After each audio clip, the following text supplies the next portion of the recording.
Ending his stream during a hype train. You think I give a suck? That's how I do it.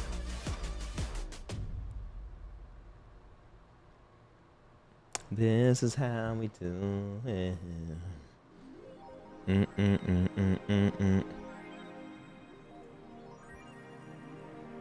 Yeah, only 100 points left.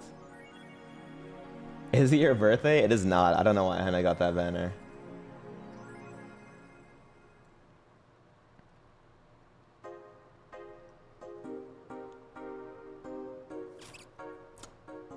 Are your YouTube VODs fine? I'm not sure. I guess I'll test. This Suckathon is just one giant test for my YouTube VODs.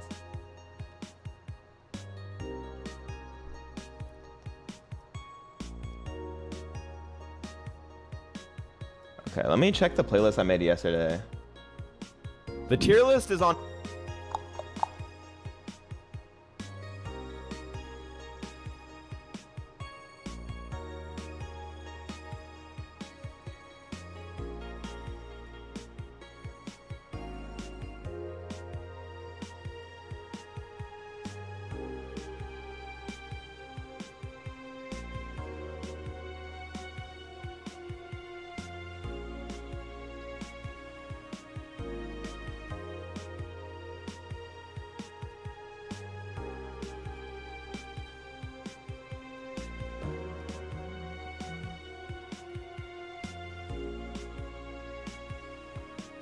Yeah, I could just re-upload the Twitch VODs. That's true. That is true.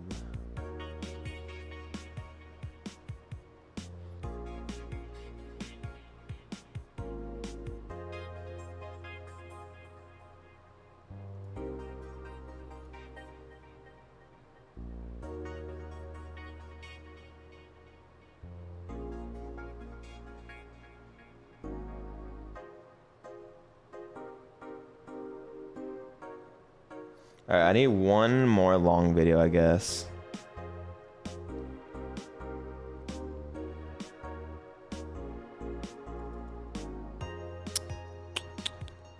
He isn't looking at the YouTube chat? What's wrong?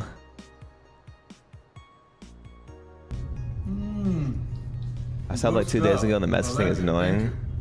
Appreciate it. How do I say her name? Silan? Also, are you the fox that I played? Okay, I thought so. Yeah.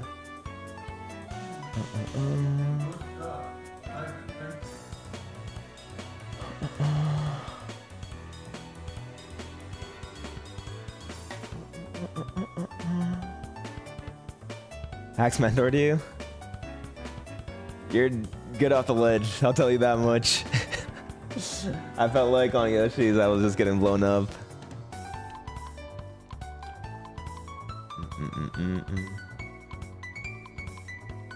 Figured that out on stick. What, like ledge dashes?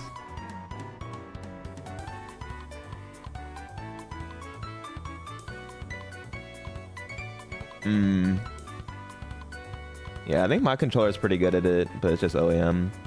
Where'd you get all that Kirby merch? My sister got it from Japan. You like it, Avi? Hold on, I need one long video for my sleep playlist and then I'm gonna head to bed.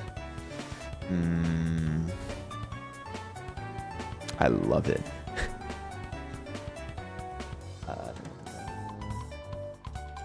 Video essays. Maybe I'll do something non-melee related.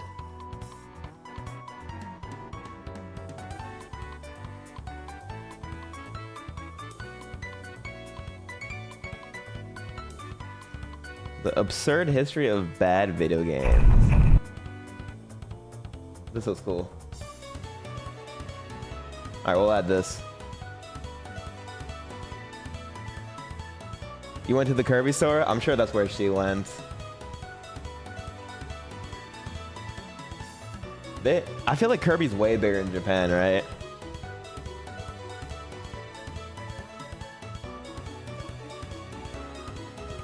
Right, Zain? We're so close.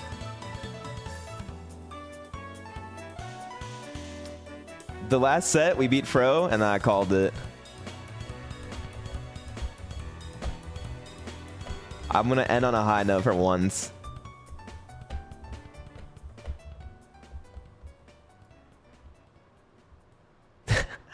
Yeah, feel free to queue up now. Yeah, no, we have some good wins under our belt. Yeah, I don't know why Fro doesn't match out at throws.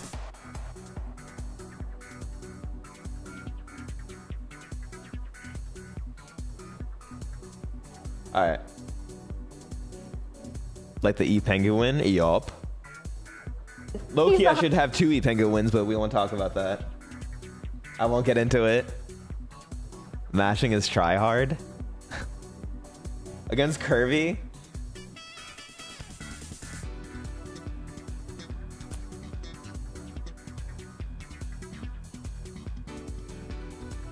Am I making melee rank 1 again? Not for the summer. I'll be 2. But it's close. And I'm playing good. I don't think Kirby's gonna make me worse like Bowser. I can kind of tell.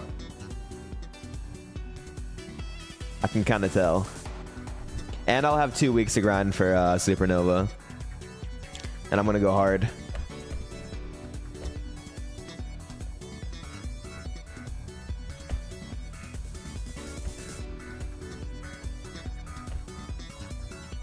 Okay, let me put on the sleep overlay. Bowser made you worse? I think he did, yeah.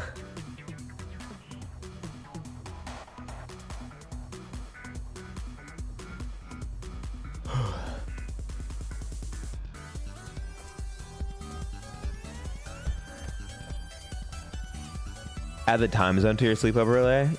Sure.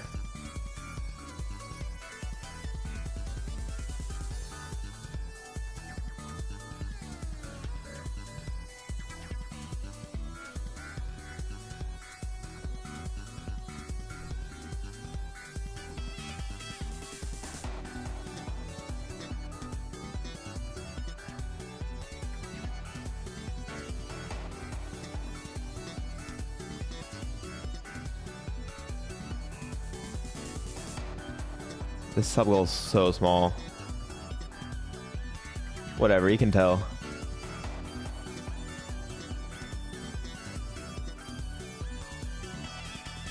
Where's Henna? At home.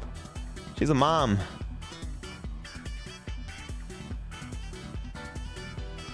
It's fine. That works. That works. All right, let's turn off the music. I need to brush my teeth and get out of this fucking onesie. Dun, dun, dun, dun, dun. All right. BRB.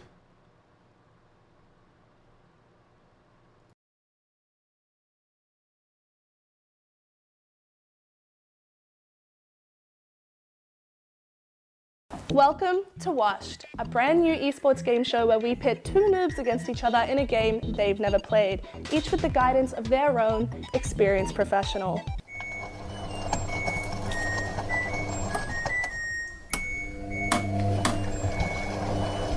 Our first contestant, hailing from Summoner's Rift, he went from Diamond to Worlds in a year. His name is Udisoft.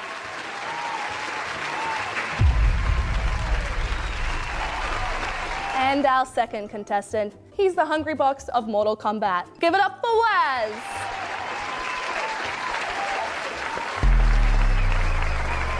Today, these fine gentlemen will be going head-to-head in a game of Super Smash Bros. Melee. Now, Toby, you come from a MOBA, you come from League of Legends. How do you think you're going to fare jumping into a fighting game? Well, as you said, I'm a MOBA player, so I've been in 1,000 street fights, as you could probably tell, so I'll be fine. I'll take them on. You got this. And Waz, you come from Mortal Kombat. which is another fighting game. Do you think you're going to have the upper hand on Toby? I've been playing fighting game for a while, so if I lose this, my ego's probably going to be damaged permanently. But I'm feeling pretty confident, you know. I've been putting in the hours. I've been playing net play pretty much every day at this point, so feeling good for this one.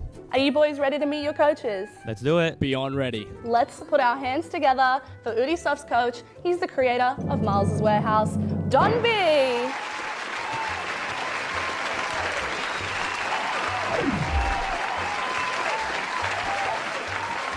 And for Waz's coach, he's 50% Josh, 50% man. Josh, man!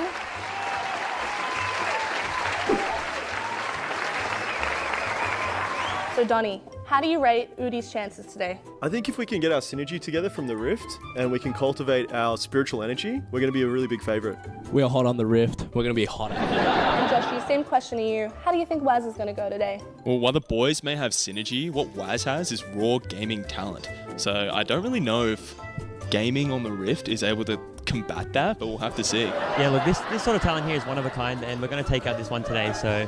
And have you boys come up with a team name yet? Yeah, we've gone with 2.5 men, bracket the Charlie Sheen era closed bracket. That's a great choice. Thanks. And you fellas? For our team, we're going with SpongeBob Season 5, Episode 83. Great choice, great choice. Don't look that one up. Or do. I'm not your mum. Now, what the boys don't know is that the losers of today's match are going to have to dress up in a Mario and Luigi costume and do a TikTok dance. Jesus Christ. Why? Who came up with this? Bro, my Renegade goes crazy though. Just being Ouija hitting one of these ones. For those watching at home, the rules today are simple. It's a best of 3, there's an 8-minute timer, there's 4 stocks apiece, and if we get it to game 3, there might be a little wild card thrown in. Coaches, are you ready to give our fans a little melee masterclass? Yes. Let's go! You're gonna run out of room, Josh. No. Josh, there's 2 more E's. Dude, no, we can make it, we can make it. Any haters want to suck my... Oh, let's make that E extra big, just for the people at home. Oh, I'm sorry I have a fucking lifetime worth of room. Yeah, fuck. Before we get into any gaming, what is gaming? Gaming. So what is melee, or how to melee? So what we're going to notice is there's going to be 4 lives here, 8 minutes on the clock, and a bunch of rules you have to follow, including living, laughing, loving, and Learning. there's a few things we've been asked to break down to you, like wave landing, L cancelling, wave dashing, space gliding. But the great thing about today is you're not going to see a single bit of it because these guys are absolutely dog. It's not their fault that it's in day 1. We ain't got time for that. We don't have time. We don't have time. We're just going to teach them how to flick the yellow stick until someone gets a dub. Most likely with Marth. For those of you at home who don't know who Marth is, think of like your high school bully who you report him to the principal, but he's actually the principal's son. And the principal starts like bullying you for some reason as well, and then you report it to your parents, but you found out you're related and you can't escape the situation. That's kind of like what Marth is. And it's a bit like Jazz as well, and Ball, or Baz for short. Well, the way you win in Super Smash Bros. Melee is you just want it more than the other guy. It's all about heart at the end of the day, dude. We don't have much time, so we're doing it's spiritual, it's emotional. In Super Smash Bros. Melee, when you knock somebody off stage, they have a chance to recover, but when that number below their little character icon goes too high, that little number, they're going to get knocked further and further. And when they get knocked far enough, ooh, that's a stock gone. A stock is one of your 4 remaining lives. The player who wins either takes 4 stocks or runs around for 8 minutes doing nothing until the time runs out. So the first thing you're going to want to learn when you play Melee is you're going to want to lock Marth. Secondly, after that, what happens then is you're going to secure a lot of these guys and you're going to do a lot of this one. A lot of laughing at your opponent. Yeah, you're not going to be doing a lot of this one. That comes for the true professionals. It's so hard to like think back to like when you're a beginner in Melee, because it's just like, it feels like such a long time ago and it's so overwhelming to learn everything at once. But some really easy tips is just learning how to get back on the stage if you ever get knocked off. Because if you're off that stage and you just fumble and you don't even know how to do an up B, which is like your main recovery move, you're just doomed. You can die at 0% even if you fall off. So that's like the most crucial thing. That's all for the masterclass. Let's get to it. You fucking dog. Yeah, first things first. When you look at this screen, which guy do you feel the most connection with? Let me feel this. I'm happy to go. I'll rip the sheet. We got a lot to cover and not too much time to get through it. Alright, how do I change the color of my character?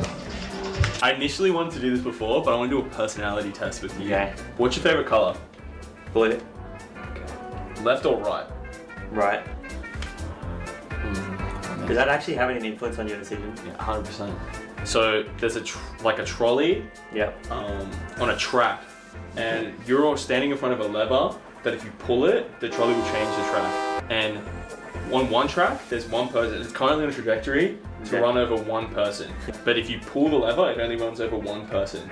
Do you pull the lever? Yeah, I'll pull it. Whoa, okay. This is a lot. Would you do anything for a win? Is my last question. Anything for a win? Yeah. Yeah. Oh, okay. So we're gonna be playing Jigglypuff. And we're gonna teach you how to play jigs. So you're gonna need to put the headband on. I'm literally Hungrybox 2.0 right Yeah, now you're definitely Juan Phillips for sure. Okay, so now that we have the color decided, this will determine your gameplay for sure. So make sure you pick the color. Jigglypuff is fucking easy. I'm not gonna teach you how to wave dash, because that shit's hard. We're gonna be spending most of the game in the air. Yeah. If you press down and B at the same time, that's going to be really important. Okay, cool. So now you got your guy. Okay. Or your girl in this case. Well, guy, in Japan, it's actually canon a guy. Sheik's a guy. But because we're in a PAL region, it's a girl. What? More on that later. Yeah, it's hard to grab the ledge in this game. In Ultimate, you can just grab it from wherever. Yeah, I played a tiny bit of Ultimate. I'm like, dude, this is not the same. You don't even have to try in that game. I think the most important thing is it's like Bruce Lee. Practice one punch 1,000 times. That's what I'm doing right now with back end. We don't have much time today, so we're going to spend a lot of time on two things: recoveries and getting these tilts down. Tilts. So that one, the kick. Yeah, that's a major key. Major key. Major key. And straight after that forward tilt, what you're going to want to do is jump up and press A. She's going to do like a punch. Like you're on fucking like that? King's Cross. Yeah, you're going to do a big punch. Oh, I'm going to one-shot him. Yeah, you're going to one-shot him. This is your one-shot setup. Okay. Perfect. Okay. Okay. That was it. So we're just trying to, we're playing to king here. It's King's Cross simulator. Boom, punch. Yes! Okay. Okay. This is just the lamest video ever. It's just the two Jigglypuffs grabbing ledge. What I want to do as well is just get you doing some recoveries. So if you press up and B, see how she like disappears and reappears? Yeah. Practice jumping off stage and then trying to use the explosion to get you either to the ledge or back onto the stage. Perfect. Okay. That was it. I wonder what their strats is. That's what So I it's, tried. we're gonna learn That's what I tried one time. So it's down and right, Yeah. jump and then air dodge. So you do really exaggerated ones. Oh. Wait. Down. Jump, air dodge, down. Right. You can just even do a wave dash down. Holy fuck, that hurts my brain. Yeah, Sheik's grab is really good, but you always want to throw them downwards. Okay. So you want to press a grab and then input down. Yeah, easy. And after that, after the grab, the down throw, that's where this guy just comes straight back. You can just see how I'm just holding tilt and then mashing A. Yeah. That's game winner stuff, baby. Dude, imagine you rest him. If you're really styling, Yeah, wanna rest him? that's so hard, but. if you want to rest, I think a good way to rest him. So you can just jump up rest, right? Because you can do up air rest and Yeah. shit. Dude, rest is hard to That's hit. not hitting, bro. Dude, rest is hard to hit. Wedge. There you go. Okay. It has to be in the center. It's in Jigglypuff's soul. yeah. This is Chef's Kiss day one gameplay. Dude, you go back in a time machine to 2003 right now, you're a top player. I'm a fucking pro. Bro. That's alright, man. Look at me. I see talent. Guys, Let's do like a bod mass for for Jigglypuff. We're gonna do up dog. You will back air. P pound. P for pound. Yes. D for dash attack. Okay. O for oh my god, jump in and out. Yep. And G is good luck. Take that. So what was up dog? And I even got a little bit sweaty for you, so you got the true experience of what it feels like to sit next to a melee player. Just dirty fuck. If you can concentrate through the smell, you're in there. I can't even recover versus this guy. Yeah, well, I can't recover myself if I do that. Yeah. alright, let's do it. Dude, Let's we go. gotta fucking cream these cons. And remember to have fun. Our competitors have just spent the last 2 hours under the tutelage of our decorated professionals, and it's time to put them to the test. Before we get into the games, I'm going to talk to the captain of our first team, 2.5 Men Charlie Sheen era. How was your time practicing with Waz? How'd it go? I didn't mean to make what I did, but we have it's not like a strategy, but it's more like an ideology of up dog. We'll break it down as he's gaming, but I think we've made a fucking monster. What's up, dog? More of a way of life. It's not really a strategy. And our second team, SpongeBob, Season 5, Episode 83. How'd you go? Wow, poignant. Toby, anything to add on that? So, in development for this game, we developed our own language, so Don doesn't speak English anymore, so I'll translate for you. We're up against Josh Man, the best player from Australia. Don B, best coach in Australia. 1005. I don't like it when he appropriates our culture. And do you two have any last words for each other before you go head to head? I wish you the best of luck. Shake on it, boys. Ooh, dirty. Woohoo! Before we start though, I need to know who you guys are playing. Do you want to say on 3? 1, 2, 3. Tough. Yeah, I had a feeling it'd be chic. God damn it. Dude, I'm gonna control him like Ratatouille. We'll do pick bands for you. You guys should rock off, and we'll be out your little Ratatouilles and do the pick bands. Ooh, that's everything. So what do you ban? We ban Dreamland. We will ban Yoshi's and Battlefield. Good luck, boys. Good luck. All right, game 1. Oh, he doesn't know how to transform. Yes, He doesn't know how to sir. transform. Remember that. Yes. Remember, up dog. U stands for use back air. P Oh. stands for pound. D, remember your dash attacks. O stands for oh my god, camp the fuck out of him. Dude, this is beautiful, the forward air. Dude, it's the King's Cross forward air. I've successfully distilled 2006 top level melee. It took me 2 hours, but here it is. We did not account for this at all. This guy's played. Oh, okay. Yeah, maybe he's actually dog water. No offense. Dude, I thought I was going to have to Ratatouille him to get him to forward air, but I don't think he needs it. Oh, D. Dude, he Oh! Doesn't even use a recovery. Josh, man, getting desperate, trying to backseat. That's fine, bestie. Oh. Oh. Oh. Oh, no. Dude, that's my fucking boy. That's my fucking boy, dude. Yes. That's fine. That's fine. Actually, don't worry about that. Oh, we have center stage and the ground just on lock, Joshy. No, we're fucking sky high, though. You don't know about the air, bro. I can't believe you went with Puff. It's thin up there. You don't want to go up there. You can't believe that? We literally called him the Hungry Box of fucking Mortal Kombat. Remember your strat. You don't have to go in, best. Yes! OMG. Oh, it's such free LP. Oh, we're in ELO heaven right now. Oh! P. The Pokemon Nice. Stadium music's Oh! so tense. We practice these. Oh! Uppy, uppy. Yes, sir! Oh! That's my boy. That's the fucking Hungry Box. Use it down. I've never seen that before. We're gonna That's live? off the side. Oh, really? Oh. Is it? Is it off the side? Didn't look like it. Oh no! Oh no! That's a joke. That happens. What we got are years of. We have fucking years of XP here in the FGC. It's looking pretty done. Oh bang! D for dash attack. I don't know where F comes into up to. Oh, P for pound. I'm smacking you if you lose this, Toby. It's alright, dude. It's alright. Oh, this is so done. Dude, I would hate to clutch this. It looks like you would. Oh! Oh! Uppy, uppy. Yeah, Where's the that's a ledge? lip. Oh! That's all right. Dude, that's just raw talent oozing. Your game plan was great. Your game plan was so good. The only way he can win is gimping you, dude. Only way. Hey, good luck, boys. Remember, this is where we trained.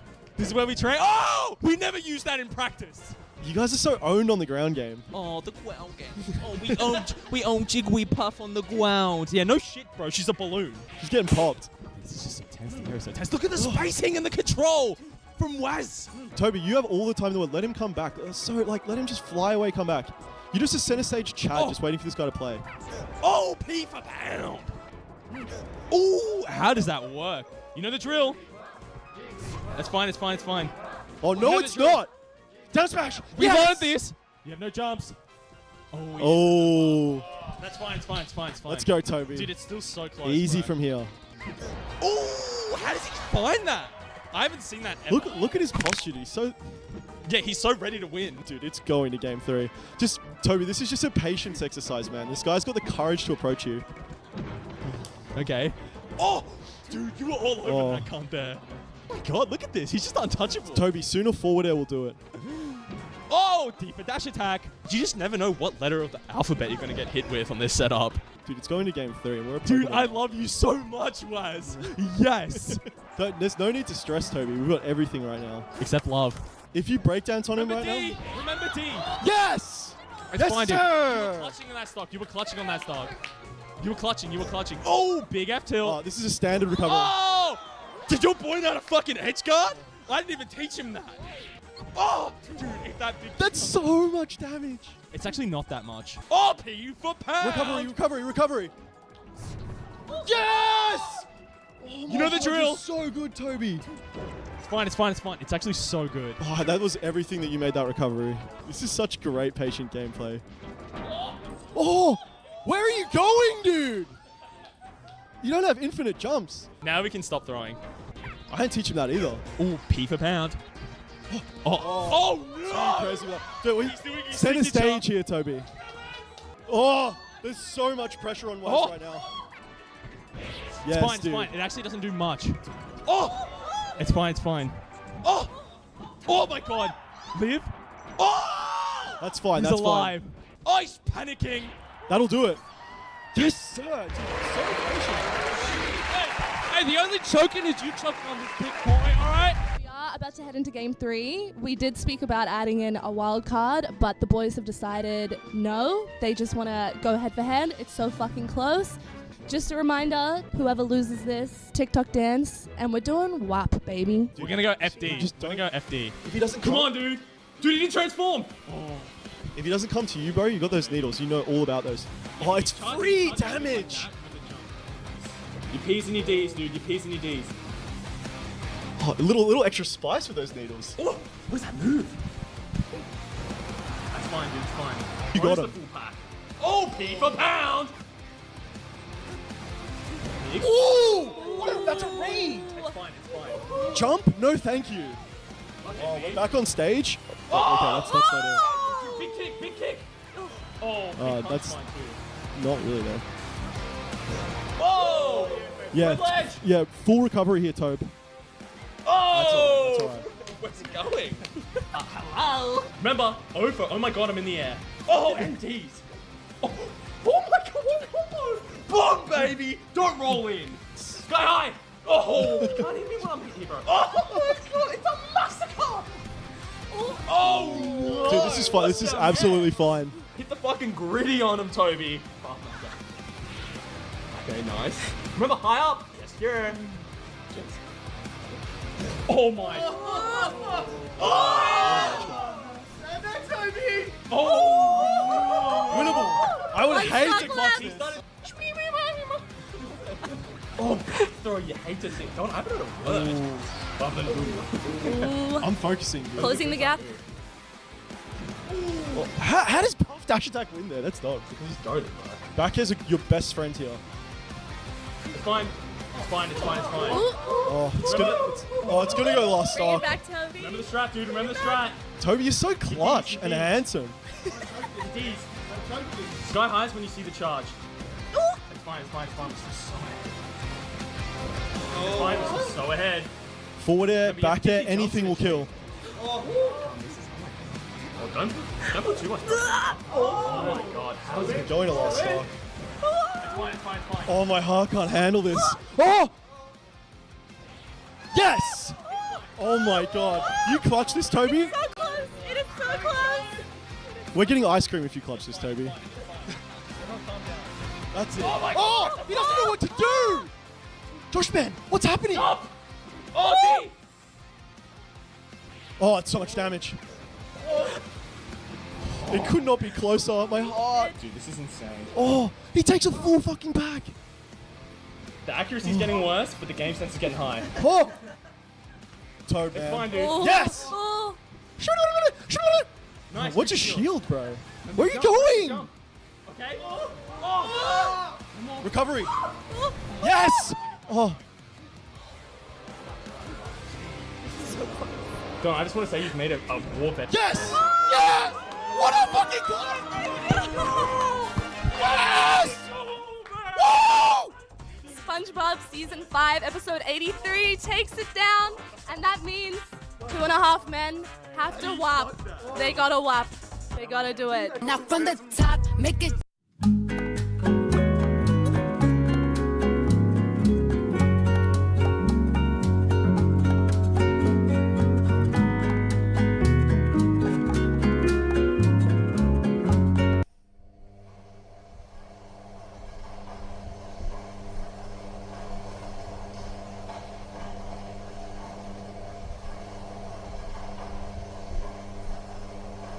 My name is Zain, and I'm the #1 Super Smash Bros. Melee player in the world. I won multiple tournaments with my main character, Marth, the absolute coolest and most honest character in the game.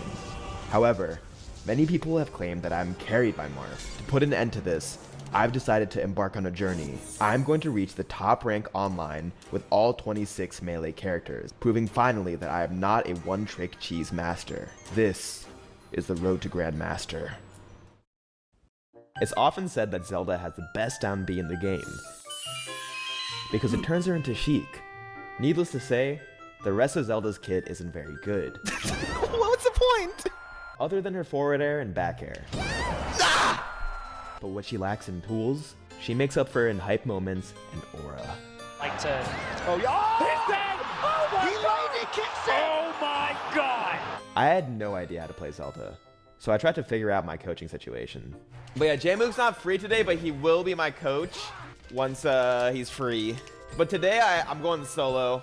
Sadly, he never ended up being free. I knew my journey would be a long one, and even longer without J-Moog. So I warmed up and started queuing. Alright, Genova. First set, let's go. Oh, I can take laser fair! Oh, goody! I'm Raven Simone, and you're watching the Disney Channel. Fuck. Alright, hold on. Yeah. Okay, her power tool game is not bad. Yeah.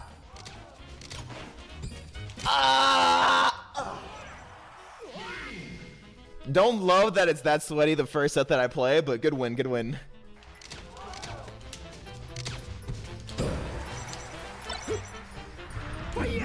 Nice! Wait, I like that. I like that a lot. Wait a minute. A tight game won, but I secured the dub handedly. However, in my second match, I was getting dominated by a gold 2 Marth. Wait, this is bad! No, hold on. Luckily, Nagmi's love clutched up. Oh, I fucked it.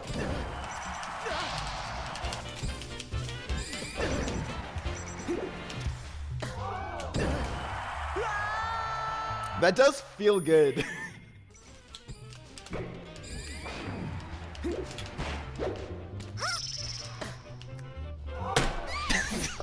Ow. What's the point of being good? Okay, nice. Nice.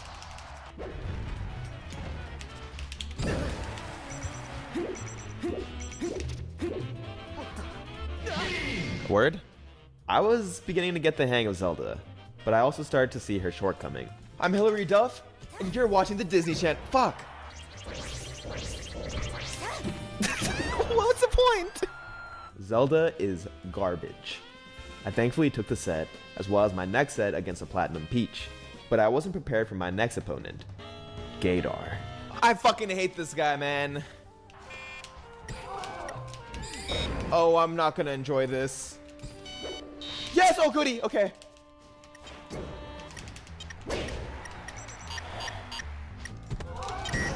Alright, lock in.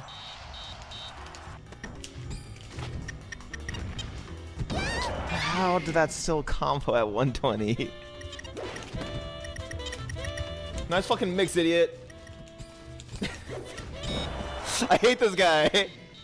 What, man? His name is Gaydar, and he just fucking... Am I not allowed to be toxic to this guy?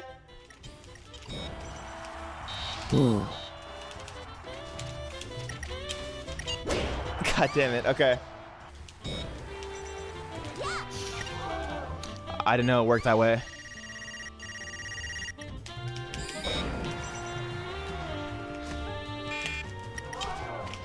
Alright, it's doable, come on.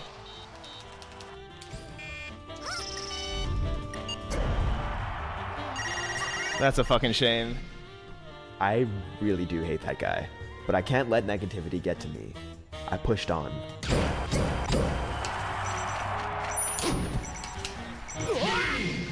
Breezing through gold, my next two opponents were critical, as they were both in Platinum 3. Okay, well, happy birthday. Big Buffalo, no. Good stuff. I like it, thank you. Shadow Fiend Mid, thank you for the year.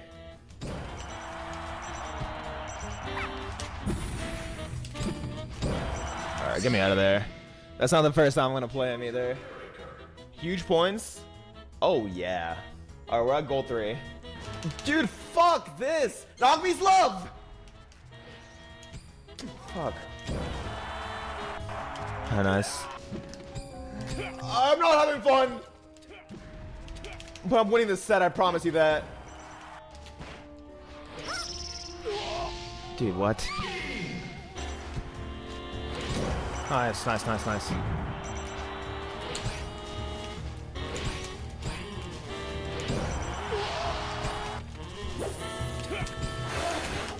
No, no, no, no, no, no, no. Why didn't it work?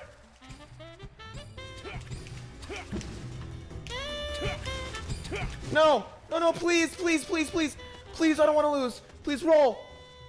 Yes. Fuck yeah, man.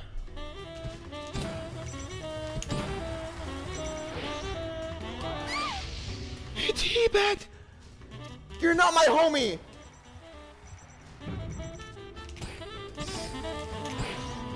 I'm swag.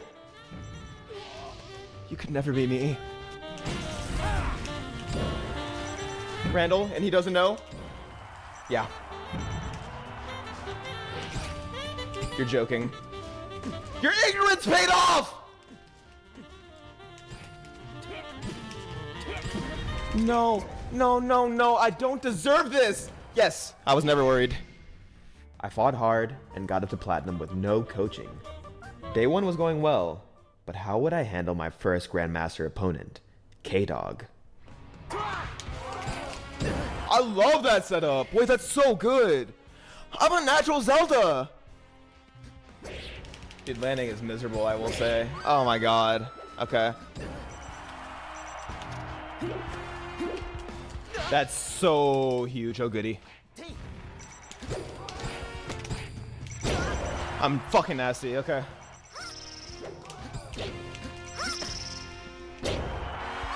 That's so sad, man. I outplayed so hard.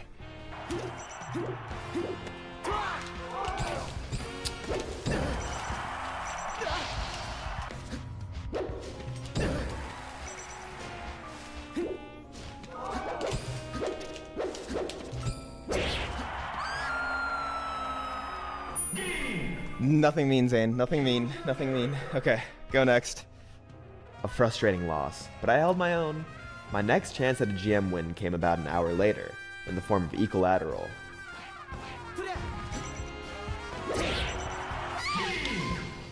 That was unfortunate.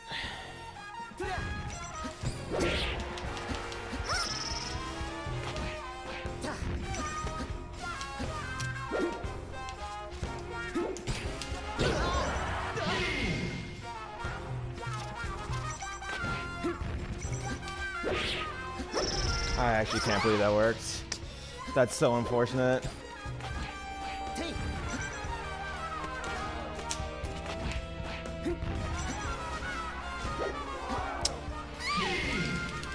Despite another loss, I was taking games. The daylight started to fade, but I was getting closer and closer to hitting diamond. I kept queuing and ran into a puff, not knowing the anguish that I was about to go through. Xanax timeout. You suck so bad. 5, 4, 3, 2, 1, time! You should actually quit.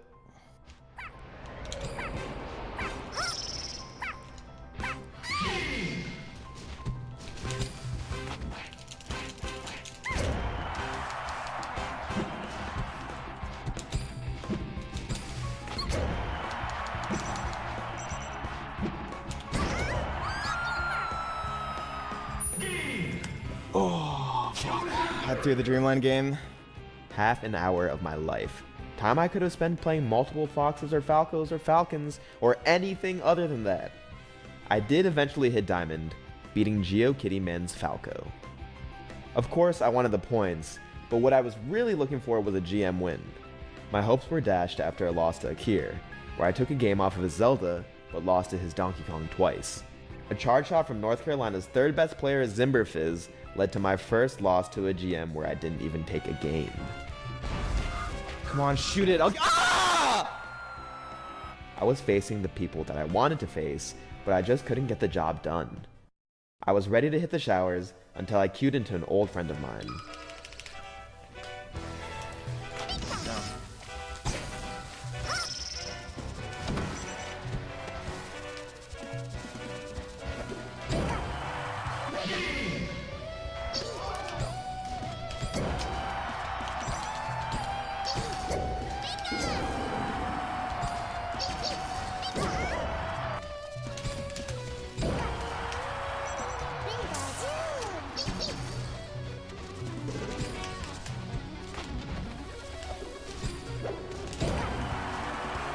Let's fucking go, man!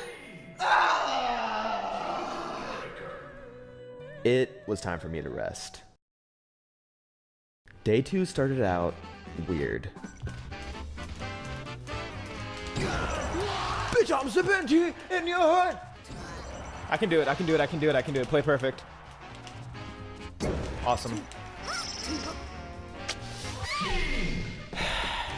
Okay, let me lock in for this game.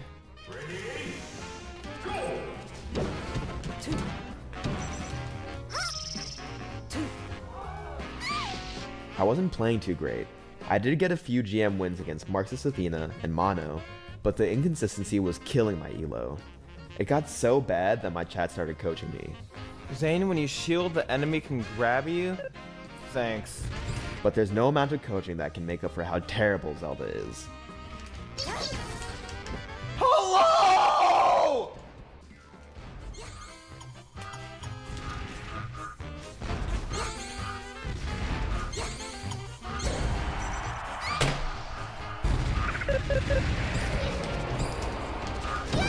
Dude. And just when things were starting to look up, they go right back down. But luck was on my side. Did it freeze? My internet went out right as I won. That is insanely lucky. If it cut out as I was backering him, I'm not gonna say it.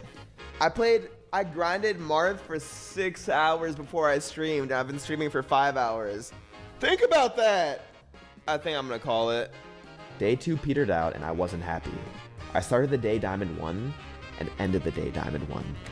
Hopefully tomorrow held brighter futures for me. Maybe I'll just finish tonight.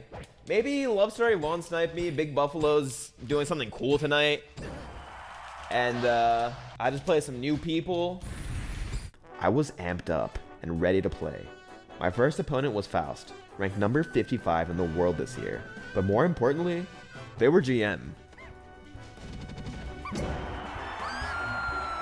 I'm not conceding the set. I just don't know what to do when he's on the ground. It's the opposite of the usual Puff problem.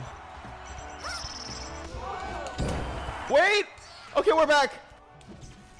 I can do this. One bear, come on.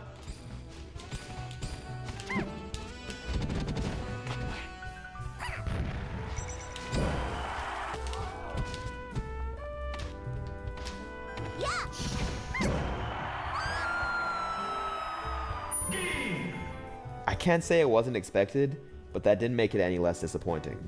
After that, Day 2's pattern of non-stop shenanigans came back. No! No, no, no, no, no, no, no! Randall! Oh, I'm bad. You're bad. Oh. Up air! Die! No! Roll.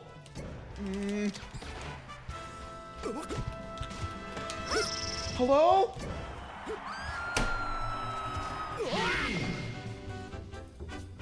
Oh, goody!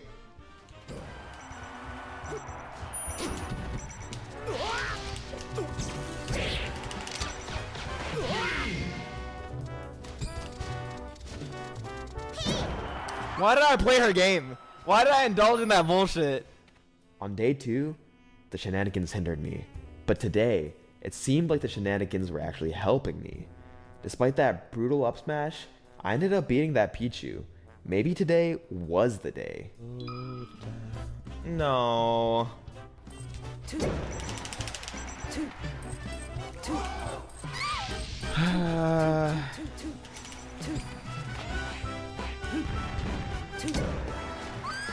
It's actually not right.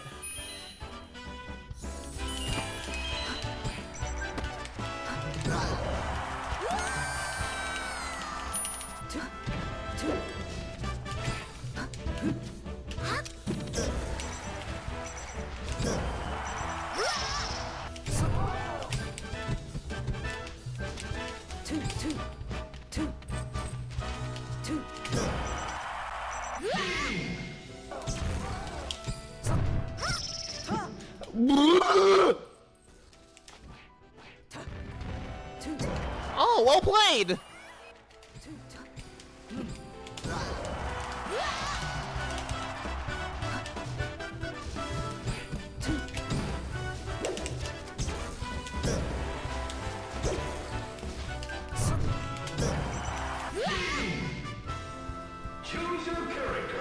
I may not have been a Grandmaster, but beating a Sheik that has stream sniped almost every one of my characters felt awesome. I was on a hot streak, which brought me the confidence I needed when I ran into Agent, a GM who was ranked number 53 in the world. I'm sad.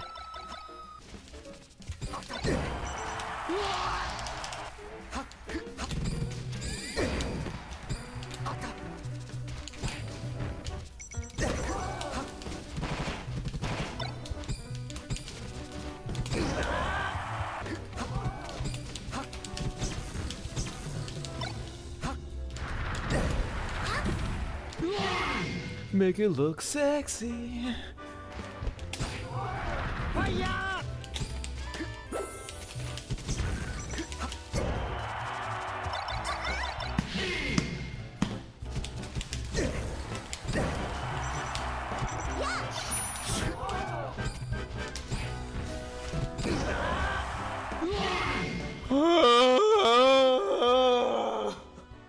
My veins were icy, and I was getting closer.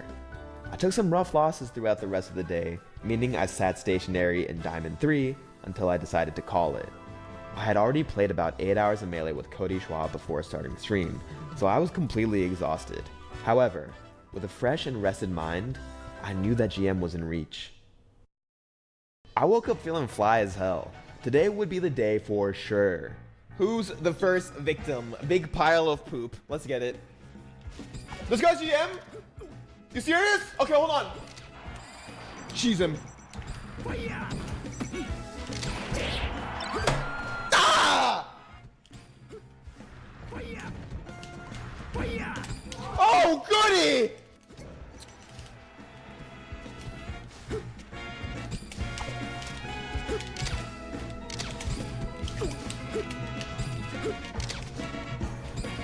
I'll sell my soul for another game. Fuck! Not an ideal start, but I moved on quickly. I just needed to cross the threshold of 2242, and I'd be done with Zelda. I took down a Diamond Falco and got Master, meaning I was now one step away from GM. Just a few good wins, and I was there.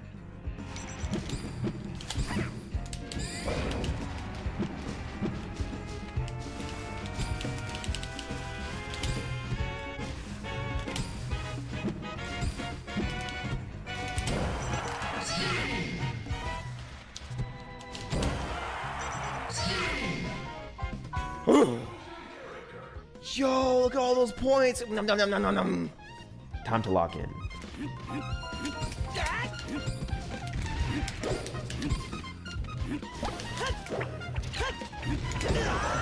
Ah!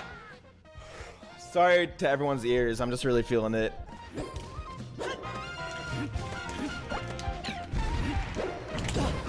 Go out there, Zain. No fear. Okay, I should have had some fear. He's doing tricks on it! Oh, Cuddy! Let's go, let's go, let's go, let's go, let's go.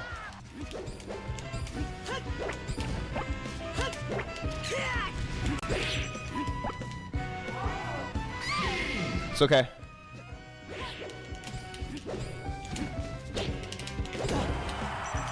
Let's fucking get it.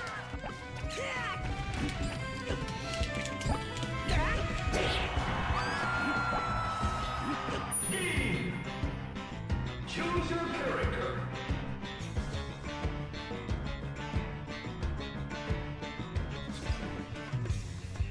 Oh my fucking god! Oh my god! Could you imagine being... You have noise canceling headphones on and Eugene is blasting at top volume. No, I should have won that. That was literally it. I threw away a win, and on top of that, I got jump scared by my sister. My equilibrium was thrown off.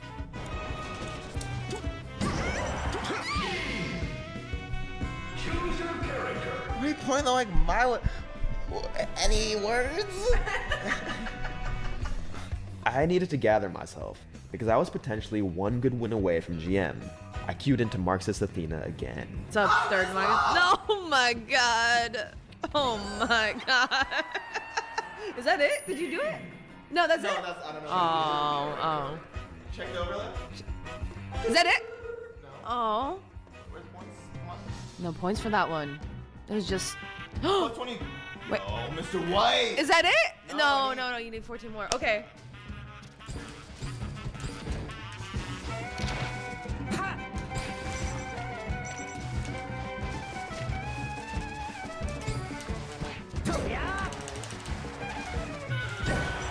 Fuck. I'm just gonna say something so mean. I gotta stop. Take it away, take it away, take it away. What were you gonna say? What were you No, gonna say? take it away, take it away, take it away. He literally only killed you with the up air, up smash thing. Take it away. Oh my god. One good win away.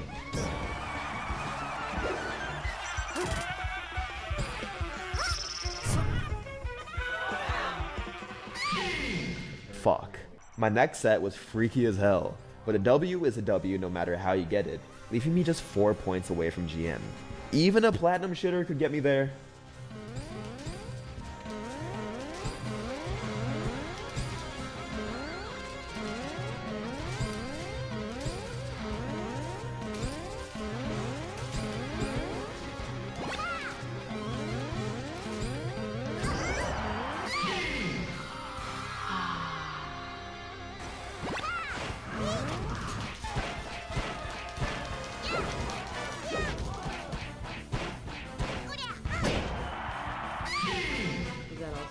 Oh god.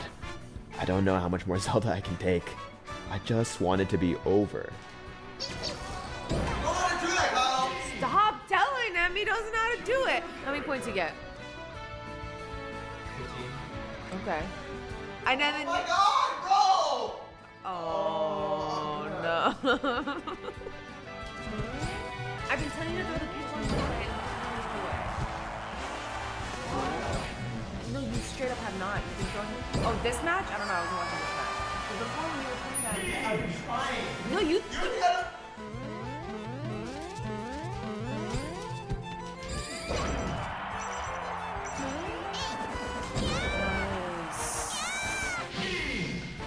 How many points do you get for that? That's 10 points? What are you listening to? I had conquered my demon. It was time to end this, once and for all.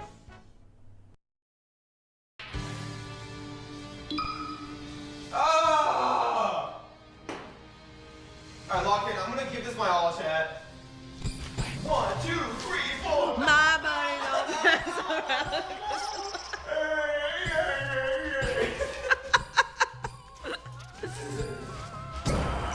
I didn't lock in, shut up! I didn't even do it!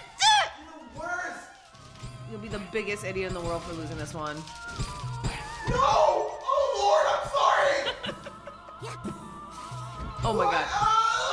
Yes! Oh, okay.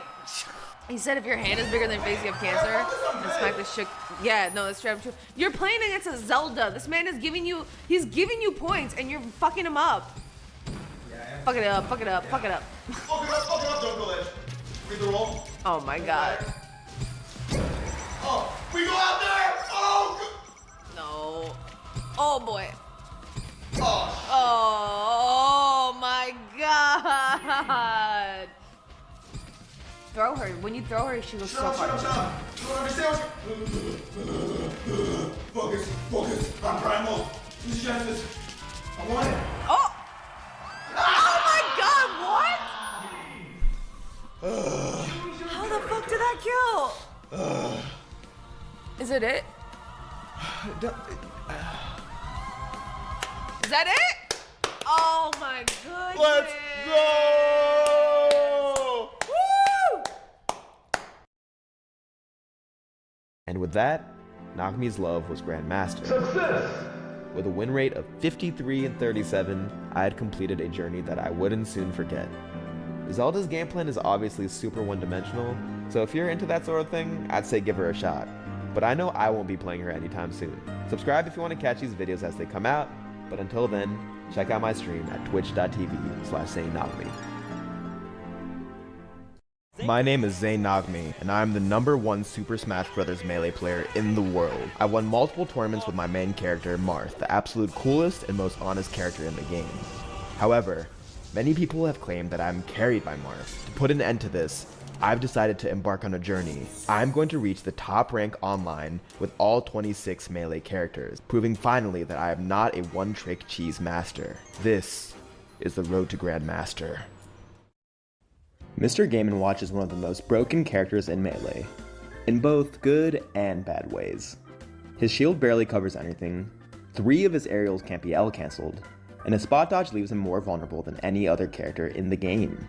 However, he also has one of the best nairs in the cast, virtually unreactable throw animations, and an insanely long recovery.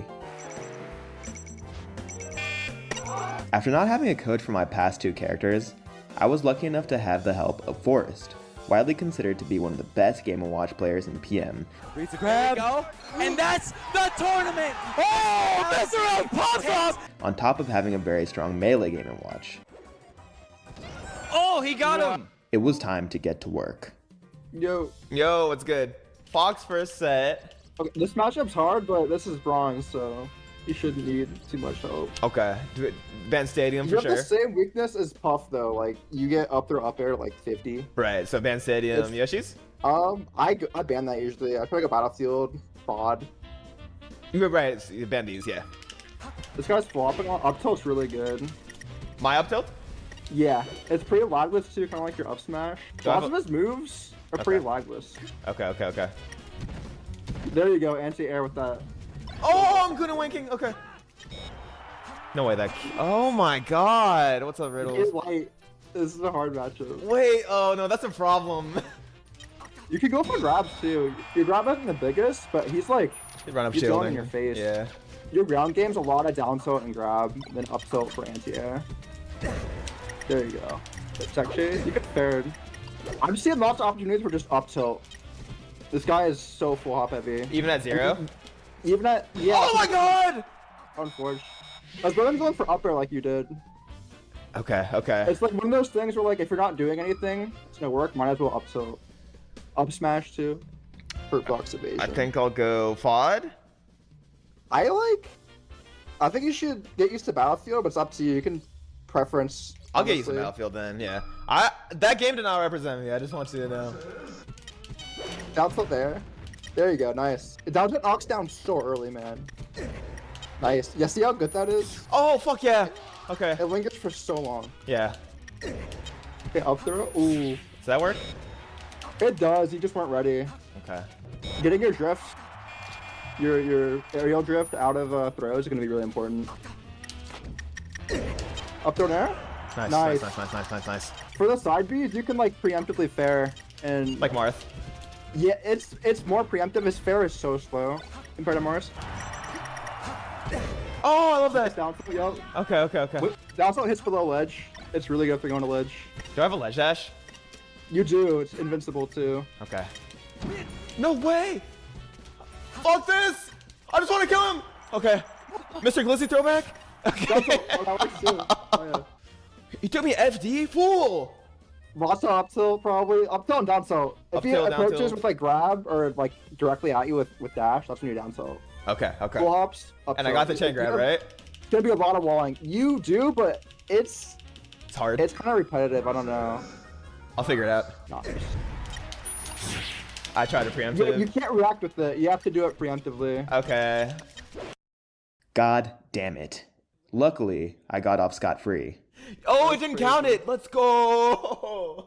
I wasn't gonna let my internet get in the way of an awesome coaching session, or the fact that my overlay wasn't working. This guy's a Roy. Now I'm playing Gay Crouton. Alright, well, I know this matchup from the other side. Than these. I think 20 Winner is gonna be really good in this matchup. Yeah, what does he do? Bear knocks down early. You gotta remember that. It hits up. Nice. Down tilt. Oh, that works. Oh, I tried to mix! You were in his head, bro. Yeah, I know. What? Why, bro? Oh my god. This Nightcrawler box is so big, but you gotta space away.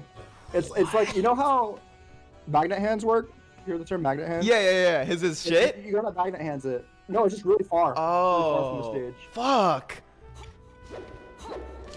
This is his throw game. Down tilt. I did it again. Yeah, you got the hang of it. You got the hang of it. It's a boss habit, baby. Oh my god. Look at it. You play Roy, like you know what it's like to just only have to play grounded. You're right. Almost.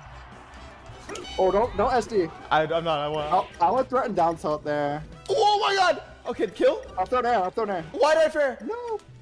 Ah. I did it. Oh my god. Oh my god. Okay. That's a fucking next level read.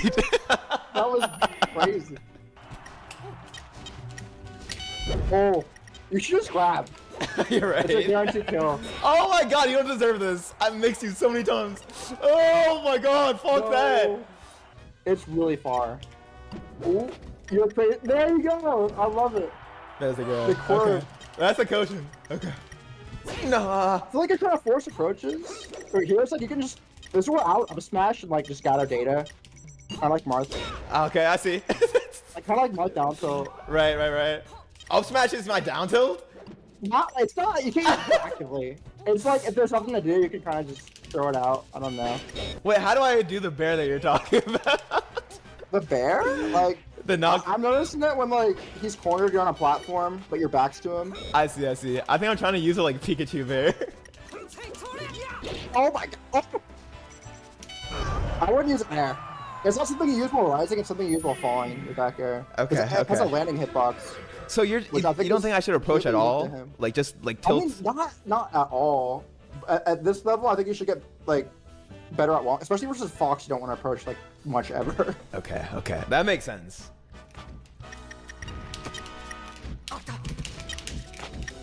Oh, I barely dodged that. No, please! Ah! Dang. I personally go for up throw there just because the down throw zero is really hard to react to. Yeah. You can go for it, but you have to like preemptively buffer turn around to the guy behind you. Got it. Down smash might cover both tech options. Besides tech away. Down tilt, Zain, down tilt. Yes, there you go. No! No! Double. Nice. What is he cooking? That was menacing. You just got outmaneuvered! Nice! That was fire!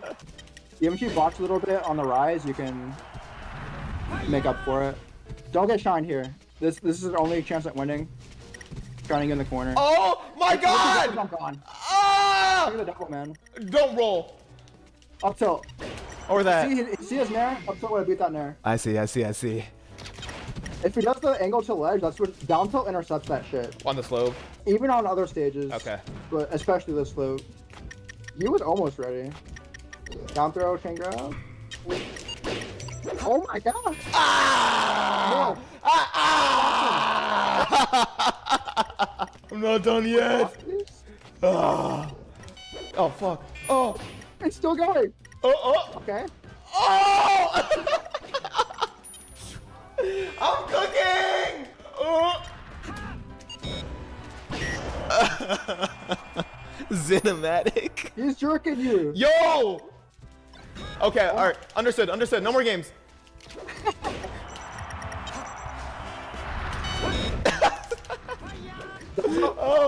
Oh shit. No.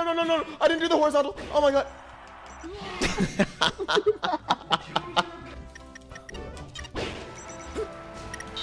Oh wait, no!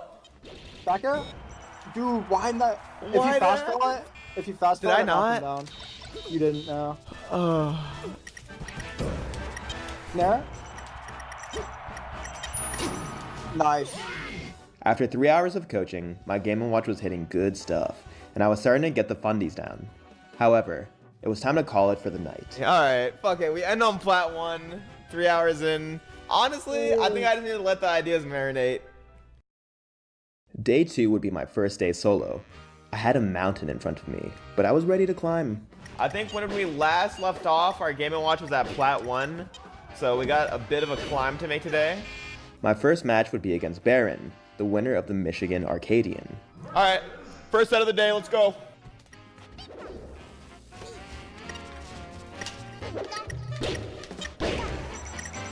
Check it. Yup. Yup. I don't miss that shit with anyone. Well played. One more.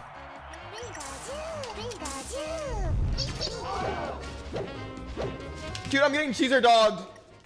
No.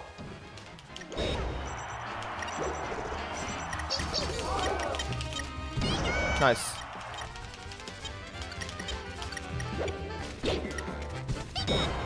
Lock in, lock in, lock in, lock in, lock in.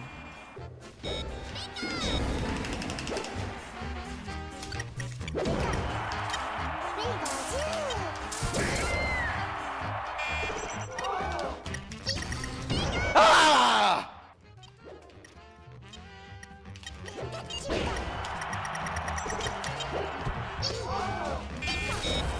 Dude, I need to warm up.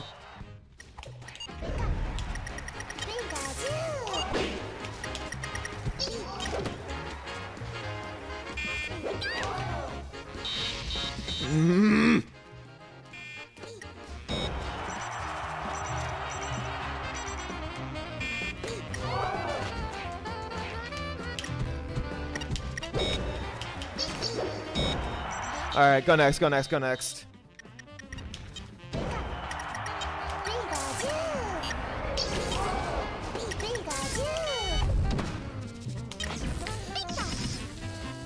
Bro, why does that work? Oh my god, I'm just dead.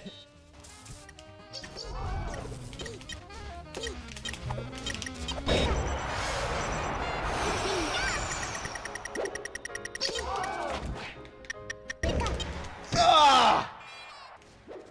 I'm so fragile. Die. Let's go.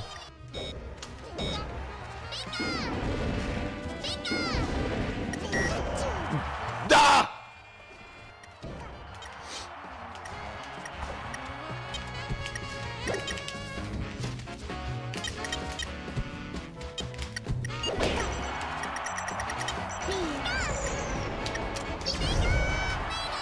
Let's go! He was a solid player, but I was able to scrape a win. My next opponent would be a Gold Falco, which should be an easy W. This is my least favorite matchup, man. Good stuff. I like it. Thank you.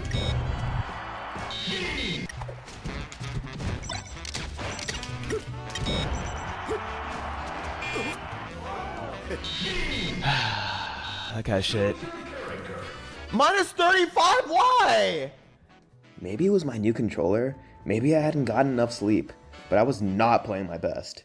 I took a deep breath before queuing. I needed to be calm and collected if I was going to make any progress today.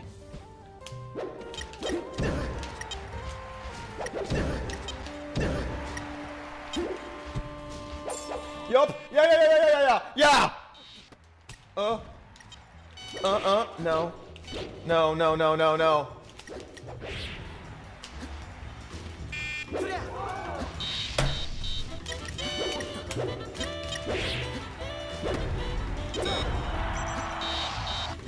Low-key, I'm winning this game.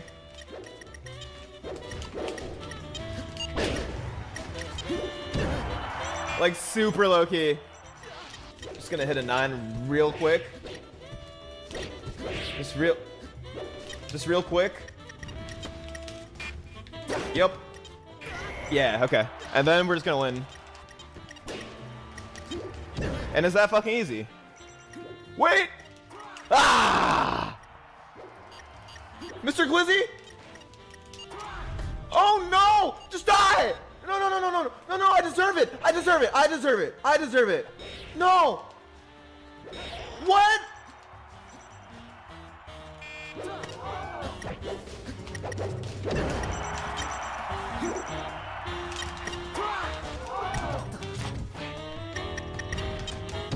I was never fucking worried. I didn't horizontal it.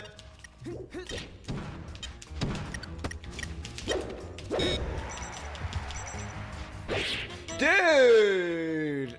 Wait, let me clutch up. Just get a 9 real quick, honestly. Yeah, get that one out of the way. Okay, no, Zain, just win. No, no, no, no, no. I don't want to play this guy again. Yup.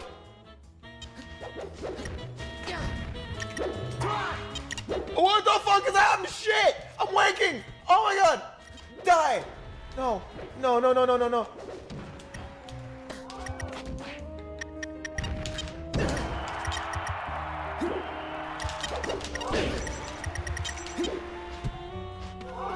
I'm sorry for everything. Okay. I never apologize! Ah! I'm so fucking clutch. With my confidence restored, I took down my next opponent in a tight game 3. 2-2, motherfucker! Oh, no.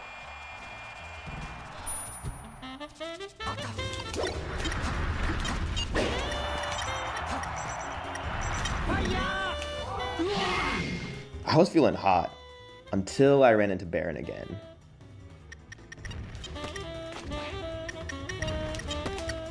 Who said I was bad at tech chasing? And I'm winning this game! Press 9 for a 9! Get this out of the way. Okay, nice. Fuck!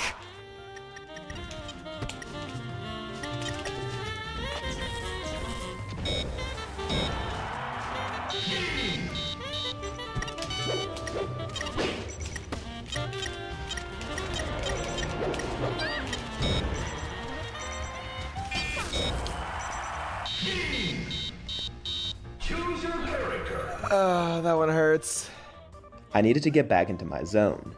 My next set was too close for comfort considering that they were in gold.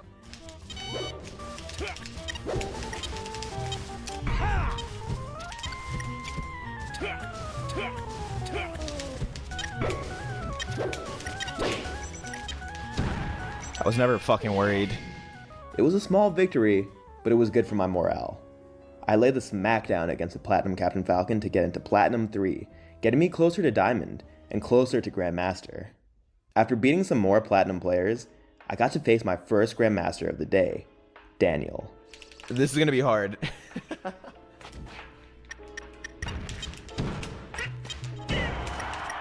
There's a break!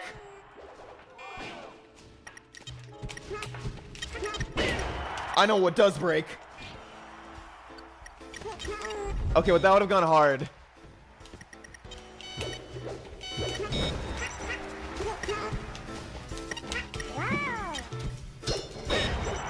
Dude.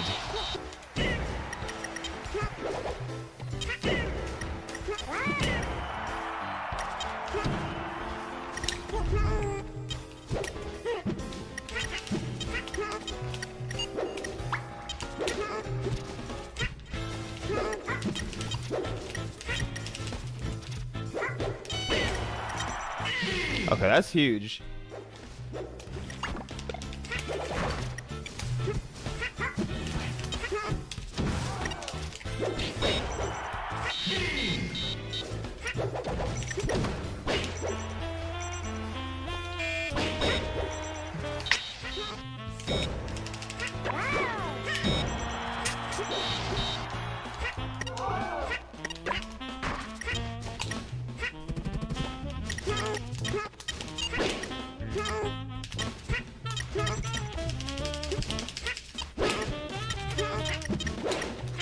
Fucking A. Okay.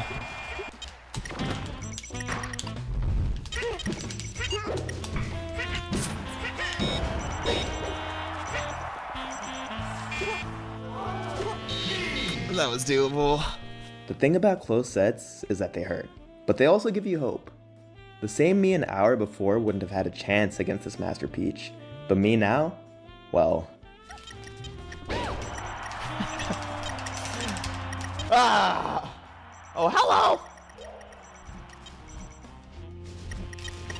Yep.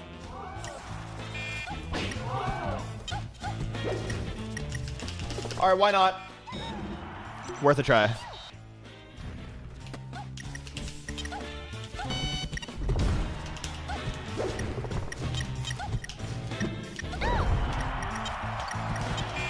Whoa, whoa, whoa, whoa, whoa, whoa! Did not mean for that.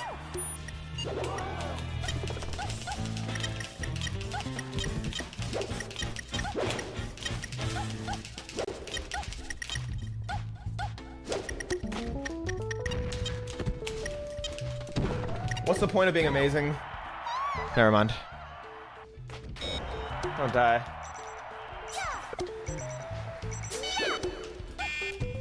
That doesn't work? Okay.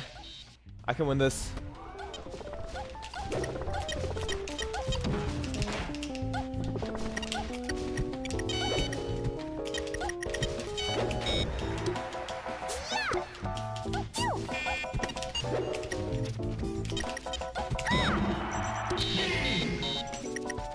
Dash attack.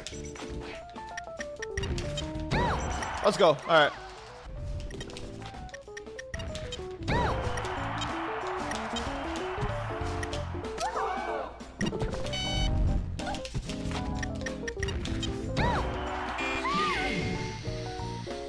All right, we're Diamond 1.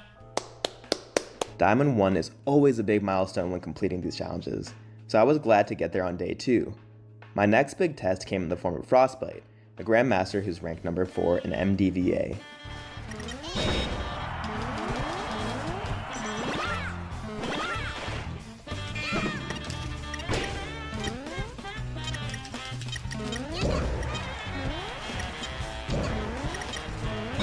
No, I baited that too! I just fucked it! Losing that set didn't fill me with confidence, especially when I saw my next Grandmaster opponent.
Dude, he's so edgeguardable.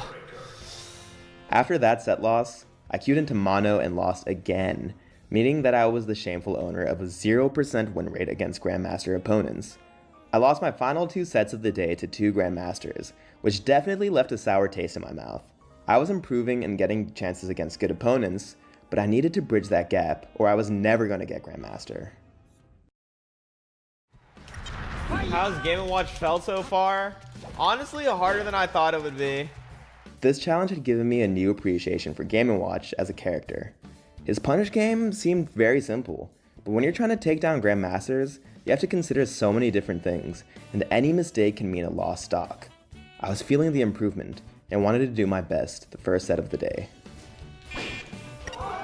Oh goody, okay.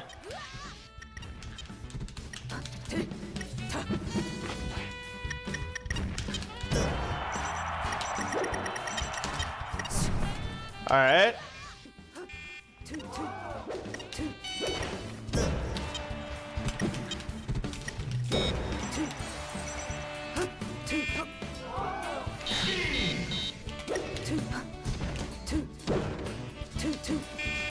Oh, yeah.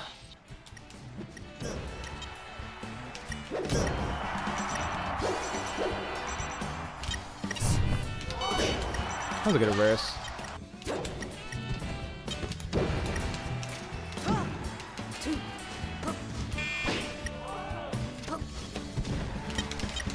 What's the point of winning this? I don't want to play him again.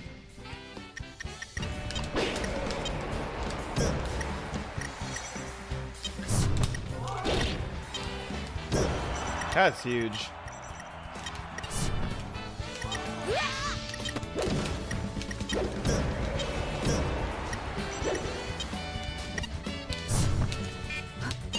That was for the fans! I'm sorry, fans!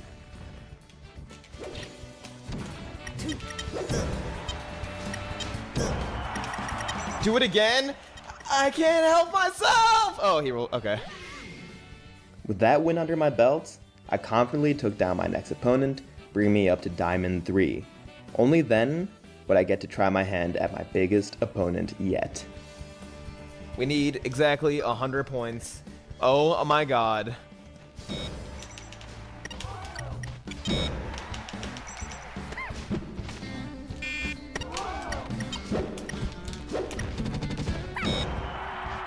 Oh shit.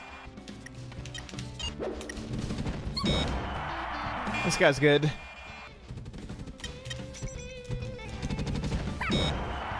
He's simply the GOAT.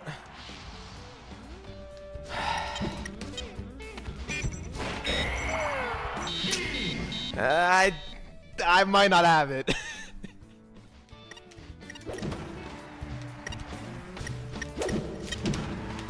What do I do, man?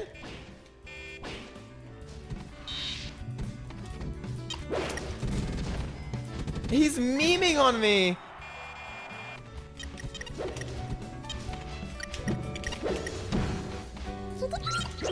No, sir. Not to Mr. Goonenwank. Who double 3-socks Mr. Goonenwank? Seriously. I was embarrassed. Luckily, I got to try my hand at another Grandmaster immediately after. What the fuck is good?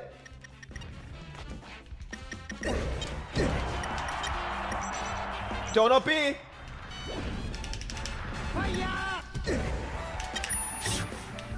That's a goon drop.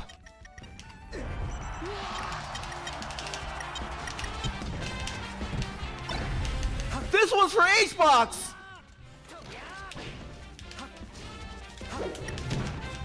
Oh, fuck, man. No, no, no, no, no, no. That's lame.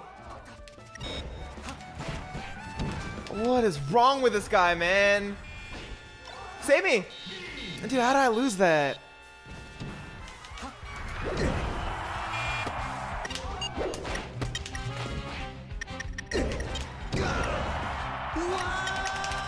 Get these out of the way. All right, next one's a 9. Well played.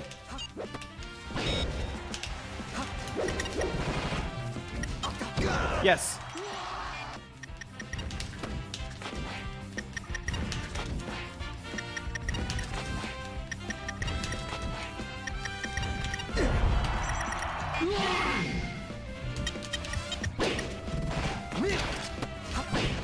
No, man, no! Ah! Fuck it!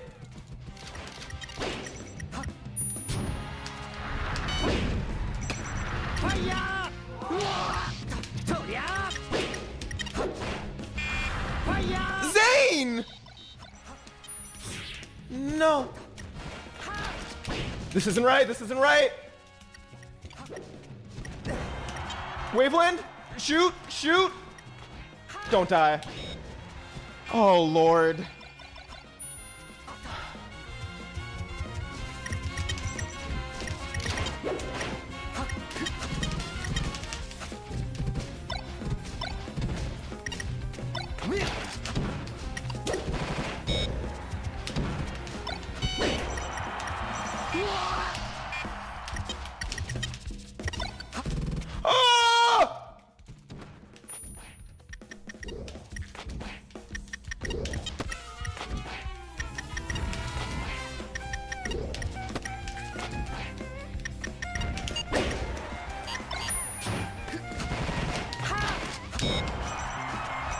Randall on the other. Ah! Well, what can you do? Maybe I was destined to never beat a Grandmaster with my Game & Watch. With another loss to J2, I was down in the dumps. I was so down in the dumps that I lost to a Platinum Falco and decided to end the day there. My internet was terrible, I was losing points, and I definitely needed to reboot. After what was probably the most depressing day of all these characters, today was going to be a picnic by contrast. I queued into my first opponent of the day, Gwex, formerly the best player in Rhode Island. Oh baby, I'm gonna cook him! I feel like bacon should beat armor. Am I the only one? Nice, no jump.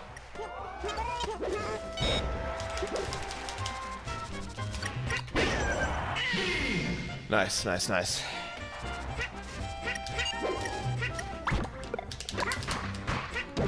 Dude, no! Oh my god!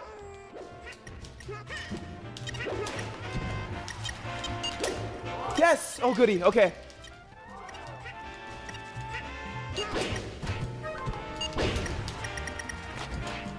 Kill? That's huge. Everything was coming up Zain today, but the real test would be in my next set. Alright, big points on the line. Dude, getting the down throw and air on Puff is kind of hard, I won't lie.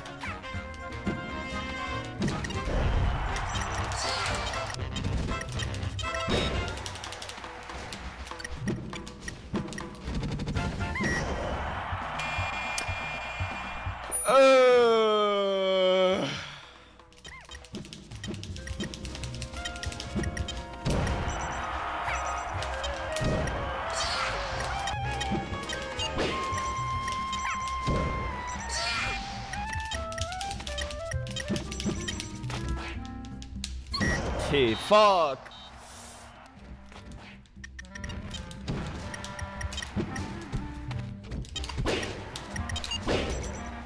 That was crazy DI.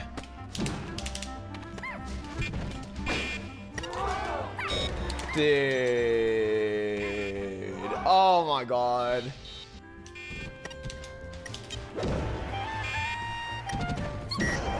This is unfortunate.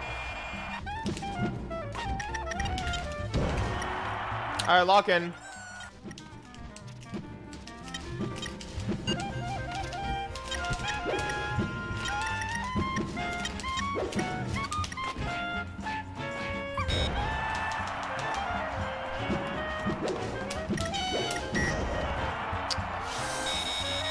Oh, man. A disappointing game 3, but something felt different about today. Instead of despair, I felt hope. I had a clear vision. Give me enough Grandmasters, and I will learn to beat them. I got another chance to test this theory just 20 minutes later when I queued into AMP. Oh, no, no, no, no, no, no, no! No, no, no! Okay, that doesn't count. Another loss, but I queued right back in to another Grandmaster.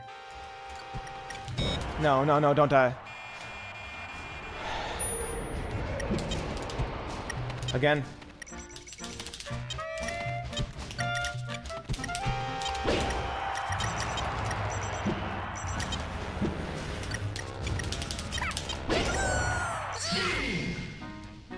Choose your character. And there it is. The proof that today was going to be the day. I just needed to grind, especially with the help of a very good friend of mine. Yo, mic check. Yo, what's up? My coach was here. My hands were hot. It was time to game. Fuck. Oh! Why did I PC drop? Why do I have those? Fuck it. Thank God. No hesitation from the goat. Not me. What? What were those lasers? That was art. What? Oh, I wish that hit. Oh my God, perfect. I was like, fixed so perfect, man.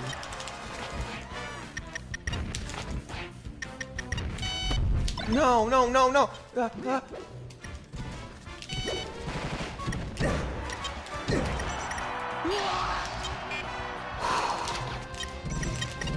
Then comes the 9. No! Fuck. Fuck! He taunts?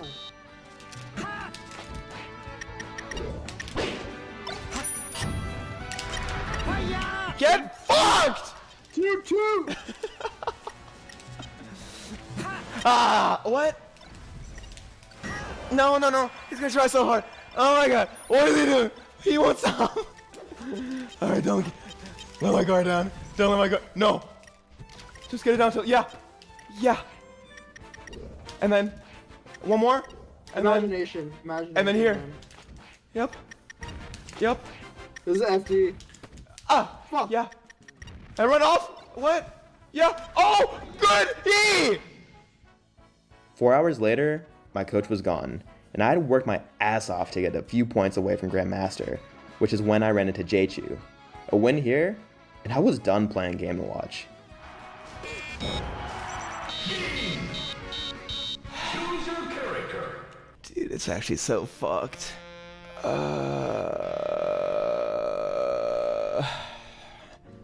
I lost.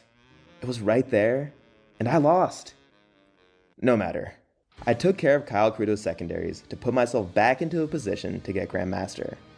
I queued into what would surely be my final match as Mr. Game & Watch. I have no idea who this is.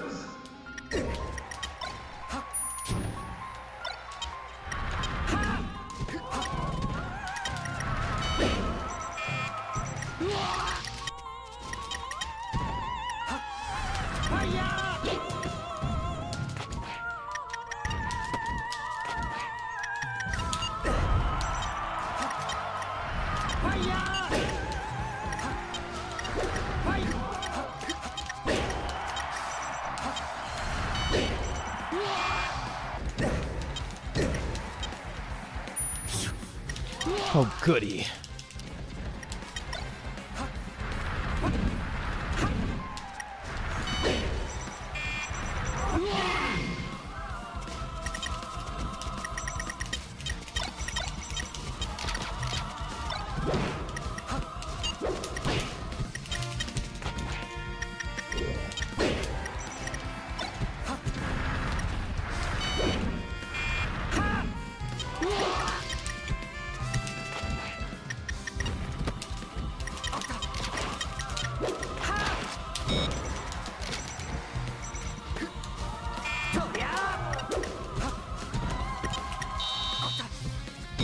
I just gooned everywhere for no reason. Okay, come on.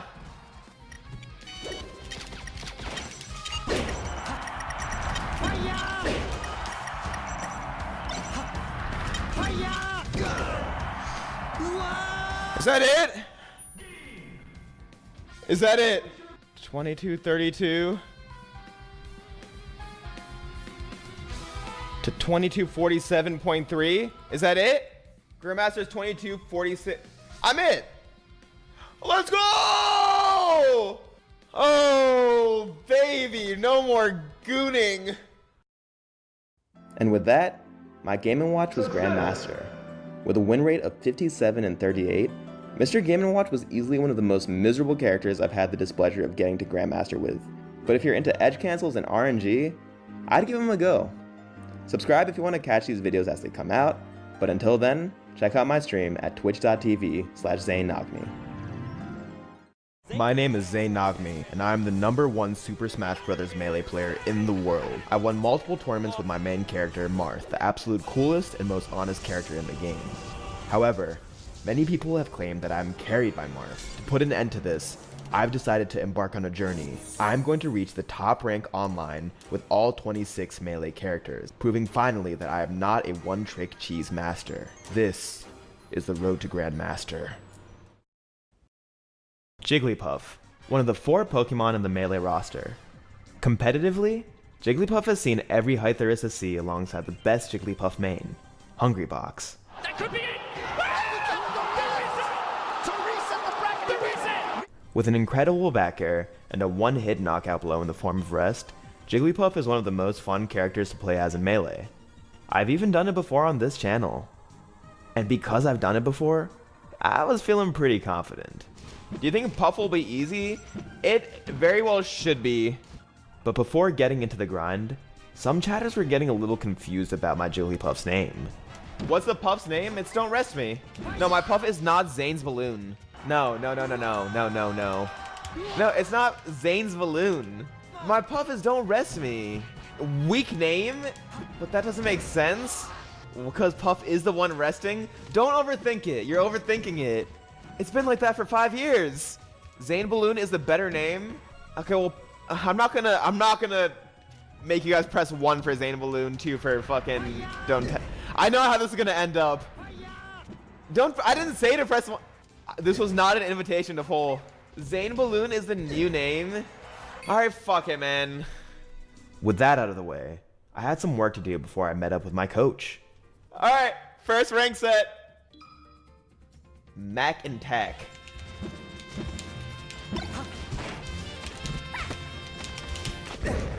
Oh, fuck yeah!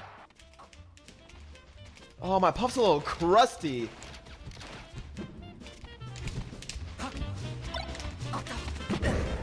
Yes!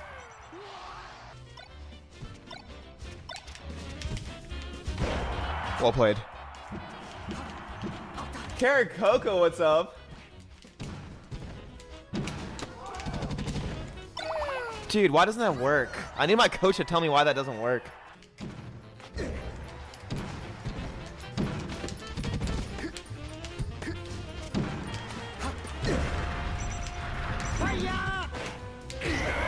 Swag.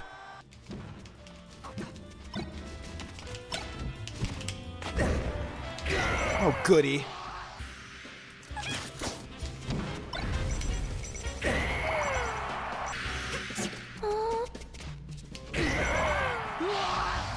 Yeah.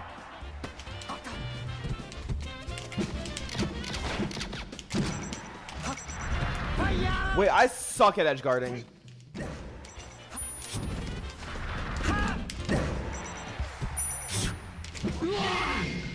Okay, nice. That's 1-0, baby.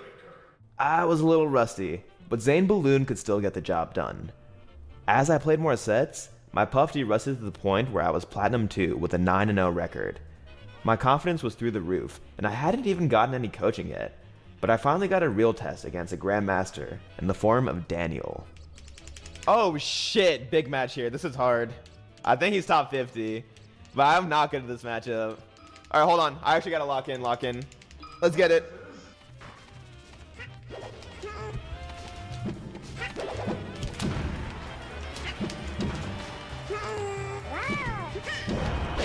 Oh. Okay. That was bad.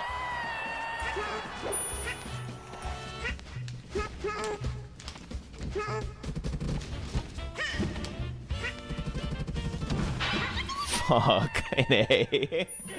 I just wanted to shield drop rest it.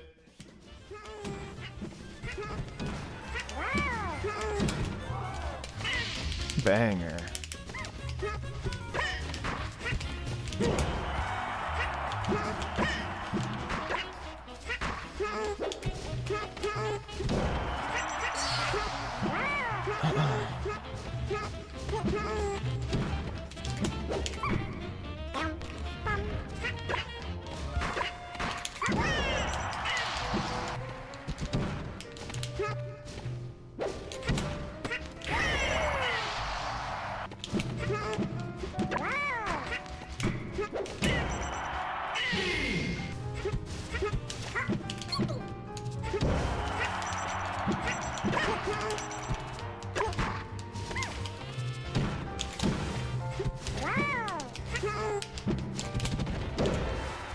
No way. Okay.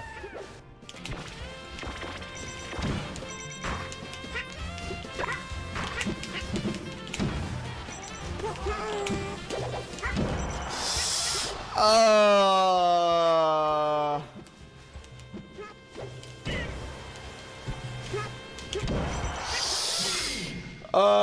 okay. First loss. Clearly, I wasn't ready for the big leagues quite yet. I needed something to take me to the next level. Something to guide me. Something or someone. What up? Hello, Yo, hello. what's up, coach? You hear me? I hear you, yeah. It was Ludwig, famous streamer, Smash commentator, and co-owner of my organization, Shopify Rebellion. Although he never had a tremendous amount of success as a competitor, his game knowledge while being on the mic got him to where he is today. Hopefully he could give me that X factor that I needed for Grandmaster. I've been drinking. Come on, man. I had a beer at 10 a.m. today. I said, why don't we keep it rolling? Oh my god. What's your least favorite matchup with Puff? All the floaties. I'm bad at the floaty ones. Okay. I know you're good versus like. Who did you beat Chillin's Mario? Come on, that's not like my highlight. You don't have to look far as to see what my Puff's beating. What are the highlights? I think you know. So easy. I mean, it's just so simple. It's just such an easy game. I think you know. I'm pretty good against Marth. Yeah. Pretty good against Marth. Okay, yeah, you got me.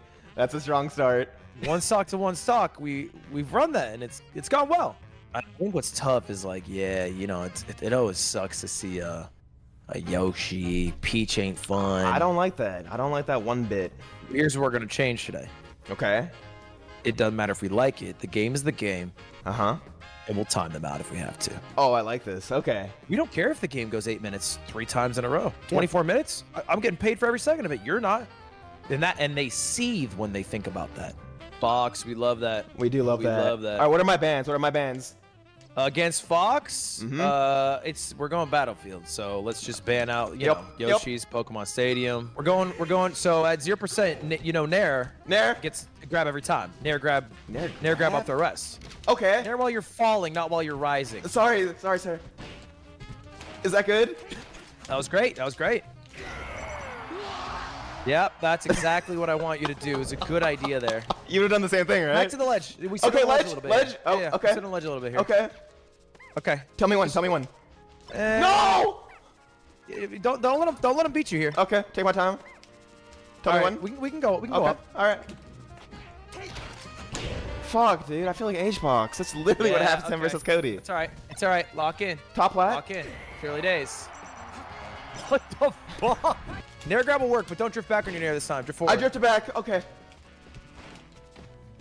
While you're falling. Oh my god. Bad bitch alert. Nair. Okay, I'm going to do it the way you said. Yep, but it's got to connect if you're going to go for the grab. You drifted back, so you didn't do it like I said. I've never hit this in my life. It's too late. He's at 9%. Oh my god, you know your percents. Wait, I'm going to lose. So, okay, if you press both sticks while he's doing the up air, you can smash you out of the second hit. Roger. Watch out here. He can grab us and kill us. I'm good. Yeah, you're good. You know he wants the grab. You know he wants it. I think he wants up smash too. He might. Bait it out. I'm baiting. Oh my. This is great. No! No, that was fine. That was really good. Dude. Okay. All right. It's fine. We got this set. We beat this guy easy. Here's one rule we're gonna start using. Okay. We are not using pound until last stock. That's for the whole game. I like that. Last stock, you're allowed to pound. I would recommend either pounding when you're drifting left and then doing it right, or shield drop pound. Okay, if you're gonna pound. I like that. Look, I don't know who this guy is. I won't pretend, but he doesn't have the spark that will make people love him. And you do. You mean that? Yeah. So let your spark shine. Yeah, we're never doing that on stages at the top platform again. I was trying to let my spark shine. Never letting that happen on a. If it's got top plat, we're never doing that. Okay. Yup. Oh, I'm ass. Come on. Dude, I missed those. It's fine. Just always go deeper than you think. Okay, now he's gonna be fishing. Now you're at the percent where he's gonna be fishing like a little. He's fishing. Yep. It's Punish pathetic. the fish. Punish the whiff. I want to pound I want to pound. Permission? Granted.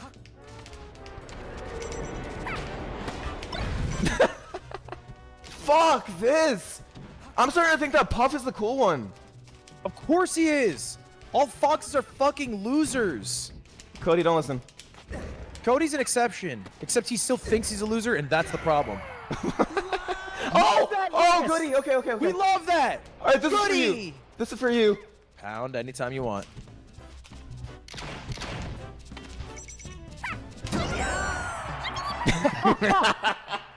Do you know why that happened? Because you pounded stock 2. Is that why? You know why that? Yes, sir. If you had not pounded stock 2, that would not have happened. Yes. I'm only getting GMs. Well, that's good. That means you climb higher when you win. That's true. And I'm not losing any points. I'm plat 3. How's your Sheik matchup?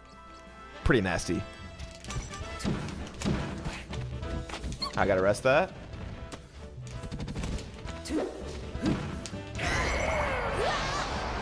Yep. Oh! Wait, this is ideal for him. What the? This guy's not real. Okay, he's trolling. He's got to be trolling. I think that was 100% real. That's right. Oh. I'm letting my spark shine.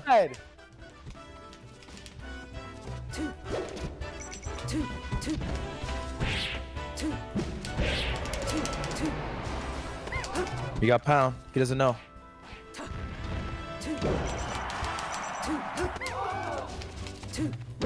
Dude, I got mixed. What are you thinking in the last stock? I gotta ask. What do you mean? What are you I was thinking in the perfectly last calm. I'm just asking questions. Like, what are you thinking of? Because I think you were trying to do some CC kill option, and then you got knocked up, and then that was no longer an option. And then, Yeah, once I was out of CC range, I feel like when you're out of CC range, you don't know how to kill the guy. I don't know. Or maybe you just didn't pivot your game plan. Well, then I was looking for him to jump on the fair, so I was trying to get an up air. Okay. I was thinking. Okay. I just want to know you're thinking. Yeah. All right, new rule this next game. We're never getting hit by full stacks and needles. Did I get hit? You got hit twice. Both games, you just fully charged needles while you were dying, and then you came back and he instantly got hit for like 18%. I just watched you it jumped happen. into him and he just did it. It happens because you're not thinking about it. But now it's just one. We're gonna add it to the mental stack because you can handle that. We're not getting hit by it this game. Okay.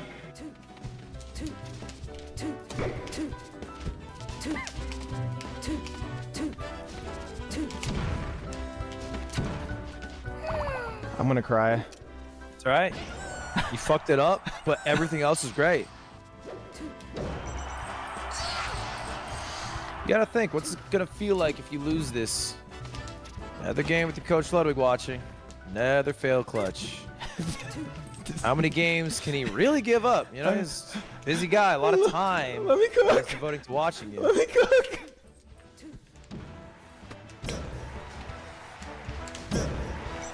Yep.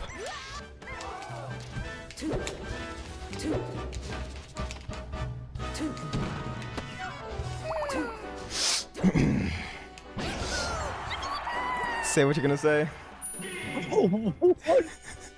What's that? What, man? I What? gotta look back. I've seen Juan miss those. I gotta pull the clip from how far away did you start that Texas read? How far away did you start that? Oh wait, this is preeminent, man. Who's preeminent? That is Was the Kirby? that's the perfect thing to say in this situation. That actually just made my day. That question made my day. Who is he indeed? Bro, I can't ask questions? No. I can't ask I questions. think- Oh, no. this is Trump's America. I can't ask freaking questions anymore. No, that's not what I meant. Come on, bro. He's ranked like 73rd or something. So what do I do versus Kirby? I don't know. This matchup kind of sucks, I think.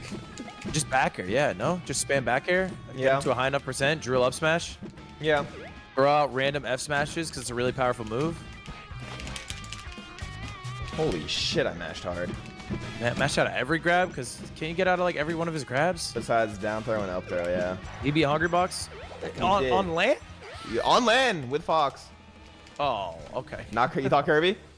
Okay, yeah, I thought he was like some Minnesota Kirby prodigy. No. He's just another fox. Sorry. I don't keep up. Say it with your chest. I don't keep up with And y'all. he sniped me all day. Ah! Just another damn fox. Why do I care? So you get stream snipe a lot in these? So much. I've said some heinous shit. You know, I'm usually a nice guy, right? Yeah, you're a very nice guy. I've said some unforgivable things. Give me like an example. Oh, fuck! That you said that? That's pretty rough. What did I say? I chanted preeminent as he was beating me, and I said you have to imagine it that he's getting top 8 at Genesis because it's never gonna happen in real life. Wow. Yeah. Oh, you're getting personal. I got real personal with it. Like, I'm saying what I think is probably a legal threat. Oh. No, nothing like that. Like, you know, I'm not a specific person, but I'd be like, you know, I hope they kill himself with a gun in real life. Oh. For real. No, I want this to no. happen. Yeah, no, nothing. Every night I dream of something like this happening. No, Okay. not. Oh, so then you're fine. I'm fine. Yeah, maybe I'm still a nice guy after. Yeah, you're still a nice guy. Yeah. Real. It's last talk. Okay, yeah, stop reading chat. Stop reading chat. I'll read chat for you.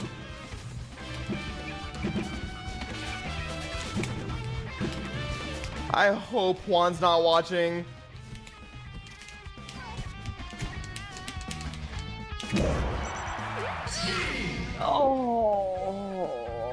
Oh. No, don't give up on me. Don't give up on me. I don't want to even be around anymore. Don't give up on me. I don't even want to be around No, anymore. this is for you. This is for you. There we go. Do I go out? Oh, Okay, shit. we'll take it. Throw in some more fucking F smashes. F smashes? Yeah, when he's at kill percent, you could just throw that shit out there. What's the worst that you're gonna get hit by? Like a fucking up air or something? Who cares? Yup. Killer instinct. Yes. Surely I should not down throw. Yeah, I think the down throws are pretty dog. Let's try just F throws. Just get him off stage and then wall him with some back airs when he's trying to come back. Killer instinct, fake it, Killer instinct. and then we do it. Okay. This is big. Wait, I can time him out. Big. You can ledge camp him right now. What can he do to you on ledge? What can he actually do? Nothing. Ledge. Take this motherfucker 1 minute more. Oh my god, the ledge was terrible! I didn't know it could do that. Oh my god! I didn't know it could do Oh my that. god! I didn't know it was possible. Dude! Since when? It must be a patch. It's all right. Oh no, he's in the lead! Oh, we're losing. We're losing. No! We're losing the game. What's a boy like him gonna do against a man like you? That's right. It was like a dance. What an up air. Yeah. Well, I think you just need to slow it a bit. You know, when you have a stock lead, just slow it a bit.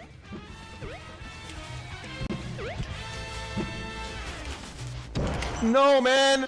Oh my god. What? Oh shit. Okay. Oh, I panicked and it worked. I love this. Go for an up air if you can. Oh, goody. Yup. Okay. That's the nerves. That's the nerves. That's the difference between number 79 and number fucking 1.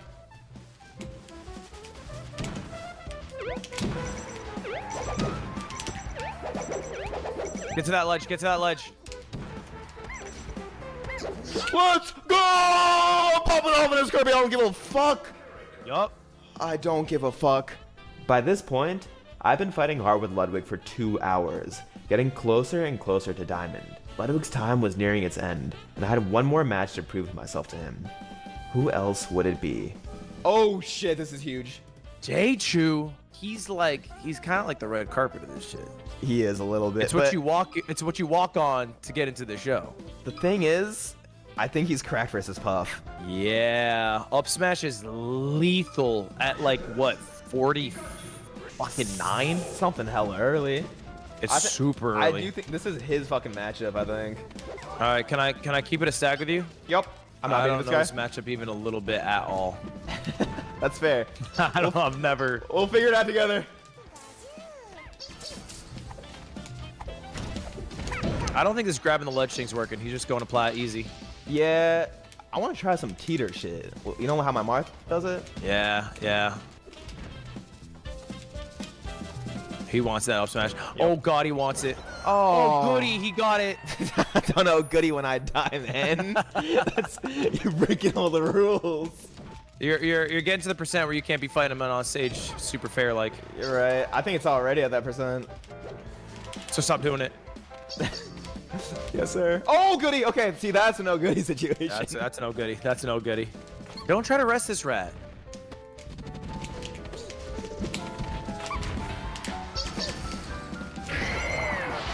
Never mind. What's the punish? What's the punish? Nothing. Nothing. No fucking way, dude. That's not right. Yeah, that's tough. That's tough. He wouldn't Pichu. That's tough. I won't lie. Does he do that a lot? He does that every now and then. So now you need to teach him a lesson. If I think like that, I'll just get mad. Exclamation point Ludwig. Why does it link to a tweet of me linking .com? Well, don't say the full name, man. I've been burnt before. Oh, right. .org. Org. To the makers of Twitch, we apologize. He's gonna fucking get me again. My bad. Well, I can't just say words anymore. It's more like a compound nasty situation. It is more of a celebration. It's not what I said. Of men, I suppose. What if I get fucking crazy with it? These back airs, phenomenal. He'll never get hit by them, but they're sick. There it is, and you proving me wrong too. I'm like thinking of what Hungerbox does, and it's like back air, mix up a nair, drill up smash, call it a day. Chef's kiss.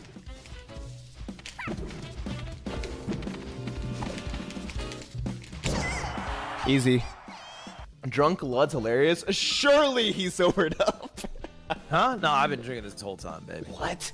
Here comes. Oh, he stayed. Okay, you know what worked is when you were spamming the back airs, because he kind of just hurts himself. So even if you're not really doing percentage, when he eventually commits to doing an aerial, like a forward air, it hurts him a bit.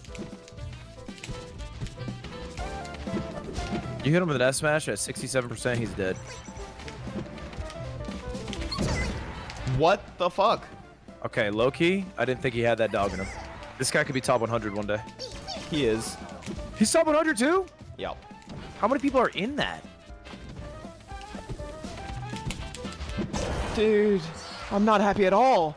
All right, you know, he hit himself a bit, so that's good for you.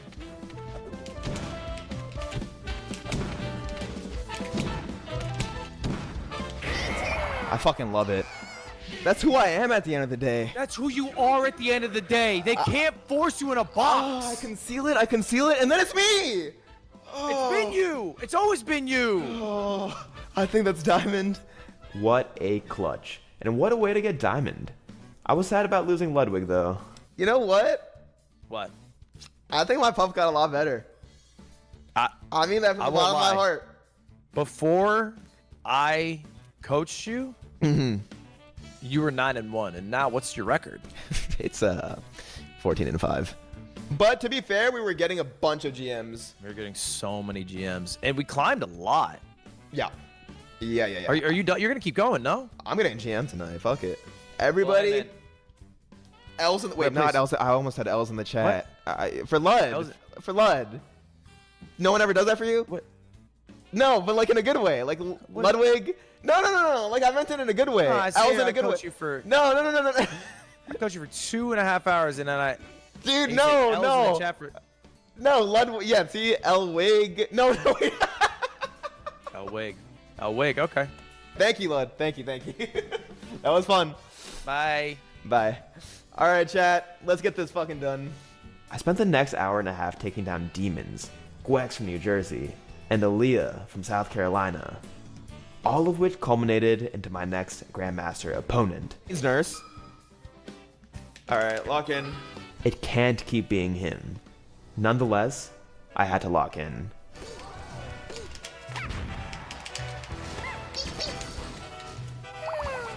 That's tough. Dude, I could have slid off rested actually. Oh shit.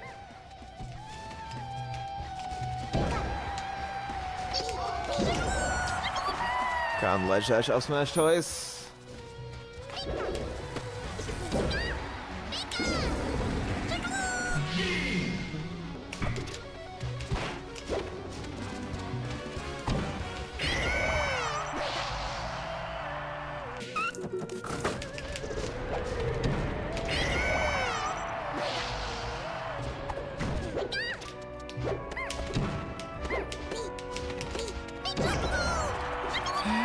feel so strong.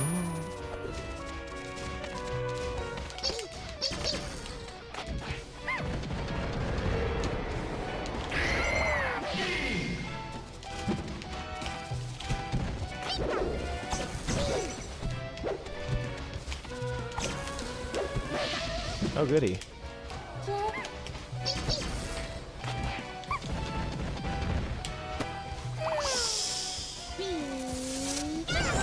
That one's tough. If I get this stock, I'm winning, no cap.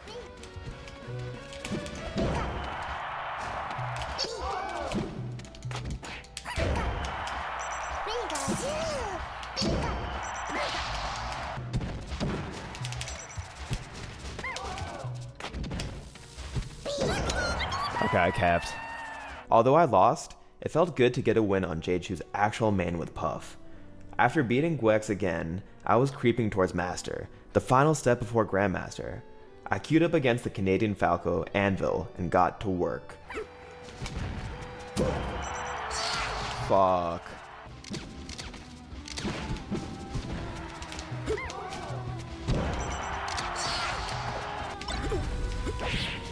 Why is this guy nasty versus Puff?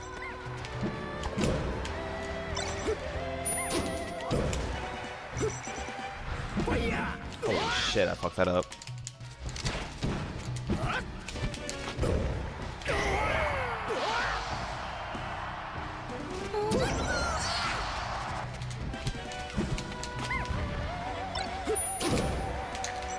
Alright, just win.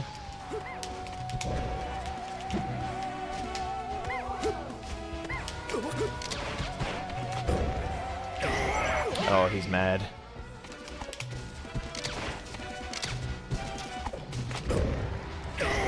Bro, you can't just laser. Okay, I guess you can.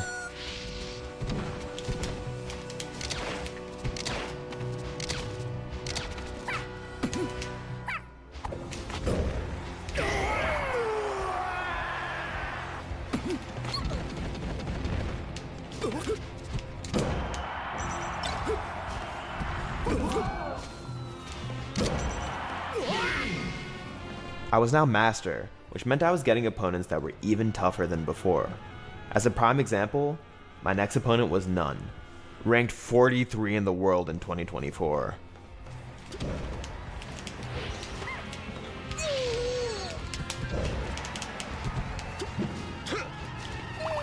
Fuck.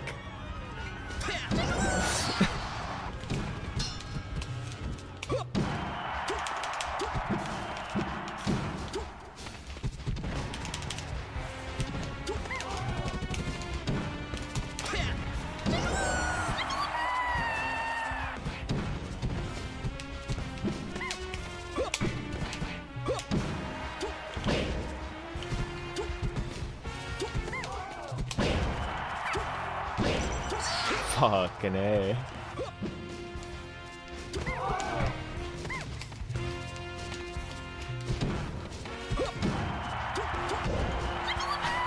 God damn it. Is this guy ranked? It's None!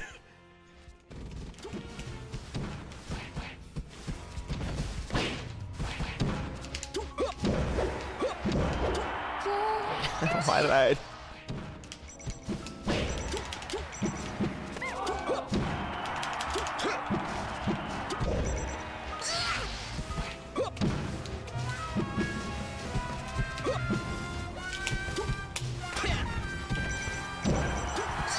This guy's different.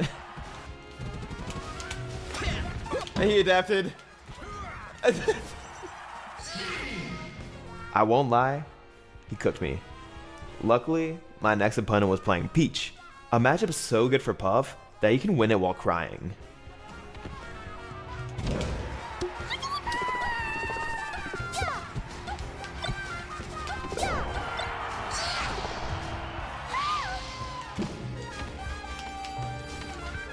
What even the fuck is happening, man?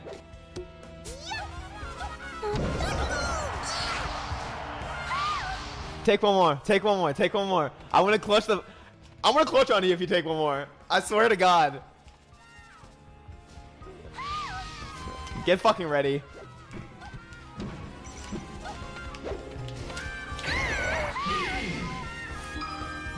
Fox?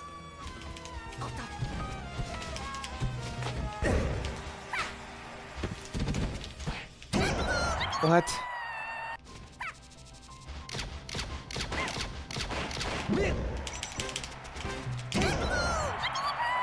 Dude.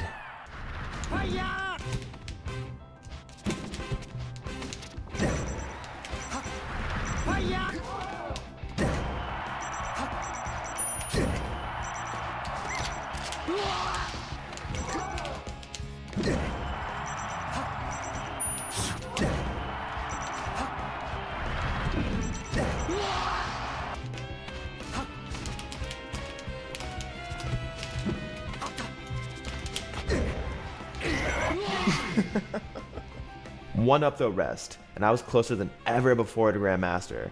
22:52 was my goal. I went full cam to try and avoid any snipers. Is this Cat Valentine? I don't think it's not Kyle, dude. He wouldn't do that to me. It's not Kyle.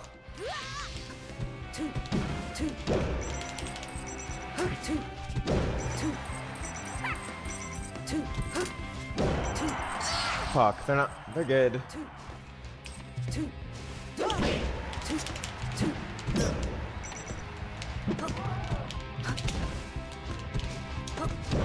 Dude, that's stupid.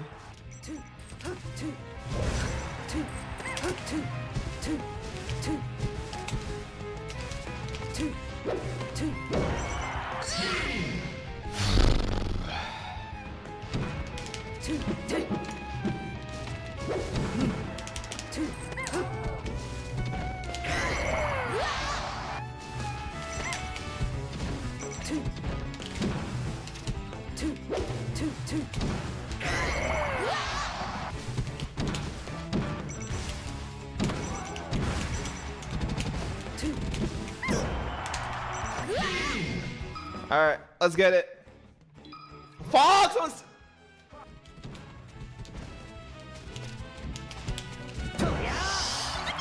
Dude.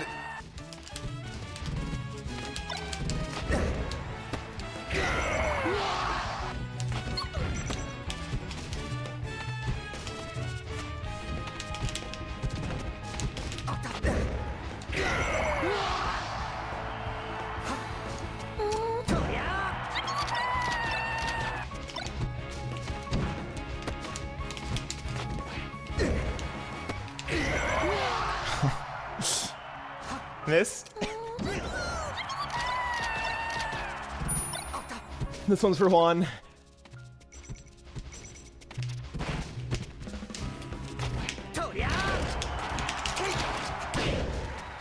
Dude, you're fucking joking.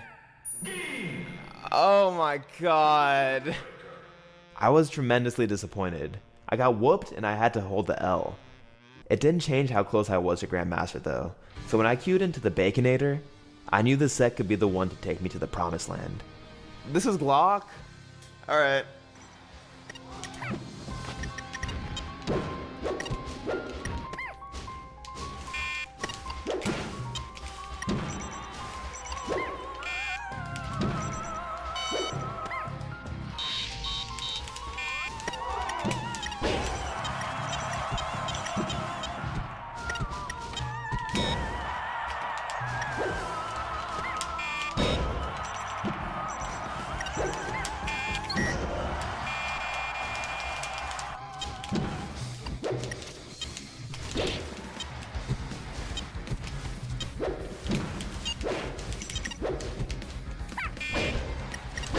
Got rested.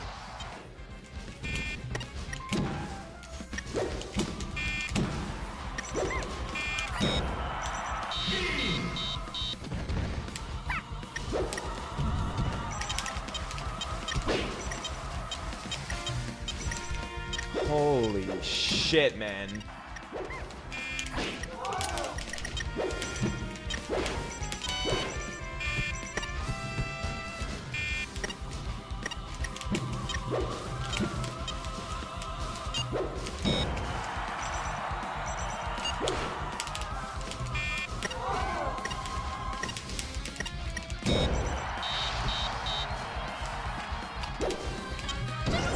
Fuck me.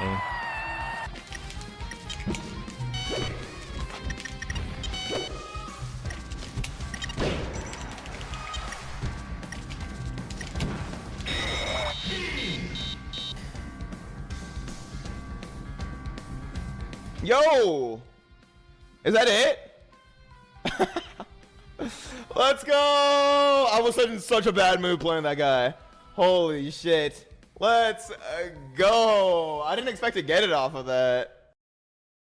And with that, Zain Balloon was a Grandmaster with a win rate of 25-10.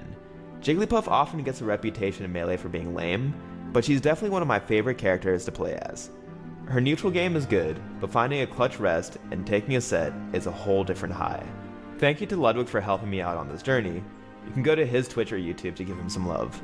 Subscribe to my channel if you want to catch these videos as they come out, but until then, check out my stream at twitch.tv/ZainNogme.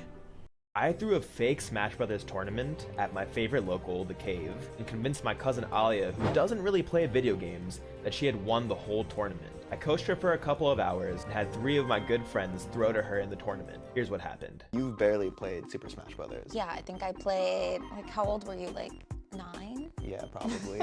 So don't do the math. Close to 20 don't years do ago. the math. My name's Alia Diamond. I'm 33. Right now I'm pregnant.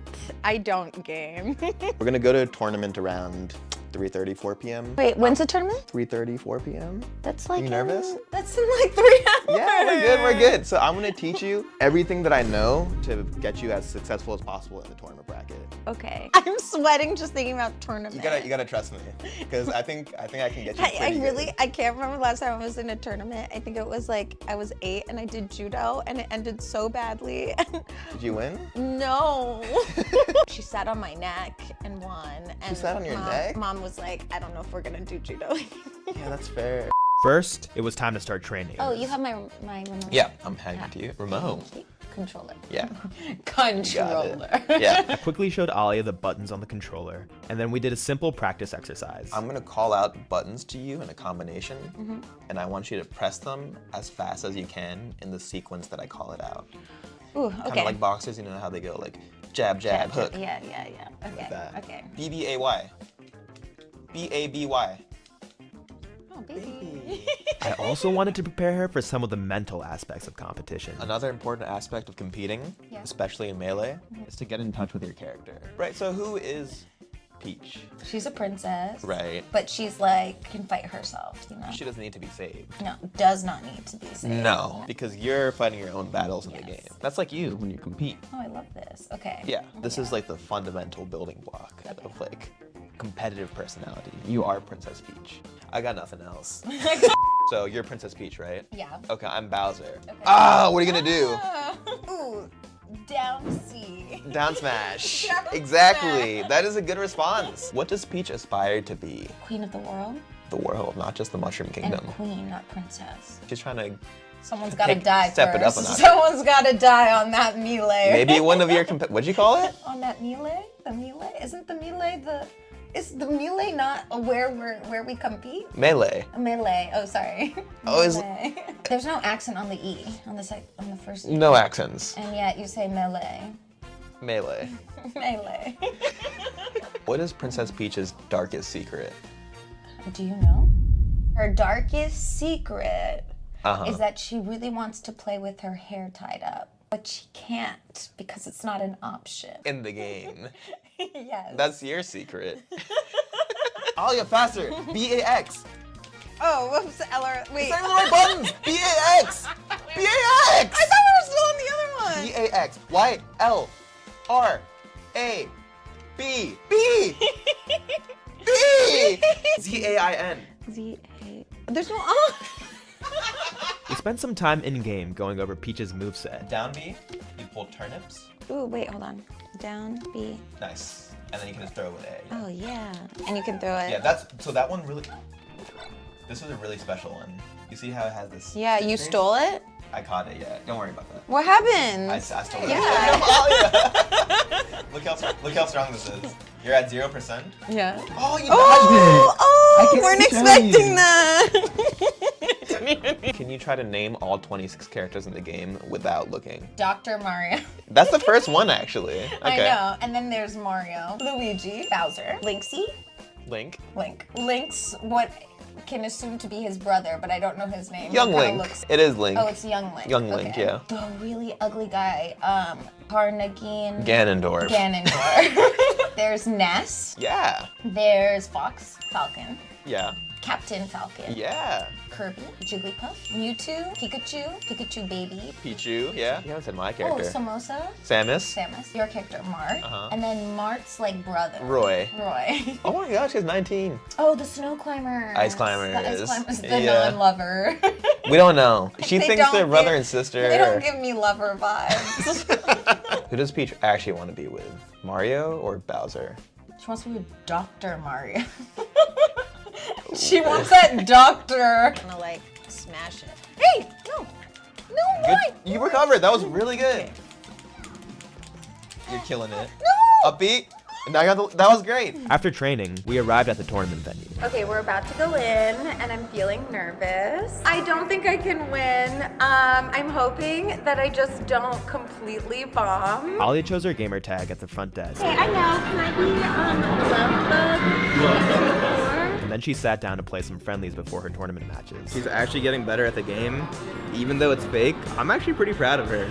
Like, I think she's picked up really quickly. Yeah. We'll see what happens, but the plan for the tournament was simple. Alia would play 3 matches against players I had briefed earlier about throwing, and before her final set, we'd make it clear that the winner of that match wins the whole thing. And with that, it was time for her first match. Alia's first opponent was my friend Vintage, a very strong Mars player using Donkey Kong. I told Vintage that Alia's first set should be the easiest one for her to win, but I could tell she was still feeling the pressure. Ah, that looks so scary. She stuck to our game plan of going center stage and spamming down smash. I don't know why Donkey Kong would want to hurt Peach. And she pulled off quite a few solid recoveries when Vintage put her off stage. Ah! Recover. Uppy. Nice. Oh no! Recover. Ah! Good recovery. Nice. Oh, Go. let's go. No! That's fine. You couldn't do anything. What was that? That was his down smash. Remember turnips. Oh yeah, sorry. Oh my god, what is he doing? That's What fine. was That's fine. that? He lost his stock too. It was like suicide. Oh! Whoa! Oh my god, I'm like sweating so hard. Stay in the pit and then down smash. Keep down smashing. Oh my god. One more stock. No. Go! Good game. I'm very sweaty and stressed out. You are so good. I was actually surprised with how like she was actually recovering. When most like new players like they pick up the game, they're falling off the stage and just dying immediately. Definitely better than anybody I've seen with 2 hours of experience. When I heard you cheering for her, I don't know, something primal in me wanted to win just to stick it to you, but I had to suppress it. After her first set, I had prepared a brief training exercise for Alia to hone her competitive mindset. It's all about the will to win. Yeah. And you need to prove that you're better than your opponent. You agree with that, right? Okay, yeah. So what I want you to do is talk about a couple of reasons why you're better than this guy. Nice to meet you. Hey, nice to meet you. So why are you better than him? Don't think about it too hard. I have longer hair. Oh, his outfit's cuter than mine though today. Alia, no, this is the exact opposite. You can't be thinking that way. I know, but you literally picked someone who has a very cute outfit. He is quite stylish, and that's but all I can think of. you gotta ignore that. Okay, why I'm that? Shit on him. Shit on me. You don't have your nails done like I do. Crusty. I know. Crusty. I don't know. I'm not. That's good. good. At That's this good. He's part. crusty. He's crusty as hell. What about this guy? Ooh, he has a really white shoes though. You like I'm him? kinda jealous. No, Oh, it's so hard. not to jealousy, keep it Alia. clean. It's not about jealousy. It's about pure, unadulterated superiority. I can't think of one thing. What? He's that fly? Too good, huh? He's not that fly. His controller's like this cute little white gold moment. That's another compliment. I know. I'm trying to. Better. Next up, she was playing Swift, a Pikachu player ranked 33rd in the world last year, here using his Fox secondary. Swift was meant to be a more challenging opponent than Vintage, and I could tell Alia was really going through it anytime Swift got a combo going. During the match, she even started teasing Swift for his controller.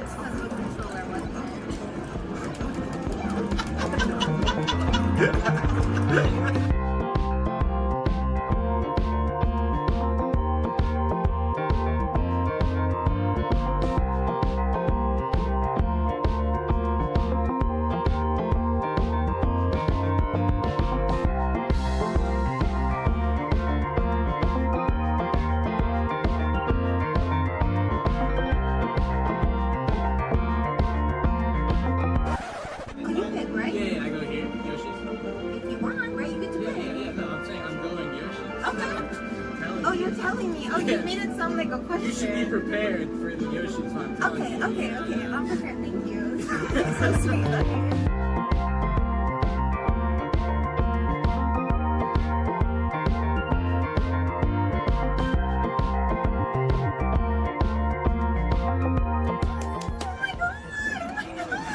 Sorry, good game. I'm just so shocked. Good etiquette. Like the fancy controller, I thought I didn't have a chance. Swift did a good job of keeping it close, and Alia secured her second win of the day. That was so fun. Oh, it's I couldn't like look at her without just smiling and laughing. So It's I hard, just right? looked away. I was like, I don't want to talk about it. For her last match, she had to play. What's up, everybody? It's Malachi, aka Young Down Smash. We thought he'd be the perfect final boss for Alia since he also plays Peach and is also known for having a playstyle that's based around down smash. Fox approach, down smash. Marth upbeat, down smash. She coming at you with some bullshit, down smash. This set was the closest one of all. Alia took game 1 convincingly, but Malachi took a close game 2, so whoever took game 3 would win it all. You can still do this. I have sweaty hands. Wipe your hands off and get in the game. Even though I knew it wasn't real, I felt tense for Alia. Even one unexpected SD could lead to her losing. A crowd started forming to watch her set. There was an interaction where Alia caught Malachi's turnips and threw them back at him. This is really tricky even for seasoned players, and the crowd was getting hyped.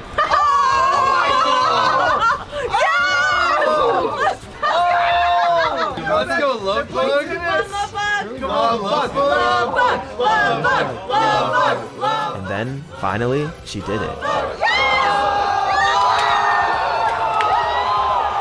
In the end, Alia got the full tournament experience. Give it up to our winner tonight, Rumble 3G4.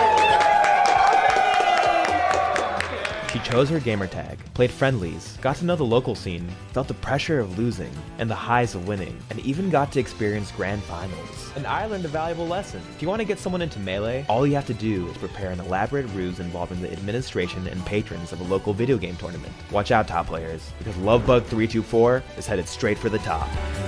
Bruh, your ass did not tell me your cousin was pregnant. That changed everything, man. You made me into a supervillain. I don't lie to pregnant women. I don't lie to nuns, my mom, cats and dogs, and pregnant women. You turned me into a supervillain. Apologize to me.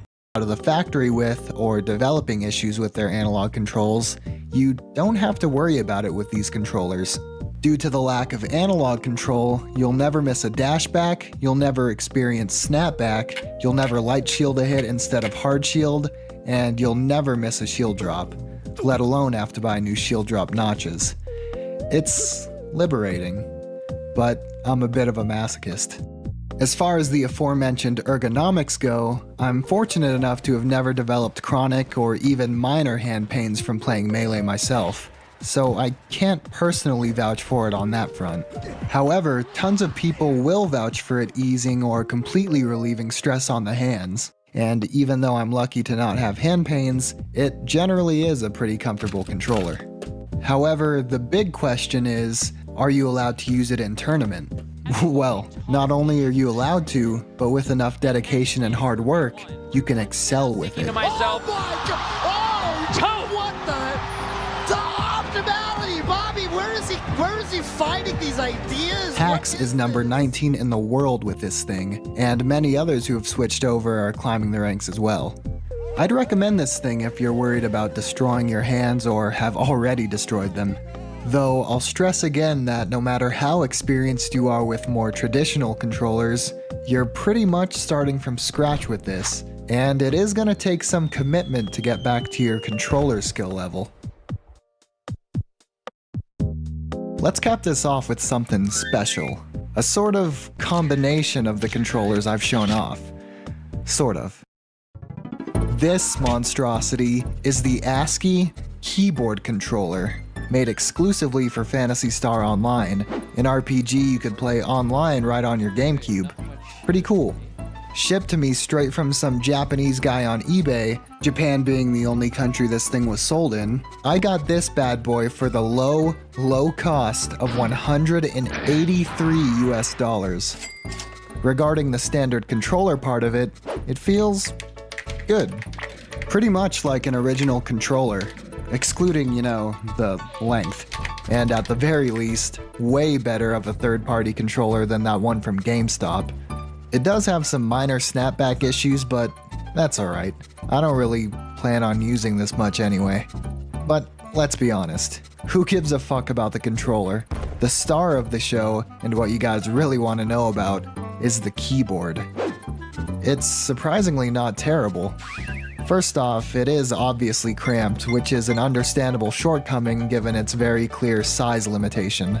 The keys have light feedback being fully depressed, but it does start feeling a bit iffy typing a lot at one time with it.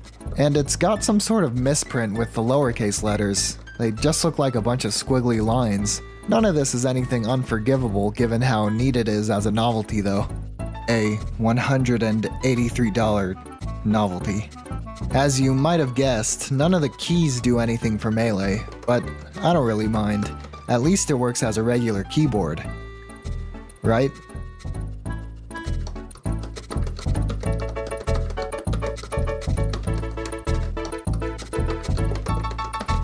Actually, it doesn't. At least not with this first-party controller adapter. What we need is this. A dual GameCube controller to USB adapter I ordered online, advertised to allow the keyboard on one of these controllers to work. Now we just plug it in, install its drivers, plug in both the keyboard and the controller, install the RAFnet adapter manager, open it, change the adapter mode from dual GameCube controller mode to game stick and keyboard, and there it is.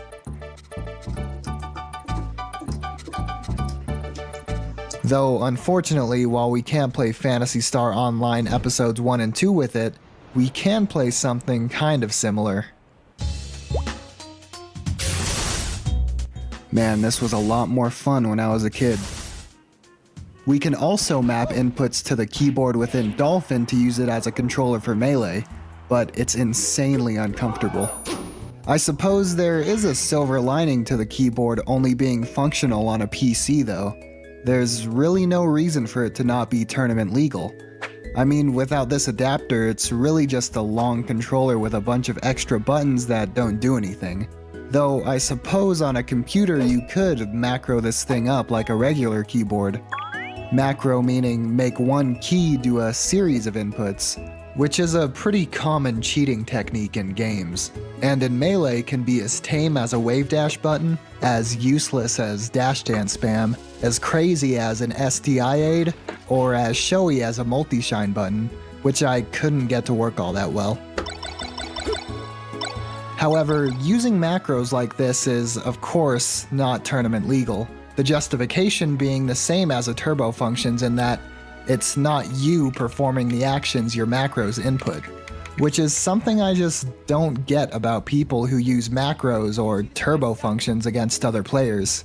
I mean, why would you take a game like Melee with so much beauty in its control and freedom, even in spite of its sometimes faulty accompanying hardware, and take control away from yourself by having a computer do actions for you?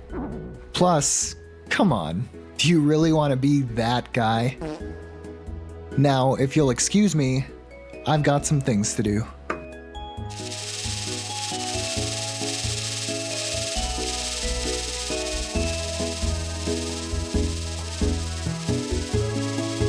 Big thank you to Dubs Rewatcher, Grarlic, GR Smash, John O, Josiah B, LRC Napkin, Momo, Nerd, Pierce H, Piggy Tones, Solier Sourion, The Big Beano, and Turn Down for Walt.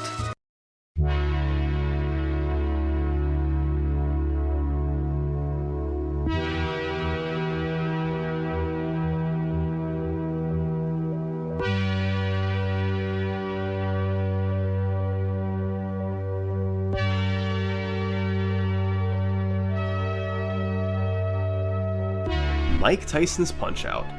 We've seen people beat this game blindfolded, we've seen a community rally together to take down its greatest player, but this whole time, we've missed out on the game's most competitive angle, beating the entire game from start to finish in world record time.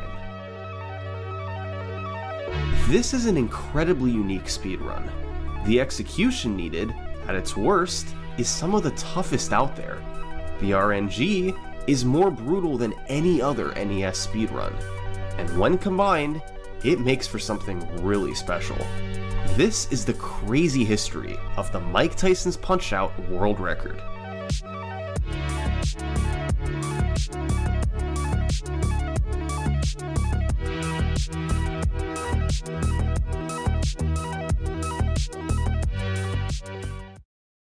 And now, a word from this video's sponsor, Empires & Puzzles. Empires & Puzzles is an award-winning free-to-play puzzle RPG game. It sounds simple. You just match shields of the same color to attack. The more you match, the stronger your attack. But there's much more, including specials, collectibles, and a global PvP leaderboard. Empires & Puzzles also has an upcoming holiday event featuring special hero surprises, exclusive rewards, and joyous challenges. In the Owl Tower event, new heroes will be soaring into action. They bring not just their unique skills, but also introduce new damage and defense types. There's never been a better time to get into Empires & Puzzles. Check it out now on the App Store and Google Play, or simply scan the QR code on screen here. Thanks again to Empires & Puzzles for sponsoring this video, and if you want to help support me, download the game now. The early days of Mike Tyson's Punch-Out speedruns differed from most games. Rather than playing the entire game, players would pick one fight to focus on, replaying it over and over to grind the time down. This was a logical way to do it. The game has a built-in timer and displays your exact time after the fight. So, players could easily compete on individual fights and post their times on game FAQs. That's what the old school runners did for years. But one runner did something a bit different. He decided, just for fun, that he was going to complete a run of the full game, all 14 fights back to back. He was the only old school Punch-Out runner to do a full game run, and it was way ahead of its time. The runner who did this was Matt Turk.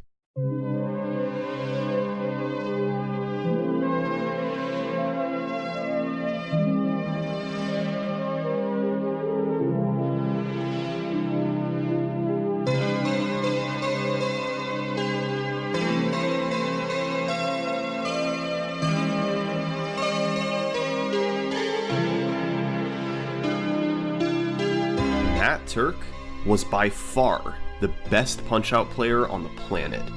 He was one of the most dominant speedrunners in general. His times were so hard to beat that years later, the game's best players had to embark on a quest to take them all down. But even after conquering all 14 records, Matt Turk was still hungry for something more. So, he decided to try an any % speedrun. That's a straight shot through the game, adding up the times you get on all 14 fights. And so, we arrive at the first speedrun of Mike Tyson's Punch-Out, 17 flat.20 by Matt Turk. Except, there's no surviving video. Turk rarely recorded his runs back then, since he didn't formally submit times anywhere. In my opinion, it's likely that his times were legitimate. His knowledge of the game was incredible, and what little footage we do have is extremely impressive for the time. So, we can't watch Turk's full game speedrun. But thankfully, we do know what times he got on each fight. And let's just say, it was exactly what you'd expect from a Matt Turk speedrun.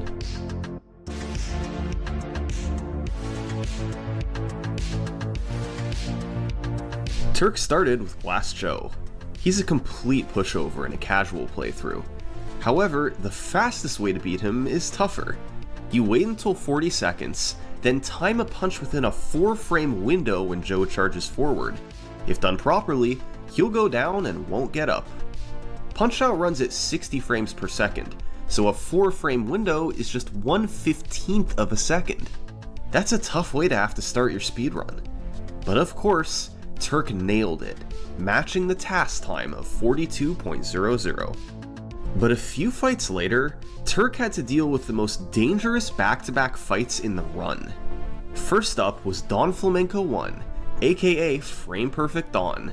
By punching then dodging, and waiting until the last 60th of a second to counter him, you'll get a star.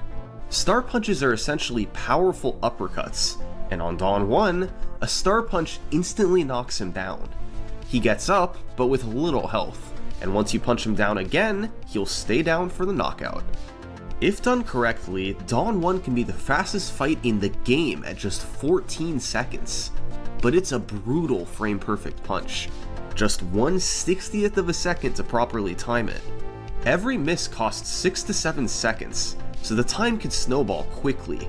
Not only did Turk get the star on his first try, but he ended up once again matching the task time of 14.97. Complete perfection yet again from Matt Turk. Then came the second part of the back-to-back, King Hippo. He is the living embodiment of RNG. You can only hit Hippo when he opens his mouth, and he has a 3/8 chance of doing that on any given punch. You need him to do this at least 3 times to knock him out. So, the fight all revolves around waiting for Hippo to open his mouth. The best fights get 3 opens straight away. This is only about a 5% chance, but can lead to a 37-second fight. From there, each additional non-open adds 3 to 4 seconds, and it can get bad fast. Turk ended up getting a 48-second Hippo fight, 3 blocks and 3 opens. That's a solid fight given that blocks are much more likely than opens. But this combo of Dawn 1 and King Hippo was super punishing. You needed the frame perfect punch just so you could get a chance at Hippo's randomness. It was a terrible 1-2 combo, but on this run, Turk had made it through relatively unscathed. The next several fights featured a mix of tricky execution and harsh randomness. We're going to get to most of these fights later. For now, it's important to know that Turk had a pretty clean run through most of the second half. No fight stuck out as getting terrible luck, and he made few, if any, mistakes. Matt Turk had himself a very solid run going. Yet, none of this actually mattered, because there's a fight at the very end of this game that makes the previous 13 seem completely irrelevant. I think you may have heard of him before.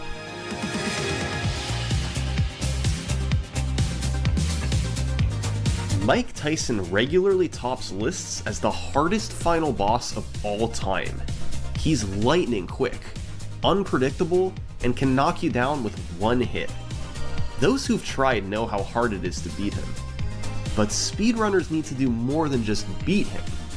They need to do it in the first round. That's 3 knockdowns in under 3 minutes. It seems completely impossible, but there is one way to do it. We'll break the fight down into 3 phases, 1 per knockdown.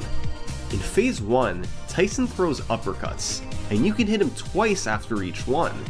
By delaying your second punch to the last 60th of a second before he would block, this punch does 5 times the normal amount of damage. If you're a frame late, he blocks. If you're a frame early, you barely damage him. It has to be on this one magic frame. So in phase 1, you have to land frame perfect uppercut after frame perfect uppercut. You don't need to hit them all, but you need to hit a lot of them. In phase 2, Tyson starts by throwing more uppercuts, meaning you need more frame perfects. But at 1:30 on the clock, his pattern switches and he throws hooks. Here it's much easier. You just dodge and punch twice after each one. No need for anything frame perfect. After sending him down again, you enter phase 3, which is quite simple. Tyson only throws hooks, so you punch him down for the TKO. Phase 3 takes anywhere from 52 to 55 seconds depending on Tyson's pattern. So if your second knockdown is at 2:04 or lower, you've got a round 1 fight in the bag. The key to the fight is that you can damage Tyson much more during his uppercuts than his hooks. So, the earlier you knock him down in phase 1, the more uppercuts he'll throw in phase 2 before 130, and the more damage you can deal. Generally, you need at least 4 phase 2 uppercuts, meaning a first knockdown of 109 or less. But, you can get as many as 6 uppercuts with a knockdown under a minute. Of course, Tyson can randomly delay and screw everything up. Most notably, in phase 1 he can do the 8-second delay, where midway through the phase he just stands still for 8 seconds. It happens 50% of the time, and while it doesn't completely kill a round 1 attempt, it can turn a solid phase 1 into an impossible one. Now, with perfect execution and a lucky pattern, it was possible to round 1 Tyson down in the 220s. However, these times were extremely rare and took hundreds of attempts from even a seasoned veteran. Getting a round 1 fight at all was unbelievably difficult, and when it happened, it was usually just before the end of the round in the 250s. Even Matt Turk couldn't always pull it off. Under optimal conditions, with nothing at stake and the pressure off, Turk could round 1 Tyson a bit over half the time. But at the end of a world record paced speedrun, with 13 fights behind you and just 1 to go, conditions are anything but optimal. Trying to land frame perfect punches under this type of pressure is unimaginable. But if anyone could do it, it was Matt Turk. And he ended up finishing off this run with a Tyson fight of 250. He cleared round 1 with several seconds to spare. While we can't watch this run today, its legacy lives on. Like most things Matt Turk did, it was so far ahead of its time. A clean first 13 fights, and a round 1 Tyson at the end. Those two aspects combined made this run amazing. Shortly after this run, the original Punch-Out community started to die off. By 2010, Matt Turk stopped playing as well. So, with no competition left to lower them, all the world records remained stagnant, including Turk's full game speedrun. But then, in the late 2000s, there was a shift in the speedrunning community. Rather than being scattered across different websites like Game FAQs, speedrunners started to centralize at one website, Speed Demos Archive. For a few years, Mike Tyson's Punch-Out didn't have a submission on SDA. But in 2010, a new name popped up on the website. He was the first new Punch-Out runner in years, and unlike most before him, his main focus was completing a run of the full game. This runner's name was Sinister One.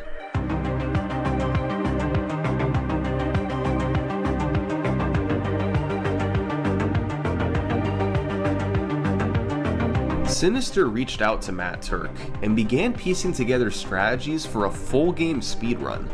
However, he quickly realized there was a pretty big skill gap between the two of them. So, Sinister turned his focus to completing a segmented run. Punch-Out is naturally broken up into circuits every few fights, so Sinister grinded each of the 3 circuits individually, plus Tyson on his own, and submitted a 4-segment speedrun to Speed Demos Archive. This run clocked in at 16:31, nearly half a minute ahead of Turk. However, these runs really can't be compared. Sinister could optimize each circuit to a high degree, rather than having to get everything in one straight shot. Turk's 17 flat was definitely the more impressive speedrun. So, once Sinister kept practicing and getting better, he decided that it was time to take the training wheels off and complete a single segment run of Mike Tyson's Punch-Out. The whole game in one segment, just like Matt Turk did. Sinister tried for weeks, and while he was able to get runs in the low 17s, he struggled to do better than Turk. The main problem was the combination of Dawn 1 and King Hippo.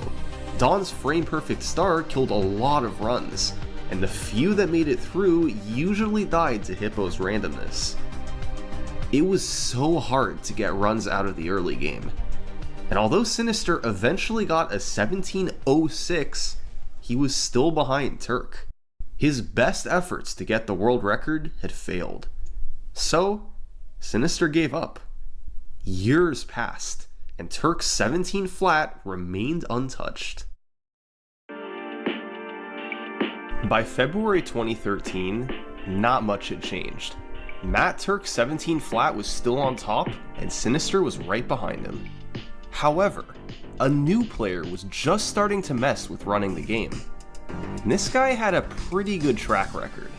He was the world record holder in both Super Punch-Out and Punch-Out Wii. His name was Zallard1.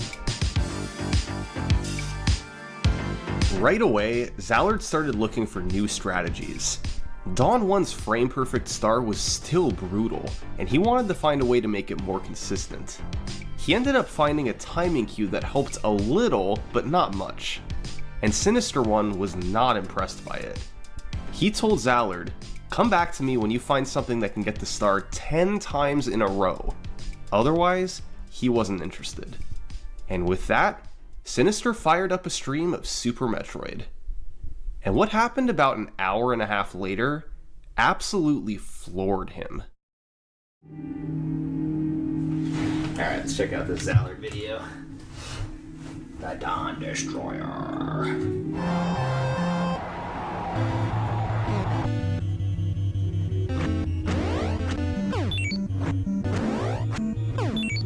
Oh my god, are you kidding me? Dude, no way. This can't be real. Dude, this guy's a hacker. Hacker?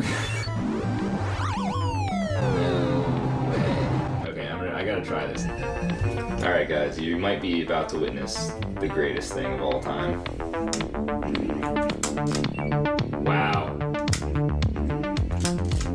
Wow. I'm so astonished I had to get hit one time.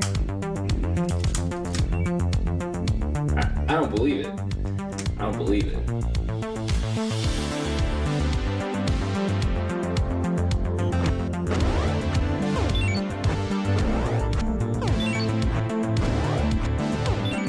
In Mike Tyson's Punch-Out, if you hold down an input while something else is happening, the game will execute it on the first possible frame. So, by holding down different inputs consecutively, you can perform a series of moves that always come out on the first frame, and therefore always take the exact same amount of time. Inputs like this are performed all over Super Punch-Out to get dizzy knockdowns, which is where Zallard originally got the idea. So, on Dawn 1, by buffering a left gut punch, a left dodge, a left quick dodge, then a left face punch all in a row, you arrive on the exact frame where you can get the star. It turns a frame perfect trick into a few trivial inputs. Zallard also found that you could do something similar on Glass Joe. By buffering a left face punch and a series of gut punches, you can guarantee a 42 knockdown, no timing needed. The Dawn 1 buffer was probably the greatest discovery in the game's history. Instead of resetting half of his runs, now Sinister would never have to reset there again.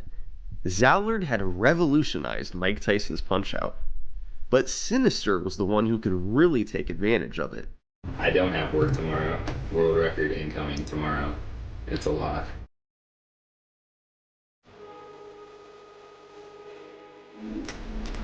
Alright, I'll take a 53.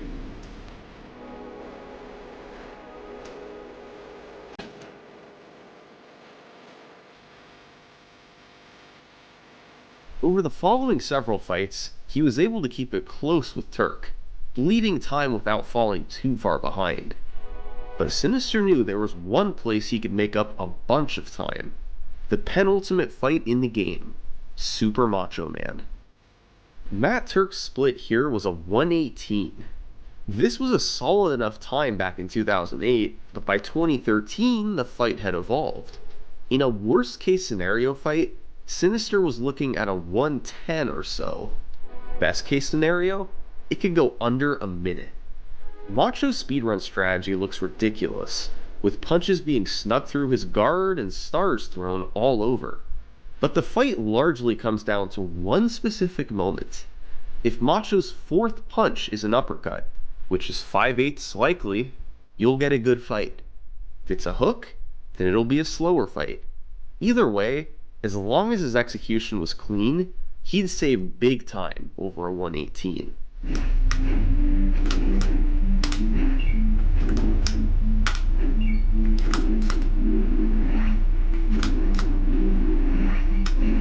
Oh, that's a good start anyway.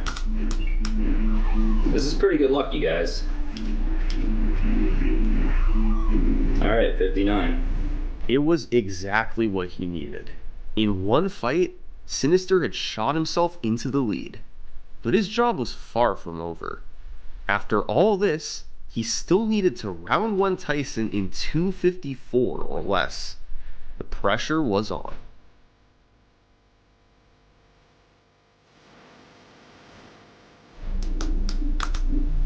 $105, that's a good time. Sinister had pulled it off. After carrying a lead into Tyson, he had nearly matched Turk's round 1 fight, clutching out at 251 to break the world record.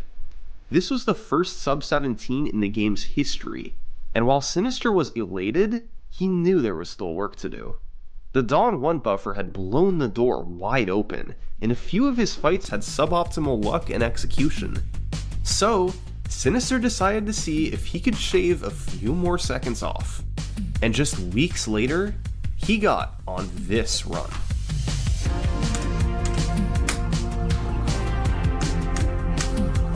Cool. Yes. Oh boy. Alright, this is now serious. Did I just gain time in that split? Dear God above.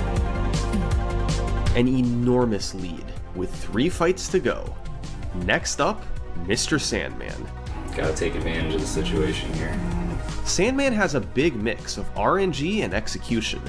The hardest part in the fight is his Dreamland Express, where you must dodge 3 times in rapid succession. You can counter him for massive damage afterwards, and by getting intentionally knocked down at 159 or later, you'll do another Dreamland Express when you get up. So it's incredibly rewarding if you dodge the Dreamland Express correctly, but if you're too slow, you can't damage him enough after. Sandman also has 2 main pieces of randomness. When you knock him down the second time, there's a 25% chance he gets up with a big health refill, which loses 10 seconds. And before his second Dreamland Express, there's a 50% chance he does a long delay, which loses 6 seconds. So that adds to 16 seconds of variation from RNG alone, plus tricky execution. And on this particular fight, Sinister ended up getting both the good refill and the short delay, although he bled a few seconds from slow dodging on the second Dreamland Express. An extremely lucky fight on an incredible pace, and his lead ballooned to nearly 28 seconds. So far ahead. On Macho, Sinister ended up getting the bad hook pattern on the 4th punch, which cost 10 seconds. But heading into Tyson, Sinister still had a mammoth 18-second lead. All he needed was a round 1 fight, and this would be a massive world record.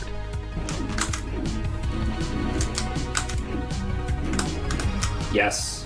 Okay, he's gonna throw 5.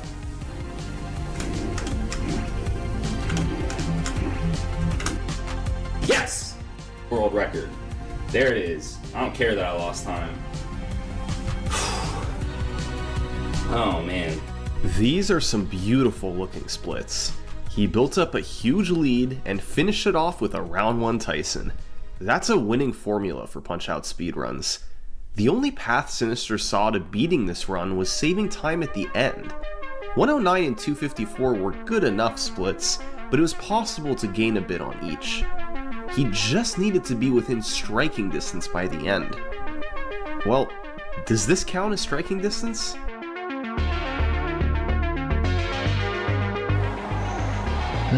Alright. A few months later, Sinister was in a tough spot. He'd made a 7-second mistake on Honda 2 and got awful luck to lose 16 seconds on Dawn 2. This was a big deficit, but he did have time to save. Was it possible to climb out of it? Start. Yes. Yeah. 57, baby. He needed a 247 on Mike Tyson. There'd never been a world record with a Tyson fight in the 240s. Sinister needed to break new ground.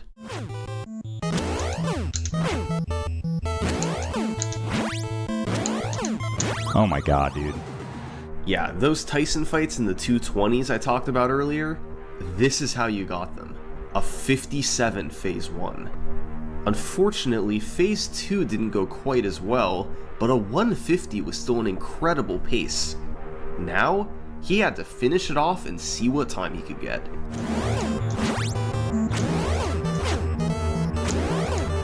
Yeah. Yeah, dude. Oh my god, I got that. I can't believe it. This was a legendary Tyson performance. With his back against the wall on world record pace, Sinister managed to go 9 for 9 on frame-perfect hits in Phase 1. The final result was a 243, an unheard of time for the end of a world record. As the congratulations poured in, Sinister debated if he should keep going. Those last two splits were really brutal, but he also had lowered the record pretty quickly.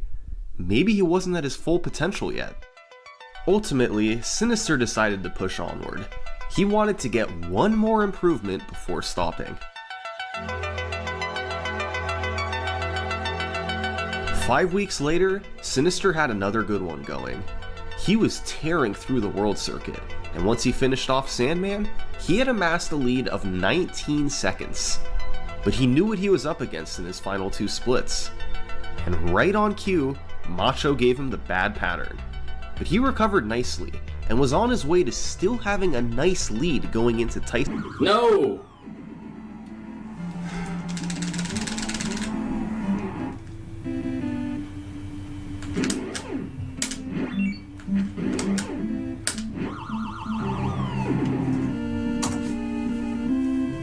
His entire lead was gone, and then some.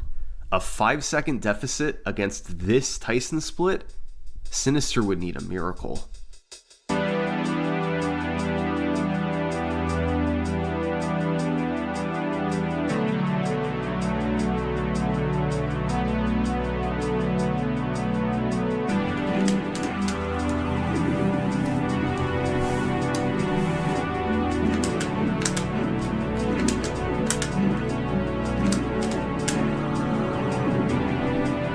Against all odds, Sinister had actually brought this run back.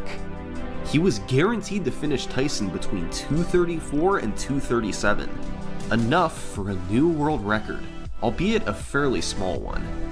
But there was something else Sinister could go for here. Frame-perfect hooks. In Phase 3, Tyson gets up with 40 health. Normally, you hit him twice after each punch for 2 damage each, a total of 4 damage. But if you instead delay the first punch to the last 60th of a second possible, you'll throw a single punch that deals 5 damage. Theoretically, if you land 8 frame-perfect hooks in a row, you can get a 37-second Phase 3, a massive time save over normal. But going for frame-perfect hooks is risky. They're harder than frame-perfect uppercuts, since you can't easily establish a rhythm. Each frame-perfect hook saves about 2 seconds, but each one you miss can cost up to 5. Generally, hitting 4 hooks is enough to save you some time, while hitting 2 is enough to break even. But add in blocks, and your Phase 3 time can spiral. So, it was decision time. Do you take the guaranteed small world record, or risk it to go for glory? Going all out.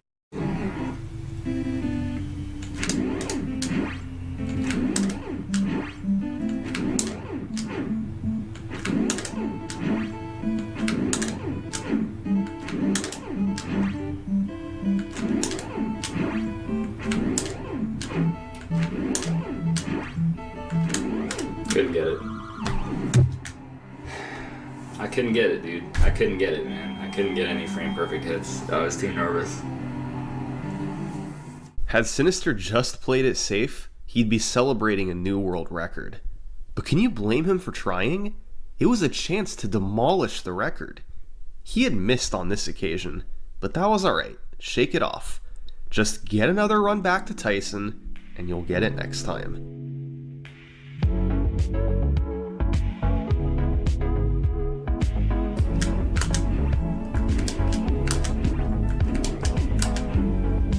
You're kidding me, dude.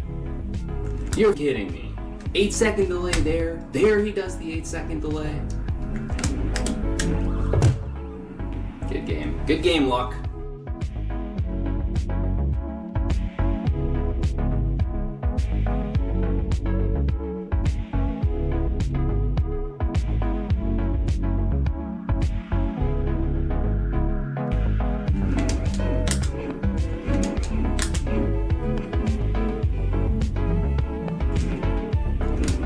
And it's over. 8-second delay killed it.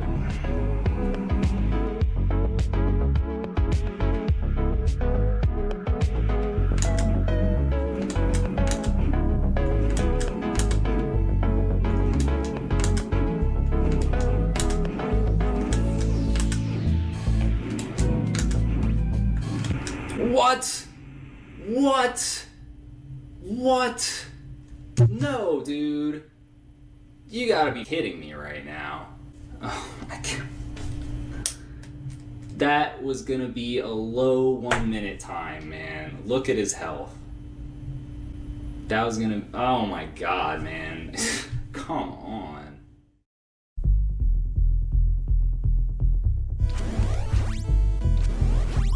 Whoa. Dang, that's a pretty good one. Yes, dude. Holy. What? I got a PB. How does this happen? Zallard 1, discoverer of the Dawn 1 buffer, became the second person to beat Turk and get a sub-17. Zallard was still well behind the record, but Sinister needed an improvement. Even a small one would boost his morale. And finally, on March 26, 2014, he broke through.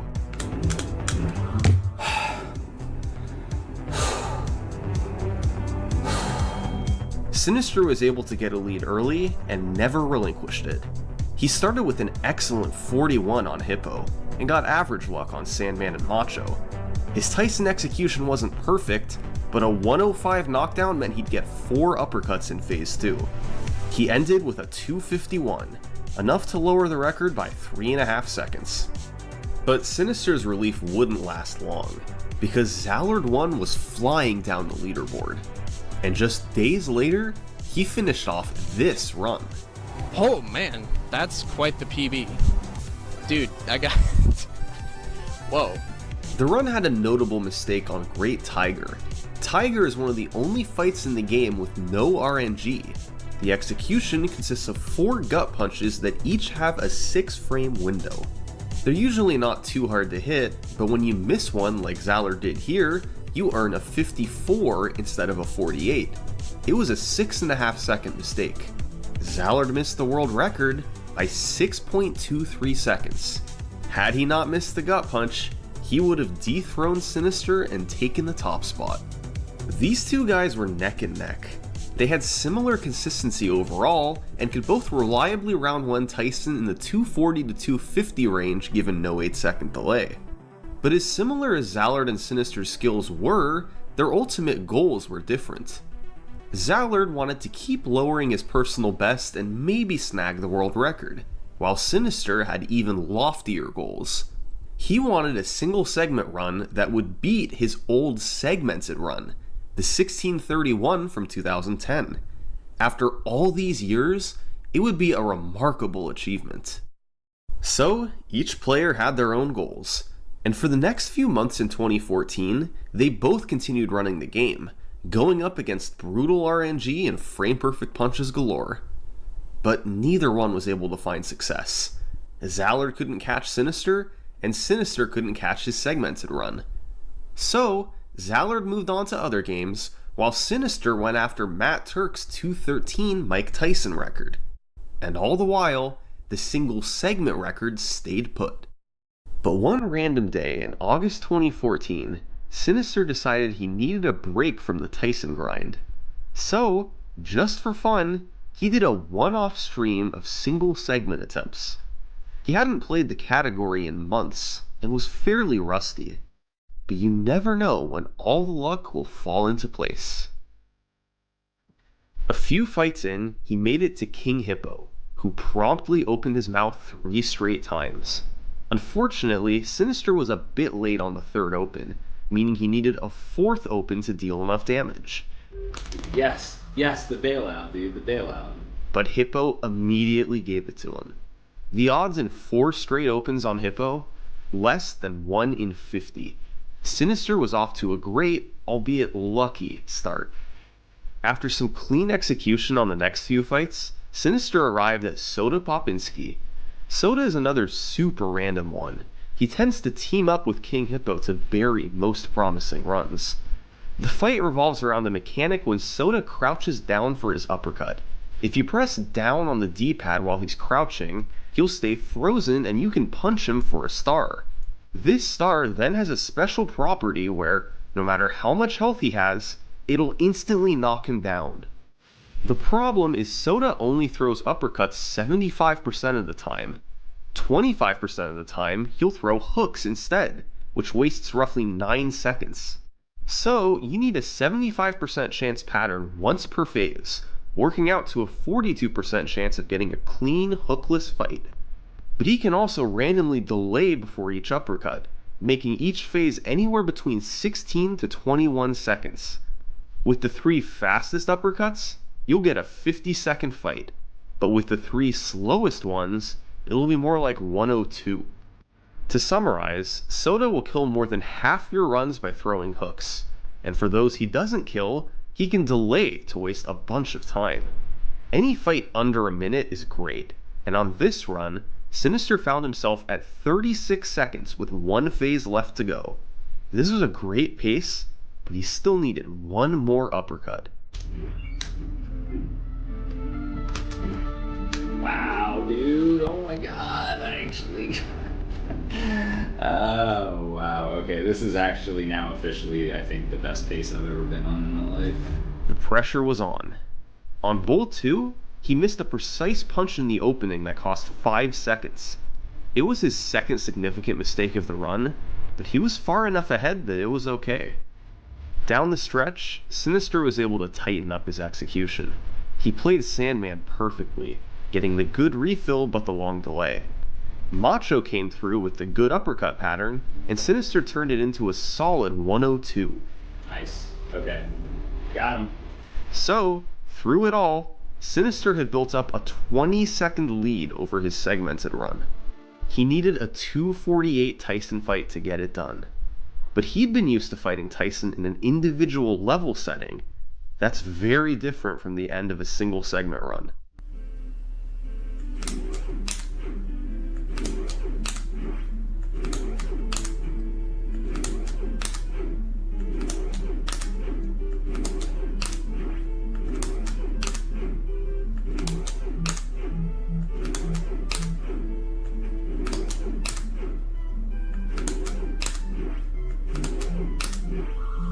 That was a horrible execution of phase 1.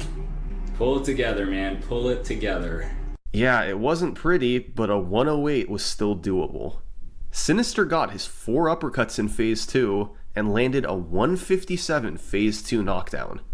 Playing it safe here wouldn't cut it. Sinister needed to land at least 4 frame-perfect hooks to get this. He had come all this way, gotten amazing luck, and it would all be for nothing if he couldn't execute right now.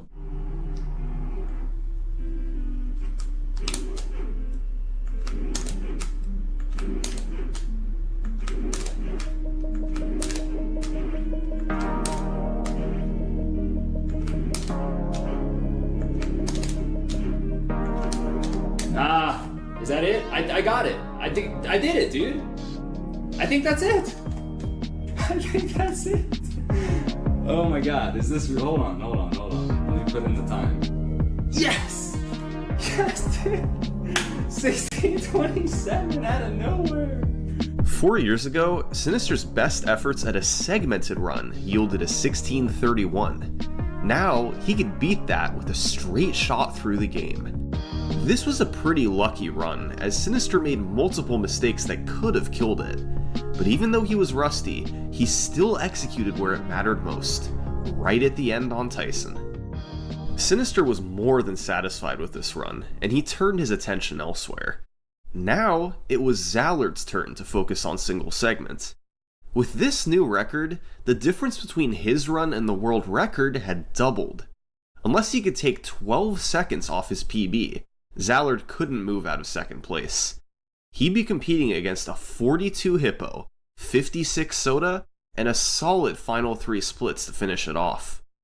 But still, that fall, Zallard started up runs again. Even if he wasn't directly going for the world record, maybe he could shave a bit of time off his 1639.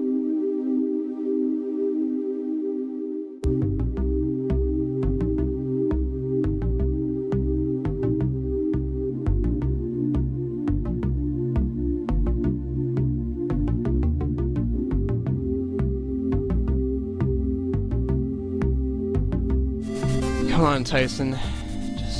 Just round one. That's all I need. Just a round one fight.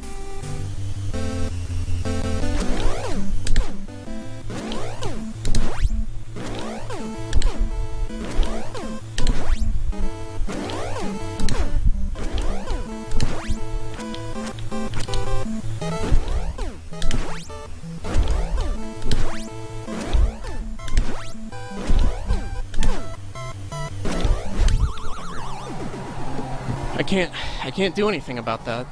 I just can't.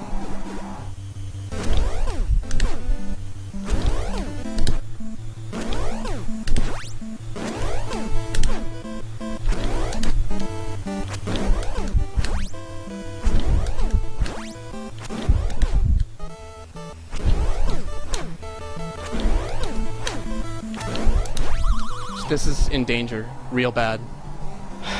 I'm not gonna do it. I'm not gonna do it, guys.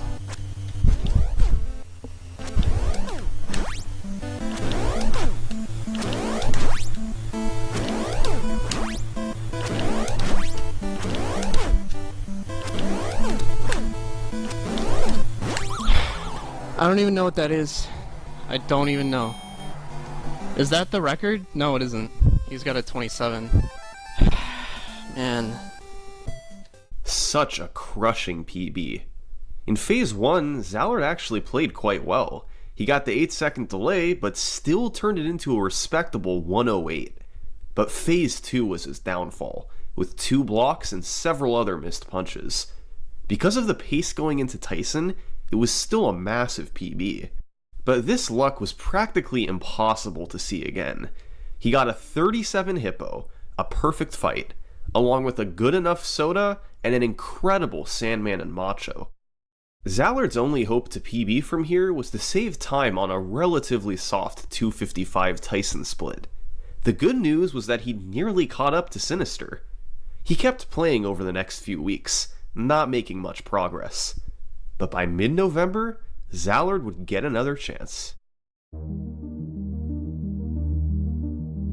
It wasn't a super inspiring run at first. He bled time over his 37 Hippo split and got bad luck on Dawn 2 to lose some more. But he was able to keep pace with his strong final 3, first getting the good refill and delay on Sandman, then the good pattern on Macho. It wasn't amazing, but heading into Tyson, he had a chance. Zallard needed a 241 on Mike Tyson.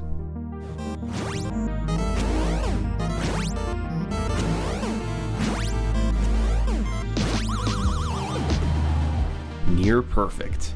Zallard was easily on pace to get this. But Phase 2 was a bit more dicey. He missed 2 of Tyson's uppercuts and missed all of the hooks. Now, he couldn't play it safe. He had to hit at least a couple of these.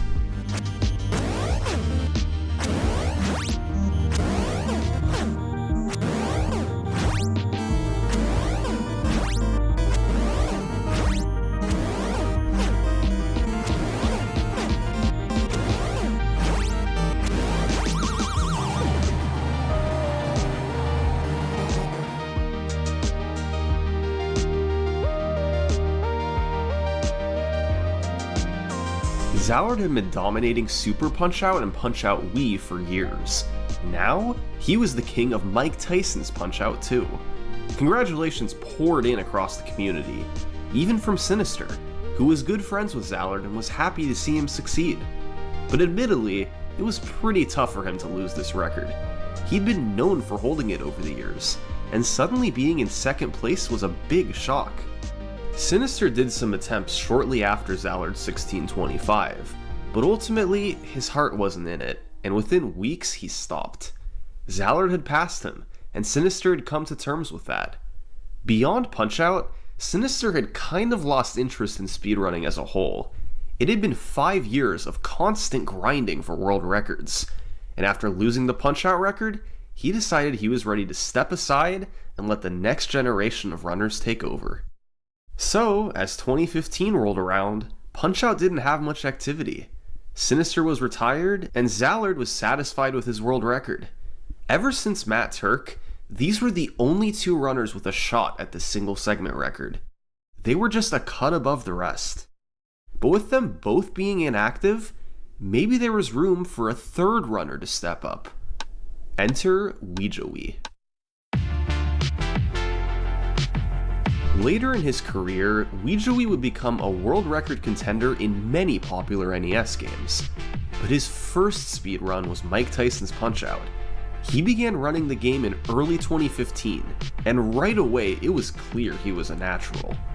He quickly became just the third player ever to get a sub 17, and as weeks passed and his time kept going down, Ouijoui began to make a push for Zallard's record. However, if Ouijoui had one problem, it's that his Tyson game was a little weak. Now, it's no exaggeration to say that fighting Tyson at the end of a single segment run is one of the hardest challenges in speedrunning. After playing through the whole game, you have to find a way to battle your nerves and execute frame-perfect punches over and over. And in the back of your mind, you know that you might not make it here again for weeks or months. Your mental and physical skills are both pushed to their limits. Despite some struggles on Tyson, Ouijoui took his time down to 1641, but he wasn't the only player going after Zallard's record. That's right, by spring 2015, Sinister was ready to return. He smelled blood in the water and wanted his world record back. It was a head-to-head battle, Sinister versus Ouijoui. Neither player was messing around, and so they both compared against Zallard's 1625 splits. Ultimately, it was gonna all come down to Tyson. Both Sinister and Ouijoui were capable of getting there on pace, but competing against Zallard's 240 was a tall order. So, both players knew they would have their chances. The question was, who could close it out on Tyson first?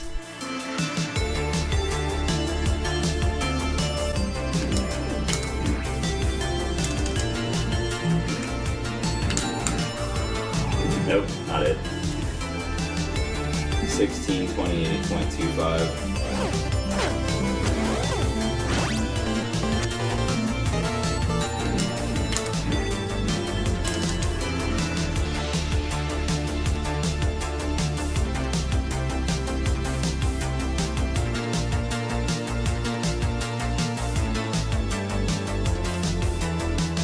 This continued for months. Ouijoui and Sinister could get a lead after 13 fights, sometimes even a big lead. But whether it was bad luck or bad execution, the run always died on Mike Tyson. The best paces the game has ever seen, all lost at the very end. But here's the thing, although the 8-second delay is a big problem, it's still possible to get a fast fight with it. A time in the 230s is doable, although there's little room for error. Sinister and Ouijoui had to forget about the RNG. As long as they played well, they could have a chance at the record. But that was much easier said than done. On July 16th, Sinister had another one going into Tyson. He needed a 242. And right on cue, 8-second delay. That was usually enough to kill it. But it didn't have to be. It's alright. Dude, that last delay was a killer.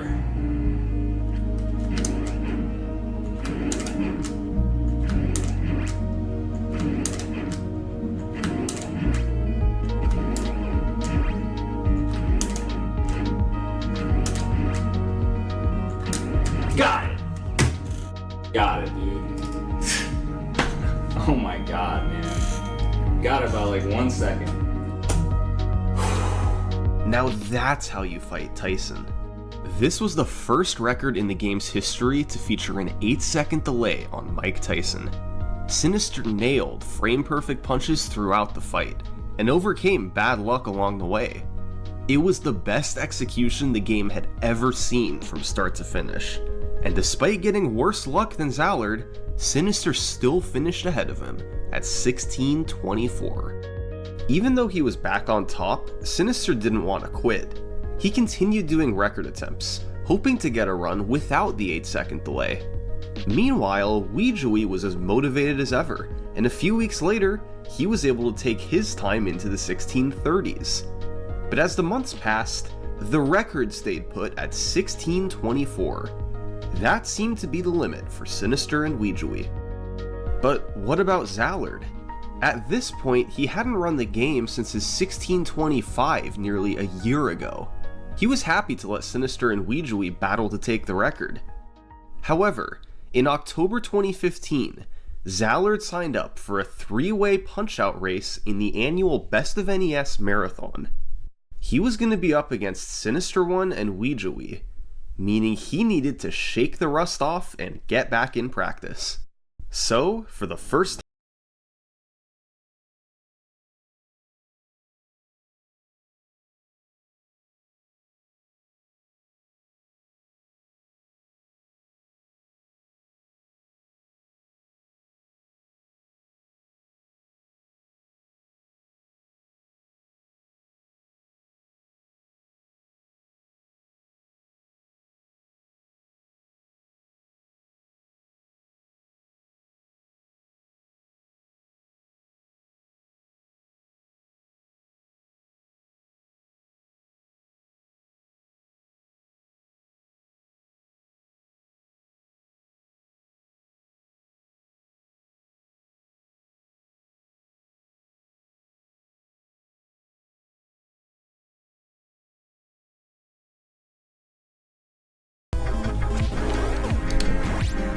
What are you talking about, Tyson?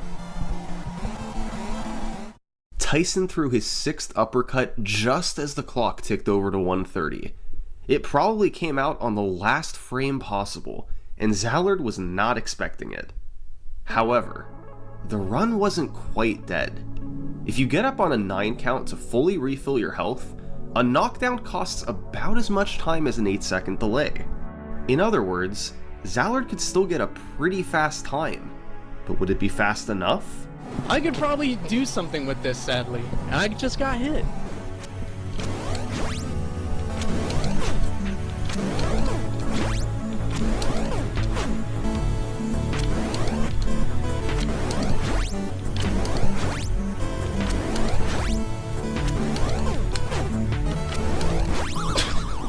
What a stupid run, dude.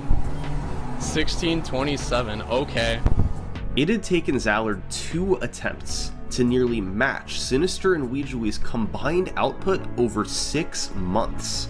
If he didn't get knocked down, or had he not gotten blocked in Phase 3, or a myriad of other small changes across the run, this easily would have been the record.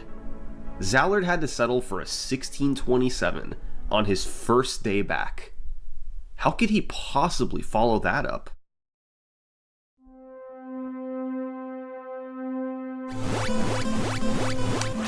Alright, here we go. Oh. Alright, soda.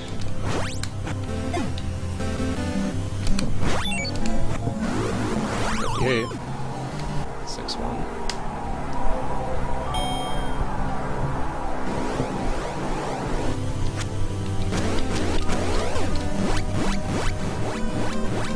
Uh-oh. It just got real. That's a split you're not supposed to gain time on. 4-8? This is so dead. This is the deadest speedrun I've ever seen. Oh my god, dude. This is doomed. This is doomed.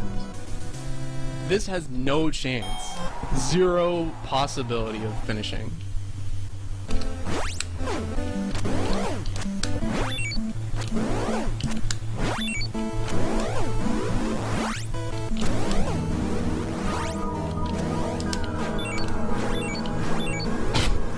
This is the deadest, dude.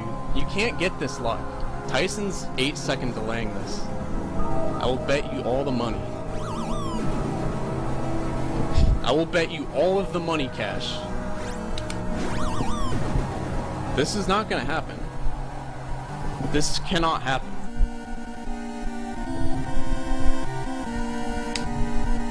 This isn't even real, dude.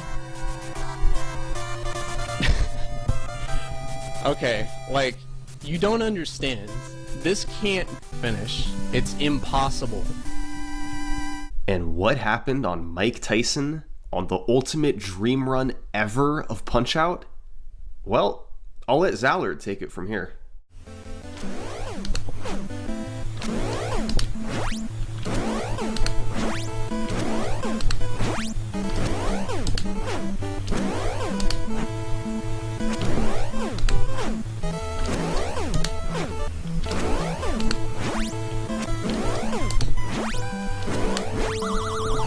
What? What? It's 102. I'd never got the 8-second delay in that first phase, so that meant I pretty much got past every luck barrier in the entire game, and it's just me versus Tyson. That's it. Like, all the nerves that I didn't have, they came back, like right here, right here.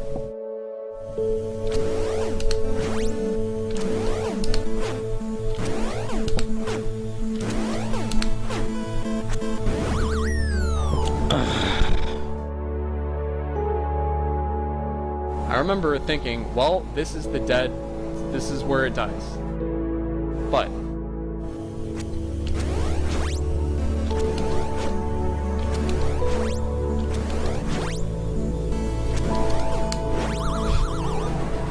this is, I feel so bad right now. So bad.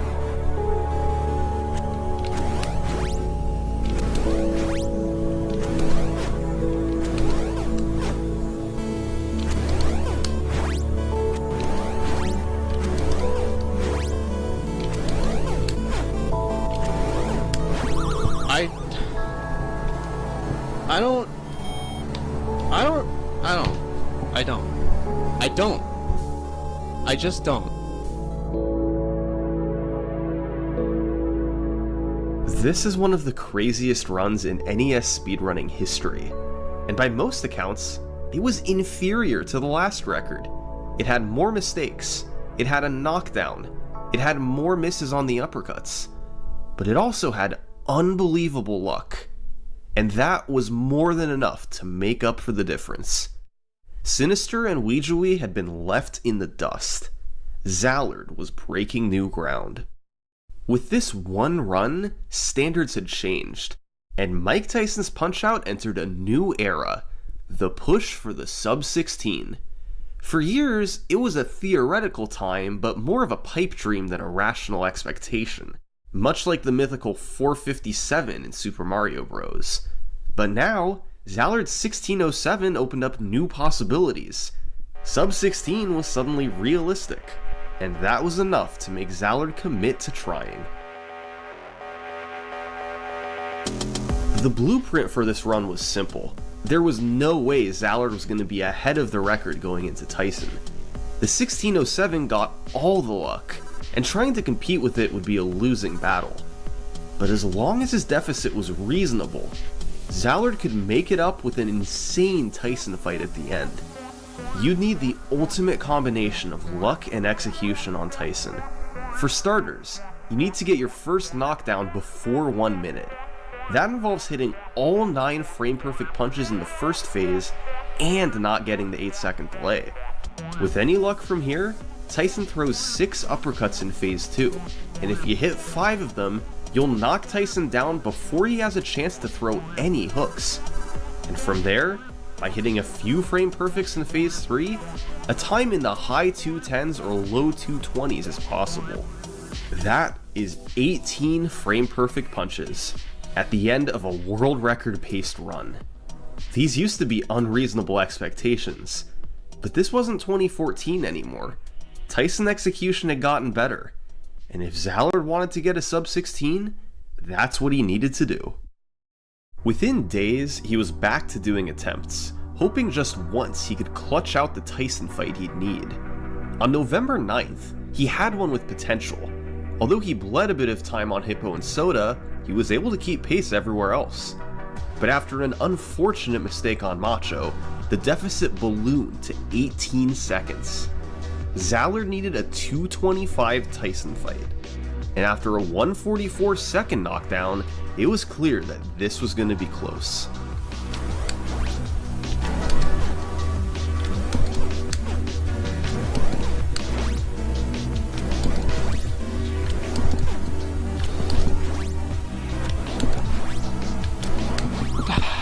Come on, man.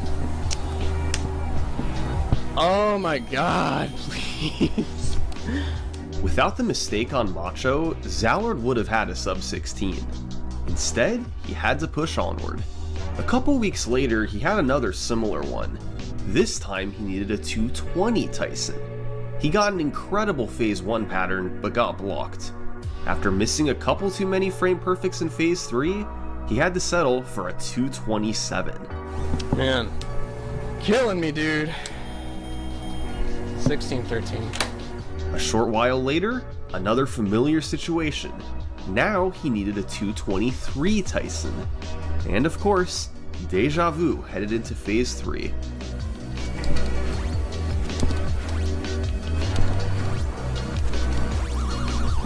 You gotta be. Why? Why? Just why? Time and time again, Zallard just couldn't quite get the Tyson he needed. He was playing well, but not perfect. At this point, over a month had passed since his 1607, and Zallard wasn't able to beat it. But he wasn't the only one trying. That's a PB. It is a PB. Man, that was 1622. All right.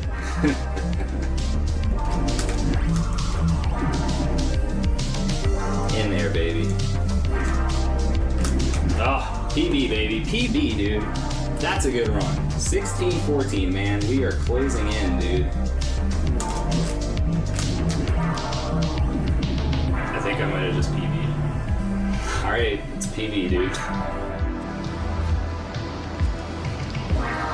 Alright, I'll take it. Missed world record by 4 seconds, guys. All of a sudden, Sinister and Weijui had closed in. They were both within 5 seconds of Zallard's record. All three of these guys had been grinding heavily over the last month, and Zallard was the only one with nothing to show for it. Ultimately, they were all capable of getting the sub 16. It was a dead heat, and it was going to come down to whoever could clutch out an amazing Tyson fight at the end of a run first. But even though Weijui and Sinister had mostly caught up, Zallard was just on another level.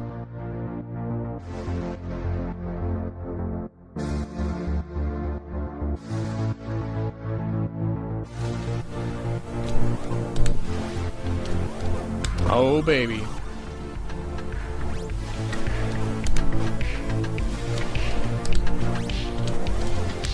Come on.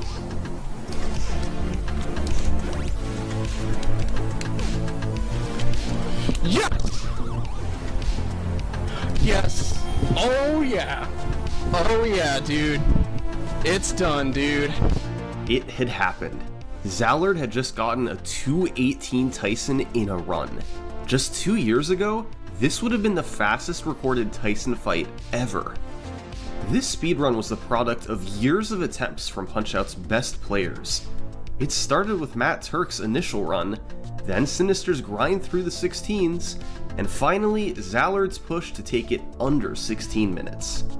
Punch-Out's ultimate barrier was broken. It wasn't a perfect run. Most notably, he got a hook on Soda, which cost about 10 seconds. But the 218 Tyson fight more than made up for it. Zallard was done, and seeing what he had accomplished, Weijui and Sinister decided to stop grinding as well. Everyone was satisfied with this incredible world record. The sub-16 was real. By 2016, most of the Punch-Out community was inactive.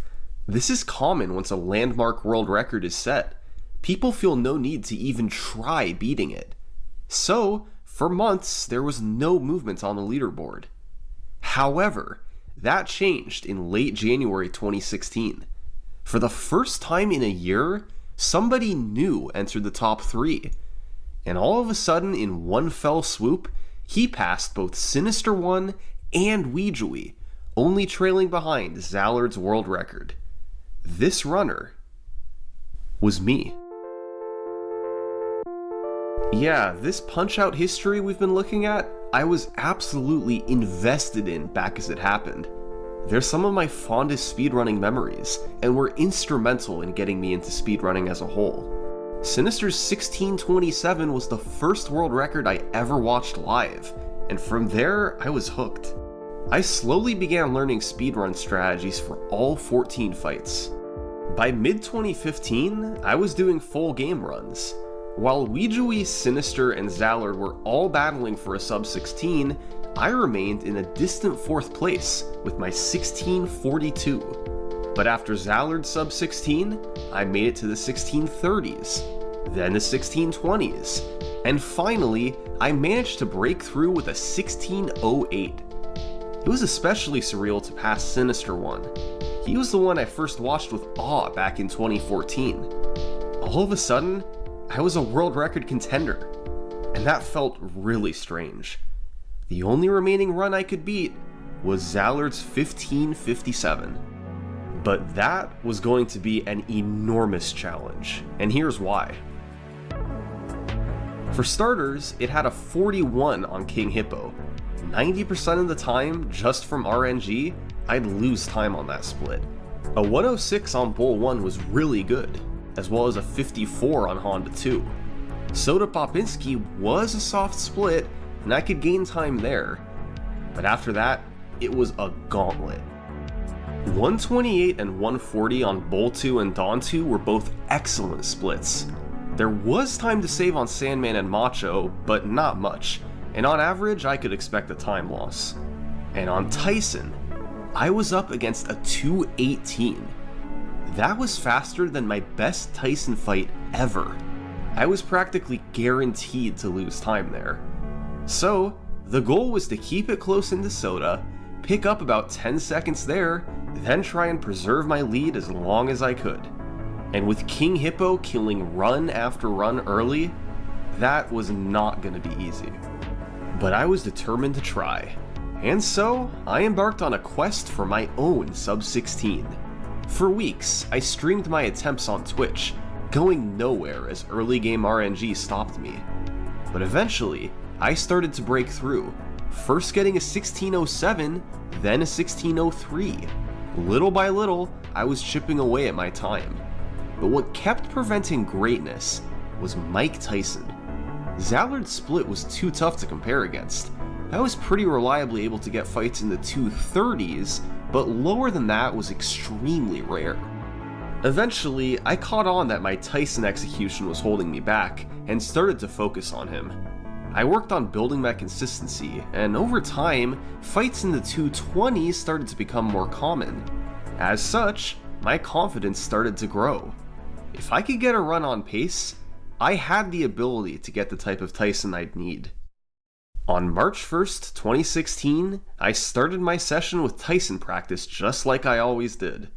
And on my first attempt, I recorded my fastest ever Phase 1 knockdown, 55 seconds. The fight ended at a 223. My Tyson execution was on point today. Now, I just needed to get a run there. And roughly 2 hours later, this happened.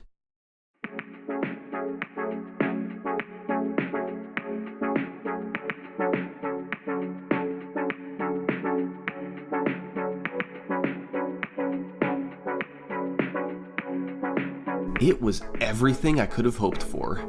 I was ahead into Soda, saved 10 seconds, then got godlike Sandman and Macho luck to add to my lead. This was a ridiculous pace, with incredible RNG. And my nerves were out of control. My hands were literally shaking. But right there in the chat helping me calm down were the current and previous world record holders, Zallard and Sinister. They put any fears of losing the record aside to help give me encouragement. Just an amazing display of sportsmanship. I did my best to gather myself and press start on Tyson.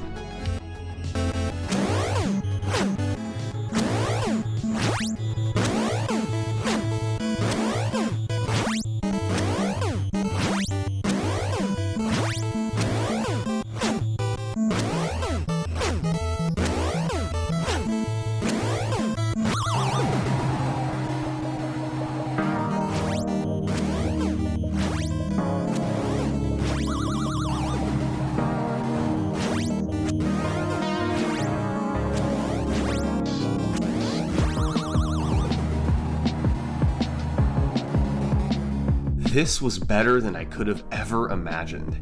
I had clutched out a 224 after these first 13 fights. It wasn't quite as good as Allard's 218, but given the circumstances, I was more than happy. And right there cheering me on were Sinister and Zallard. Two guys I had idolized were celebrating me taking their world record. Just a completely surreal feeling. With a 15-second lead over second place, I felt pretty good. This run had outstanding luck, and a solid Tyson at the end. There were very few spots to gain time, and I had no intentions to try and lower it. So, I took a step back and played other games. But I loved Punch-Out and struggled to stop playing it for long. As it was, I didn't want to try and grind to beat my 1542. I felt it would be impossible without a miracle run. However, if I could find new ways to save time, then maybe beating it would become realistic. So, that spring, I went into the lab, searching for new strategies and time saves on all 14 fights. And with help from other community members, we were able to completely overhaul 2 fights. First up, Piston Honda 2. This has always been an incredible fight to watch, as you pummel Honda while he can't even throw a punch. However, there was one problem. Honda starts dodging uppercuts midway into phase 2, so in order to get the last one to land, you had to stand around and wait for his eyebrow pattern, where he was forced to take it. The end result was a fight between 52 and 55 seconds depending on refill and star luck. However, in early 2016, Zallard began messing with implementing max damage uppercuts on the fight. By carefully pressing up and start within a small window, you can throw special uppercuts that deal more damage and that Honda 2 cannot dodge. I struggled to hit these consistently, but by messing around one day, I figured out that doing a quick dodge beforehand provides a visual timing cue, making the punches much easier. So now, there was no need to wait for Honda's eyebrows, and the fight ranged from 45 to 51 seconds. And the other fight was Don Flamenco 2.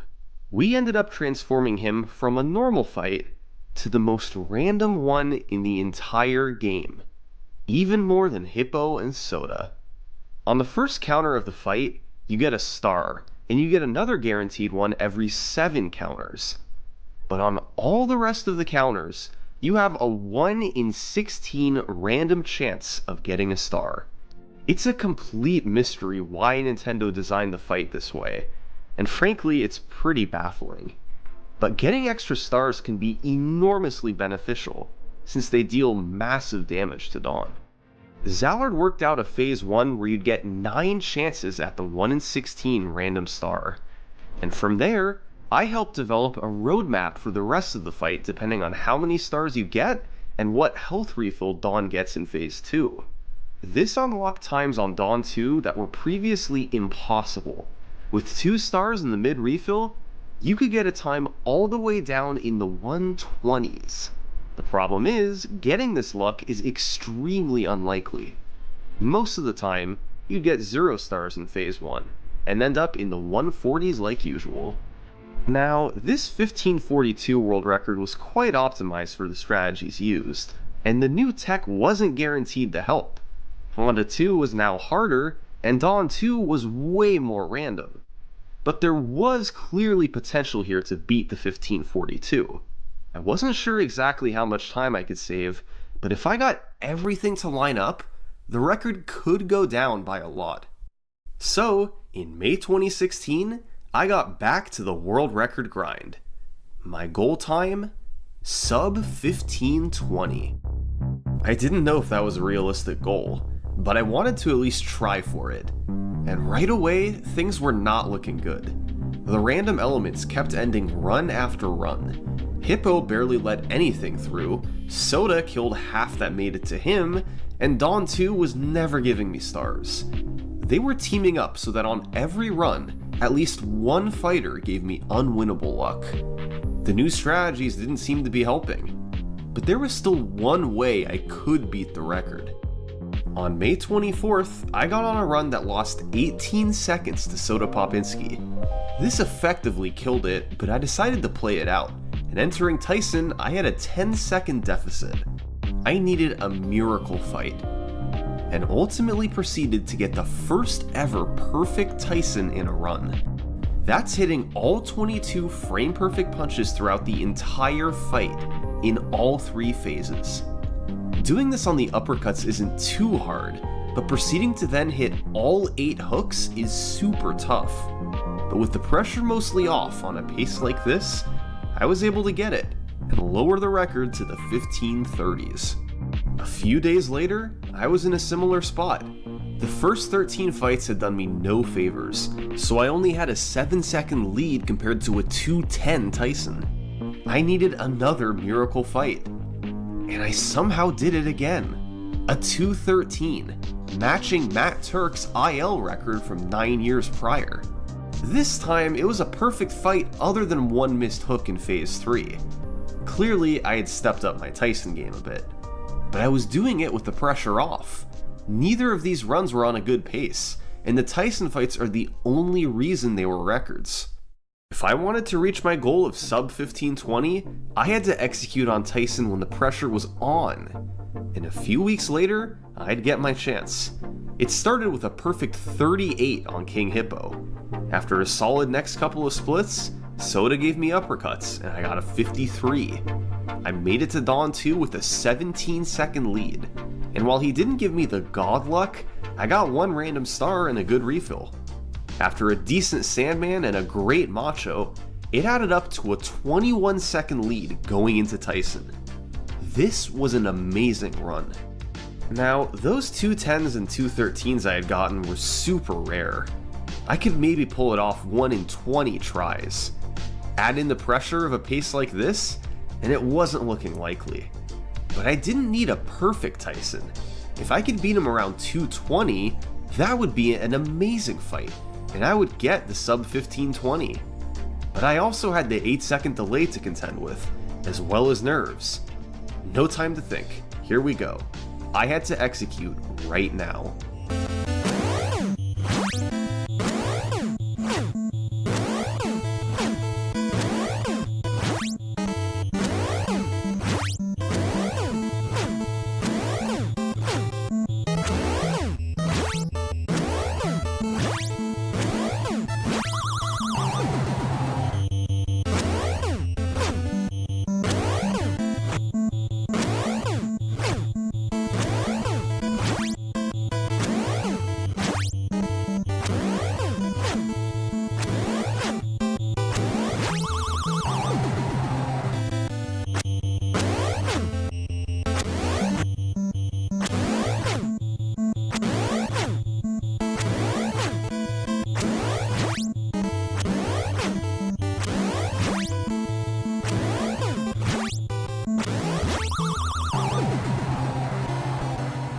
I didn't know how to feel.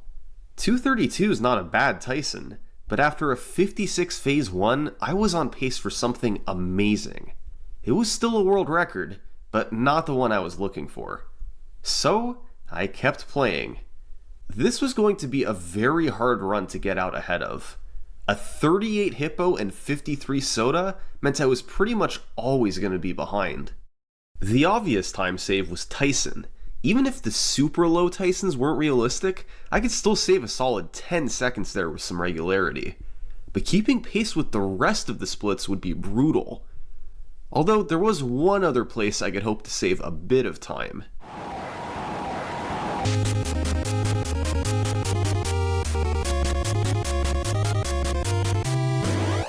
Every time I fought Dawn 2 in a run, it was like a lottery ticket. About 96% of the time I fought him, I'd get a fight in the 130s or above. Usually this resulted in a time loss against my 138. However, roughly 1 in every 25 fights, the stars would align, literally, and I'd gain big time. Getting 2 random stars plus a good refill meant I could finish Dawn off in the 120s. And that had massive implications on the run. It could turn a bad pace into a good pace. It could turn a great pace into an amazing pace. A good Dawn 2 is so rare that you can go weeks without seeing it. But whenever Dawn 2 decides you win the lottery, your run is suddenly thrust into serious territory.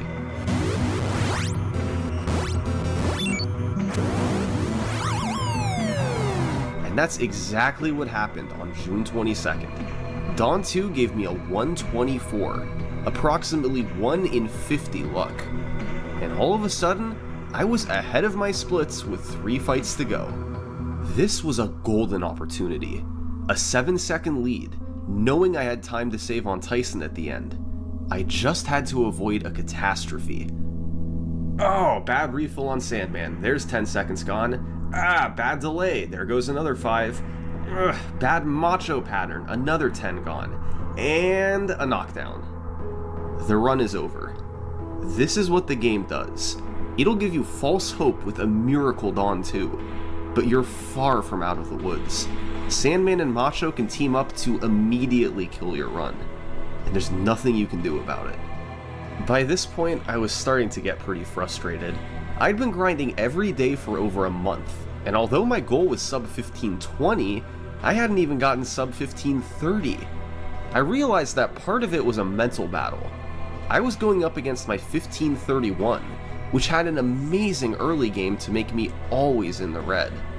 So, I decided to run against my 1534 splits again, which were much friendlier before Tyson.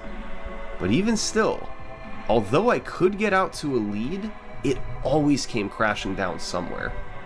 This continued for weeks, and I began to wonder if sub 1520 wasn't realistic. The type of luck I needed, on top of an amazing Tyson at the end, might have been too much to ask. I kept doing runs, but they always died somewhere. I couldn't get everything to line up. The sub 1520 just wasn't a feasible goal. It would take a near perfect run, and the game just doesn't let you finish runs like that.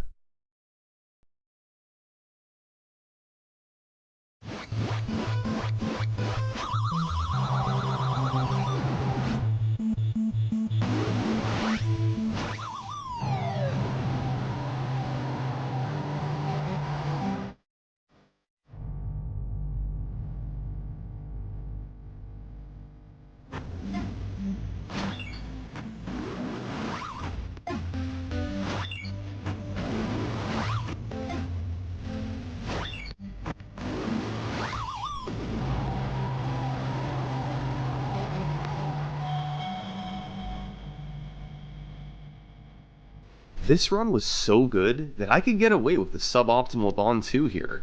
A time in the 130s would be fantastic, but even something in the 140s could be acceptable with a lead this big.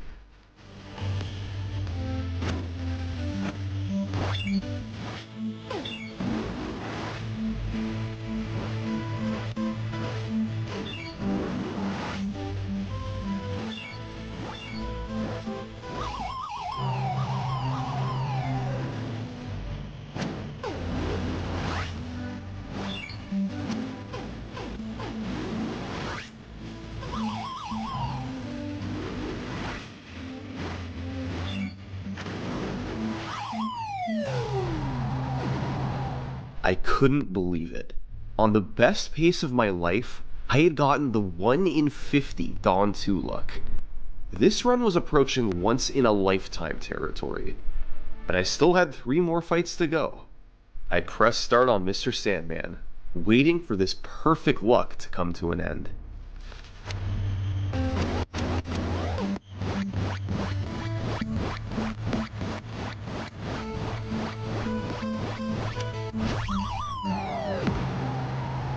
More perfect luck. I felt like I was dreaming. The good refill and the short delay, meaning another 6-second time gain. Time for Super Macho Man.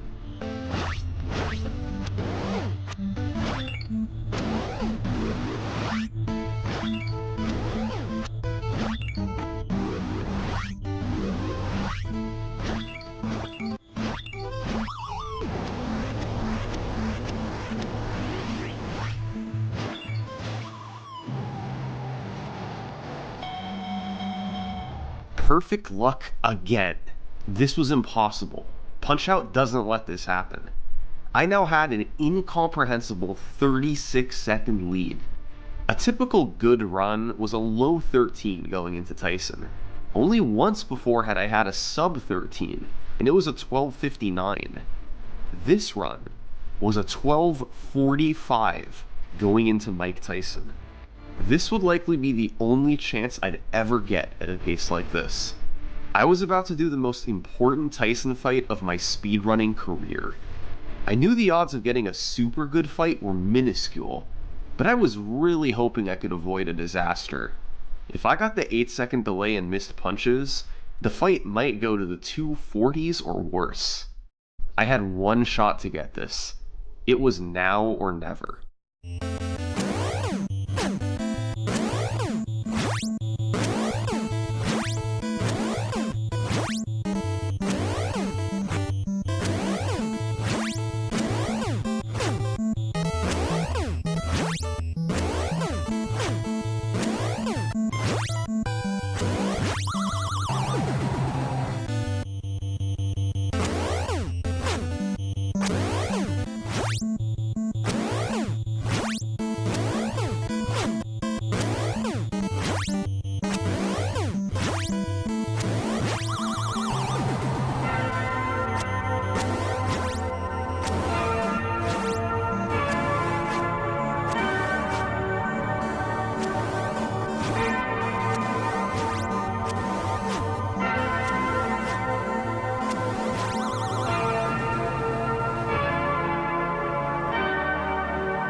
It felt amazing.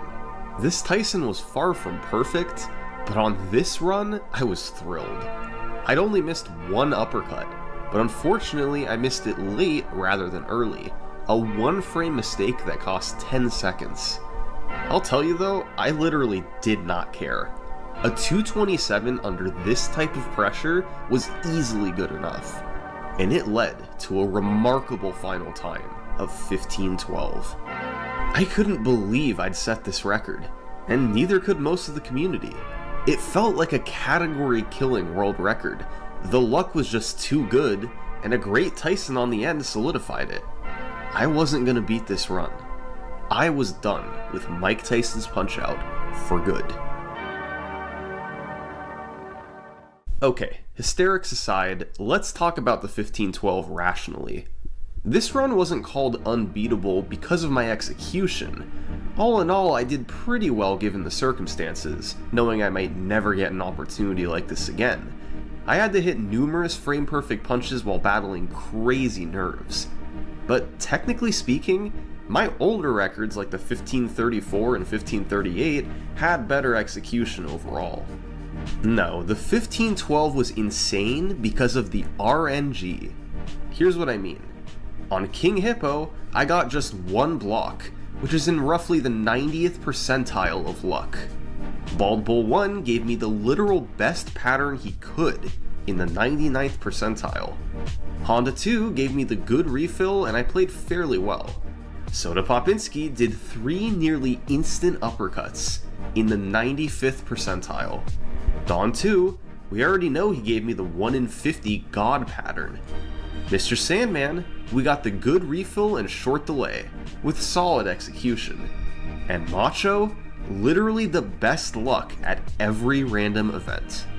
Finally, at the end of all that, Mike Tyson could have done the 8-second delay to kill it, but he didn't. He too gave me good luck. Virtually every fight gave me perfect or near perfect luck. The result was this super statistically improbable world record. In just 1 year, thanks to a combined effort from Sinister, Zallard, and myself, the world record had gone from 1625 to 1512. I was now 42 seconds ahead of second place. There was nothing more for me to do. I wasn't beating this record. So, I moved on.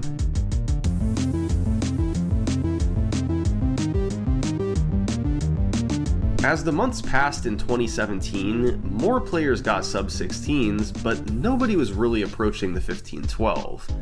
Meanwhile, I was busy working on the Mike Tyson individual fight record. I ended up getting it and lowering it a few times, but it also had a side effect of building my overall Tyson consistency. I had always been able to get low times, but now I was starting to see them a bit more regularly.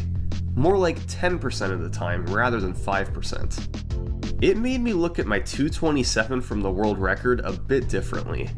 It wasn't bad by any means, but I was starting to see a realistic 10 to 15 seconds to save there.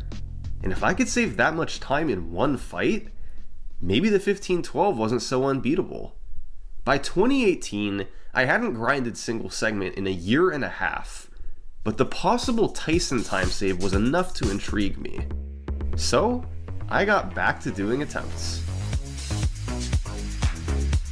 If there was any hope of beating the 1512, I had to get a crazy Tyson fight. There is no way I was going to get out ahead of these splits. I know I've said that before about earlier runs, but for real this time, I had no chance of being ahead after the first 13. It may have been only about a 10% chance on Tyson, but it was the only way this was going to happen. I began doing runs and immediately it was rough. The worst offender was Dawn 2. That fight was pretty much a guaranteed 15-second time loss. And on the rare exceptions that he gave something passable, someone else always stepped up to kill it. This continued for months, and typically the culprit was Dawn 2. But one good sign was that my Tyson game had definitely improved. And even if they weren't records, I was getting some really fast runs. What a run, oh my god, 15-17. The real test was going to be fighting Tyson when the record was within reach. And thanks to Dawn 2 and the rest, that was never happening. Hippo killed most runs, Soda took care of some, and Dawn 2 was the insurance. But finally, on April 7th, I managed to only lose 13 seconds to Dawn 2 on a run tied with the record. That was actually a pretty good fight. And after I matched my Sandman and Macho splits, my deficit was only 12.5 seconds going into Tyson.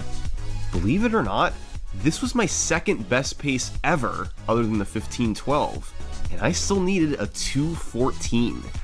But luck and execution were both on my side. Yes! I just beat the Mike Tyson's Punch-Out world record. I don't believe it. We did it, man. I was not expecting to beat the 1512. That was the power of a good Tyson fight. This run still had great luck from start to finish. In fact, it was virtually identical, except it didn't get the godlike Dawn 2. But since it's a 1 in 50 pattern, I couldn't be too disappointed. After nearly 1,000 attempts over a few months, and run after run dying to luck, I finally had a new world record to show for it. For months after this, I continued trying to lower the time. I had 3 runs make it to Tyson ahead of the 1510. On the first 2, I got the 8-second delay to kill it. And on the third one, I got the luck, but my execution wasn't there. I hate... As I've said before, getting it all to line up is nearly impossible. I could get a good Tyson fight, but having to do it on a pace that you might not see again for months it becomes so much harder. I was happy with my 15-10 and had a comfortable lead, so I stepped aside once more and stopped running the game. However, my break would come to a sudden end the following year, when completely out of nowhere, Punch-Out's greatest discovery ever was made. King Hippo had been the bane of our existence for years. He was about to be made completely irrelevant. This is the Hippo Manippo. Punch-Out is super random, and naturally players had long wondered if you could somehow control the RNG, but it seemed unlikely. The game looks at 2 memory addresses to determine each random event. One tracks frames elapsed since power on, and one tracks all inputs since power on. There was no way humans could control that. But in 2019, the game's 5th place runner, Lukendor158, and his brother, Zoxox, began looking into it more. They took a look at the first mouth open on King Hippo, which is controlled by RNG. They found that Punch-Out actually has a frame rule system, just like Super Mario Bros. Rather than 21 frames, it's an 8-frame system. So, as long as you push start within an 8-frame window, you'll arrive at the first open on the same frame every time. That solves one memory address, but what about the one tracking all your inputs? Well, every frame a button is pressed, it adds a corresponding value to the memory, which is stored in binary. However, Hippo's first open is strictly determined by the 2 rightmost bits, which are in turn determined by how many frames you've pressed right or down. So, if you don't press down or right at all until King Hippo, you can control what the memory value is. By then pressing start in the corresponding 8-frame window, you'll arrive on the correct frame with the correct memory address, and King Hippo will always open his mouth. The Hippo Manippo was born. Later, Lukendor and Zoxox were able to extrapolate this to Hippo's 3rd and 4th punches as long as you cancel the 2nd one. When the dust settled, King Hippo had become a non-random fight. You had to start a timer upon powering up the game, then press start in an 8-frame window, then carefully fight him to get the 2nd and 3rd opens. It was a difficult strategy, but if done correctly, you would always get either a 40 or 41 on King Hippo. It probably goes without saying, but this was enormous. We used to reset 80% of our runs to Hippo. Now, we'd make it past him 80% of the time, and always with a fast fight. We'd now have so many more chances at Soda, Dawn 2, and the rest. The world record was already down to 15-10, but with the Hippo Manippo, a sub 15 was starting to seem realistic. Just a few years ago, sub 16 was thought to be the ultimate barrier for Punch-Out. Now, 14-5x was the endgame. Around this time, I enlisted the help of one of my viewers, I Am the Dinosaur. He built an archive into my split spreadsheet, so I could keep track of every split of every run that I performed. This was great data to figure out my average fight times, my consistency on certain fights, and my overall luck. Dinosaur also helped me with something else. We plotted all my runs, comparing their paces and seeing how far they made it. Before the Hippo Manippo, few runs made it past the early game, but with RNG manipulation in effect, it was a different story.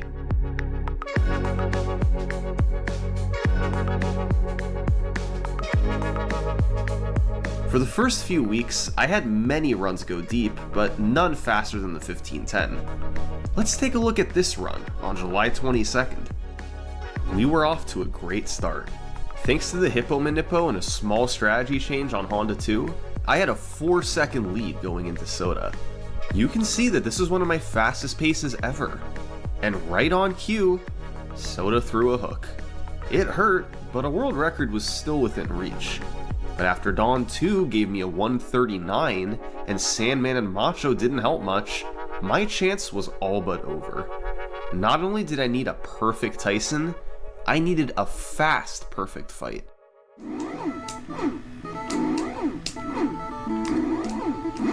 Oh my god. god, that's so fast.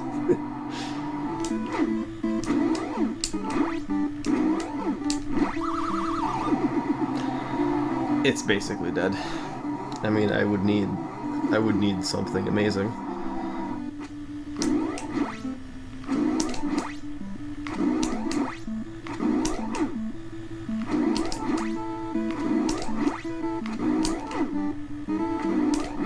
Oh my god! Oh my god!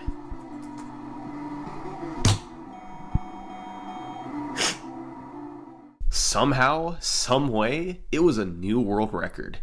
This was a very unorthodox way of getting there, but in the end I had brought it back.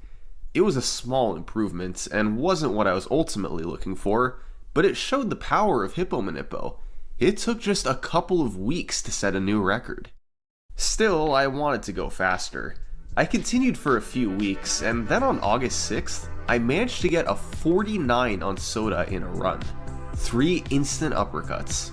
It turned a mediocre pace into a great one. Heading into Dawn 2, I was praying I'd at least get something. And I did. 2 stars plus the mid refill. I was starting to break new ground with this pace. My fastest run ever. The next step was to make it past Sandman. Uh-oh. This was getting ridiculous. I had to hold it together. Next up, Super Macho Man.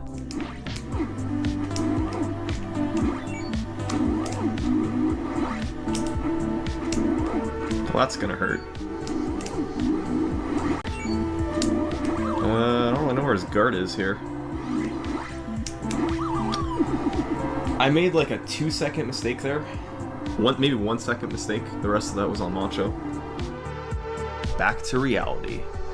But I still had a chance on Tyson if I could get a really good fight.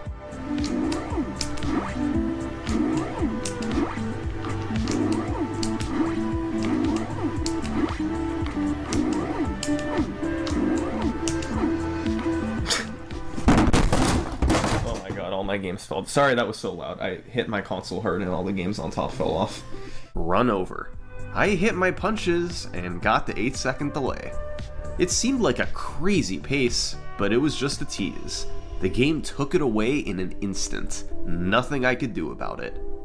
But thankfully, the very next day, I'd get another chance. Let's go. He coughed up another good fight. 124 this time. I had to preserve an 18-second lead with 3 fights to go.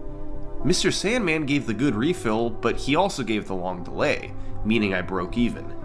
Macho gave me kind of sketchy luck, but it was still good enough for a sub 1 minute fight. I was able to take a 13-second lead into Mike Tyson. This was my best pace ever since the 15-12. I was still 4 seconds behind that run, but I had the chance for a massive record. If I could avoid the 8-second delay and hit all my punches, then sub 15 was on the table here. I had to calm my nerves down and try to handle the frame perfects. My heart rate's not even that high, man. I'm just shaking. Alright, do my best.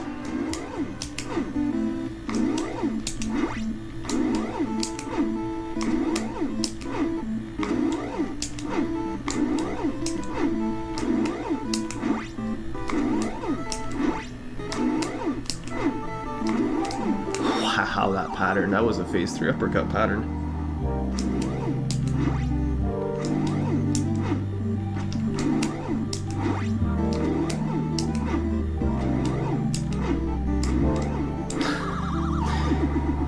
It's too fast, man. I can't do the buffer.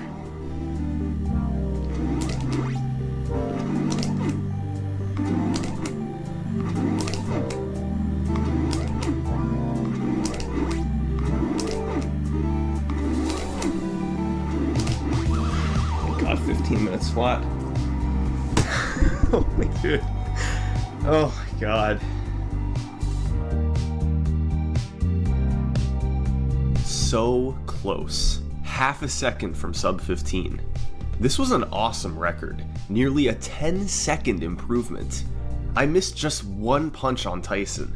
Overall, I was happy with my execution under pressure. Especially because of Dawn 2, this would be a tough run to top. However, thanks to the Hippo Manippo, I wasn't the only one going for the record.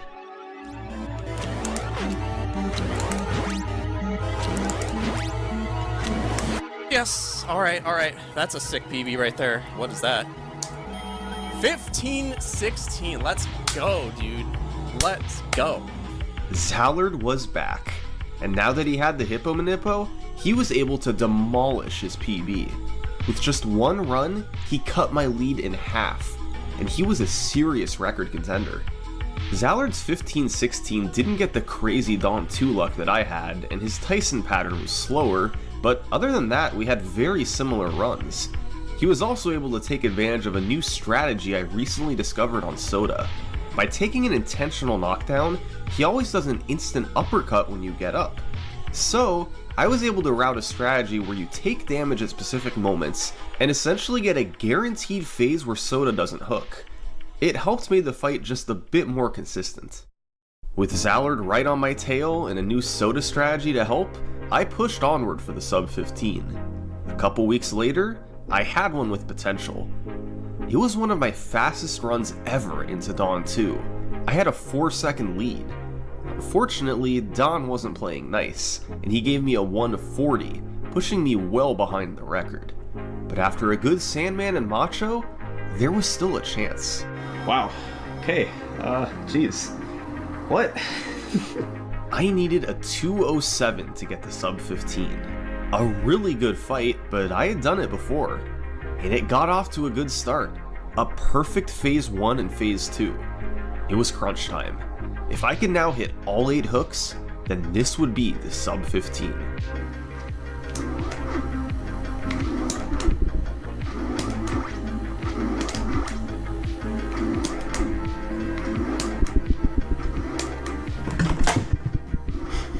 Couldn't do it, man.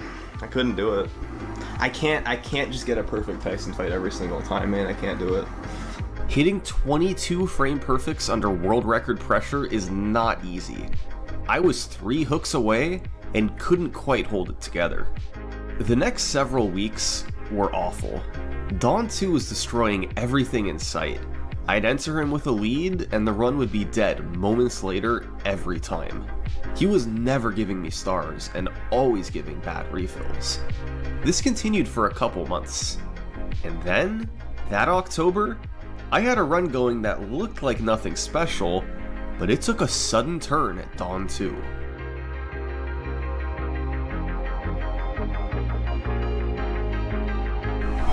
Come on, dude.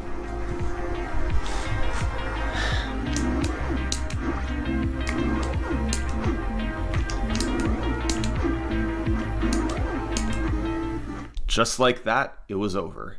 Tyson gave a horrible pattern and I missed too many punches. If it's not obvious yet, this fight is so brutal. The hardest part of the run, by far, right at the very end. I kept going. I had less time to play in late 2019 and a few months passed without anything significant.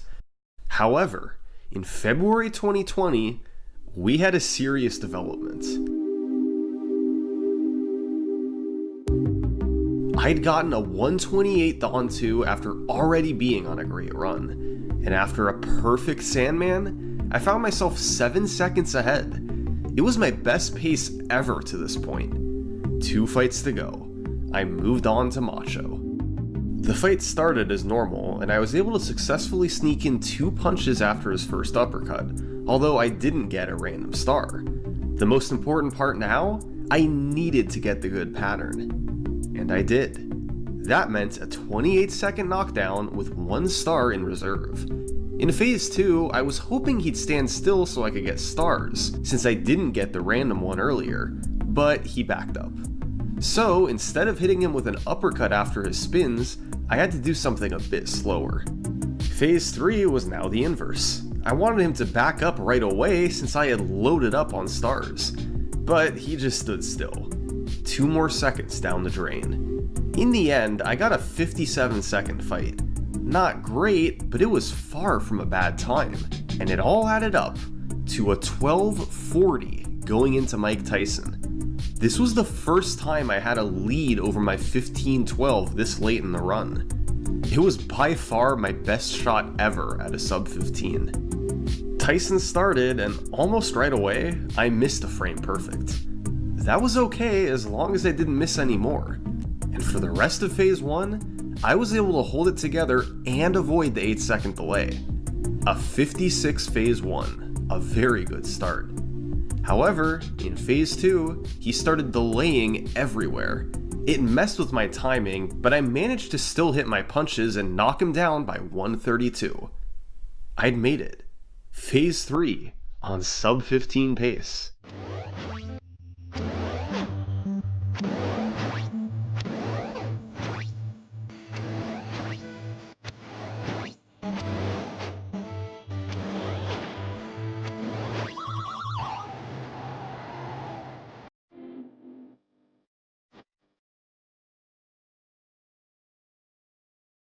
Sinister had set the first sub 17. Zallard had set the first sub 16. And now, I had set the first sub 15. It was my best chance ever to get it, and I was super happy I'd clutched out Tyson when I needed it. I'd done nearly 1,000 attempts since the Hippo Manippo's discovery. It was mostly a brutal RNG grind, with some heartbreaking deep runs mixed in. But at long last, the sub 15 was finally real. Even though I was thrilled with the run, I was still interested to see if I could take it lower. And right after this, the pandemic hit, and I had a lot of free time on my hands. So, I started grinding attempts harder than ever. And man, the game absolutely destroyed me.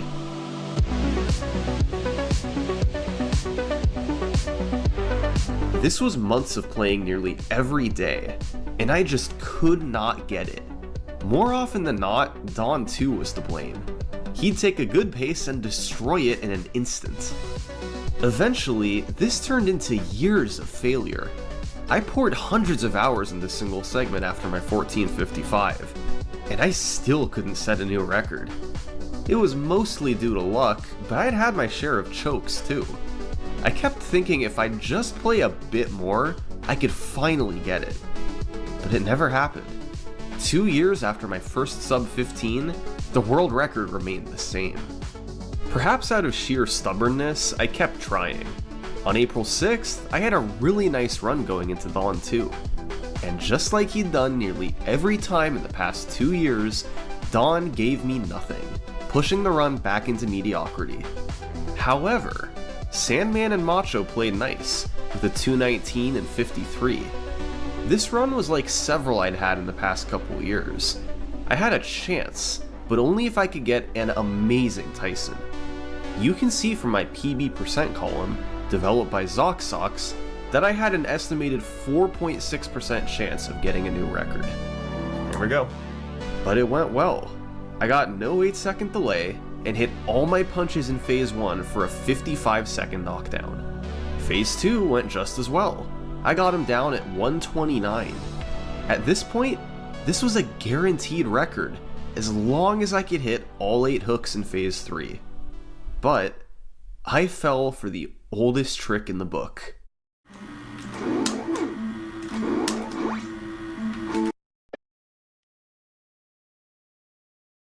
I dodged too early. Tyson's hook was frames away from hitting me. I frantically hit dodge again, praying that Mac would move out of the way in time. And I just cleared it, somehow even managing to land frame perfect too. After surviving that, I knew I had this record.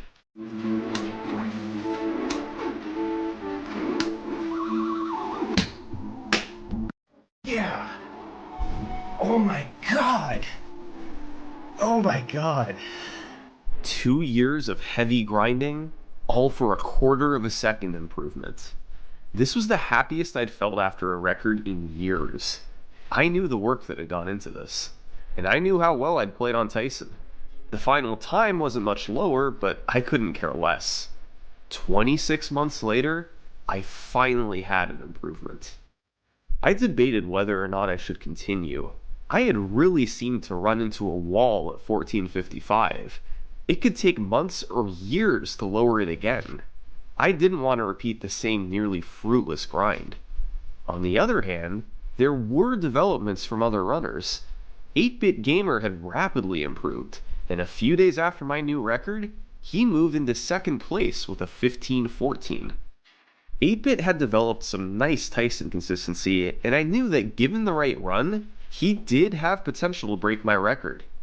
But I still had a 19-second lead, and beyond him, there really wasn't much movement. So I felt pretty safe, at least for the time being. Throughout the rest of 2022 and into 2023, I didn't play a single segment. And all the while, the record remained the same. I maintained a big lead over second place. Nobody else had even broken my 1512 from back in 2016. That time was nearly 7 years old now. All these guys easily had the potential to do it, but they hadn't devoted the time to grind for the RNG needed, and also hadn't capitalized on Tyson when they had the chance. So, with a 19-second lead over second place and a solid world record, I was feeling pretty good about myself.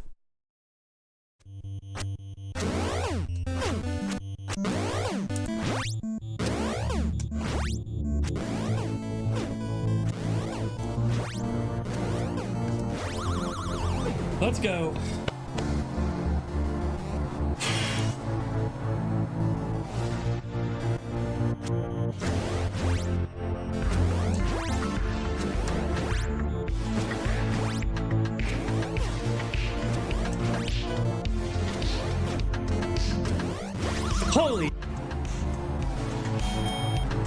Holy cow, dude. Oh my god. Oh my god. Holy cow. Oh my god, dude. Are you kidding me? This was the closest anyone had been since I got the world record.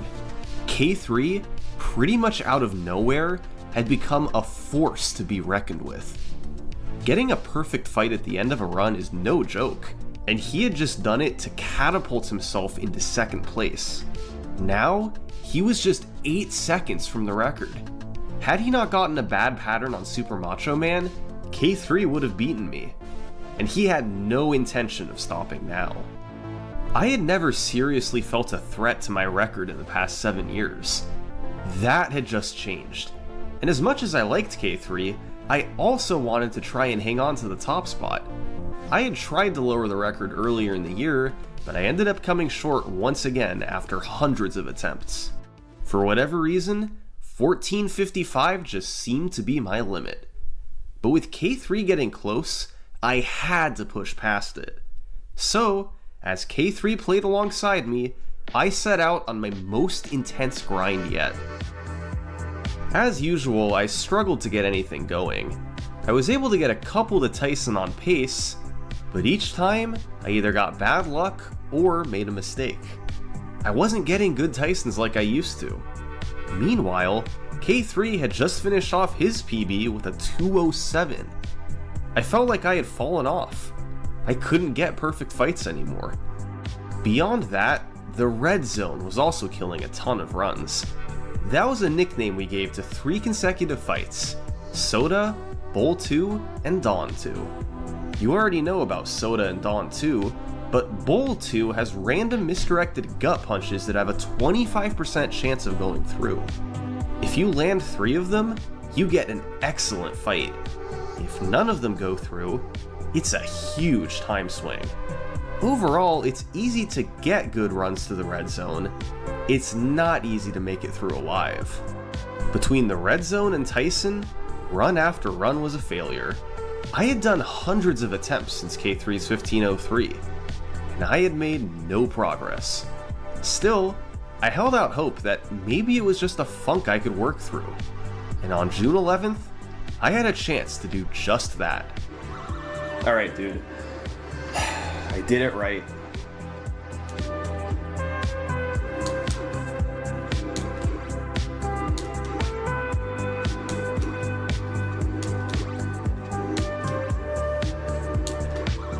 Yes, dude! Oh my god.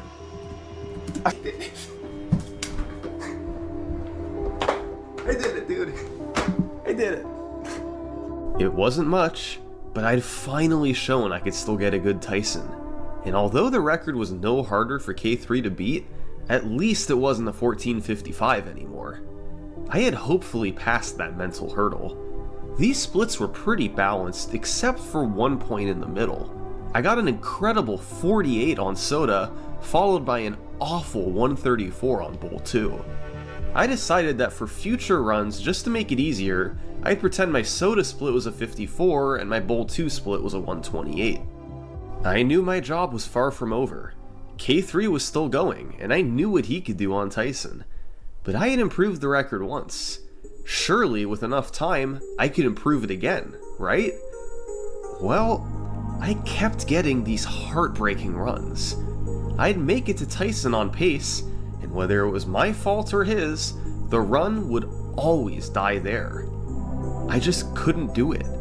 I was getting chances, but I wasn't capitalizing. Meanwhile, another runner was starting to close in. This is J-Durg. Over the course of May 2023, he was rapidly lowering his PB through the 1520s, and the big payoff came in June, when he blew his old runs out of the water. Yeah! Top 3, baby! So now, there were two runners with a 15.0x. Both were within 11 seconds of the record, and both were actively trying to get it. I committed to the grind even harder. It was a mad dash to beat the 14:54. I was desperate for a breakthrough. And finally, on June 28th, I had this run.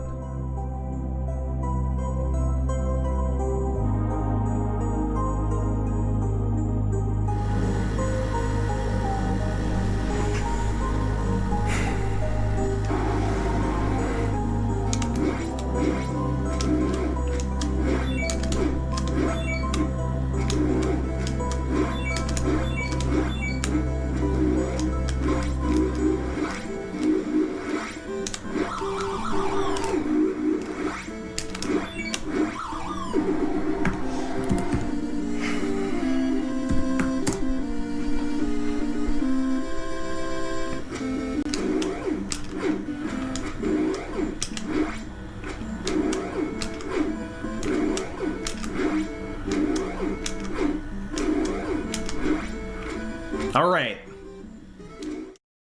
I ended up missing the record by 2 seconds, but at least it wasn't my fault this time. I had hit my punches on Tyson and just gotten unlucky. This was an insane pace through Sandman, my best ever by far, but it didn't matter with Tyson's 8-second delay. And that would become a trend over the next few days.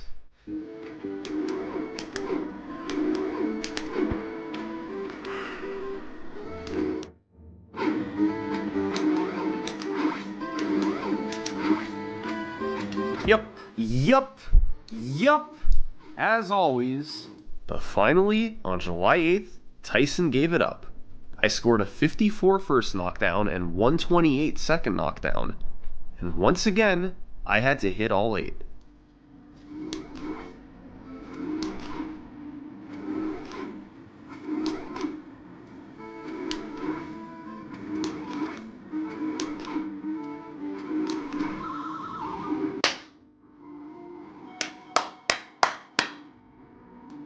Finally, a substantial improvement. For the first time in over 3 years, I lowered the record by more than a split second. And it was a fairly innocent looking run, up until the very end. This run was carried pretty hard by the last 2 splits. It was nothing special through Sandman, but a 51 Macho and 206 Tyson were incredible fights. At long last, I had a bit more breathing room. The next stop from here was getting a sub 1450, a 14.4x. To get that, I'd need to run around 1240 or less after Macho, which I'd done a handful of times before, then execute a perfect Tyson. In other words, get better luck, execute the first 13 well, then clutch out a great Tyson when the stakes are even higher. I didn't know how long it would take to do this. But then, Just 4 days later, I did this.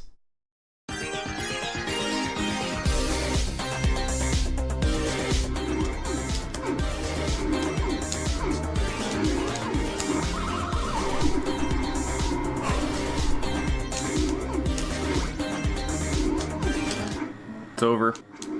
Wait, that was it. That was it. That was it. That was it. That was it. Ooh, that hurts. That hurts. I threw it away. I'd gotten no 8-second delay, but punched probably 1 frame too late in Phase 2. With no mistakes, this fight could have matched my 206. A huge missed opportunity. I was getting in my head on paces like this. When I could see that I had a massive lead, I tensed up and tended to miss frame perfects. So, I decided that going forward, whenever I knew I had a good run going past Dawn 2, I'd stop looking at my splits.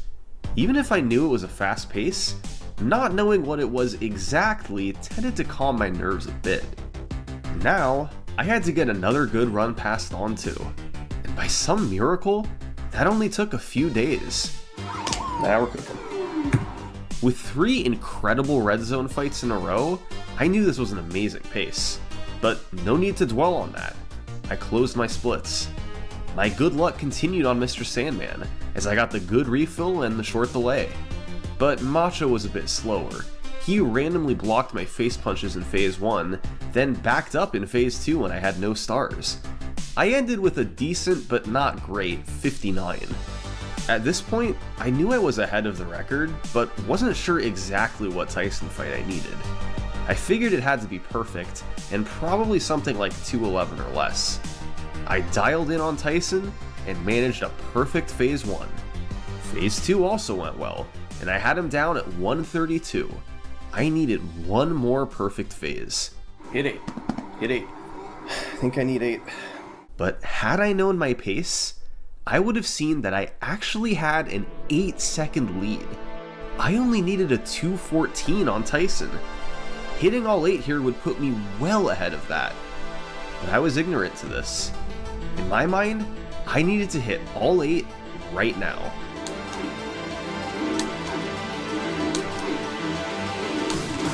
What did I get? What did I get? What did I get? What did I get? What did I get? What did I get? Let's go! Oh my god, dude.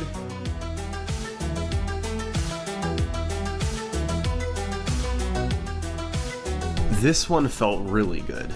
Despite being nearly tied with my best pace ever into Tyson, I still executed a perfect fight, and the result was the world's first sub 1450. Now, it wasn't all perfect. My Bull 1 fight got pretty bad luck, and my Macho fight wasn't too fast either. And although I got no 8-second delay, Tyson did give several other short delays. But all in all, I didn't care. This was a record I'd been looking for years. I had regained a 15-second lead over second place, and felt really good about where the record was at. The only way to beat this time would be to get another perfect fight on a run close to or ahead of my pace into Tyson.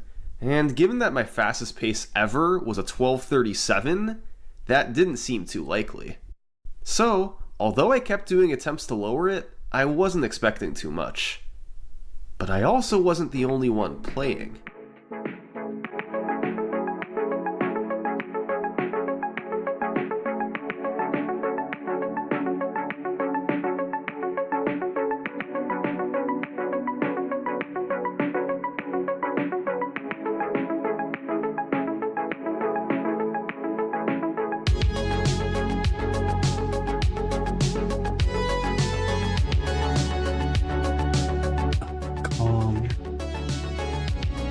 One punch at a time.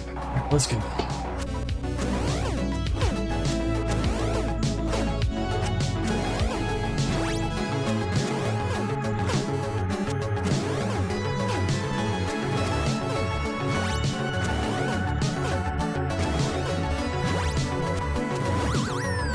No, that's too much, dude. Ugh, that's double switchback, dude.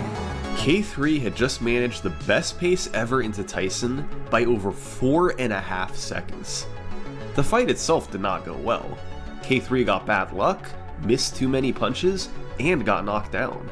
But just being in this situation was remarkable. Across all my thousands of runs, I'd never gotten anything close to this going into Tyson. I'd had numerous upper 1230s, but never below 1237. This 1233 didn't get off to a crazy start, but it took off in the world circuit. He had 3 excellent fights in the red zone, then followed it up with essentially perfect Sandman and Macho luck. And all the while, K3 never made a mistake. He saw what pace was developing, but was still able to lock it down until Tyson. The truth is, while I had had more overall chances at the world record, K3 had the very fastest ones. Back in September 2022, K3 had a 12:48 into Tyson, with a 19-second mistake on Honda 2. This could have been a 12:29. Again, my best ever was a 12:37. So, even though I held the top spot, I did not feel safe. K3 was an excellent player, and he could demolish his 15:03 at a moment's notice. I kept going, and the next few weeks were pretty slow. The attempts were really adding up, and I wasn't sure how much further I wanted to go. I was just looking for one more run on a fast pace where I could knock out a perfect Tyson. And finally, on August 21st, I'd get that chance. This was an extremely balanced run. Throughout the entire world circuit, every fight gave me very good but not perfect luck. I didn't gain or lose too much time anywhere. At the end of Macho, I had a 12:39, and I needed to gain 2 seconds over my 2:10 Tyson.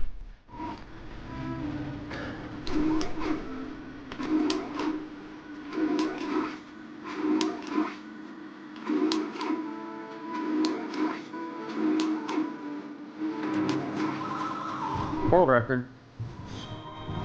World record! This was just a very clean and steady run. No splits stood out as being incredible.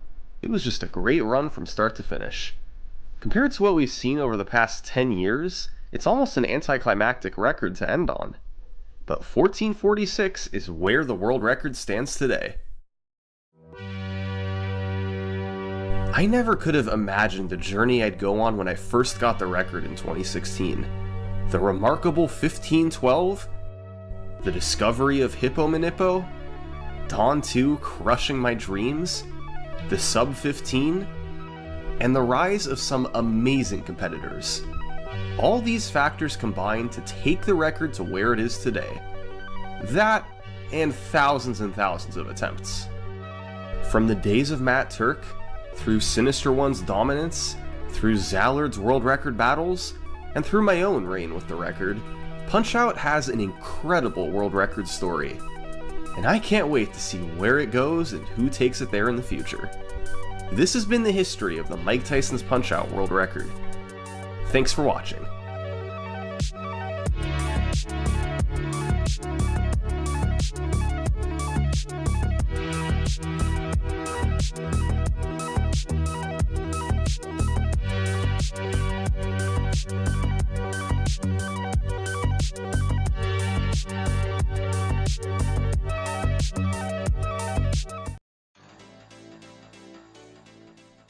Out of the millions of people who've played Super Smash Bros. Melee, only 10 have completed Peach's Break the Target stage in under 10 seconds. Of those, 6 were too late or too slow to be able to say that they once held the fastest time on the planet. 3 completed the most unlikely feat in all of Smash and were rewarded with the world record. And the last one? Well, he's the most interesting of them all. This is the history of Peach's Break the Targets, Melee's most unlikely world record. Break the Targets, or as it was officially known in Melee, Target Test, is a single-player mode in which your goal is to hit 10 targets spread around a level as quickly as possible. In Smash 64 and Melee, each character has their own personalized stage, while the larger roster in Brawl meant that every character shared the same 5 stages. Break the Targets was cut from Smash for Wii U and Ultimate. There's no set order that you need to hit the targets in, so your speed is as much about your strategy as it is your execution. Though that isn't much of an issue nowadays, as optimal routes have been developed over the nearly 2 decades of play that Melee has seen since its release in 2001. And yes, people are still breaking records in 2019. The Melee single-player community recently put up a bounty for each new world record until the total sum of high scores is brought below 3 minutes. Since the bounty announcement, 7 players have set a total of 14 new records for 8 of Melee's 25 characters, and have been rewarded for their efforts to the tune of over $1,200. In that time span, they've shaved off a whopping total of 0.65 seconds. Yep, you heard that right. $1,200 for about 2/3 of a second. These records have been so optimized that even at a payout of $31.30 per frame, per 1/60th of a second, the most common reaction to the bounty announcement was, "Nope, someone else can go for it."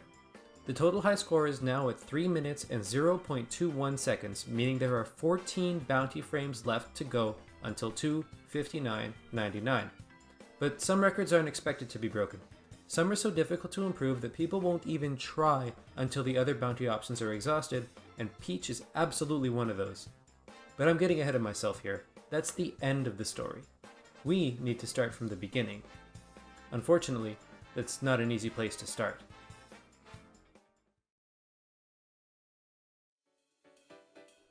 Some games, like Mario Kart, have comprehensive, well-documented world record histories, with organized lists dating back to, for instance, 1997 for Mario Kart 64. Super Smash Bros. Melee, on the other hand, is not one of those games. There was never a centralized place for players to compare their times, and most of the fragmented websites that popped up went offline long ago. But something important happened to the community in 2005. YouTube was founded. YouTube became the de facto centralized place for at least the Melee records that came with videos, and thankfully it's still around today. If you know what to search on YouTube, 3 names will eventually pop up, each attached to a Peach Break the Target's world record: Joe Bushman, Link's Dark Arrows, and Hanky Panky. Even with so few names, the history there is actually quite rich. My initial concept for this video was to treat everything before Joe's record as a footnote and call it prehistory. But the longer I searched, the more I uncovered, and I felt it was important to tell the other side of the story too. So over the past few months, I've reconstructed the history of Peach's Break the Target's world record as best I can, starting from as early as possible. I've done a lot of searching, conducted over a dozen first-person interviews, and I just want to take a moment to appreciate the generosity of so many people in the Melee community who dredged up bookmarks, archives, and memories in support of this video.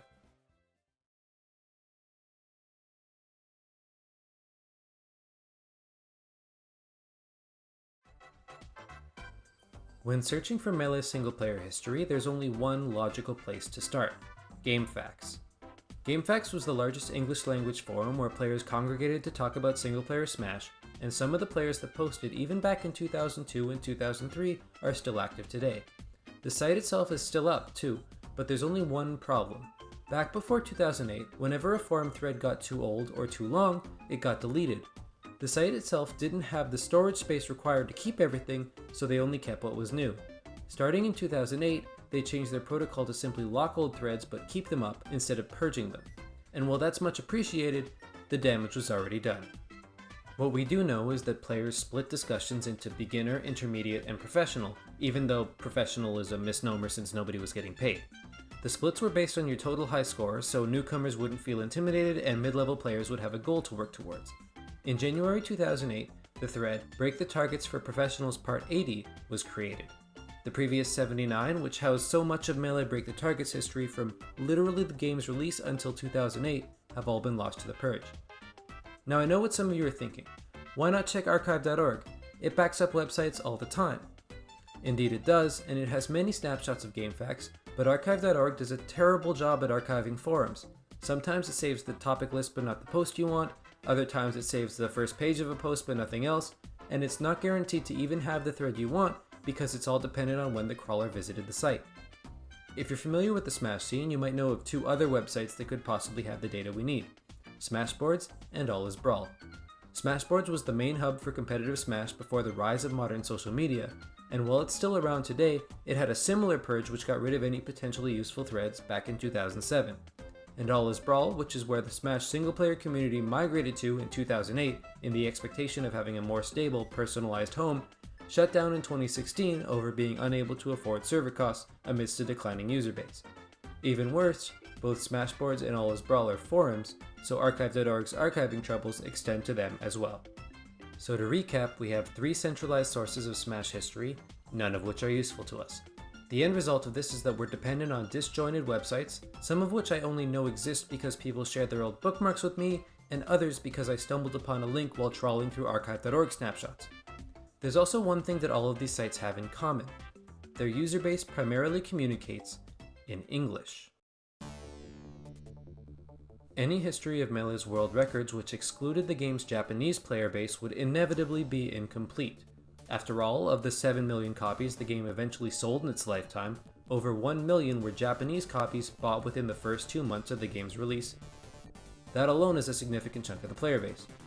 Melee's Japanese players had and still have relatively limited contact with its English-speaking community. Google Translate isn't perfect, but we didn't even have that back then. Players would use older translation services like AltaVista Babelfish to communicate in broken Japanese, if they even knew where to go. And after speaking with as many old-school players as possible, it was clear that one site was not just the first hub for Japanese Melee talk, but also the earliest source of world records, the Japanese forum known as Hippodrome. Much like GameFAQs, Hippodrome was an all-purpose forum for Melee talk, but it was built on a different piece of forum software which placed multiple threads on the same page.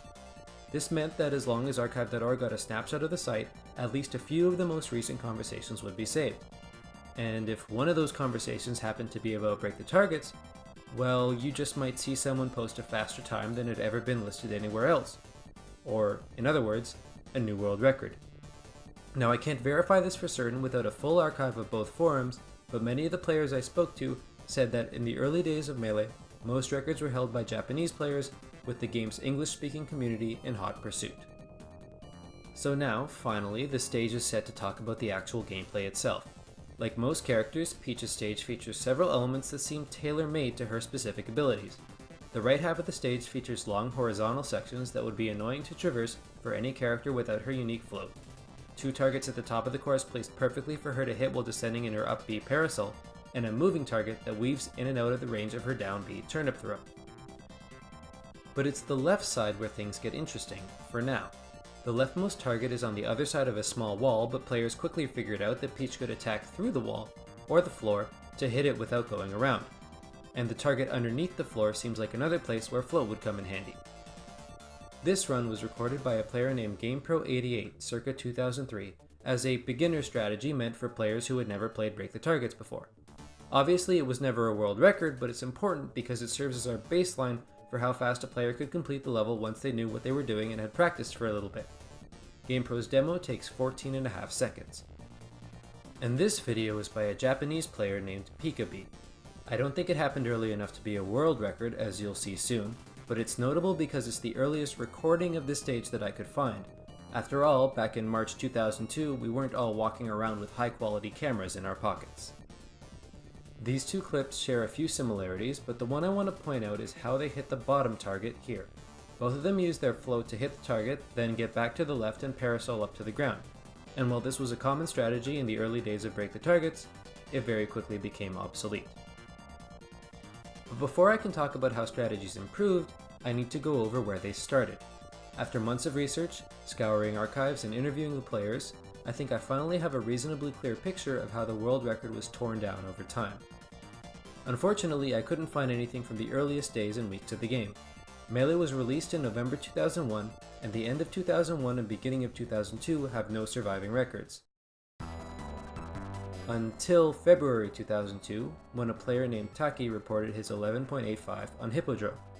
This is the earliest listed time I found, and notably it was challenged by another player but not beaten. I can't say with complete certainty, but given the rest of the timeline and lack of contradictory evidence, I'm willing to call Taki's 11.85 the earliest surviving world record. Of course, no video survives, it may not have even been recorded in the first place. A few months later, in June 2002, Taki's 11.85 has been superseded. But I don't learn this from a personal post. Instead, the new name is found in a world record list alongside 24 other times. The list is dominated by Japanese players, and Peach is no exception. The time found there is Monhama's 11.53. In August of 2002, Archive.org crawls the University of California, Berkeley's Open Computing Facility where a student is using their free web hosting to compile a list of Melee World Records. And on that list is a time faster than any that were listed on Hippodrome, 11.31 by an American player who went by the tag Yagi. In October 2002, we actually see the first instance of a world record tie. Another American player, Tinister, reported exactly the same time as Yagi. Some of you might also see a familiar name at the bottom of this list, Mewtwo King. Mewtwo King later became one of the best players in the world at Melee and its successor, Brawl, and he confirmed with me that he was active back then and had posted his times online. Before the end of the year, a milestone was reached. Another American player, Shadow the Chog, was the first player to hit 11.00 on the dot. He then hit 10.77 circa February 2003. Unfortunately, Yagi and Shadow haven't been active in the Melee scene for a long time, and Tinister doesn't remember the specifics of these early records, so we know very little about them. Also, given the pace of change, it's actually quite likely that other records existed in late 2002 and early 2003, but if they did, they've since been lost to time. We sadly have very little hard evidence to work with during this time period. But someone we have plenty of hard evidence on is a Japanese player named Senju. Remember the name, you'll be hearing it a few more times before this video is over. Senju possessed two very important attributes: world record skill at breaking Peach's targets, and a capture card. Circa April 2003, Senju beat Shadow's score by a single frame, and his 10.75 had proof for the world to see. Senju originally posted the video on Rhythm.net, a now defunct Japanese hosting site similar to GeoCities or Angelfire, if those names ring a bell. And that's where I was able to find the archived file 16 years later. The video also made its way to America, where it was shared on the file sharing service DC++. Like BitTorrent, DC++ is a peer-to-peer service. It's expensive to run a DC++ hub, and the one dedicated to Melee was down frequently due to this cost. Several users made backups of the entire archive, so even though the hub is now down permanently, I was able to verify that Senju's video had been shared there.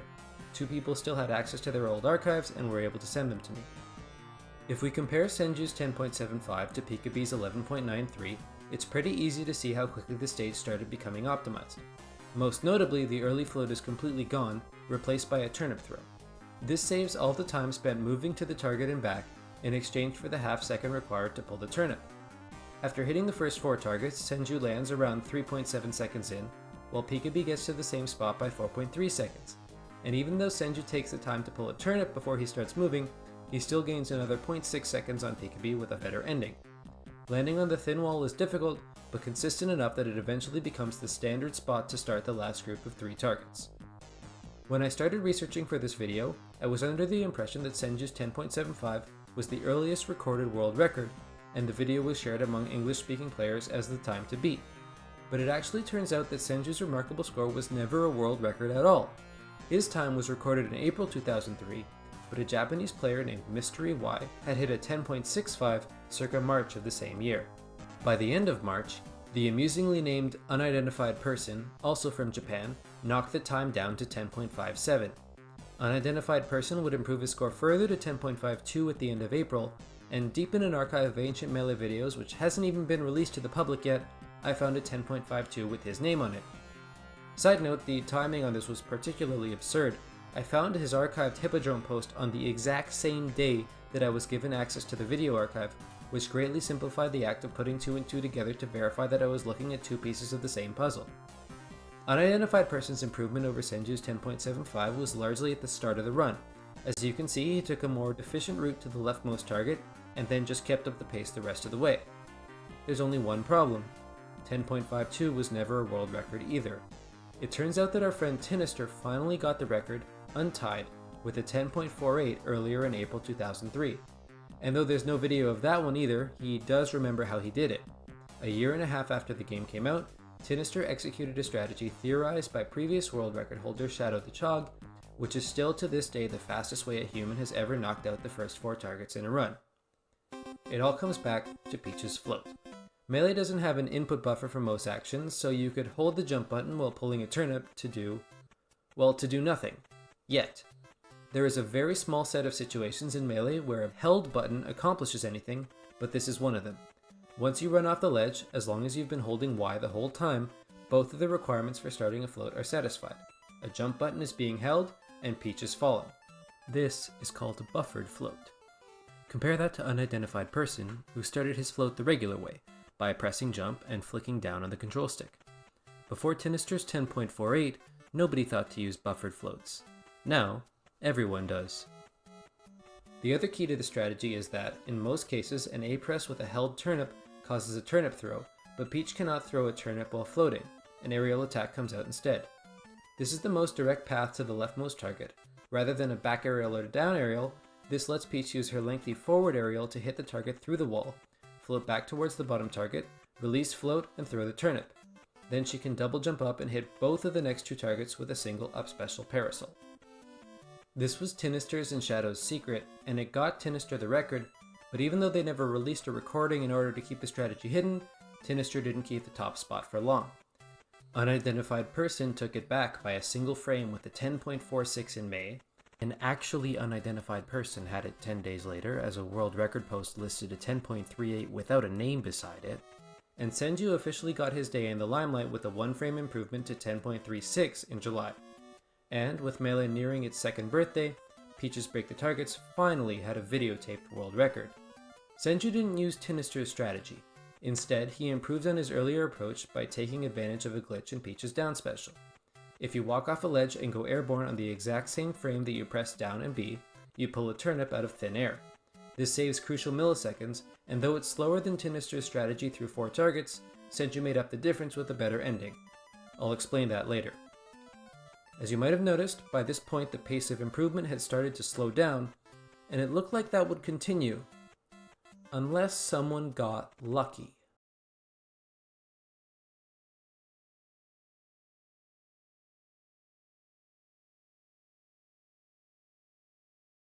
Buckle up, because this is about to get wild. I need to explain something about Peach's down B turnip pull. Most of the time it does exactly what it says on the tin. It pulls a turnip. There are actually a variety of possible turnips, but they're all identical for the purposes of Break the Targets. But every time you pull a turnip, the game performs a random number check, and less than 1% of the time, Peach pulls something that isn't a turnip instead. Each pull has a 1 in 128 chance of giving you an item. But it doesn't stop there. Once the game has decided that you're pulling an item, it performs a second check, a roll of a virtual dice block. If the block rolls a 1, 2, or 3, you get a Mr. Saturn, which is useless for our purposes. If it rolls a 4 or 5, you get a Bob-omb, which can either be okay or ruin the run. And if it rolls a 6, you get a Beam Sword, which opens up a whole new world of possibilities. And not for the reason you might think. When a melee character holds a Beam Sword, they get a whole new set of attacks, but that's not why a Beam Sword is valuable. Different items in melee can be thrown different distances, and for some reason a Beam Sword can be thrown almost twice the distance of a regular turnip. This extra distance actually opens up a whole new route. Instead of using a parasol to float up to the high targets, you can throw the sword up, catch it on the way back down, take the low path, and throw the sword up to the other high target while you hit the last one. There's 2 things you need to know about this strategy, which I'll be calling the Beam Sword route. On the one hand, it's drastically faster than the itemless route. As the world record was being optimized sometimes a single frame at a time, the Beam Sword route is actually about half a second faster than itemless. This means that even a decent sword run would instantly be a new world record. On the other hand, it comes with one massive problem. There's no way to pull a Beam Sword other than suffering through that painful random chance. 1 in 128 to get an item, multiplied by 1 in 6 to get the right item, means that any given pull has a 1 in 768 chance to get a Beam Sword. And you needed it in the right place, at the right time, on world record pace. That is no small task. The Beam Sword idea was well known by 2003, but had never been seriously attempted due to how mind-numbing it was to lose nearly every run to a cold and uncaring random number generator. Around this time, the strategy was verified to work by a player named Court using an action replay. An action replay, for those of you who've never heard of it, is a cheating device used to modify game state to grant, for example, invulnerability or infinite lives. Obviously, it's considered cheating for world record purposes, but it's very useful for theory crafting new strategies. Court used his action replay to bypass the random number generator. He had cheats which let him always pull a specific item with Peach's down B. This is clearly useful to figure out how a sword or Baba might be utilized during a run, or in Court's case, how he could use both to theoretically finish the level in fewer than 9 seconds, as long as he pulled a Beam Sword followed by a Bob-omb, which is a manic 1 in 300,000 chance. Court even used his action replay to test a popular hypothesis. Peach has a counter that spits out a projectile which she could activate if a Bob-omb exploded near her. So in the event that she pulls a Bob-omb, could she use counter to hit this target through the wall instead of throwing the Bob-omb at it directly? You're looking at Melee's debug mode, where yellow is the hurt box of each target and red is the hit box of the counter. When they overlap, the game should register a hit, but it just doesn't. It turns out that Peach's counter is deliberately programmed not to interact with targets. The reason why the developers chose to do this is one of Melee's many unexplainable mysteries. Court could also use the action replay for even less practical purposes. Once he made Peach pull items that were normally impossible, like a Pokeball that always spawns the Pokemon Uno, and used that to complete the level in a hilariously impossibly fast 4.25 seconds. Don't blink.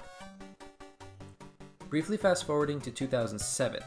Back in the land of the possible, a player who went by Marth1 used an action replay for a more mundane, but perhaps more critical purpose, slowing the game speed down until he could input every action he wanted on every frame he wanted to complete a theoretically perfect run. This is called a tool-assisted speedrun, or TAS for short. Marth1 verified that an itemless run, using only Peach's standard turnips, could actually finish in under 10 seconds. All you needed to do was be perfect. Marth1's 9.97 had exactly one frame of leeway before a 10 showed up on the timer. Let's recap. It's late 2003, the record hasn't been verified yet, and the even more theoretical, even more perfect run requiring a 1 in 768 chance may save up to another half second. If we fast forward all the way to late 2019, an enterprising tasker named Practical Task, that's me, verifies that the 1 in 768 run, as performed in the world record, does in fact save exactly half a second, as it maxes out at 9.46 seconds. Now I know what you're thinking, wait, does this guy not know how to do math? And indeed, 9.97 minus 9.46 is not exactly half a second in real life, but it is in Melee. See, there are 100 hundredths of a second that can possibly be displayed on the timer, but there are only 60 frames in a second. So what does Melee do with the other 40? The answer is simpler than you might think. It just skips them. Obviously 0.00 is always possible, the next frame is 0.01, then the one after that is 0.03. 0.02 is always skipped. So even though 0.03 is 2 hundredths of a second from 0.01 in real time, in game time the gap between 0.01 and 0.03 is the same as the gap between 0.00 and 0.01. 1 frame, or 1/60th of a second. There's no perfect pattern to follow for some reason, but there are some rules. The zeros, 0.00, 0.10, 0.20, and so on all the way up to 0.90 are always hit. So are 0.03 to 0.93 and 0.05 to 0.95. 0.04 to 0.94 are never touched. The rest really have no rhyme or reason, and a whole different set of digits are used in multiplayer when the timer counts down instead of up. At the very least, the cycle consistently repeats every second. This was valuable to the members of the early community. In an environment that mainly operated on trust, they could use this information to root out cheaters. Let's say a new player comes into a 2003 GameFAQs thread and posts their personal record list with a few really good times. If you check the list and their Peach time was, say, 10.64, you knew they were lying. A 0.64 is impossible. It wasn't foolproof, but a list of 25 times without a single fake usually meant their times were legit. But what if the cheater knew the system? What if they were an experienced player who tried to pass off a single fake time and they knew not to pick the wrong sub-second numbers? Usually it was obviously sarcastic, like our friend Gob here who didn't believe a reported new world record from Japan. The rest of the time you'd have them explain their strategy, and if they had a history of good behavior, trust was all you had. And this is where we come back to Court. In late 2003, with the American record at Tinister's 10.48 and the world record at Senju's 10.36, Court went on GameFAQs and reported that he didn't just break the record, he smashed it. 10.10. This time was incredible. It was closer to the theoretical perfect run than it was to the next fastest player. It was so incredible that it was almost unbelievable. And then he one-upped himself, blowing through the 10-second barrier with a 9.92 that he claimed was the first ever completion of the beam sword strategy. There was only one problem. Everyone knew Court had a capture card. So where was the footage? I spoke to several players who were around when this news broke, and they all said the same thing. They simply didn't believe Court. They said that he was trolling, that he made it up for attention, that he lied. And you might think that this was a double standard. After all, they had no issue trusting the times the Japanese players posted. One post on a foreign forum made unidentified person the record holder at 10.46, so what made Court any different? Not to mention, Court also had the Captain Falcon record, and that one had video footage. He clearly had the skill with Peach too. He later became one of the best competitive Melee players in the world, ranked top 3 worldwide on the Retro SSBM rank for 2008, all using Peach. But the situation was different here. Court refused to describe his strategy or even explain where he saved time. His claim was so far ahead of its time that it wouldn't be beaten for another 2 years. And of course, he said that he hit a 1 in 768 chance with a capture card sitting beside him which wasn't turned on. In my view, extraordinary claims require extraordinary evidence. There's no inconsistency in trusting the Japanese record holders improving times a frame at a time, but not blindly believing someone who says they've hit the first sword run ever. In retrospect, Court's times are not unbelievable, and one of the people I spoke to even said that if he really faked the record, he was incredibly modest about it. I eventually tracked Court down and was able to speak to him directly. He was very open with me, and all this time later he still maintains that his times were real. I asked him if he had something to say to the people that didn't believe him, and he offered the following. Peach was important to me though. I ended up being the best Peach in tournaments before Armada's era. That coupled with the fact that Senju did not release all his strategies/videos made me a little angry too, so I just did the same thing. The strategy itself was insanely hard, so considering all these things, I just didn't want to release the strat to keep the record for a while. Was kind of immature, but oh well, lol. I had been a member of the community for a while, and at least had my Falcon World record recorded, and I regularly contributed to new record ideas at the time. The era was just not as technologically advanced as today, where videos are required, since not many people even had capture cards. I also told him that, given the lack of evidence, I wouldn't be able to include his times on the world record list, and he said he understood that. In his case, not even indirect evidence would count as proof either. Even if he had, say, a screenshot of his time, that wouldn't be sufficient. With his action replay, he could have put any time he wanted on any character he wanted. For the purpose of this video, Court is not one of the people who've hit sub 10 on Peach's Break the Targets. In fact, we're still more than a year away from the first real sub 10, and while the beam sword route was theoretically faster, the random factor meant there was still time for people to take the record using the itemless route. It was just a matter of time. In January 2004, another familiar face took the record, GamePro88, who had created the beginner video that I showed earlier on. He was actually a formidable target breaker in his own right, and he set the record using Tinister's start. The buffered float start is so much faster than the strategies that the Japanese players had been using, that GamePro was even able to set the record despite using a slower ending. He lands to the right of the thin wall instead of on it, then breaks the final 3 targets with a jump, turnip throw, and neutral aerial. I spoke to Tinister, who remembered that his 10.48 ending wasn't optimal either. He actually landed even further to the right, threw his turnip while standing, then executed a second buffered float to hit the last 2 targets, also with a neutral aerial. But when would it all come together? The whole strategy was out there, the American start and the Japanese ending, just waiting for someone to pull them both off in a world record run, and ideally catch it all on tape. By May of 2004, GamePro reported that he had broken the record again, this time with a 10.18. Unfortunately, I wasn't able to find a video of this record, but there's no reason not to believe it. After all, his 10.25 definitely had room for improvement. If you'll let me take a quick detour to France for a second, I stumbled across another mystery during my research phase. A forum post from August 2004 which listed one Joanna Dark as holding the French record with a 10.05. Joanna Dark, or JD, was a strong French player in both tournament and break the targets, but his 10.05 was only ever listed on French-speaking forums, and was once even listed as the only world record which originated from France. I ended up tracking JD down, and though he said he didn't remember much from 2004, he did remember that he never held the Peach world record. So I don't know where this 10.05 came from, but it definitely wasn't real. Anyway, back to the hunt for the perfect run. In the end, it was Senju once again. On or before September 29, 2004, it all came together to make one glorious record, 10.16.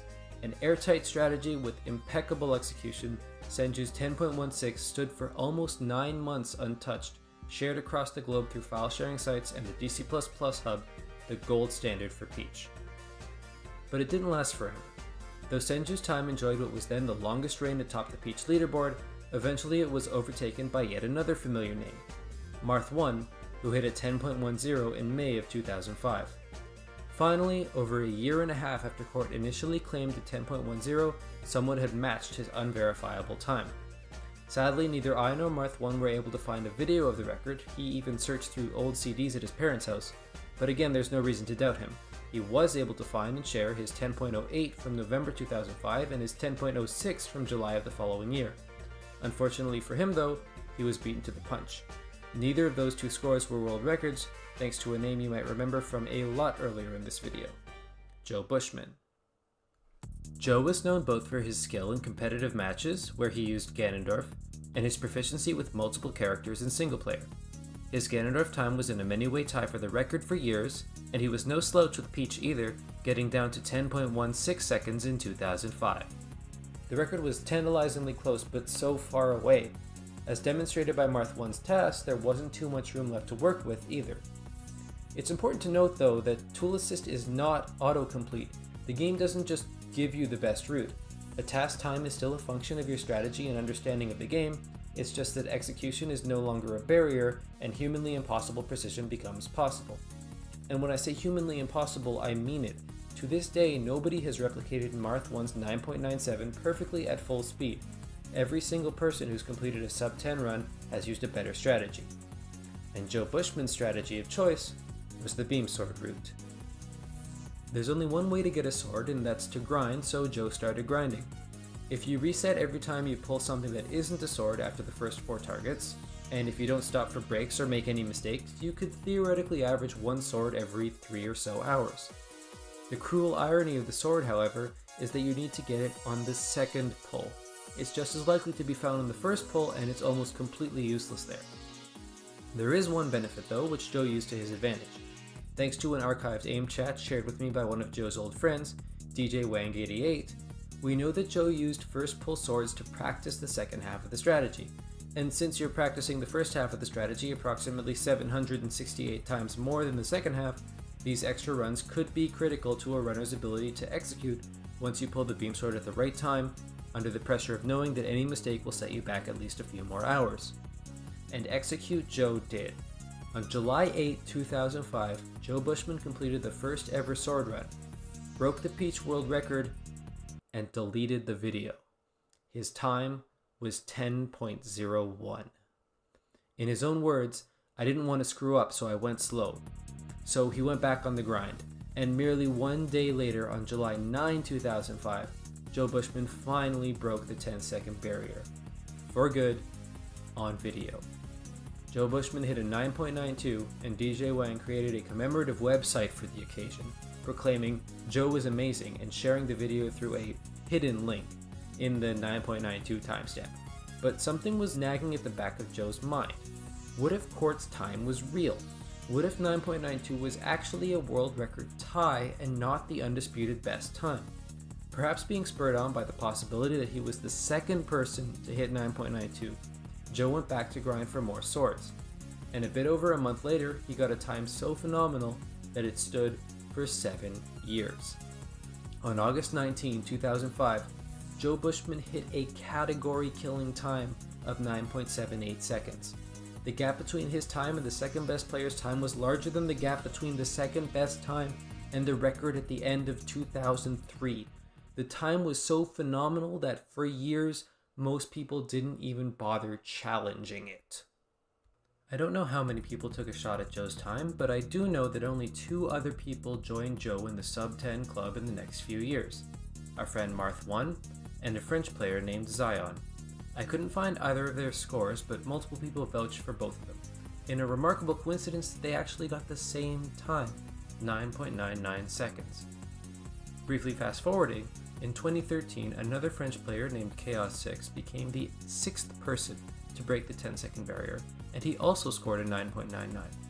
And in 2016, a German player named Room3 hit, yep, you guessed it, 9.99 seconds, and he caught his reaction on tape too.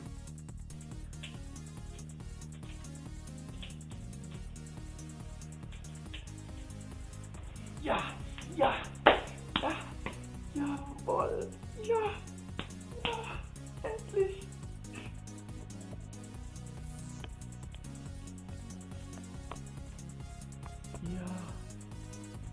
Of the players who've broken the 10-second barrier, a full 4 of them did it by a single frame, all tied at 9.99.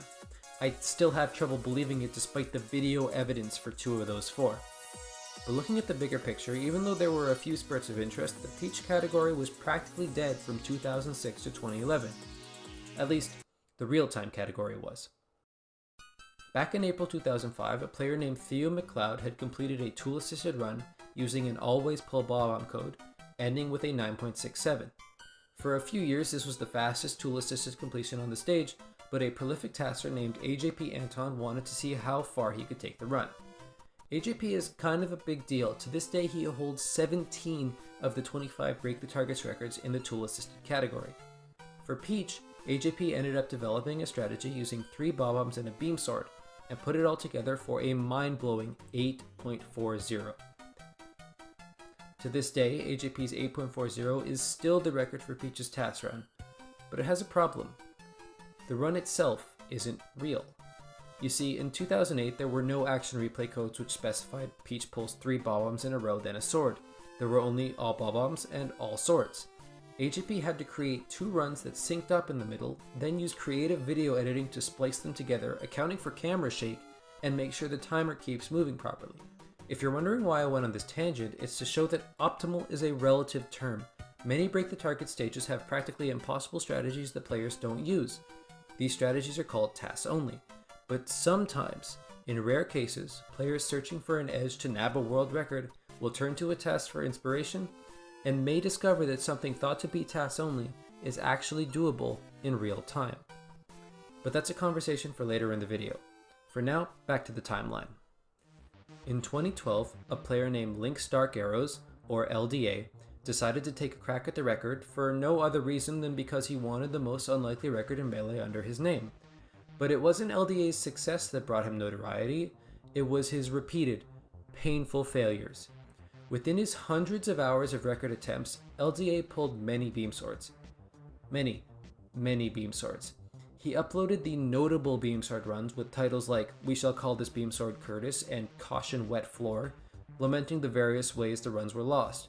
He compiled his runs into the legendary and criminally underappreciated YouTube playlist Beam Sword Theater. Seriously, go watch it. It is a fascinating look into the mind of a speedrunner. Normally you see the final successes, not the most crushing failures. But eventually, almost 8 years after the record last changed hands, after hundreds of hours of grinding and dozens of lost beam swords, including 18 that got uploaded to YouTube, LDA finally nailed it. The new record was 9.72, and it was his.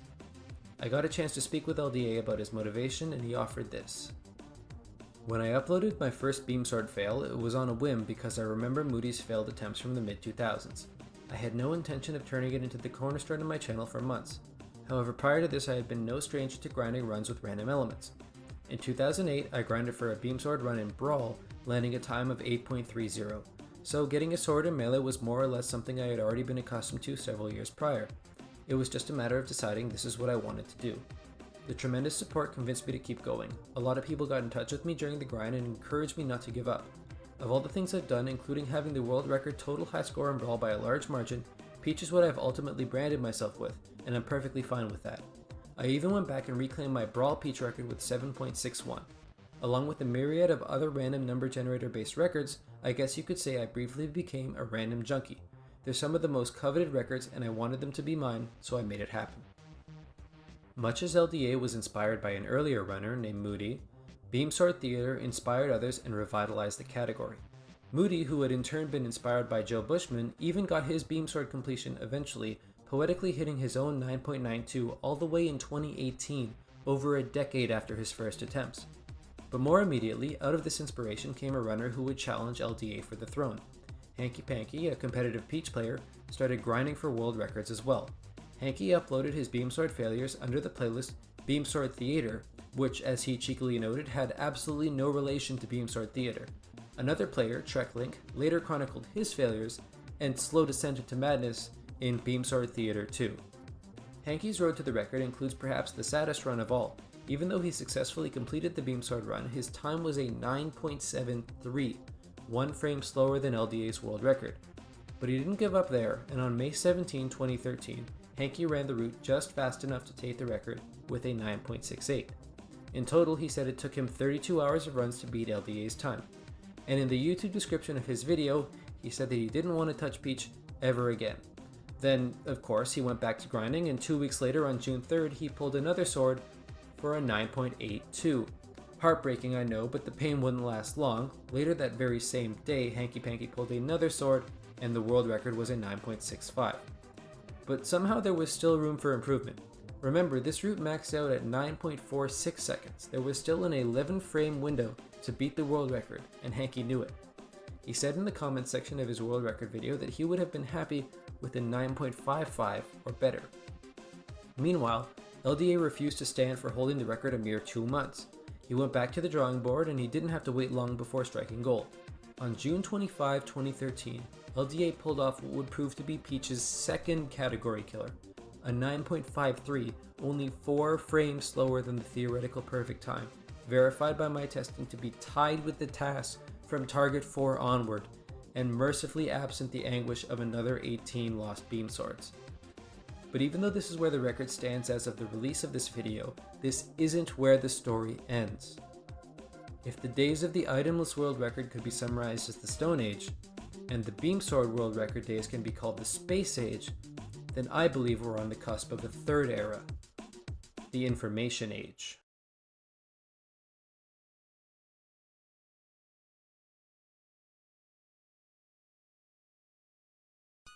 In the years since AJP Anton published his 8.40 task, advances in both the technology we use and our understanding of Melee have allowed us to test with an unprecedented level of control and take the game to its absolute limit. Now I need to clarify something. We're okay with using action replay codes for tasks because the assumption is that they just cut out grinding for the items. But relatively recently we've started to understand more of Melee's code, and this uncovered a new problem. Getting 3 bob-ombs in a row followed by a sword might not even be possible. And to explain why, we need to talk about RNG. RNG, or random number generation, is the process a game uses to make events appear random. But true randomness, like from a dice roll or the half-life decay of a radioactive isotope, isn't usually available to a computer. True randomness is really hard to program, so most games, Melee included, don't even try. Instead, they just try to appear random by spreading out, just like how the old iTunes shuffle algorithm was changed so you couldn't hear the same song twice in a row until you'd heard every other song in your library first. This is called pseudo-random. Whenever Melee's pseudo-random function is used, it uses its last output as the input. This means that if you start from the same initial point, called a seed, you'll always get the same result. This is what makes Melee pseudo-random, not fully random. This isn't actually a problem in game because there are 2 to the power of 32, or roughly 4.3 billion, possible seeds. Furthermore, the actual function that converts one number to the next is defined optimally.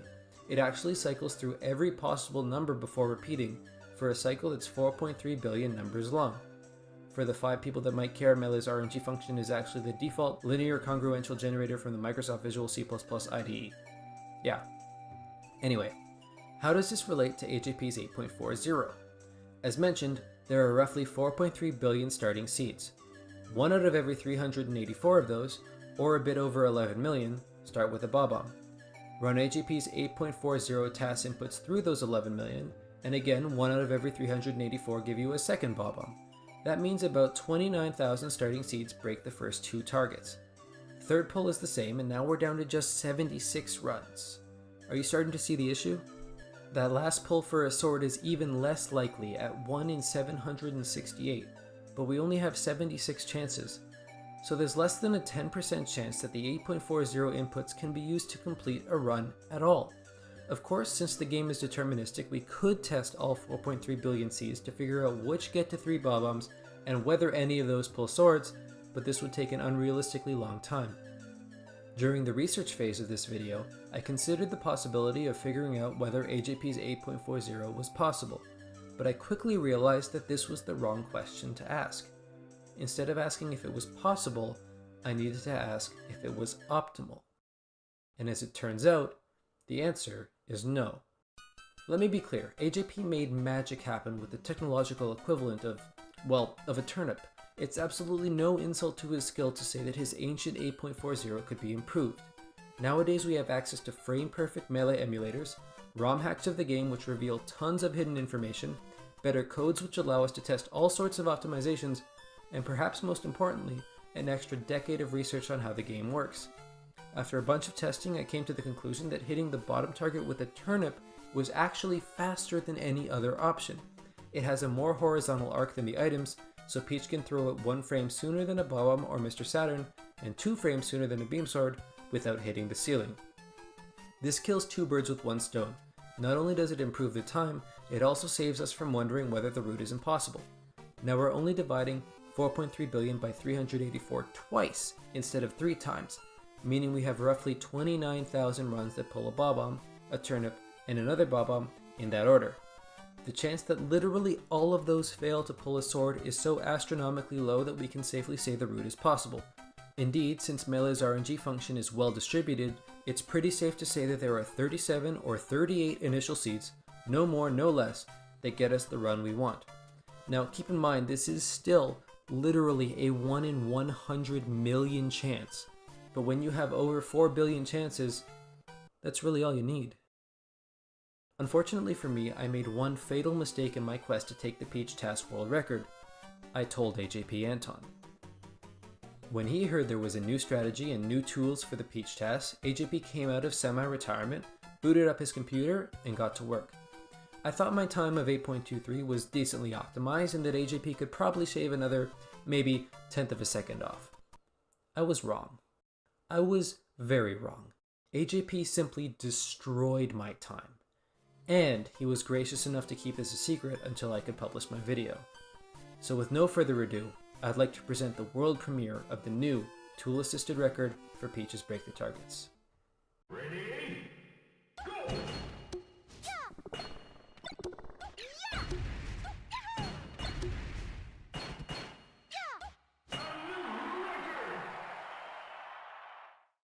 AJP's time, 7.80, is absolutely unbelievable. The route is unrecognizable, even the parasol is gone. And don't worry if you didn't catch everything, explaining all this could take another video on its own. But in one sentence, nearly every target is hit with a frame-perfect trick, and Peach also appears to do this weird warp thing at the start of every throw. See, it's not actually a warp, but to explain it, I need to talk about Melee's control scheme. Melee's grab button, Z, normally acts as a macro for shield, L or R, plus attack, A. This is true for item throwing. You can either throw with Z or with L plus A. But since an L press by itself causes an air dodge, Melee's developers programmed in a buffer. You can press A up to 3 frames after L and still trigger an item throw. That raises a question though, since you can move a significant distance in the first 3 frames of an air dodge, what happens if you cancel it? After all, the game can't just wait 3 frames, it starts the air dodge immediately.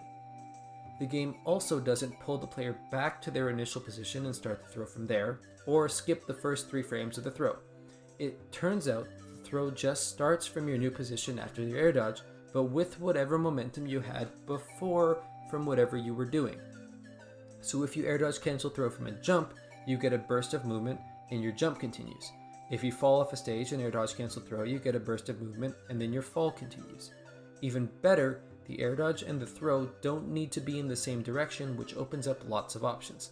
And Melee is an analog game. There are literally thousands of angles you can pick for the air dodge, which gives a task player impossibly precise control over Peach's exact position. Throws, however, need to be either up, down, left, or right. This means that most of the air dodge cancelled throws in AJP's record are in fact tasks only. It's impossible to hit precisely the angle you need at full speed with any measure of consistency, even if your control stick gate has a notch in it to try to stop the stick at the right place. But in certain situations, like when you want to air dodge straight up, down, or sideways, an air dodge cancelled throw can actually be performed in real time with enough practice.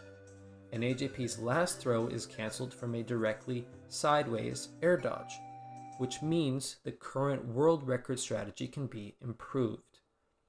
But another thing we've learned recently is that a better strategy might exist. And for that, we need to talk about RNG manipulation. Remember how I said a little while ago that Melee's RNG is deterministic? You might have thought, well, couldn't this be a problem in competition? Why hasn't anybody taken advantage of this? Well, the Melee devs thought of that. In a multiplayer match, on top of all the seed advances caused by players' actions, the seed also advances on its own 4,800 times per second. But Break the Targets isn't a multiplayer match, and it turns out the number of times the seed advances each second in a single player match is 0. In fact, the RNG seed doesn't even advance in menus or when fewer than 2 characters are selected on the character select screen. I don't think this is an oversight, it's probably a deliberate choice to save processing power, but either way, this sounds like something we can take advantage of. What's something we control that calls the random number generator? Random selecting a character sounds like it would fit the bill, and indeed it does.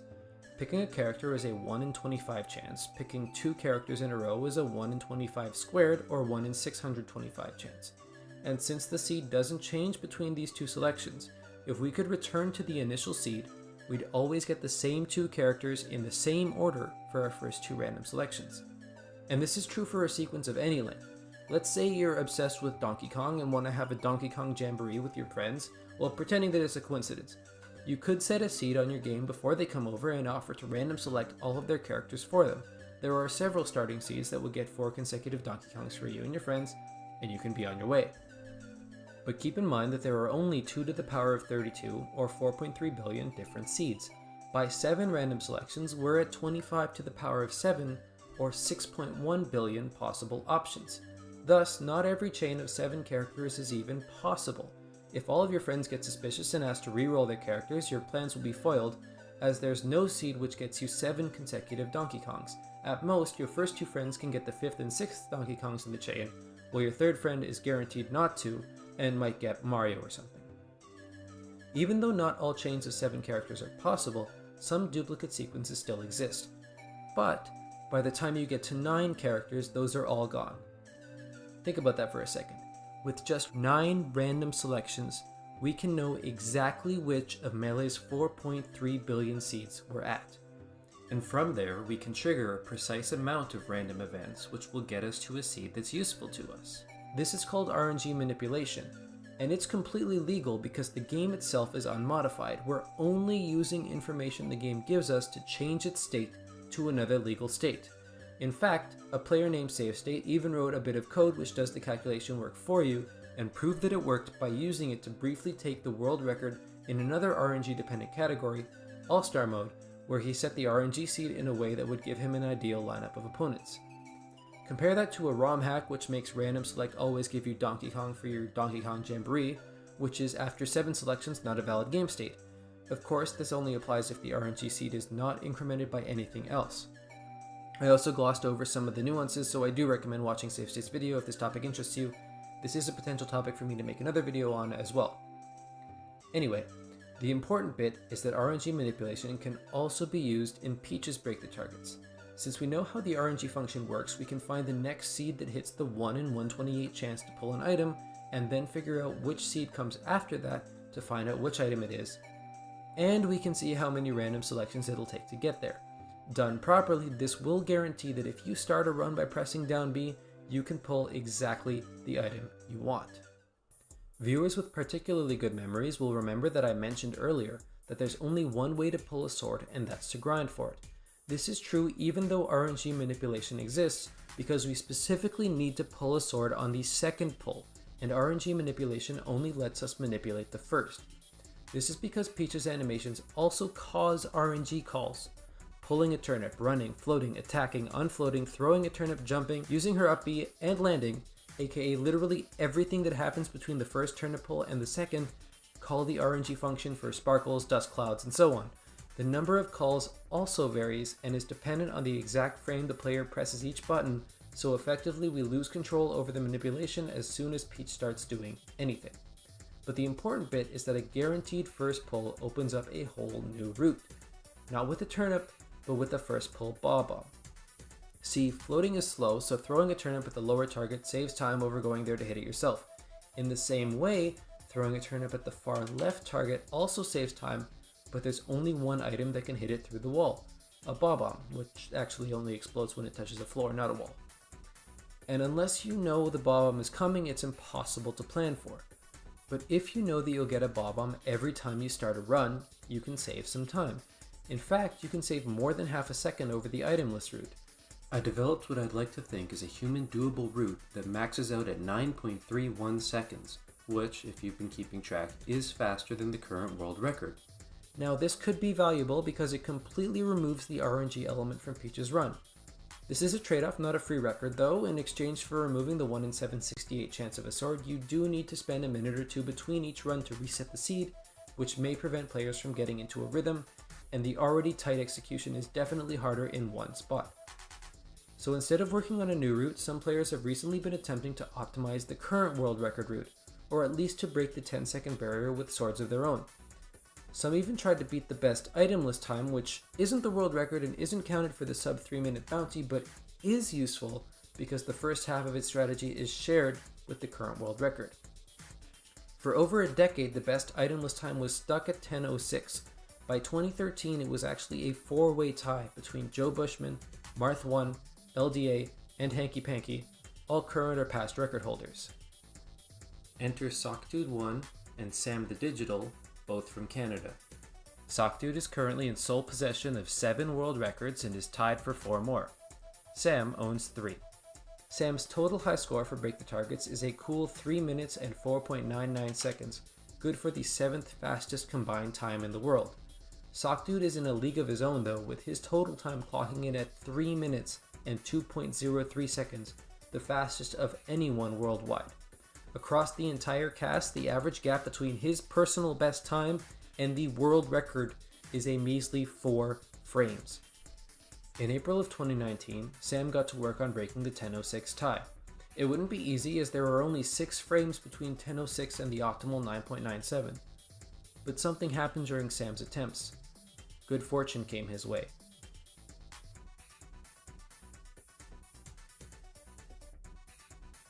Out of nowhere, without even grinding for swords specifically, Sam the Digital landed the 2nd fastest Peach run ever and became the 9th person to break the 10-second barrier. His start was about 4 frames slower than LDA's and he lost another 6 or so from a slower middle section, but he actually gained 7 frames back with a more optimal ending. See, LDA fell earlier, wave dashed onto the last platform, and then performed a grounded up throw. Sam, on the other hand, fell later and performed the throw while still in the air. Air throws don't get you nearly enough distance, but if you land before the sword leaves Peach's hand, your air throw becomes a grounded throw, which can hit the target like normal. And while it wasn't a world record, the time save at the end did show that there's still room for improvement. By May of 2019, Sam had accomplished his original goal. He hit a 10:03 item list, and later at 10:01, which is just 3 frames shy of Marth1's tool-assisted run, the closest anyone's ever gotten to replicating it. Sockdude, hot in Sam's heels, completed a 10:05 in the same month. But LDA's record and all of those itemless times have something in common. None use an air dodge cancelled throw. Remember what I said about those? At the center target in the itemless or bob-omb round, it works in both, you can air dodge straight up and cancel the air dodge by throwing a turnip to the right. This is definitely human doable and saves a lot of time due to how slow Peach's double jump is at gaining height. And in the sword run, when you're about to throw the sword for the second time, you can save another 3 frames by air dodging to the right and throwing the sword up. After I informed the Melee single player community about the potential in air dodge cancelled throws, Sockdude went back to the itemless run. His goal? Finally break the 10-second barrier without the use of RNG. On October 26, 2019, Sockdude actually hit a 10.00 flat. Then later that same day posted a 9.95 to become the first person to break 10 seconds without a sword. He later switched to the faster ending that I had displayed in my bob-omb 9.31 TAS, which he used to shave off another few frames to 9.92.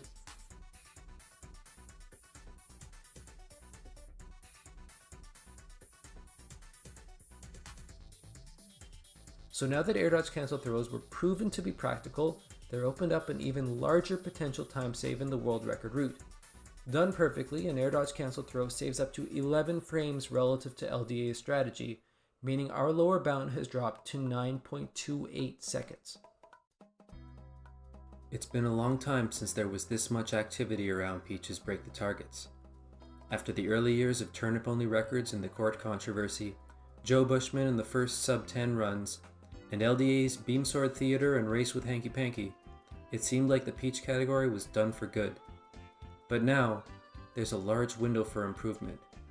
Large enough that all it'll take is one dedicated runner to beat the odds. And in fact, it's already happened.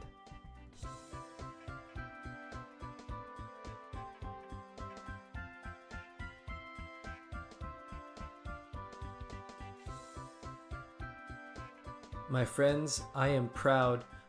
I am so proud to announce that 9.46 seconds by SockDude1 is the new Peach Break the Targets world record. After over 6 years, the most unlikely record in Melee has been broken once more. While I was researching, I offered a few trusted runners a deal. On top of the $259.99 bounty, a second bounty to whoever broke the Peach record specifically, in exchange for letting the clip premiere in this video. SockDude rose to the challenge, and now the total time is 3 minutes and 0.15 seconds, merely 10 frames away from the goal. Astonishingly enough, there's still room to improve. SockDude is 11 frames away from the tool-assisted version of his route, so someone else could theoretically swoop in and take it if they get lucky.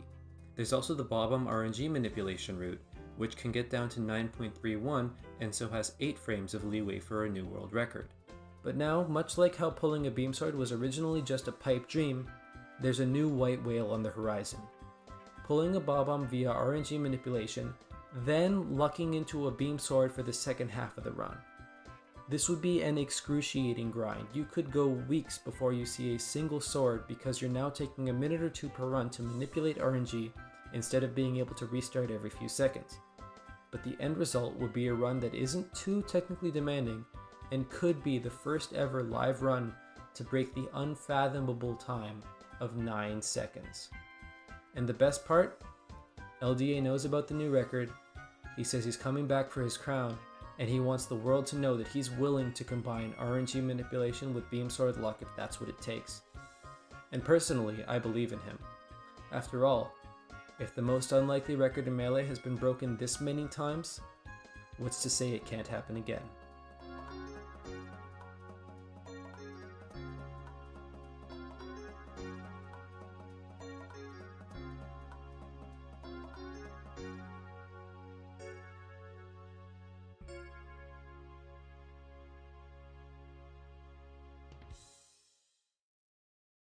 Released in 2002 for the Nintendo GameCube, Super Mario Sunshine brought the 3D Mario series from its roots into the next generation. With its bright and colorful graphics, simple yet memorable story, and extremely fluid mechanics. No pun intended.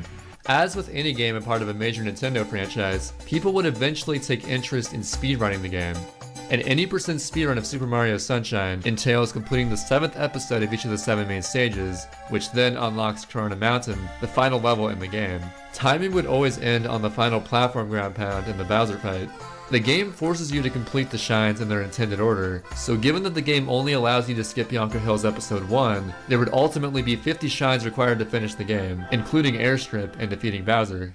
The first ever recorded full game speedrun of Super Mario Sunshine was completed on July 22nd, 2004 by a runner named Dragorn with a time of 1:59:49. This run's notable for being considered the first sub-2 completion of the game. However, it's also worth noting that this run was what's known as a segmented speedrun. In a segmented speedrun, the runner records the speedrun one segment at a time and is allowed to redo a segment over and over again until the desired result is achieved. Segmented runs were more popular back in the early days of speedrunning, as capture cards weren't exactly the greatest and probably couldn't record in high enough quality for a long period of time. So people would question, how interesting could the run itself ultimately be? Well, Dragorn himself left his own comments about his thoughts on Mario Sunshine as a speed game, and his first paragraph reads as follows.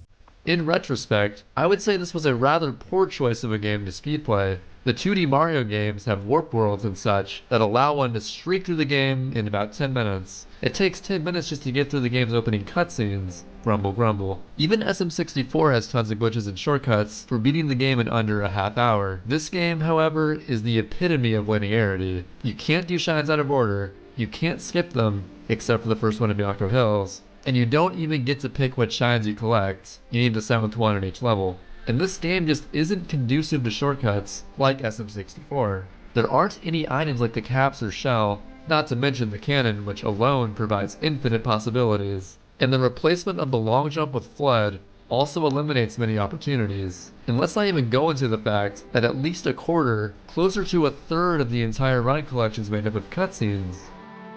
Initially, this game wasn't always very well received, as it was sandwiched between its more successful counterparts, Mario 64 and Mario Galaxy. Some would argue that the flood mechanic was too much of a handicap and or just some unnecessary addition, and the only good levels were the floodless stages featuring a cappella Mario music. Packaged with the fact that the GameCube itself was not a very successful console by Nintendo standards, it seemed that this could only impact the reception of Mario Sunshine speedruns negatively. So was Dragon right? Is Mario Sunshine not worth speedrunning? Are the cutscenes just too unbearable? Is the whole game simply hover to win? Well, today, I'll be covering the history of how the hidden potential of Super Mario Sunshine speedrunning became realized over time. I'm Average Trey, and this is the world record history for Super Mario Sunshine any percent.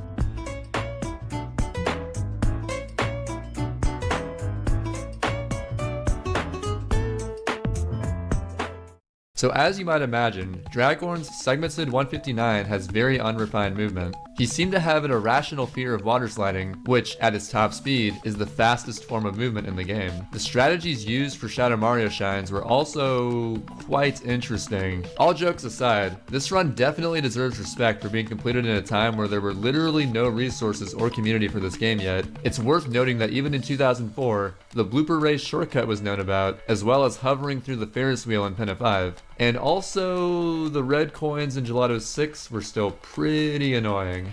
A few years would pass, and no any percent runs would be completed. All Sunshine activity related to any percent from late 2004 to 2008 would strictly be ILs, theory crafting in the Speed Demos Archive or SDA forums, or glitch hunting. In early 2009, however, Theoradel decided it was finally time to put together a solid segmented run of the game, utilizing better movement and strategies to improve upon Dragorn's 159. On January 10th, 2009, Theoradel finished his segmented run with a 154.44 according to SDA timing, an astounding 5-minute improvement. It's important to note SDA timing because it's actually significantly different than the timing method used today. You see, SDA does their timing from first input as opposed to console reset or file select, so the timing would actually start on the first Peach text box. If I were to convert Dragorn's and Theoradel's runs to modern day timing, it would be 2 hours and 55 seconds and 155.50 respectively. So anyway, Theoradel mainly improved the time by being much more liberal with water sliding. There still weren't really any established strategies to traverse the floodless stages or defeat Shadow Marios quickly, but there still were a lot of improvements throughout the run nonetheless. At the time, this run seemed pretty darn solid, but there was still a lot of things preventing Mario Sunshine from being considered a highly respected speed game. For example, the eel boss fight felt like kind of a crapshoot, the casino was a randomness nightmare, and there were just so many goddamn cutscenes. Would people ever get around these kind of issues in years to come? The time period that followed this could be seen as an era of discovering things. No one was really doing any runs of the game, at least not outside of Japan, but I'll touch upon that in a bit. Instead, during the period from 2009 to early 2011, a lot of important skips and tricks were found that would shave off significant time, the first of which being the Pinna 1 cutscene skips discovered by a Japanese player named Tateo. In July 2010, he discovered that you could skip both Mecha Bowser cutscenes by simply exiting area as you were transitioning into the cutscene. The reason this works is that time still progresses in the game during the fade out of exiting an area, and if a Mecha Bowser cutscene is triggered during this fade out, the game gets confused and the result is a cutscene skip. This saves about 3 minutes overall. Unfortunately, when applying this method to any other cutscene transition in the game, exiting area simply brings you back to the title screen. The next major breakthrough, discovered by Axon in October 2010, was Yoshi Skip in Pianta Village Episode 5. Normally, you're supposed to unlock Yoshi before being able to complete all of Pianta Village, due to the entry of the secret stage being blocked by jelly that only Yoshi can clear out. This meant that originally the 80% route forced you to complete Pinna Park before going to Pianta Village, in order to fulfill the requirement of unlocking Yoshi, completing Episode 4 of Pinna Park. However, when Yoshi Skip came around, this opened up routing possibilities that completed Pianta Village much earlier in the run. On top of this, the time saved from not having to use Yoshi to enter the secret is around 25 seconds. So it's no secret that the casino in Serena Beach episode 4 is extremely annoying. There are 2 spinning slot machines to deal with, on top of a finicky tile flipping puzzle that opens up the way to the secret entrance. Thanks to a discovery from Mano Cheese in February 2011, all of the random elements of the casino can be skipped by simply gaining enough height to climb over the top of the curtains. Without this skip being possible, Serena Beach would have undoubtedly been the most annoying world in an 80% run. Other smaller skips were also found during this period, such as Mole Skip in Pinna Park episode 2, a banana clip in Serena Beach episode 3, some major abuse of invincibility frames to skip a large portion of Pianta Village episode 3, and a spring clip to skip the boss fight in Oki Bay episode 2. But who would be first to put all these skips and tricks together into a full game, single segment run? Well, the answer isn't entirely clear, but let's dive right into it. So you know how I mentioned Japan earlier? It turns out that the Japanese were the original pioneers of what could be considered the modern era of SMS speedrunning. There were 2 dominant 80% runners that emerged from this region, Tobo and Chibi, who later changed his name to Sine Cosine, and I will be referring to him as such for the remainder of this video, just so that everyone knows that I'm not referring to... yeah, you get the idea. Both Tobo and Sine Cosine began learning SMS speedrunning in 2010, and both strived for a run that was out of this world, to a degree much, much higher than any Western runner could even hope to achieve. The first notable modern 80% record using all the previously mentioned skips was 134.50 by Tobo in October of 2011. Unfortunately, the history of world records between Theodore's 155 and Tobo's 134 has not been documented. It can safely be assumed that the Japanese players were single-handedly developing the 80% meta over the course of 2010 to early 2011, using skips that both Western and Japanese speedrunners had discovered during this period. Considering how low the standards of consistency were at this time, this run was nothing short of impressive. Interestingly, the route at this time opted to complete Pianta Village at the very start of the game. It was probably known this wasn't the most optimal route, but this was likely used as a way to get Yoshi Skip out of the way as soon as possible. Yoshi Skip was a major run killer when it wasn't very well understood, and Sidestep was the only known method. This was the first instance of modern eel strats being used. The eel fight in Noki Bay episode 4 was extremely hard to do consistently fast before any strats were developed, but Tobo manages to pull off a 4-tooth eel, meaning that he cleaned off the 4 middle teeth before provoking the eel into eating him, and thus manipulating him to not go back into his hidey hole and waste a buttload of time. He also successfully pulled off the cutscene skip, which occurs as long as you're flashing red from taking damage at the same time that you spray off the final tooth.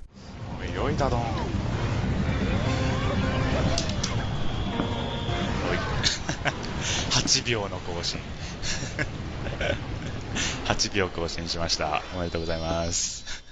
In a couple of months, Sine Cosine would fire back with an 80% speedrun that would set the bar extremely high. In December of 2011, Sine Cosine achieved a time of 133.01. This run was mind-blowing, to say the least. Such insane levels of consistency and execution had never before been seen in SMS. As a bit of an aside, I remember before I got into speedrunning SMS myself, as soon as I saw those windmill wall kicks, I knew this guy didn't mess around. Due to the nature of how Nico Live, a Japanese streaming website, handles broadcasting, both Tobo and Sine Cosine used a timing method that was acceptable at the time, later frowned upon, and then eventually deemed unacceptable on modern leaderboards. It wasn't segmented nor RTA, but they used what's known as time attack, or TA.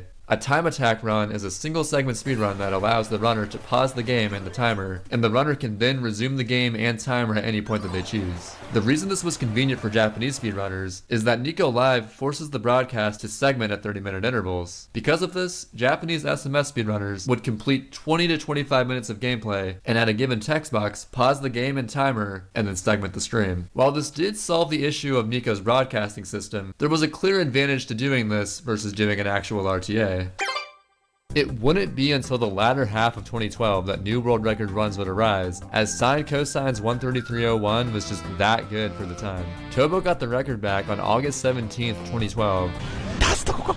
よっしゃ、これはもろた、これはもろた。しゃー、やったー、やったー。これは嬉しい、これは嬉しい。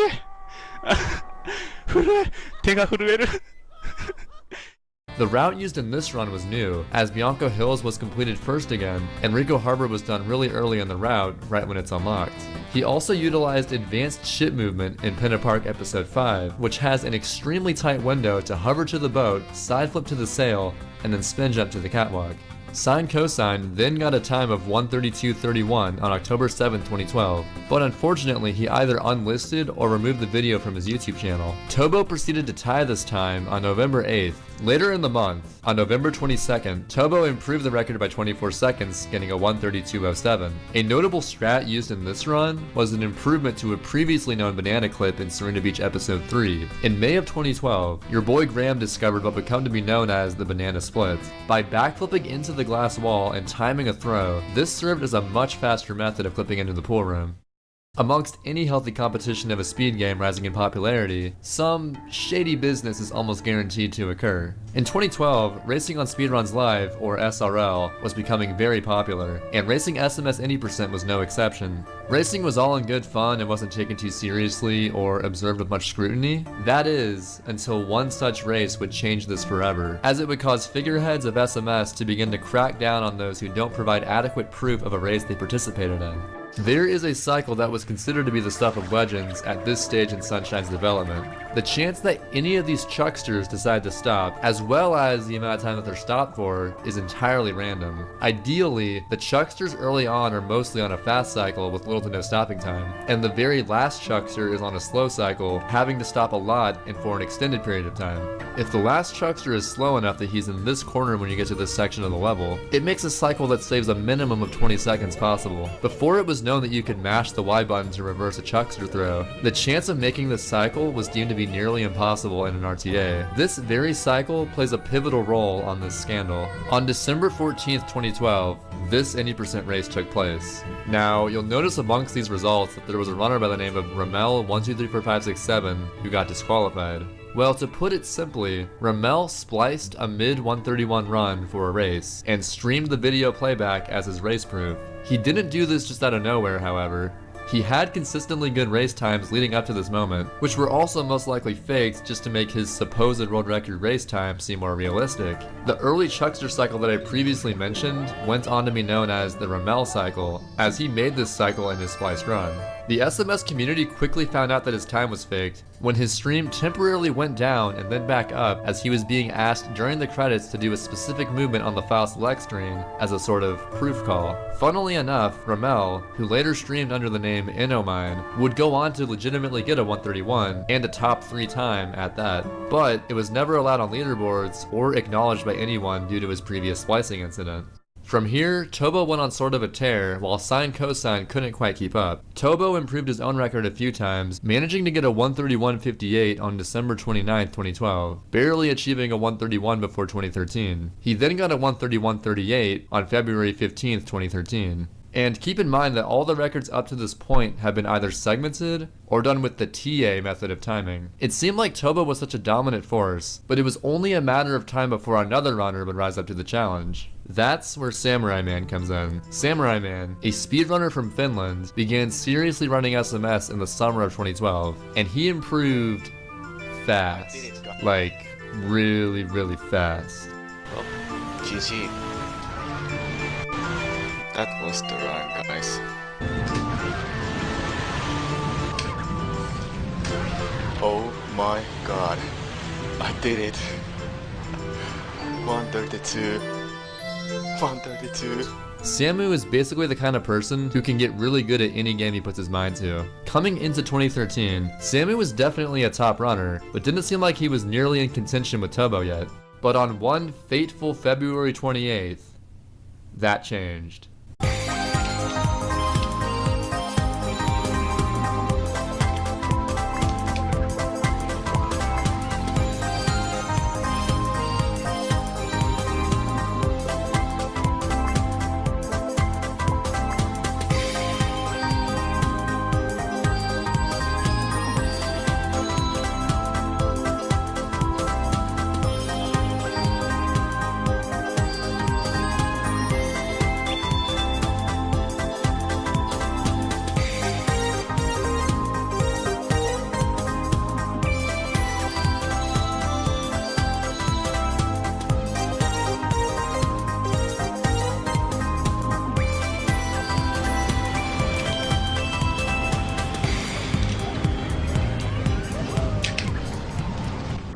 Oh!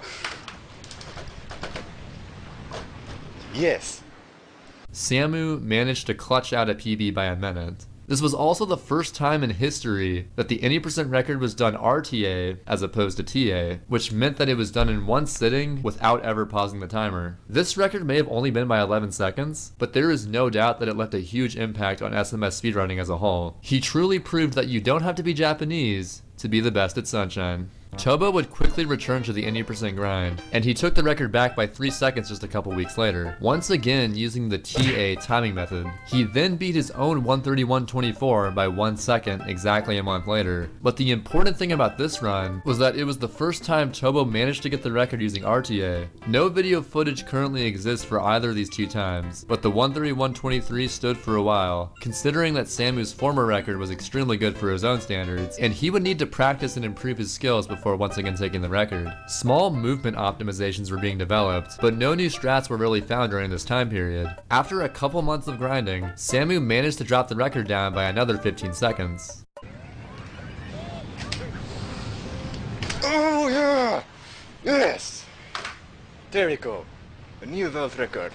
A new world record.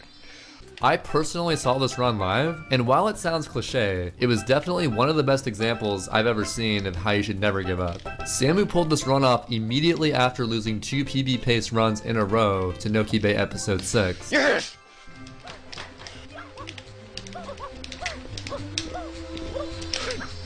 Oh! You can't be serious!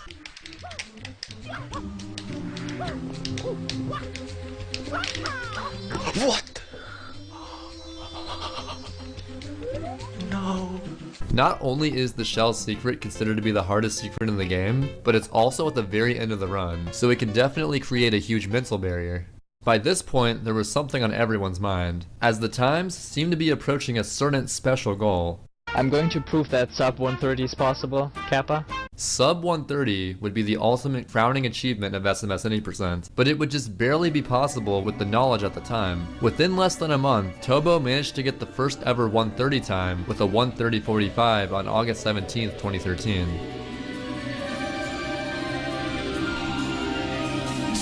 あ、やばい、タイム。もう今45でしょ、45。よっしゃ、45やったろ、今。45だった。よ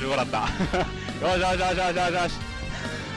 There really weren't any significant discoveries in the game for the majority of 2013, just a ton of grinding runs or races, and a community expanding at an alarming rate. The rivalry between Japan and Europe, Tobo and Samu, was raging on, and other runners were sneaking up in the background. Yamata, Stelzig, and Pyroshade.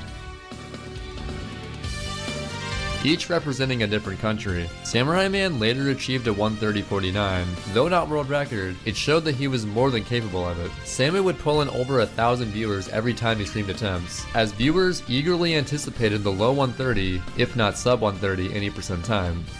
Well, on September 3rd, 2013, this happened.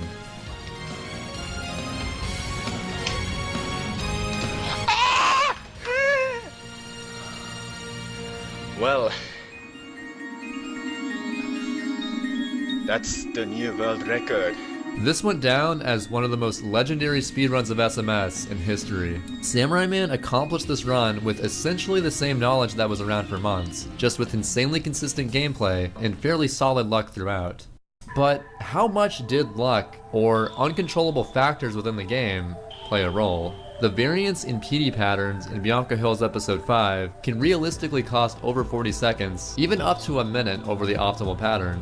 The plungellos on the mirrors in Gelato Beach episode 2 have AI that causes them to walk around randomly until they spot you. With bad enough patterns on the double and triple plungello mirrors, it wasn't uncommon to lose upwards of 20 seconds. There's the previously mentioned Ramel cycle that generally cost over 25 seconds if you don't make it, and keep in mind that with less polished movement, Ramel cycle happened around 1 in 10 times assuming you played perfectly. The Manta Ray fight in Serena Beach episode 1, which was barely explored, was essentially random and and could cost you a ton of time. And finally King Boo, who can randomly give you extra cycles costing around 7 seconds each. Top level runners would almost need to get good enough luck overall, otherwise they would have to play out of their mind in order to compensate for bad luck. Amidst the race for sub 130, quite a number of strats were being developed towards the end of 2013 that would definitely help. Tobo himself discovered 2 strats within Pianta Village episode 4. He found that it was faster to keep holding the chain and pushing the chain chomp forward, as well as manipulating the chain chomp to go into the pool area and with a well-timed grab make him fall in. 5-tooth eel was increasingly becoming the norm, better strategies for secret stages were coming out, and overall, people began really analyzing for more subtle movements of SMS to see where frames could be saved. Samurai Man and Tobo were still grinding runs almost every day, but the grind was nearly beginning to feel exhaustive for both runners and viewers alike. Awesome Games Done Quick 2014 came around, and as always with these large marathons, much of the attention within the speedrunning community shifts away from the usual streamers grinding runs to supporting or even attending the event itself. Well, it just so happened that a couple days into this marathon, while everyone was focused on the event and least expected it, this is what transpired in Japan.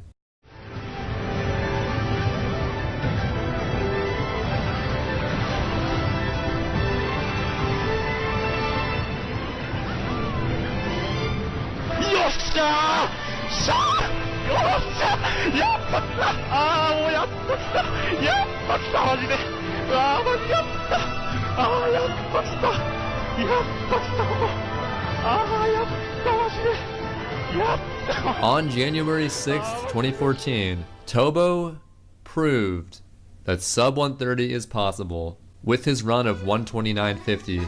A run that achieved the SMS community's dream time, and better yet, didn't even have Ramel cycle. This started to lead to a hive mind belief of the inevitable fate of Mario Sunshine. It felt as though there was nothing else to really explore with the category, with the exception of a little known cutscene skip discovered way back in October 2012 by the famous Japanese SM64 runner, Honey. Honey Skip is a trick in which you clip into this building, and if you manage to die on the same exact frame you enter the cutscene trigger for Pinna Park, it will skip the cutscene. The reason that you die is that there's a death plane in most of the out of bounds areas that will kill you if you're touching the ground for the duration of 1 second. Even though Honey Skip was kinda known to be possible for over a year, there were no reliable setups yet created for it. People thought that the setup would be too slow for it to be worth it anyway, and you can really see why if you knew that the original setup involved some janky Y-cam return alignment. Top level competition seemed to die down, and with the exception of SRL races, motivation for running any percent was somewhat declining. Tobo's magnum opus, the sub 130 run, would mark the end of an era. So there's something I've been kinda brushing over for this entire video thus far. Gelato Beach. Gelato Beach in an any percent run sucks. Gelato 1 is okay, you know, the secret of the sandcastle or whatever. Sure, I'll give you that. Episode 2 sucks. Episode 3 is more or less an auto-scroller. Episode 4 is more or less an auto-scroller. Episode 5 is more or less an auto-scroller. Episode 6 sucks. And episode 7 is Shadow Mario. There is an interesting aspect to Gelato Beach, however, that doesn't apply to any other world in the game. The episode 8 Shine, the Watermelon Festival, exists in every episode of the world. Since the beginning of SMS speedruns, people would occasionally theory craft ways to clip into the glass and collect the shine in episode 1. Gelato Beach skip? Oh my god. Thus, unlocking all the episodes immediately, making episode 7 available. People already knew that the shine was in fact a physical shine, because an alternate method of Gelato Beach skip was already known. Exclusive to the Japanese version of SMS, you can use Yoshi in episode 6 to clip through the ceiling and dive ground pounds into the shine. People using NTSCJ had a slight advantage because of being able to avoid Gelato 6 in any percent, but it really didn't save that much time since you still ended up doing the same number of shines. Obviously, years went by with no success in finding the skip, and it seemed as though it was hopeless. Then one day, along comes the Spyro speedrunner. That's right, the long sought after Gelato Beach skip, or GBS, was found on February 21st, 2014 by Tobal1, who doesn't even run SMS. This just goes to show that sometimes, having a fresh pair of eyes is exactly what you need to solve a problem. And if he or she is already a talented glitch hunter, that also helps. While this may seem like an obvious solution, the reason it took so long to find was due to how precise the setup is. Not only does the angle require you to grab a straight edge and align the camera forward, but you must align the camera from this direction rather than this direction, otherwise it still won't work. The discovery of the skip quickly went viral, and SMS runners were absolutely ecstatic. Not only would this save over 10 minutes in any percent, but it skipped what was widely agreed to be the most boring world in SMS. The race was on as a mad dash to get some free world records ensued. After gaining enough understanding of the skip to at least get it within 10 attempts or so, Samurai Man started doing runs as soon as possible. The first run that Samu completed using the skip resulted in a 1:24:24, a 5.5 minute improvement using a skip that saves 10 minutes. Obviously, there was a lot more work to be done. I previously mentioned that the United States was the weakest region by a considerable amount. But that wouldn't stop Paperario1231, as he fully capitalized on this moment for the US to finally hold a world record in any percent. What the hell? What was... Huh? Screw it. If I don't get a 1-2-1-1-1-2... Yeah, I'm not gonna get it. I don't even fucking care. I don't even fucking care! I did it! I don't want to do 5.1! Ah! Okay. Nice job, Paper. What's your final time? What's your final time? World record for an hour until Tabo gets it.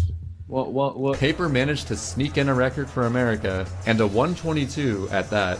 And as expected, a mere 20 hours later, Samurai Man got a time of 1:22:35. An improvement, yes, but still not even close to meeting his full potential.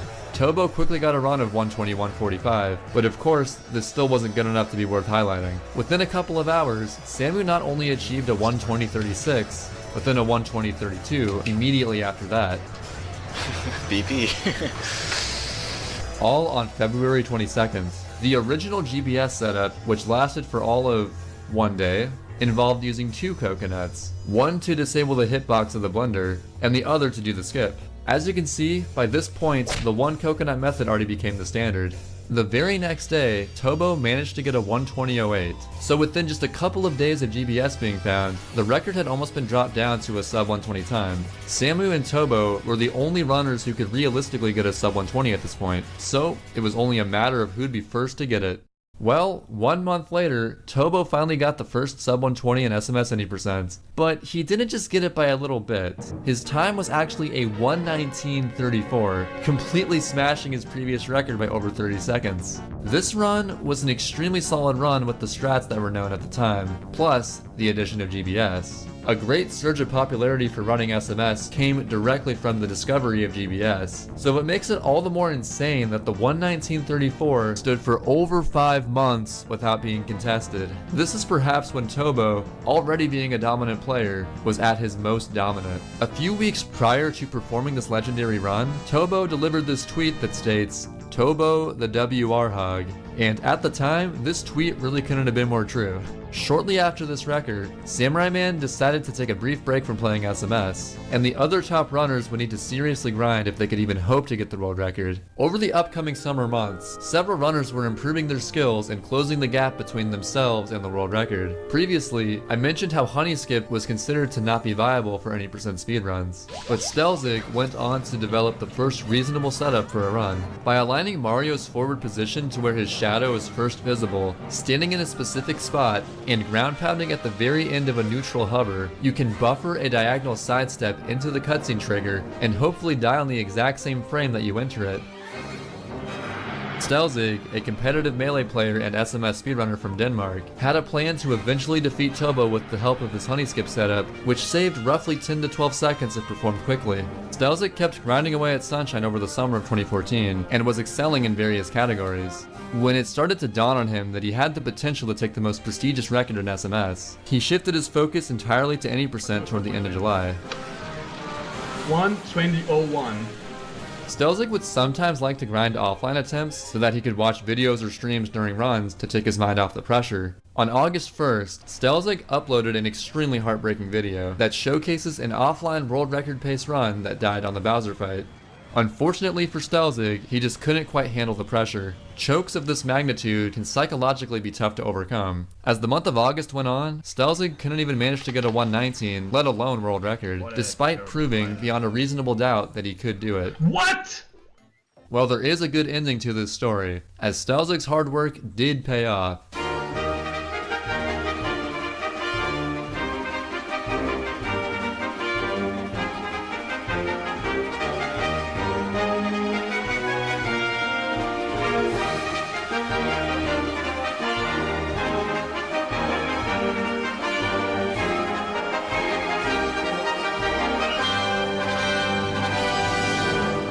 He achieved a world record time of 1:19:24 on August 25th. He finally overcame his mental block, and for the first time since late 2012, someone other than Samurai Man and Tobo, and Paper Mario, held the any percent record. About a week before Stelzig took the record, Samurai Man started doing some SMS any percent runs just to see how he would do, but wasn't entirely sure if he would come back to serious grinding or not. He actually managed to get a 1:19:36, just 2 seconds off Tobo's former record, 4 days before Stelzig's 1:19:24. Well, damn. In the latter half of 2013, Samurai Man and Stelzig became European rivals over the 120 shines record, which is essentially the 100% category for SMS. Viewers were excited to see these two trade the record back and forth, using many Zig Frogs or Samu Kappa-Eyes to show their support. This rivalry transferred over to any percent when Stelzig fully established himself as a threat with his world record time. Autumn of 2014 came around, and Samurai Man was hard set on going for not just world record, but the first ever 1:18. After about a month of grinding, Samu finally bested Stelzig's time by about 4 seconds.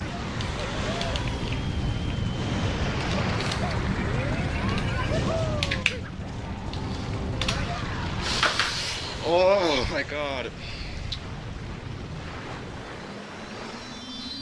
Samu still didn't use Honey Skip at this point, so he even had a 10-second deficit to account for. So guess what happened just as Samu had begun to take in the excitement of once again being number one?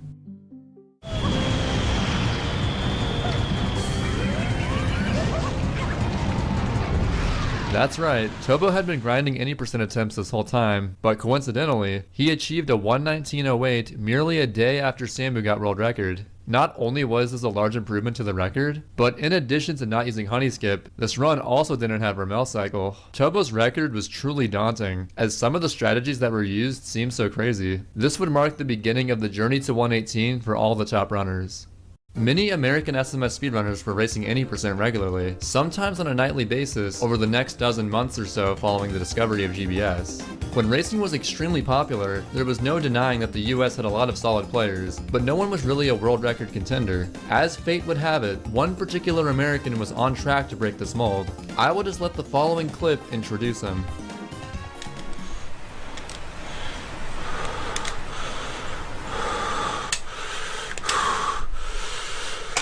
Yes! Yes! Yes! This is Cathalon, a speedrunner from Utah. He began running SMS during the latter half of 2013, but the incredibly active community that arose during 2014 is what really motivated him to become a top-tier player. Cathalon was very serious about the grind, and was building up consistency quickly. He would often win any percent races amongst the other high-level SMS runners, and this video from Q_QQQ2 proves it.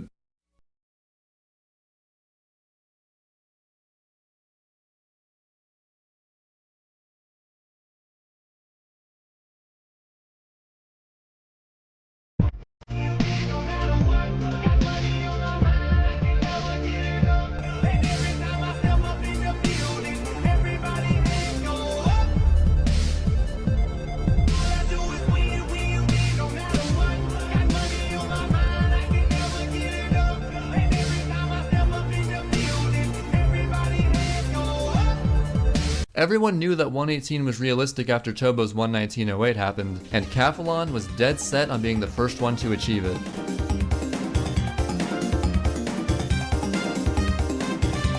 Fast boat hype always gets a fast boat in this run.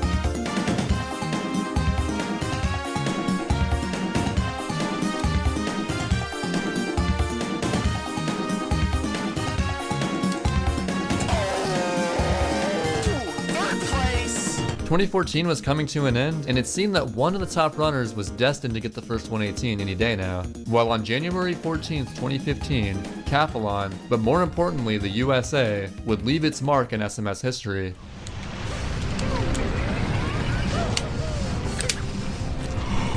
Yes!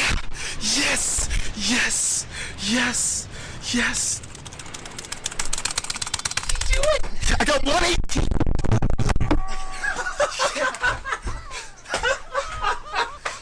Capelon was the first American to put in the work to get a solid world record time. This run was truly inspiring, especially for the Americans within the SMS community. Zach, you did it! Dude, world record hug, dude. World record hug! Oh my gosh, that's so awesome. This was an incredible way to start off 2015, and the competition would only get crazier from here. Another Japanese player that I've mentioned a couple of times earlier in this video, Yamata, was a top 5 player for a remarkably long time leading up to this point. Yamata is known mostly for his skill in the 120 shines category, but of course, that skill can also translate to any percent. Yamata ended up tying CAF's world record on February 7th. This is somewhat of a trend with Tobo, but the next day, Tobo took the record back by 4 seconds. Then later in the month, on February 23rd, he got a 118.35.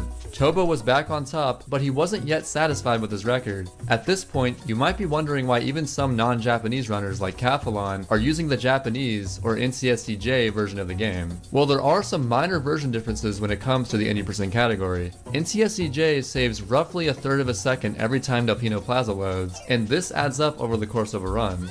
However, NCSCJ loses nearly 10 seconds on Serena Beach Episode 6 due to a much stricter goop cleaning requirement. The PAL version, which is native to most other countries outside of North America and Japan, has the fastest text speed when using Italian text. That being said, the Delfino load times on the Japanese version are still the biggest factor.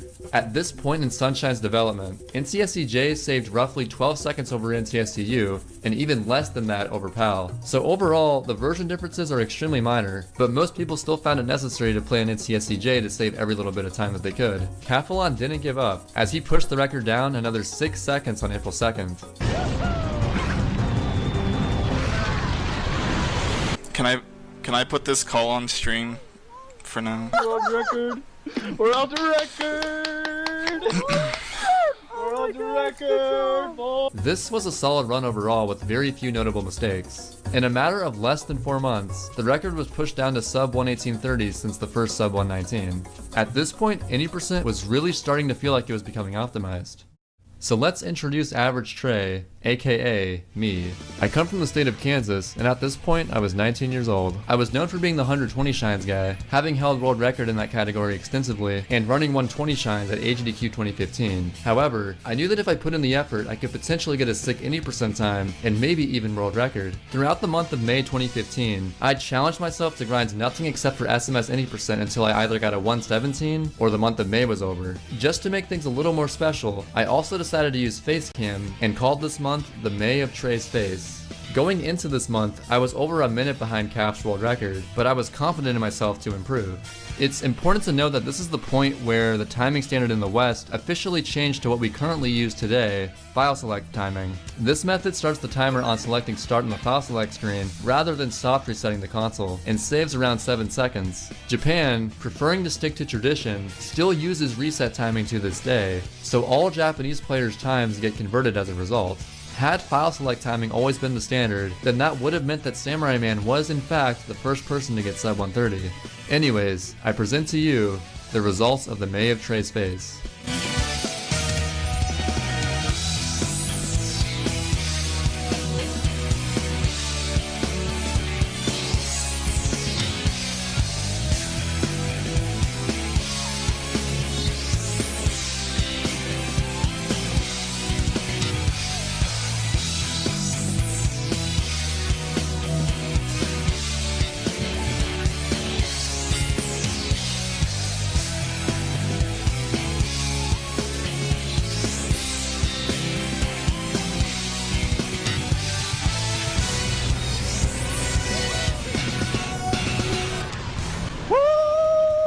With only a few days to spare in the month of May, I not only achieved the any percent record, but this was the first time that anyone has simultaneously held the record in the 4 main categories at the same time. 4 out of 4, US Trey.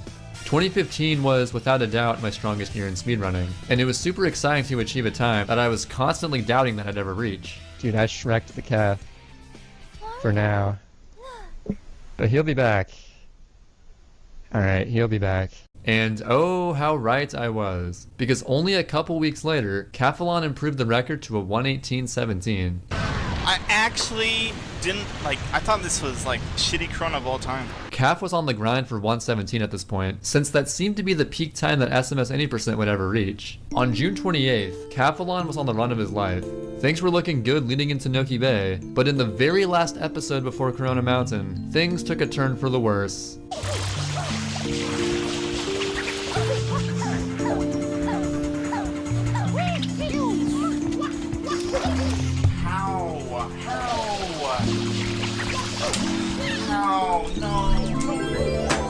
I'm sorry.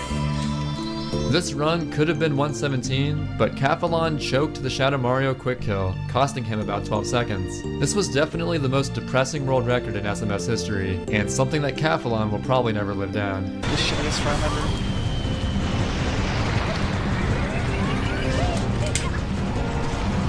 Thanks for watching, people. So you may be thinking, well, yeah, that's sad and everything, but there's nothing stopping Cathalon from just grinding more attempts and finally achieving the legendary 1:17. Well, that would be true, except at this point, a revolutionary discovery for Any Percent was in the works. A majority of the group of SMS runners known as the Good People were responsible for putting the pieces together and making a certain skip in Pinna Park possible. Dan Salvato, famously known for his work in modding Super Smash Bros. Melee, created a practice codes hack for SMS. Using USB or SD card loading, one could load the game with these codes and use them to reload stages instantly by holding a certain combination of buttons and exiting area. These codes were extremely useful for making practice more efficient, cutting out the wait time of exiting and re-entering a level. Another feature includes position codes, which allows the player to save himself at a specific location using the left D-pad, and then using the right D-pad warp to this point from anywhere in the level. On July 12th, Sided Williams asked Clayton SMS to test something using practice codes in Pinna Park. He wanted him to position code himself in the loading zone for the Pinna 6 secret, and then in a mission other than episode 6, get an orange Yoshi outside the park and use the position code to test if the loading zone was still there. Well, it turns out that it is there. So if there was just some way to get to the Yoshi go-round inside the unloaded park section using Yoshi from the beach section, there would be potential for a major skip. It had already been known for years that you can clip into this door in the beach missions of Pinna Park. The problem is, as I mentioned previously, the park is unloaded. This staircase is surrounded by invisible walls that Mario can oddly stick to by holding the control stick towards it. And if Mario sidesteps into the wall, he zips to the bottom of the map and dies instantly. Pyroshade discovered that platforms created from spraying an enemy with Yoshi's juice could pass through these invisible walls into the unloaded park. It would have to be a platform created by a purple Yoshi, as pink platforms only raise up vertically and orange platforms are stationary. It soon dawned on Cathalon that in Pinna Park Episode 2, there are bullet bills that get shot at you in series of 3, and these bullet bills will even shoot into the unloaded park if you're standing in this area. Cathalon then realized that by standing on horizontally moving Yoshi platforms that are able to pass through invisible walls, Mario can actually stand on the platform and be unaffected by the unloaded park. And it was at this point, people knew that this skip could actually become a reality. So here is how the skip should work in theory. First, you would unlock Yoshi by completing episode 4 of Pinna Park, then go to episode 2 to perform the skip. You would eat a durian in order to turn Yoshi purple so he can create platforms that move horizontally. Then, you would use a glitch known as fruit storage to store a fruit that turns Yoshi orange. In order to do fruit storage, simply grab a fruit with Yoshi's tongue and dismount Yoshi before he actually eats the fruit. This allows you to eat the fruit from any point in the level that you'd like. After storing a fruit, use another fruit to clip into this door. The standard black bullet bills will never give you the proper angle to reach the Yoshi go-round, but there are special purple bullet bills that can spawn randomly, which have homing properties. You would create a setup that allows the bullet bill to face a certain window of angles, spray it at the correct time, then ride the platform through the unloaded park. At any point during this ride, you would eat the orange fruit that you stored so that you can access the loading zone, and bam, you've effectively skipped the entirety of Pinna Park Episode 5. The first person to actually pull this skip off on console was Kenny Cola. So there you have it. You can now access Corona Mountain with 43 shines instead of 44. It goes by a variety of names, but it's most formally referred to as Early Yoshi Go Round, or EYG. If this skip is done optimally and with first cycle purple bill, it could save up to a minute. But here's the thing. People thought this skip would only be possible on the NTSC-U and PAL versions of the game, as NTSC-J doesn't have fruit storage. But a day later, Jared's Giants discovered that if you set the fruit that you used to clip through the door in just the right spot, Yoshi could eat the fruit through the door. Not only did this save time since you could use one fewer fruit in the setup, but it made this skip possible on every version of the game. The first world record completed using this new skip was also the first 117 ever. Yamata got a 117.58 on July 16, 2015. There was obviously room for improvement considering how much time this skip should save. Later that same day, Caphalon got a 117.55, making his quest for 117 bittersweet, as he never quite managed to get it without a new major skip. The biggest problem with UIG was readily apparent: the luck factor. It could literally take over 10 cycles before any purple bill showed up in some cases, as you're never guaranteed to get any purples on any given cycle. This skip adding yet another major element of luck to the run was extremely troublesome, as it would mean that the chances of an amazing run coming together was even lower than before. Whenever a major skip is found, it's almost destined that a new up-and-coming runner would capitalize on it and rise to the top. Nindide, a fairly experienced speedrunner at this time, had been running SMS for about a year at this point. He was notorious for always going for the most ridiculous strats possible for his skill level, and would often pay the price for it. But the thing is, despite all the resets and ridicule he received, this turned out to be a brilliant strategy for reasons that I'll get to later. On July 24th, Nindide left his first impact on SMS any % world record history, getting a 117.50. Dide actually skipped 118, which is nothing short of insanity. No one could have seen this coming. This dude, who streams with compressed splits and doesn't even record his game audio, just came out of nowhere and swept up the any % record. And people wondered, why is there no sound? Well, the answer is, because there is none. A couple weeks passed with no new records, which is surprising considering there was so much time that could be saved. EYG was just so difficult and random that it was hard to clutch out a world record run. I took the record back on August 11th by finally getting a decent run with EYG. Didn't get cooped. World record! USA. USA. Nepal is back. Nepal! If you compare my bullet bill setup to setups in previous records, you'll notice a pretty major difference. I was actually using the high bill setup, which is considerably worse than the low bill setup. The reason I was still using it is that I was, stubborn, simply put. Just don't be like me, okay? If you're gonna do EYG in episode 2, do yourself a favor and use the low bill setup. A couple weeks later, Yamata improved the record by a second, so the time was slowly getting whittled down to where it should be. People were just losing so many runs to bad luck on EYG, which made any % more brutal than it ever was before. On September 4th of 2015, I was on the run of my life, and then this happened. Really? Is that gonna be the death of the one cycle? Oh shit! No ledge grab? Despite choking what could have been a solid run for the time, I still ended up getting a new record of 117.32. World recce! With the worst late game of all time. God damn it. I was pretty disappointed to say the least, knowing what this run could have been. Well, wouldn't you know it, Tobo once again took his throne back, getting a 117.25. It's truly amazing how Tobo had been around for 5 years at this point, and was still able to break the record every now and then. Tobo had this strange sense of pride regarding his times, however. Being that he is Japanese, he stuck with reset timing along with the other Japanese runners. So to him, his 117.25 was actually 117.32, which only tied my record. He wanted a time good enough to beat the record by at least 7 seconds. Because of this, he still didn't feel it was necessary to highlight his run, and kept on grinding to improve the record further. It wouldn't be a true SMS history video without mentioning a Japanese player named Zapiku Kirby. He is undoubtedly the best TASer of Sunshine, making an any % tool-assisted speedrun of 109.10 back in April 2014. On October 22nd, Zelpiku discovered what would come to be known as rocket storage. You can cancel the blast off of a charged rocket nozzle with the landing animation from a jump, and then sidestep off a ledge to use the stored rocket. The height gained from this is even higher than a regular rocket, and furthermore, you can charge a rocket during the ascent to gain some additional height.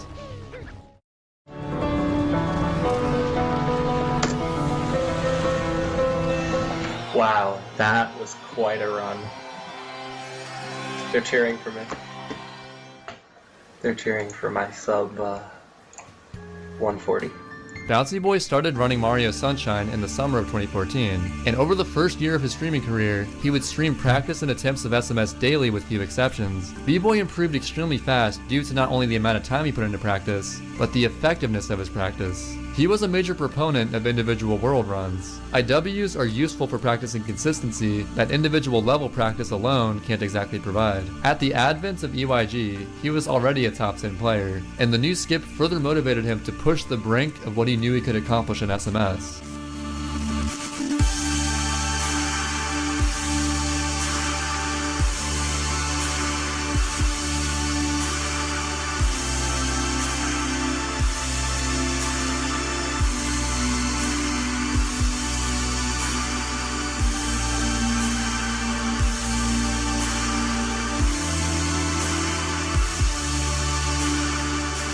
And on Halloween, with the usage of rocket storage in Corona Mountain, B-Boy made history.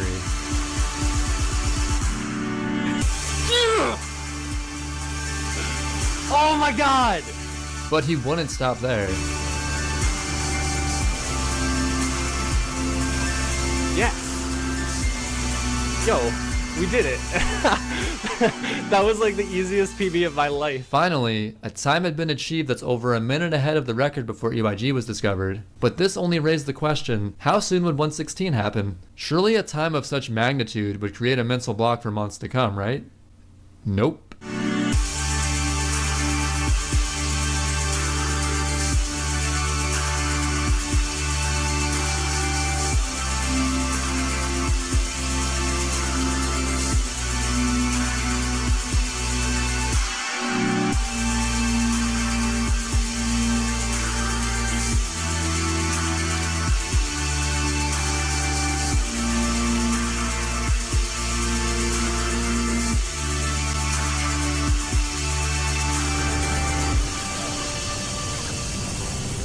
So there you have it. Bouncy Boy established himself as the best runner of SMS any % at the end of 2015. Oh my god! We did it!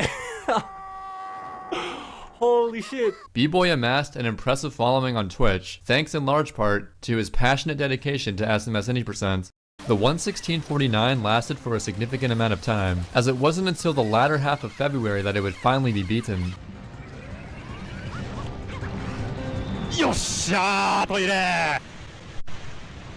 Tobo was truly a machine. It's rare that such an old school player of any game can hold up to a much more difficult modern standard. They often say that you can't teach an old dog new tricks, but this old dog could adapt to just about anything.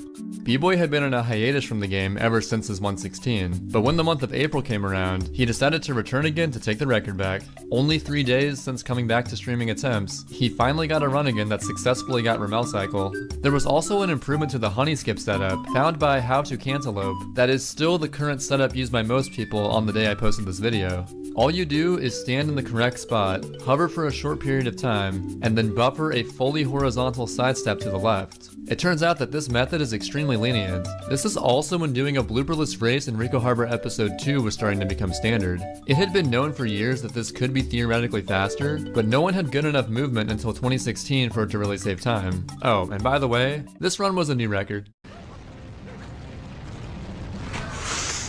Yes! Yes! Dude, it took 3 days. How did this happen already? It's always exciting to watch Nindide play any % when he gets a run going because of the strats that he goes for. It can make it more difficult to finish runs, but when he's nailing all the tricks, it can result in some seriously impressive records. Dide knew that he had the potential to get the record because his previous PB lost a ton of time to luck in EYG, but when a run came around that had good purple bill luck, he knew he had to clutch it out.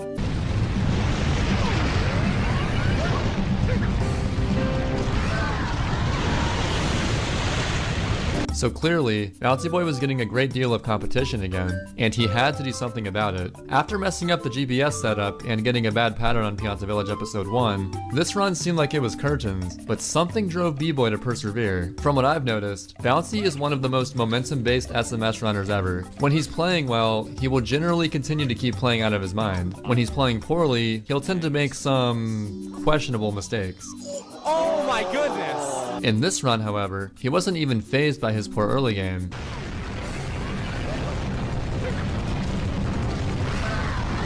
Hey! Did it. But he wasn't quite satisfied with his time. As I said early in the run, this run sucks. I'll get 115, hopefully tomorrow. Oh, actually, I can't play for the next few days. People were certain that 115 would spell the death of SMS any percent, if only because the amount of luck throughout the run made so much of an impact on top players. Conveniently, in the summer of 2016, Zelpiku Kirby found some really useful stuff in regards to early Yoshi Go Round. Previously, this trick was always performed in episode 2 because there's a door you can clip through, and additionally, bullet bills that can be used as platforms. But what if I told you that there is an alternate way to perform this skip in episode 3 that doesn't rely heavily on luck and is faster than the usual method? Well, Zelpiku found just such thing. He discovered that if you create platforms at just the right height and sidestep under them with Yoshi, you can clip through objects. In episode 3, you have to utilize the tiny Soren stews. Here's how it works. You eat a durian with Yoshi and throw a papaya through the doorway for later use. Then lure 2 of the Soren stews over to the side of this doorway and use one of them to clip into the wall. The reason you can't simply walk through the doorway is that it contains the loading zone to the park. Once you've clipped into the unloaded park, you lure the other stew towards the invisible wall. Spray the stew with a properly aligned angle, eat the papaya that you threw into the doorway, and ride the platform to the Yoshi Go Round. This method was super useful not only in saving a bit of time, but also removing the stupid amount of luck that went into the previous method. Using pin a 3 EYG, which was coined 3YG, B-Boy managed to get a new record with the run that had an extremely slow time out of early Bianco. Unbelievable, dude.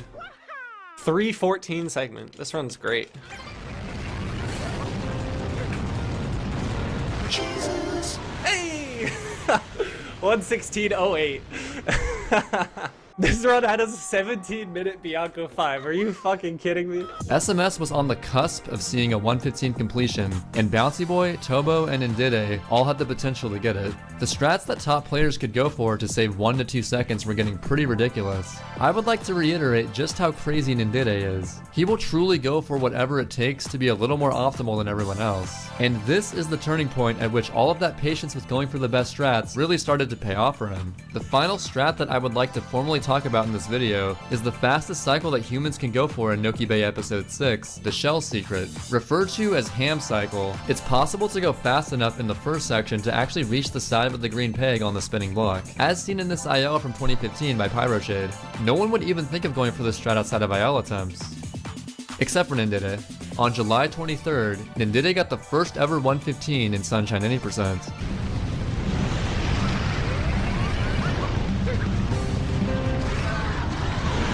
But in his eyes, there was still much more potential for improvement. Considering that 3YG was a thing, and luck was no longer an issue in Pennant Park, he was only scraping the surface of how low he could push his time. After achieving 115.54, Ndide was already saying that 114 was possible. People laughed at him, but little did everyone know that Ndide was about to prove him wrong.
Holy shart, dude. Is this 114 pace?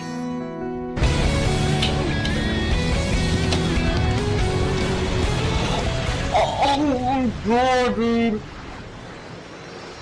It was pure insanity what Nindide accomplished in 2016. As it turns out, it was a brilliant strategy to go ahead and learn the hardest strats immediately, as it clearly helped him in the long run. Before Nindide started rising up, no one could have seen it coming that a 114 would possibly happen at all, let alone in 2016. Some of these strategies are very all or nothing, and it can be hard to justify going for them if it only saves like 1 second. But a single second saved on multiple levels can add up very quickly. Nindide seemed to be slowing down the momentum a bit now, as a few months passed in 2017 with no new PBs. Other top runners had to simply work towards closing the gap between their times and the daunting 114.58. A Japanese runner named Leviton was improving surprisingly fast in the spring of 2017. Leviton had been around as early as 2013, but he took a break from the game for about a year and came back even stronger. Leviton became good enough to even contend for the world record, which he proved in his 80% speedrun in 115.05 without Ramel cycle. The nuttiest thing about Leviton is that he went for relatively basic strats for a top player, but was extremely consistent at pulling them off in a single run. He could achieve times that were within 2 minutes of his sum of best segments, which is pretty much unheard of for any other runner. Well, on May 9th, Leviton got a 114.55 and finally took the record. Kind of. Not officially. Unfortunately, he completed his run offline, and he also had a recording issue that prevented him from having video proof. As a result, his time was not allowed on the official leaderboard, as world record times must have proper video proof, no exceptions. All we got was a screenshot of his splits on Twitter, and a glint of hope that someone could finally best Nindide's long-standing dominance. People were a little annoyed, knowing that there was a time that was unofficially better than the current record displayed on speedrun.com. Later in the month, however, that would no longer be an issue.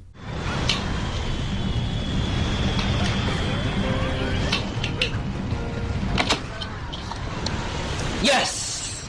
Yes. I did it. Nindide had actually been grinding 80% for the entirety of 2017 up to this point, and finally, after 5 months, improved his PB again. That is a true testament to how insane the 114.58 was. But funnily enough, this record actually had a death in Bianco 6, which to me only further shows how insane Dide's skill level is. Oh my fucking god.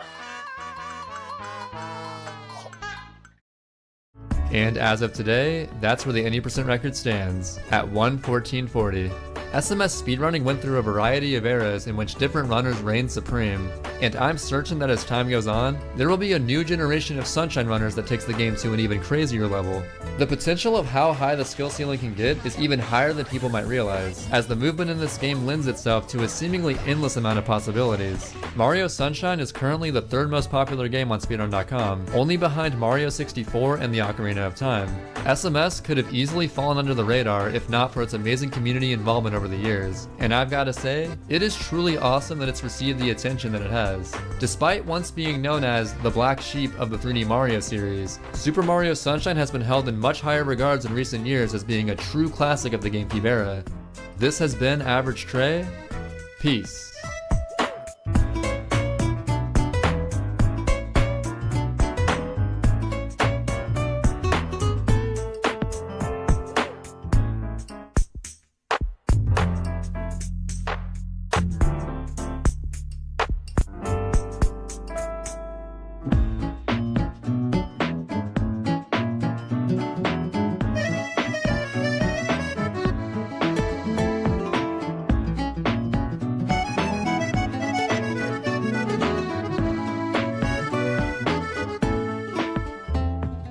Joel Isaiah Alvarado is probably the most interesting player in Smash history. He's won a major tournament in 2005 at the age of 19, and he's also won a major tournament in 2023 at the age of 38. He's the only player in Smash history to be so good that he would have to intentionally handicap himself at major tournaments in order to make it more interesting, and he would still win. He's considered one of the greatest players of all time in multiple Smash games, including being considered the greatest Smash 64 player of all time. Now, while Isaiah is known as a legendary 64 player, he first started becoming known as a Melee player in the early 2000s, as competitive 64 wasn't really as much much of a thing back when he first started. In fact, he was one of the pioneers of modern Captain Falcon in Melee, and he was incredibly ahead of his time. Extremely old videos of him playing versus Ken and other top players from all the way back in 2005 show him incorporating advanced techniques into his gameplay, such as shield dropping, ASDI, SDI, ledge dashing, and even hack stashing, technique which was literally named after Captain Falcon player Hax, and he did this 7 years before it was even called hack stashing. While commonplace now, these techniques weren't widely used at all until way after 2005. But despite his clear talent for Melee, Isaiah didn't really care or have the motivation to be the best. In fact, he's basically the Smash pioneer for what is now known within the community as sandbagging. Sandbagging is the act of going into a match and essentially not trying your hardest to win it, either by picking a bad character that you're not well versed with. Oh no! I feel like he gave up. What? My man's gave up. No way. Straight up trolling, or just basically not trying. And Isaiah was infamous for this. I don't believe you, Isaiah. Now, sandbagging is actually relatively controversial. While it can lead to some hilarious moments, it's known to occasionally cause frustration from tournament organizers, spectators, and opponents, especially if they actually lost to the person that was sandbagging. Worst place to go. Worst place to go. Oh, no handshake. He's mad, dude. But people typically didn't get mad at Isaiah because he wasn't doing this to disrespect or anything along those lines. He just legitimately didn't seem to care. In fact, he's one of the biggest what-if stories in Melee history, as generally when he would give it his all, him and Ken, the king of Smash, and the best player of the 2000s, would go even, or Isaiah would come out slightly ahead. It always has and probably always will be a hotly debated topic as to how good he really would have been if he actually cared about Melee and had the drive of someone like Mewtwo King, for example. By far the best example of just how good Isaiah is when he actually tries is his performance in Melee doubles. Doubles isn't really taken as seriously nowadays, but at the time, it was actually considered to only be slightly less important than singles. While singles is 1 versus 1, doubles is of course 2 versus 2. And with every player having a teammate, this changes the dynamic of sandbagging significantly. While sandbagging in singles isn't super uncommon, sandbagging in doubles definitely is. It isn't typically done unless both players are doing it, as by sandbagging in doubles, you're also dragging down your teammate with you, who possibly wants to try to win. So Isaiah notably would virtually never sandbag in doubles or crew battles, and so Isaiah and Ken, his doubles partner, would win very often. This is probably the strongest doubles team of all time, as it was the 2 best players in the world, and it was an actual dedicated team with great chemistry, as opposed to just the 2 best players impromptu teaming up at a tournament. Isaiah and Ken in doubles were insane. It was legitimately unfair. They're just so far above any other team of that time. But Isaiah in singles, however, is just so bizarre. He'll dominate one game and then get completely obliterated in the next 3, while being unable to do basic things like wave dashing and recovering with Captain Falcon's up B. But when he did try, it was amazing. There's no question that when he did, he was the best player in the world. These moments, however, were extremely rare. He generally would need some sort of motivation in order for him to do it, like the famous Mel said at Most 3. Because this girl was going to be there, you know, one of his Smash 64 friends, I think her name is Melissa, so that's why he always had the tag of Mel. And Melissa was actually cheering him on. And I really think like if she actually went to every tournament and supported Isaiah in like his singles career, he would probably be the best. I think he became a Super Saiyan in that tournament. In fact, back in my compilation days, I actually made a video covering this. And there's so few examples that it's not even a top 10. It's a top 6. Isaiah's nonchalance towards Melee is made even more evident by his trademark quote, "Don't get hit." As with any good player, Isaiah was frequently asked by people that he would beat for advice on how they could do better. While some players might take this opportunity to go on a complicated in-depth explanation on what the opponent should do, Isaiah would always respond simply with 3 words: "Don't get hit." This ended up becoming an extremely iconic phrase, and to me, this quote is the perfect representation of Isaiah's mentality and his attitude towards the game. So it was pretty clear that his heart wasn't into Melee. But there was one thing he did enjoy. While competitive Smash basically began with Melee, there was a Smash game that was released prior, Smash 64. And since the start, Isaiah had loved this game. He was all about it. To Isaiah, despite all the talent he had for it, Melee was actually just secondary to 64. However, competitive 64 was extremely underground. While it was relatively popular in Japan, in fact it was actually more popular than Melee there, in the West, the game only really started having sizable tournaments in the early 2010s. And it wasn't just that he liked the game, he was also extremely good at it. He would play literally every character on a regular basis, and he made countless discoveries and advanced the metagame for every single one, just like he did in Melee with Captain Falcon. And early on, he was so good that there was basically no one that could even come close to him. And with how underground the game was, Isaiah had very few people he could consistently play with. He got most of his practice against level 9 CPUs. With the insanely small number of people that played 64 at this point, let alone were actually good at it, Isaiah was always looking to find new players to face off against. And luckily, there were several places that featured small concentrations of extremely good players. In the entire world, there were 2 regions that were both extremely strong and where Smash 64 was their primary game, as the majority of regions in the late 2000s understandably were mostly playing either Melee or the recently released Brawl. One was the previously mentioned Japan, and the other was a small city in Peru called Tacna, which basically started as a small group between a bunch of competitive friends, who then eventually grew to become some of the best players in the world. Despite the fact that Isaiah resided very far away in California, his search for new players to face led to him visiting both regions from 2006 to 2011, with him visiting Japan multiple times and Peru once. Isaiah went and recorded footage of himself playing all of the best players of each region, where overall, he completely dominated. But he also recorded matches of the players of these regions playing against each other, which was extremely significant with how scarce recording setups were at the time, and how little footage existed of these regions, compared to nowadays, where basically every single local is streamed and recorded. At this time, people basically just had to go off of what members of the specific region were claiming online, in order to know any details about the scene. And the contrast of seeing these matches showcasing the insanely strong regions facing off in some of the most intense high-level matches between themselves, and then the Isaiah matches where he, basically some random guy, just comes in from outside their scene and completely destroys them, is like something out of Legend. However, my absolute favorite one came from when he went to Tacna in 2011. Smash 64 has this thing known as a 12-character battle. With 64 having the smallest cast of any Smash game, it weirdly enough allows for a luxury that the other Smash games don't have. The ability to have a match against another player with every character in the roster in a reasonable amount of time. Hence why it's called a 12-character battle. Basically, you and your opponent pick any character from the roster. Then you face off until one of you runs out of stocks. Then that character is no longer available for them to select, and they're forced to pick another character from the roster, with any stocks they took from their opponent before losing carrying on to the next matchup. This continues until one player is completely out of characters, kind of like a one-on-one crew battle. And this is actually taken relatively seriously. It's considered to be the best test to show who the strongest and most well-rounded player is. These typically will take about an hour or 2 to complete, depending on how close the 2 players are in skill. And this is only really commonly done in 64. While it has been done in Melee, where it's referred to as a full roster Iron Man,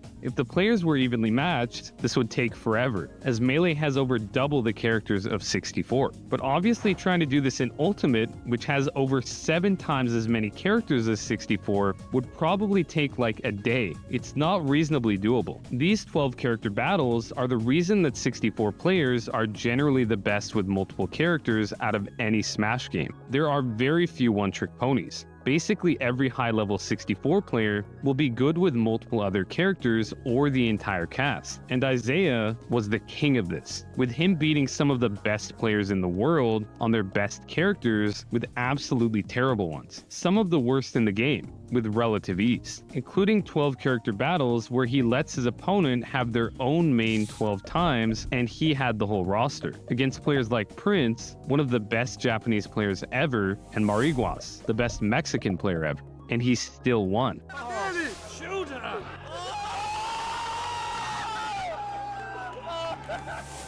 Some of them He's not finishing it. Is this it? He gets us. Oh, it does it. Close it out with 2 socks. This trip to Tacna, though, features my absolute favorite. Tacna was considered to be possibly the strongest region in the world, and he did a 12-character battle against the entirety of their insanely stacked scene, where they had their pick of putting the best player they had of each character up against Isaiah, meaning he would be facing Gerson, their best Pikachu main, Capitan Tavo, their best Falcon main, Estradon, their best Kirby main, and so on, all by himself in a 12-character battle. Now, I know what you're expecting. With the knowledge that you're currently watching a video highlighting Isaiah, you're probably expecting me to say something like he beat them pretty handily with several characters still remaining. Well, that's not what happened. Because he didn't beat them handily, he absolutely obliterated them, winning with not 1, not 2, not 3, but 6 of 12 characters still remaining, including taking 20 stocks with Blink alone and 14 stocks with Yoshi. This is even despite the fact that at the start, Gerson actually beat Isaiah in the Pikachu Ditto, and then took 4 stocks off of his Kirby, leaving Isaiah pretty much without the 2 best characters in the game. But it didn't matter. This demolition was so severe, it actually had a somewhat adverse effect on Peru's reputation. As opposed to people recognizing that Peru is extremely strong, but Isaiah is just that good, instead, many players just dismiss Peru as being overrated and not being as good as people were saying, and moved on, as this was actually the first time an international player had traveled to Tacna to take them on, which obviously is a pretty rough first impression, but it is Isaiah. And it wasn't until Super Boomfin and Mariguas traveled there in 2014 that the reputation of Peru being overrated started being disproven, as Mariguas, one of the best players in North America, went 0-2 and finished in last place, and Super Boomfin, the best player in North America besides Isaiah, was double eliminated by Pikachu player Marka. This still to this day is maybe the most impressive display I've ever seen in any Smash game, and it pretty decently sums up just how good he was, with there being countless more examples very similar to this. If there is a legendary Smash 64 moment, there's a very good chance Isaiah is at the forefront of it. Maribas brings it back even. 2-2. 2 apiece. Look at Marios. He's pointing. Done. He says Isaiah is done. Isaiah is the call done, out. He says. Just jumped out of it. The shield jump. This is Isaiah on stage.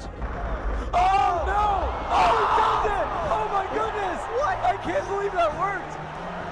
Mariwas has no idea what just happened. It's pretty clear that he would have won basically any tournament, but he chose not to make it easy. While he liked entering and competing in tournaments, he didn't play them in the traditional ways. He favored challenging himself and having fun over winning. So he would often commit to picking low-tier characters for entire tournaments, no matter what. How come you decided to switch to characters, and what was the choice behind DK? I haven't played DK today, so I thought it'd be fun. Nice. Yeah. The characters that are considered viable in 64 and most capable of winning a major tournament, especially nowadays, are Yoshi, Fox, Falcon, Pikachu, and Kirby. But Isaiah would frequently dominate and win tournaments with low-tier characters, Link being one of his favorites. Now, Link is very bad, considered by some to be the worst character in the game, although Luigi and DK are also pretty rough. But Link genuinely has the worst recovery of any character in any Smash game, Little Mac included. And in general, even though 64 doesn't have any absolutely terrible characters like Melee or Brawl, as it has the most balanced cast of any Smash game besides maybe Project M, Link is as close to unviable as it gets. However, Isaiah literally won a major tournament with Link. This is big. This might be it. This is the winning edge guard. Oh my god, that was what a so finish ballsy. by Isaiah. Wow.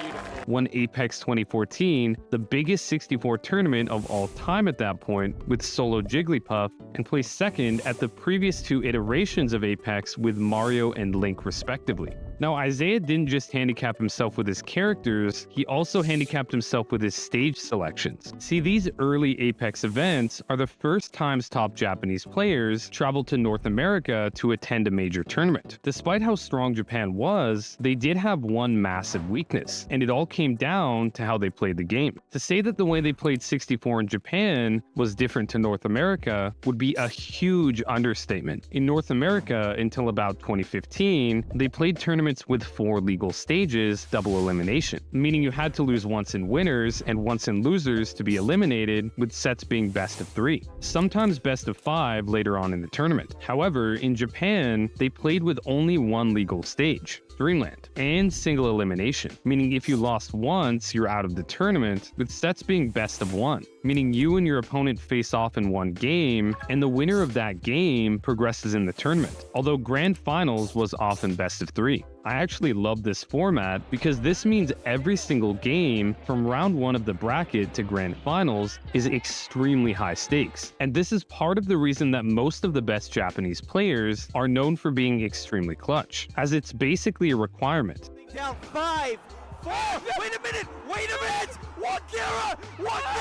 He steals it! He steals it from Dexter! And if the rule set wasn't enough, Japan also played on a version of the game that was vastly different, with the US version being released 3 months after it, and having a ton of changes. Similar to how until the late 2010s, Melee was played on both the NTSC and PAL versions of the game, depending on which region you were in. Some changes between these 64 versions weren't so significant, but others were extremely significant. And it's even harder to escape combos, something 64 is already infamous for, because DI is much weaker. They also made widespread changes that impacted the strength and viability of every character. Ness is considered significantly stronger in the Japanese version, for example, so the difference in the game and the rule set would obviously be very jarring for any Japanese players. Isaiah, however, was a true gentleman. Even though he notably loved Hyrule Castle and would almost always counterpick to it, when he would face Japanese players, he would always counterpick to Dreamland. At Apex 2013 in particular, Isaiah, playing Mario, faced off against Japanese Kirby player Kikoshi in winners and grand finals. And across the 10 games they played, every single game was played on Dreamland.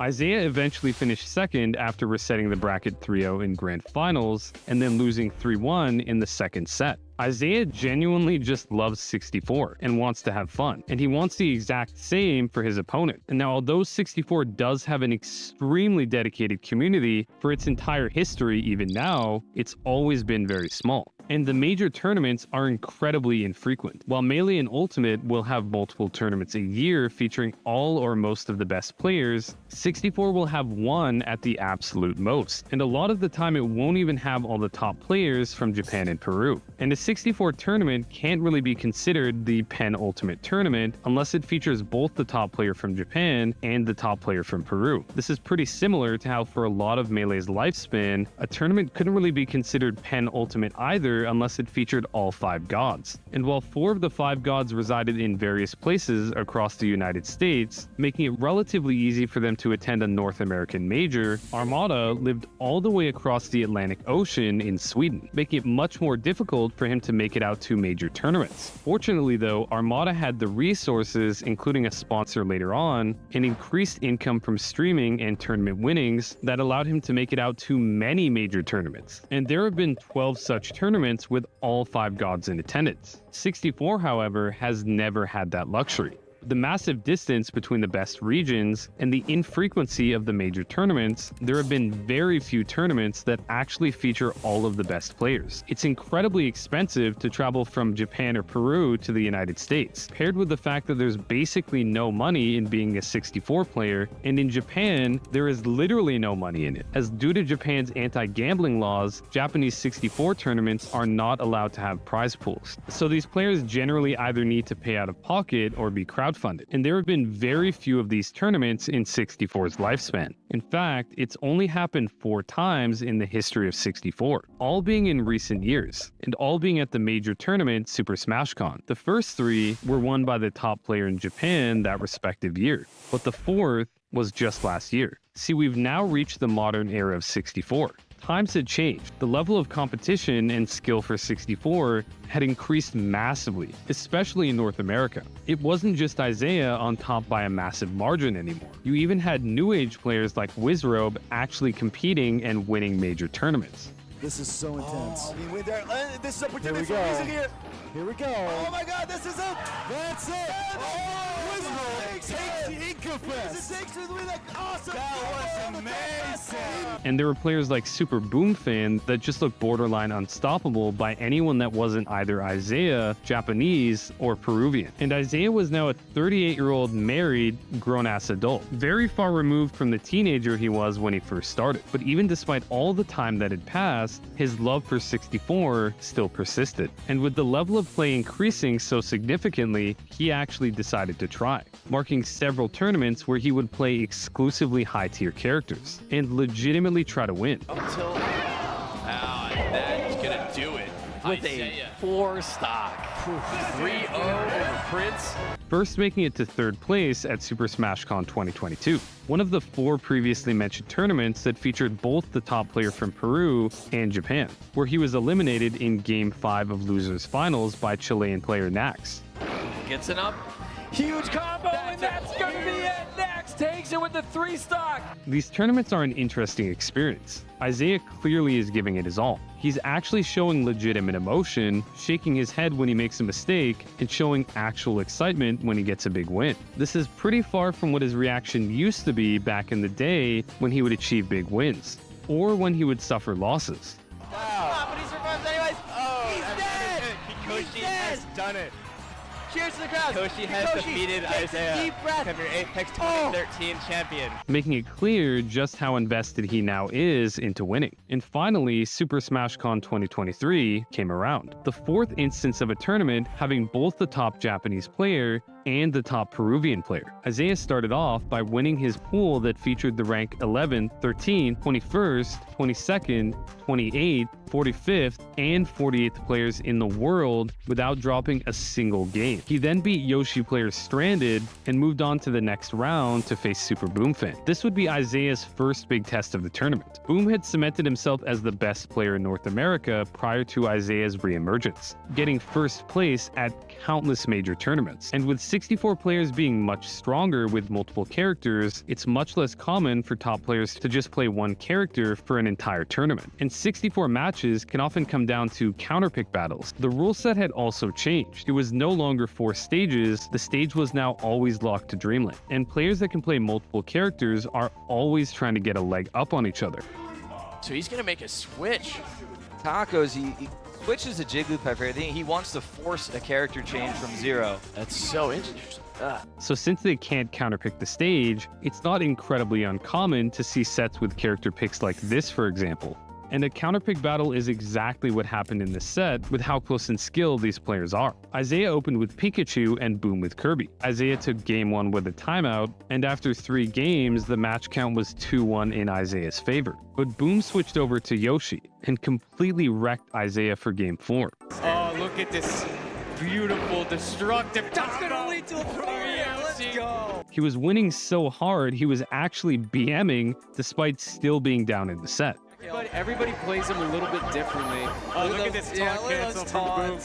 You gotta feel yourself. But it worked. Isaiah then counterpicked to Kirby for game 5, which is considered a very good counter to Yoshi. You just asked Boom if he's staying Yoshi.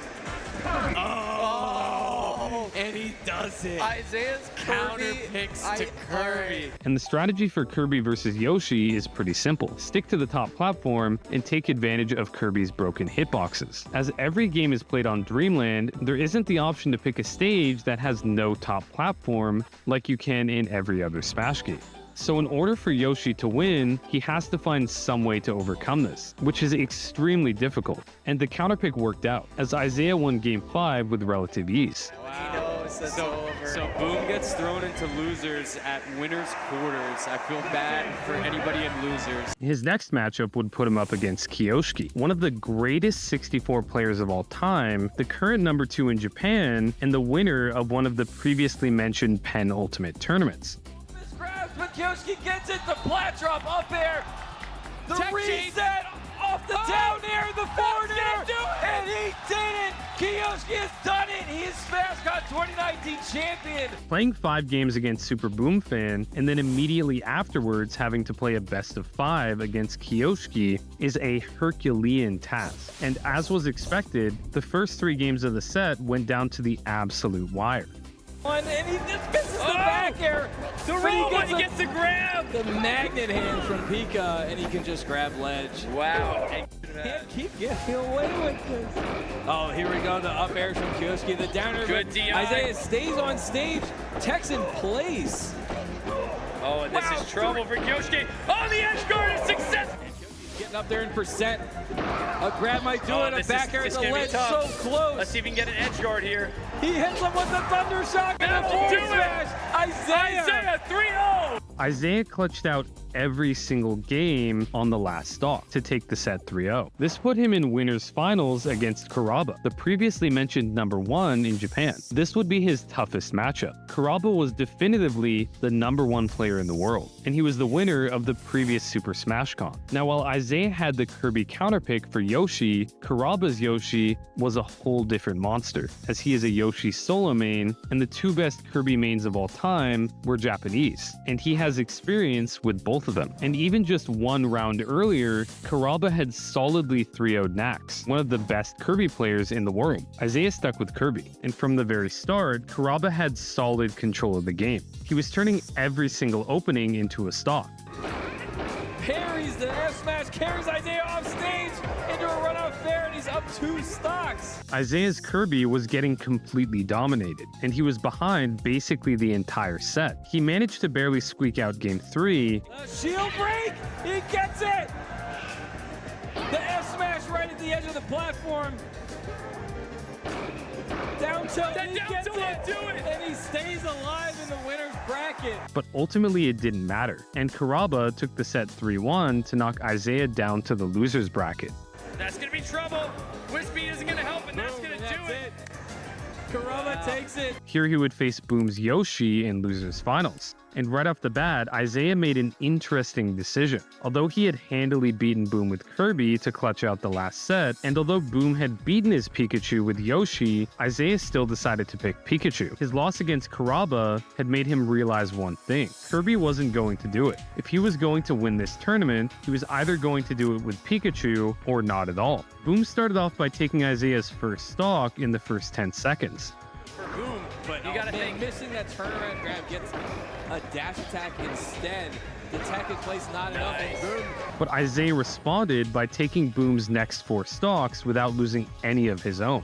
He then clutched out game 2. Oh my God! Wow, and Boom, Isaiah kind of delays it. I don't know if that was intentional, but Boom misses that up smash for the delay. And that's going to be game 2. And then cleanly took game 3 to win the set in less than 9 minutes total, which certainly isn't the fastest set ever by any means, but when considering the fact that it was against Boom, who while also being one of the best players ever, has a reputation for extremely long matches, this is actually insanely fast. With Isaiah making it to grand finals on the loser's side, everyone knew this was going to be an insanely difficult task. Kuraba had only dropped 3 games in the entire bracket on his way to grand finals, against some of the best players in the world, and Isaiah would have to beat him in 6 games across 2 sets in order to win the tournament. This was a huge uphill battle. But then, this happened. That was like when he's safe. The recovery gets an up tilt, and there is no jump there. I know it. That he is kind of dancing around these parries now. He knows what to expect. This is a big opportunity here for him. Ran each. Oh, and he starts it off with an up smash combo. With a pivot up tilt. Breaking over and over, and Isaiah takes game 1 with a full stock left. Oh, no jump here. And that's going to be the first stop. Again, misses a grab. This is huge. Isaiah's doing some work here. Wow, and at 100. Almost got a grab off the side plat there. Is there no jump here? There's no jump. 33%. It doesn't. Just all for nothing. Wow. Oh, he missed the Z cancel. The delay on the up air, so smart.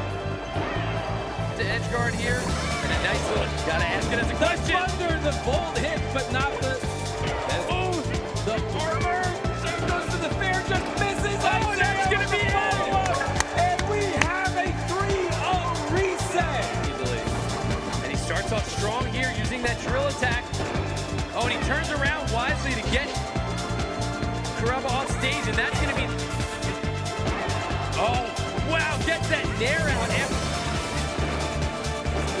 chase, but the armor, it doesn't matter because he lands it. The armor is almost gone. Crabbo with a horizontal combo. Kenny gets up and going. Perfectly up smash, just misses. Oh, the nair! No jump there. We didn't realize it. Oh, that reverse bear. Let's see what he does with this. Run off to the nair. Oh, and a great. Oh, what? There's no way he meant to do that. Oh, that slow fall. Karama bites and goes for that. Oh my God, Karama goes for that upper here. Having so much success. What spacing to avoid that DJC fair. Target might be the greatest coach of all time. And that will do it to get that grab. And oh, the get up attack down there. And the stage cover on the Edgehog. To Wisdom in winner's quarters to beat him. Just these No jump. smothering edge guards. He's got the jump, but the up air takes it away. He gets it back when he lands. The back air breaks over, but the sacrifice from Karama is not enough. 6-0 sweep against the guy that beat him.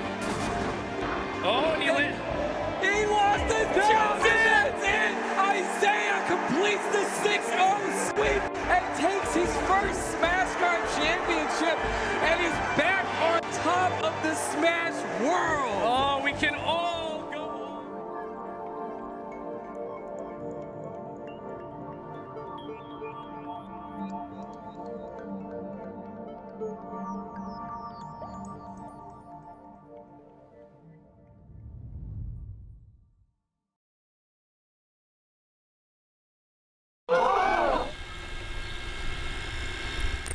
Tournament organizing is not easy. Between building a brand, marketing, securing a venue, finding open time in the calendar, not to mention the massive potential cash loss and, actually getting people to come, it's no wonder why many people are scared away by the prospect of event planning. But for the few of us who love a good challenge or have the disposable income to give it a go, please join my Patreon. Running one of the world's biggest Smash tournaments can actually be kind of fun. This is Toronto Joe. He's a tournament organizer from, well, Toronto, Canada, and one day he decided he wanted to take on that challenge for himself. Running a tournament was already difficult enough for the aforementioned reasons, but Joe had another, much more global challenge in front of him. He had to get gamers to travel internationally. This is the story of the Get On My Level tournament series, its humble beginnings, and how the largest esports tournament series in Canada is now celebrating its 10th annual installment. But first, I want to thank my good friends at Into the AM for sponsoring today's video. Into the AM has just launched their spring collection with relaxed button-ups and the daily shorts, and they're a great combination for a go-to everyday warm weather outfit. They're honestly really stylish, and I just ordered a couple of items for myself to wear, but you guys already know that Into the AM is pretty much the only thing I wear now, so, yeah, if you're in the market for a wardrobe upgrade, Into the AM has got you covered, literally. I have officially passed one full calendar year partnering with them, which is crazy that I've somehow been able to maintain a sponsor for that long. Anyway, you won't want to miss out on grabbing some of the spring collection during their upcoming Memorial Day weekend sale. From May 17th to May 29th, Into the AM will be giving a 30% site-wide discount on top of an additional 10% off if you use my code WALT or click the link in the description. And with transparency, as always, that's an affiliate link, so every order not only helps me to continue partnering with Into the AM for years to come, but it also affords me a small commission. Thank you again to Into the AM for supporting the channel. Now kick back, relax, and enjoy the complete history of Get On My Level. So my name is Joseph Kabari, gamer tag is Toronto Joe. I'm the co-founder and owner of Even Matchup Gaming in Gommel, and I've been in the community since 2012.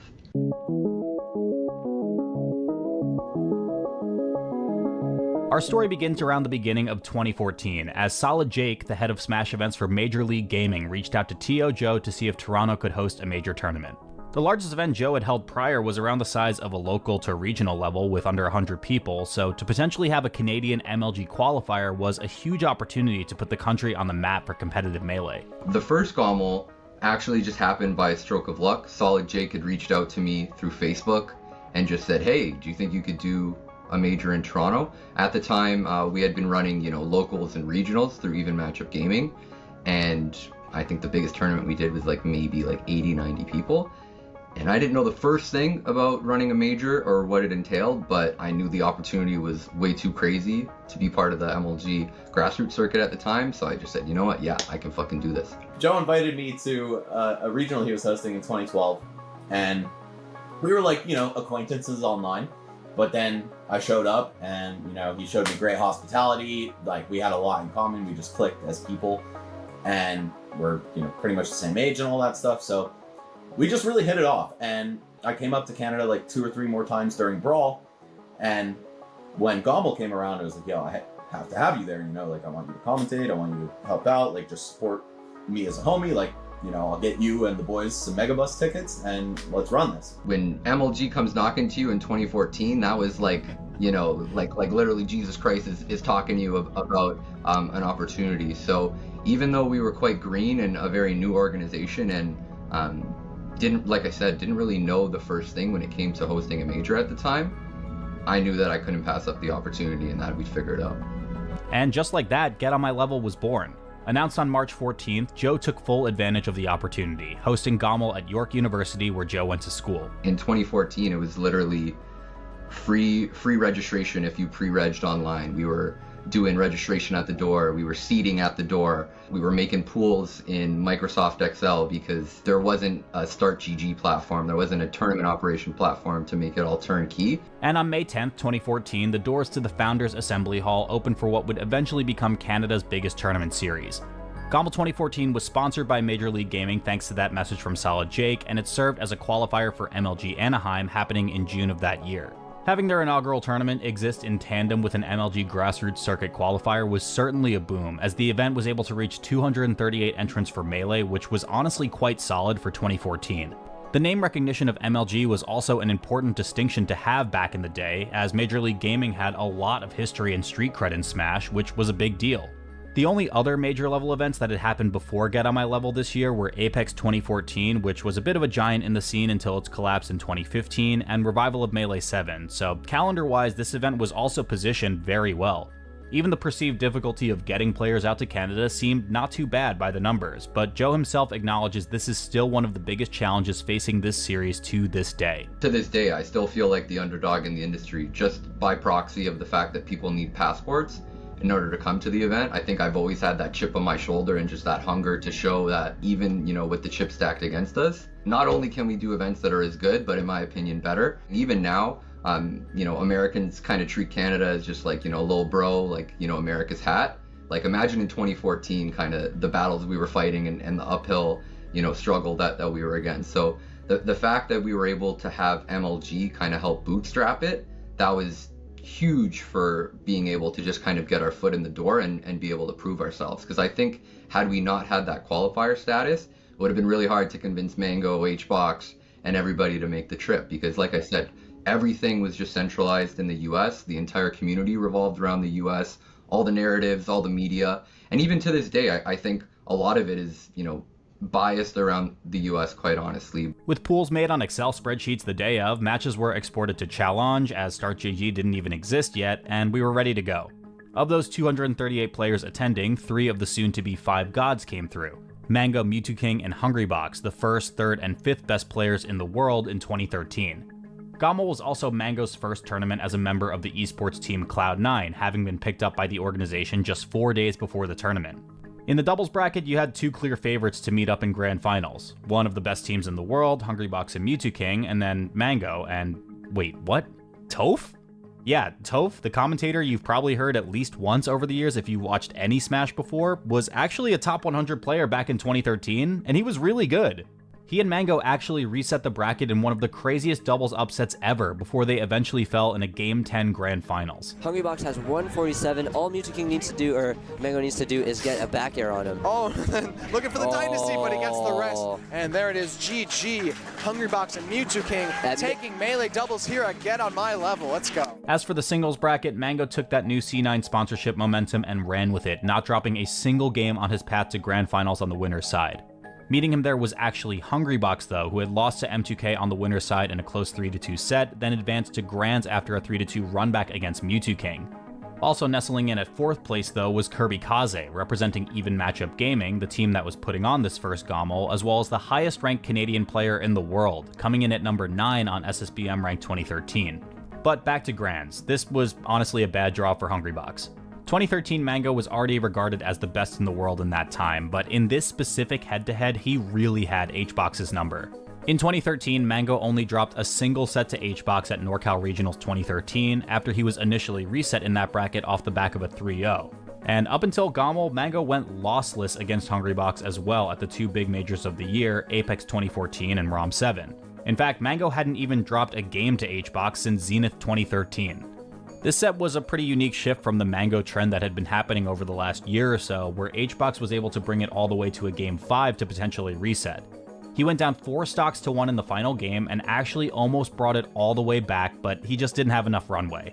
Mango clutched out that final stock, shut down the reverse 4 stock, and ended the tournament right there. This would be a back-to-back major win for Mango with his gold medal at ROM 7 just a couple months before, but Gommel would be his first major tournament victory with that shiny and new C9 sponsor. He's not going to be able to take one more of those back airs though.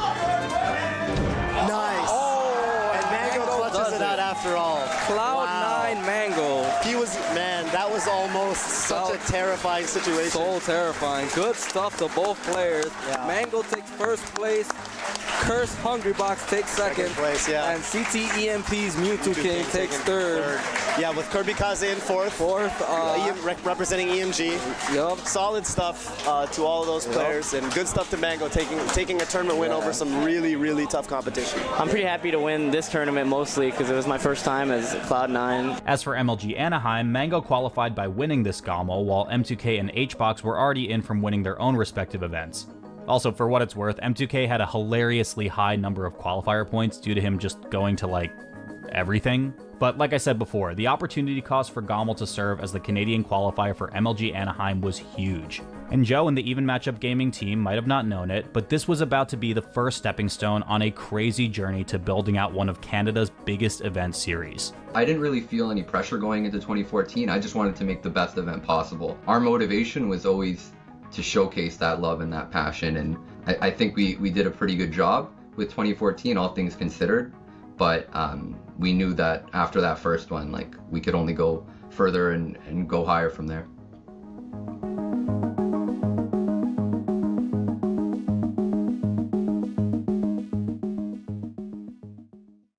The philosophy and the motto behind our team was always just make it better than the last one. With the first Gommel in the books as a relative success, the challenge now appeared to be in recreating that success for a sequel event. Fortunately, the Gommel team were able to leverage the new release of Smash for Wii U to host its second iteration of the Get On My Level tournament series, replacing Brawl in their lineup for the new title, and once again returning to the Founders Assembly Hall at York University, May 30th to 31st would present Get On My Level 2015.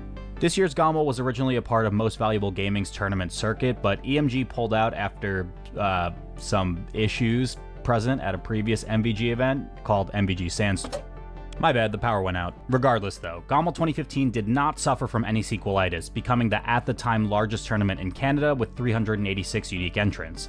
The Melee side brought in roughly the same number of attendees as 2014, but was admittedly a bit less heavy on the top end. The requirement of a passport for most of the community to interact with the event has been a setback, including with top players. Like Mango had to miss a couple because he needed to renew his passport. Hungrybox made his return to the 6, still maintaining his annual ranking at number 5, and the next best player in attendance was Hax, then ranked number 8 in the world. These two naturally made it to grand finals, but forget about them for just a second, we'll get back to that soon.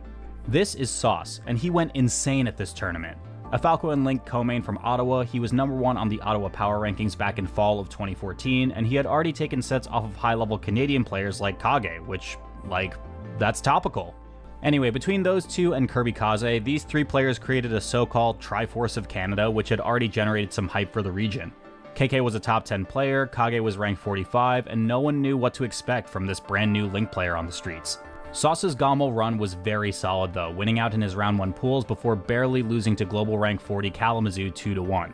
In the losers bracket though, he would make a huge upset over a then ranked number 30 player in the world before being eliminated at 13th by Sauce. Wait, what?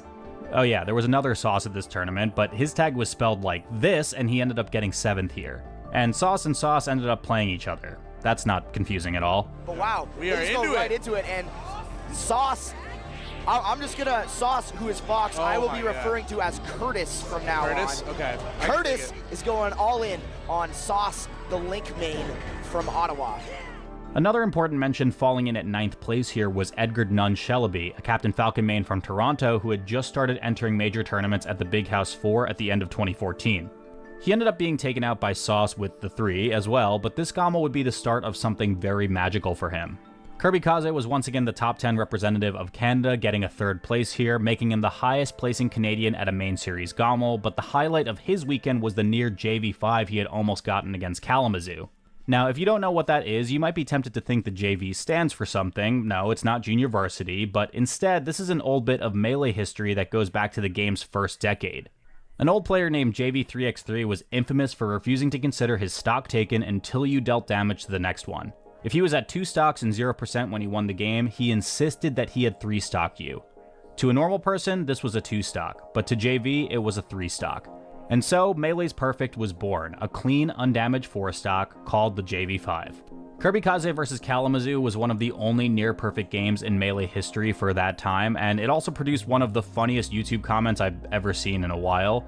The only other one that came close around that time was Hacks on the receiving end of a near JV5 by the hands of PPMD at MLG Anaheim, yeah, that same event of which Gommel was a qualifier, but both of these just fell a little bit short of a perfect game. At Gommel 2015 though, Hacks would actually take the first 2 games of Grands against Hungrybox, but HBox would show his pedigree as one of the 5 gods by completing a reverse 3-0 to win his first ever Gommel. At 54%, oh okay. Oh, that should be it right there. That's it. Oh wow, and he ends it in style. Wow. Wow, and congratulations back here, rest. to Team Liquid's own Hungrybox for taking first place. In 2015, it was a bit of a theme to have a litany of production problems, and Gommel was unfortunately no exception. With Apex just a couple months prior going down as one of the most catastrophic recoveries in Smash event planning, a lot of pressure was on the tournaments to follow to ensure that they didn't recreate those same errors. It actually ended up raining during Gommel 2015, causing the roof to leak, which in turn caused production to on-the-fly transport the entire stream setup across the venue. Somehow and miraculously, the stream never went down during this issue, so Gommel 2015 was able to get out relatively scot-free. But coupling these scares with the fact that Gommel had clearly outgrown the Founders Assembly Hall, something needed to change. The venue was packed even off the back of a grassroots effort and through the weather issues, and that was a great thing, but it was time to scale.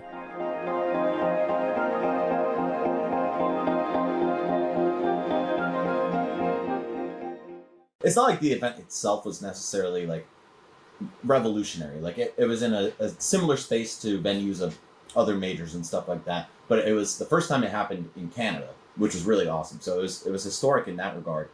And then 2015 was like half step up from 2014. It was just like a bigger, better version in the same space. And then when I came to the 2016 one, I was like, oh, like holy shit.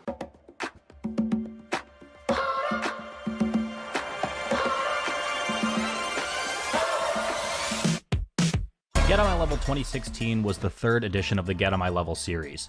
Taking place May 20th to 22nd, Joe and the team took this scaling opportunity seriously, and it paid off huge.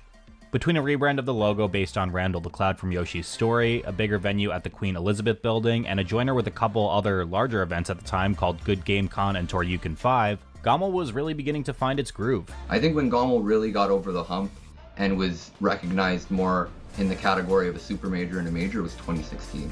And that's when I felt like, man, we really have something here, and we've broken through to not just the Canadian audience, but the global Smash community as a whole. 2016 really was the year that it just seemed like we overcame the true, not that it's not grassroots anymore, but the true grassroots feel of like, this is just a bunch of dudes in one room at a school, or like a game store, or you name it, you know. As mentioned before, 2015's Get On My Level was clearly outgrowing the location, so the changes made here were huge improvements.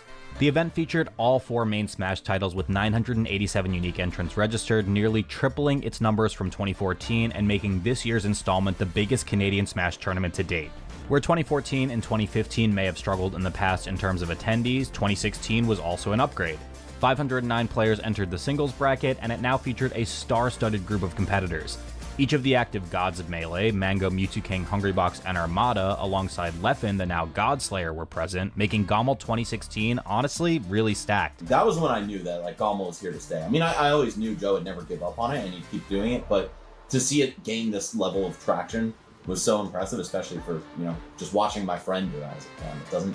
It It doesn't necessarily take like some higher power to kind of like bless your event to grow it from stage 1 to stage 2. You can do this yourself if you have a good team around you and you put in a lot of work.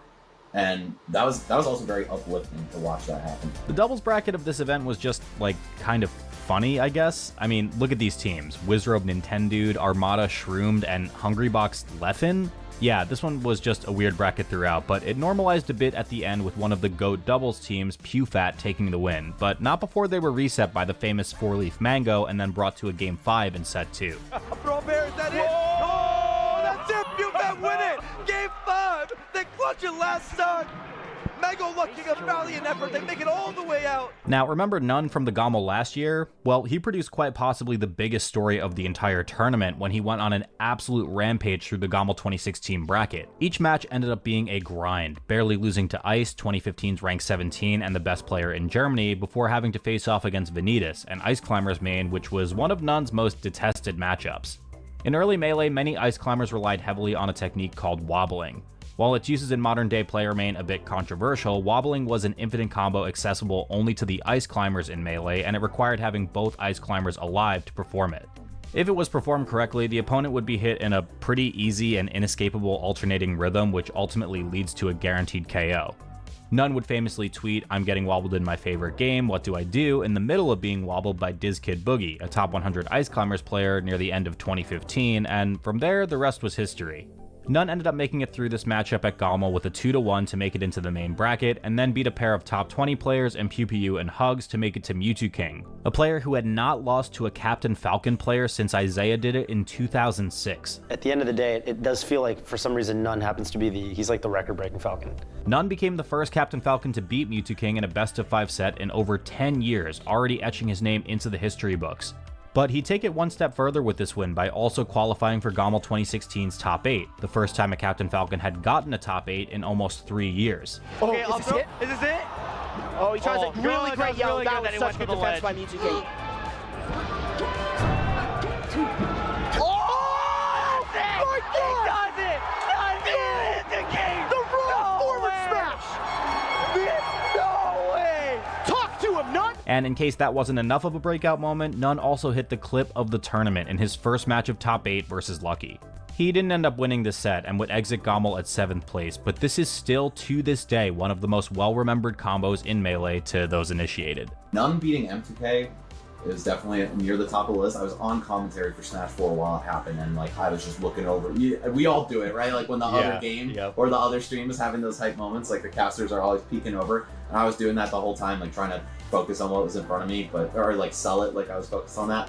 That was insane, just because, M2K lost to a Falcon. What? Like, wait, it's a Canadian Falcon? What? Wait, it's a dude who used to street race in Nicaragua who came here and did this? Like, what? Yeah. And like, I've been boys with None for a long time before that too. So like on a personal level, I was like, yo, Ed did that shit? Like, let's go. That might have been like the most electrifying upset that ever happened in Gommel too. Armada followed a career low 17th off the back of a forfeit at EGLX 2016 with a 5th place at Gommel, the second lowest singles placement he's ever received in his career, as insane as that may sound, and outplacing him was actually Lucky, the number 12 player on SSBM rank 2015. After beating None, Lucky would grab a 3-0 on Westballs, then ranked number 8 in the world, before bowing out at 4th place to Mango. To the top platform forward air, like you said. Yeah. Oh, yeah, he had him stuck right there. Lucky did not go for a side B. Side B would have helped. Yeah. Saw the way Mango waited. Lucky ends up in 4th place. It was a well-played set. The other big story from 2016's Melee bracket came, of course, from the winner, though, Leffen.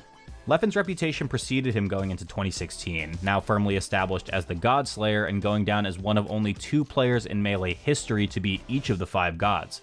In March of 2015, he was signed to Team Solo Mid, and it really looked like he was going to be one of the players the gods needed to be wary of. Until Smash Bros. Melee is not considered a legitimate sport. Consequently, the petition is denied for the above stated reasons. Denied form, denied. William Peter Jelta has been denied.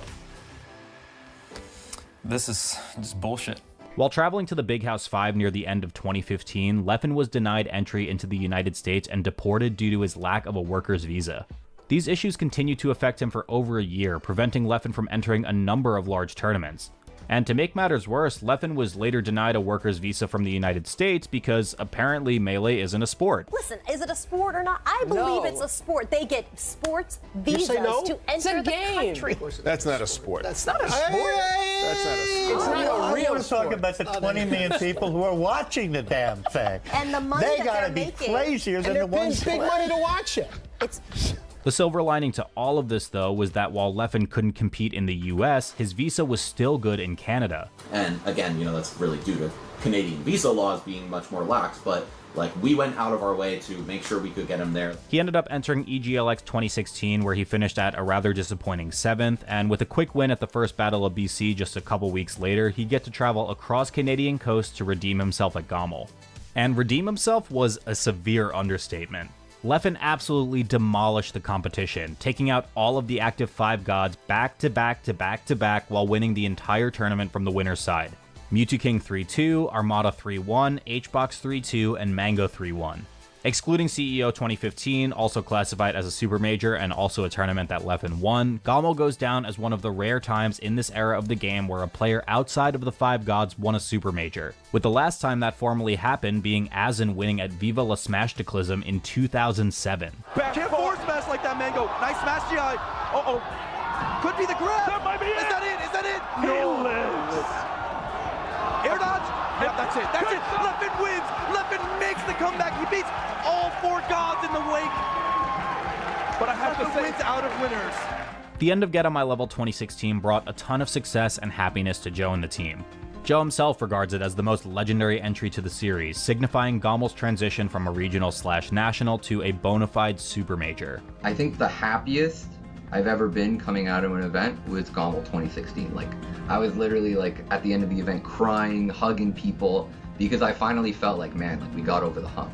Like feeling like it was no longer like being held back by the fact that it was, in Canada or, streamed on a platform that wasn't as followed as the other big streaming channels at the time. Like that sense of triumph and feeling like, man, finally, like it's all coming together. Like it was just a beautiful tournament, like so many sick upsets, so many sick moments. Just, it was really like the first time that we really stepped up on a convention level event. Like 2014 and 2015 I had hosted at my university, and we kind of just took it to a whole new height, and the fact that it paid off and it came together in what was such a legendary event, like I was just so proud, man. It means the world to me, not because it's like a personal milestone on my side, but because it was like, man, so many fucking people bought into this and made it happen. Like that's what got us over the hump. What got us over the hump wasn't like I worked harder and like because I put in more hours, the tournament was sick. It was like, yeah, I worked hard as fuck, but like the community came together, and knowing that the community has your back, like that's the best feeling in the world. Like knowing that like if you put shit out there that's like good and genuine and pure, people will fuck with it. Like that was the best feeling in the world, because I had so much doubt going into 2016. I was like, I remember I was like calling my friend when I was driving to the venue at the time. I was fucking like scared shitless. I was like, man, like I'm fucking scared. Like I don't know what the fuck to do. Like this is like the biggest and craziest thing I've ever done. And like just being able to like face that fear and not like shrink in the moment, but rise to the occasion. Like that's what's meaningful to me.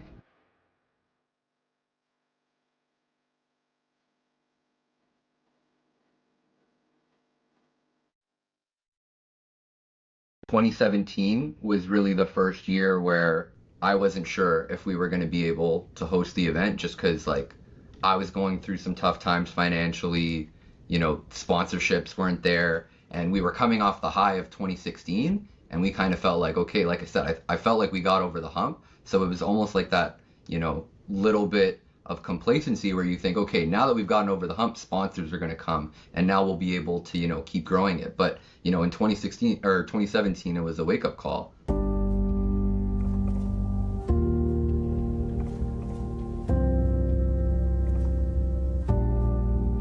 ...2016 felt like the year where GOML had finally hit the big leagues. Everything went perfect, and the team was finally over that hump.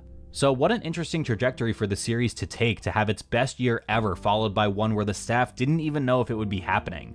Joe was unable to announce GOML 2017 due to financial hardships and ballooning event costs, which led to a bit of a meme in the Ontario Smash community.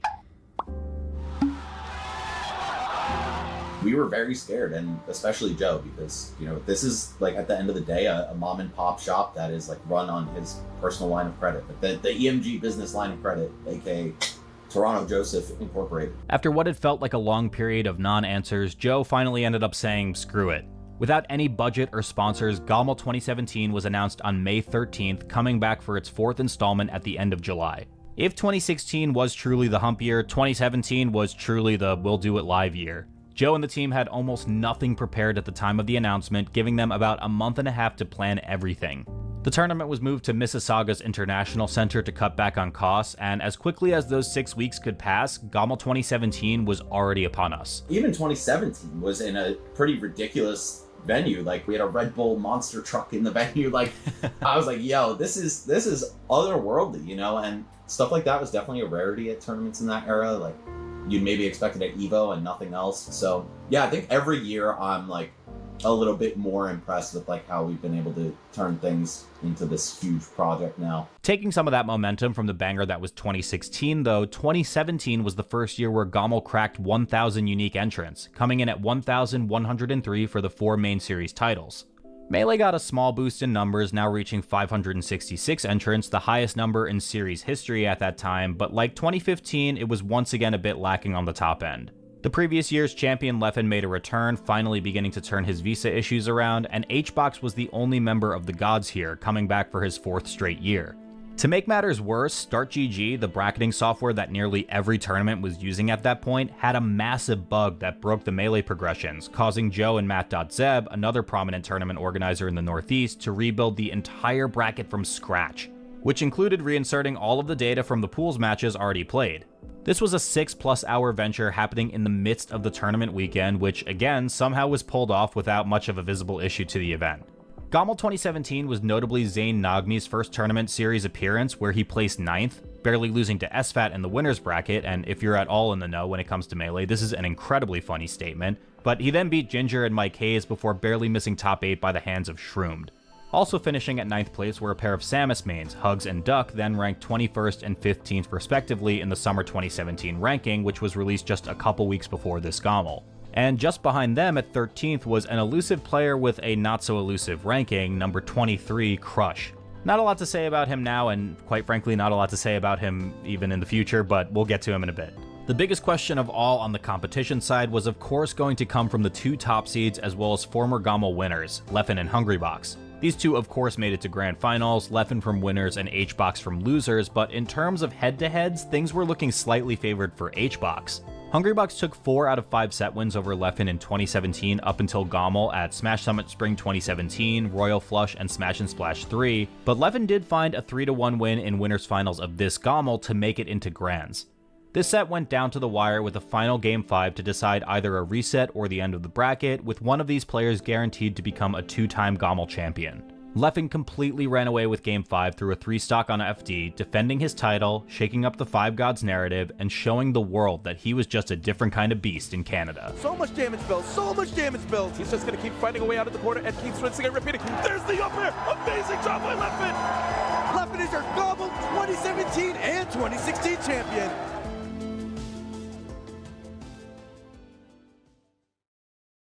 So after a bit of a scare in 2017, GOML 2018 was able to bring things back to a little bit of normalcy. The event returned to the International Center, was back to happening in May, and represented a whopping 5 more unique entrants, while Melee took a small dip down to 449 attendees. Zain ended up getting knocked into losers incredibly early and would go on a pretty crazy losers bracket run, beating Nun, Shroomed, and Moki. He then got his revenge on SFAT from the last Get on My Level, which again, very funny, and would exit GOML 2018 thanks to Axe, who was on a bit of a monster run himself.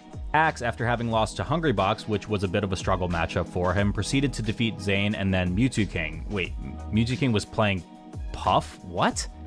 Yeah, so it turns out Mewtwo King had some type of sub-goal or something where he would play Jigglypuff as a counterpick, and I guess he reached it. Regardless though, between the Puff and the Sheik for 2 games apiece and the Fox for 1, he wasn't able to stand up to Axe, ultimately bringing the Pikachu into a run back against HBox, where he'd finally bow out of the tournament with a bronze medal at his first ever GOML. Also attending his first ever GOML was one of Axe's good friends from the West, Messiah Amsa Chikamoto. Known as the best Yoshi player of all time, Amsa put himself on the map in early 2013 to 2014, but had only been to Canada before this for Battle of BC2. Amsa went on a solid run to 5th here, losing out to Axe and Winners, then beating Duck and Swedish Delight before also falling to Mewtwo King. And lastly, attending his second and final Get On My level was that elusive Crush, who ended up grabbing a 9th place here. He played in a few locals in his region after this tournament and one final tournament in 2019 before completely falling off the face of the planet forever. But for all intents and purposes, GOML 2018 was Crush's last major ever before completely disappearing, reportedly stopping to focus on school and ending his career at Global Rank 17 on MPGR 2018. Hungrybox was on a streak of winning nearly everything in 2018, and here would end up being no different. He had a close Game 5 scare with Crush actually, and was sent to losers by Plups Fox, but then brought it all the way back to take the tournament in a Game 9 Grand Finals. Get On My Level 2018 marked the last event in Kirby Kaze's competitive career, completing his tenure in Smash at rank 29 on SSBM rank 2017. At the end of GOML 2018, Joe would ask Max Ketchum to join with EMG on a more formal capacity, where he's currently listed as the Director of US Operations for the team. I don't even know what the hell our titles would be. Joe could be owner and founder, and I could be like, you know, head organizer or something. I don't know, but like, I'll always be the first one to say like, this is his baby. You know what I'm saying? Like, he's the mastermind. Like, I am the backup. And that addition would end up being a worthy one, as the GOML series just kept on upping the ante. It just kind of like really naturally happened, like our friendship, and then, you know, when you trust someone as a person, like, and you're doing projects that are adjacent to what they do and in the same space that they do, like naturally you kind of want to get more involved with each other in that way. And yeah, like, you know, in 2018 it was really like, okay, like, you know, you could use my help, and I want to be part of this. Like, I always was part of it and enjoyed being part of it, but like to step in like an advanced role, I thought was something that like was speaking to me, and it was speaking to Joe, so we just made it Facebook official, you know.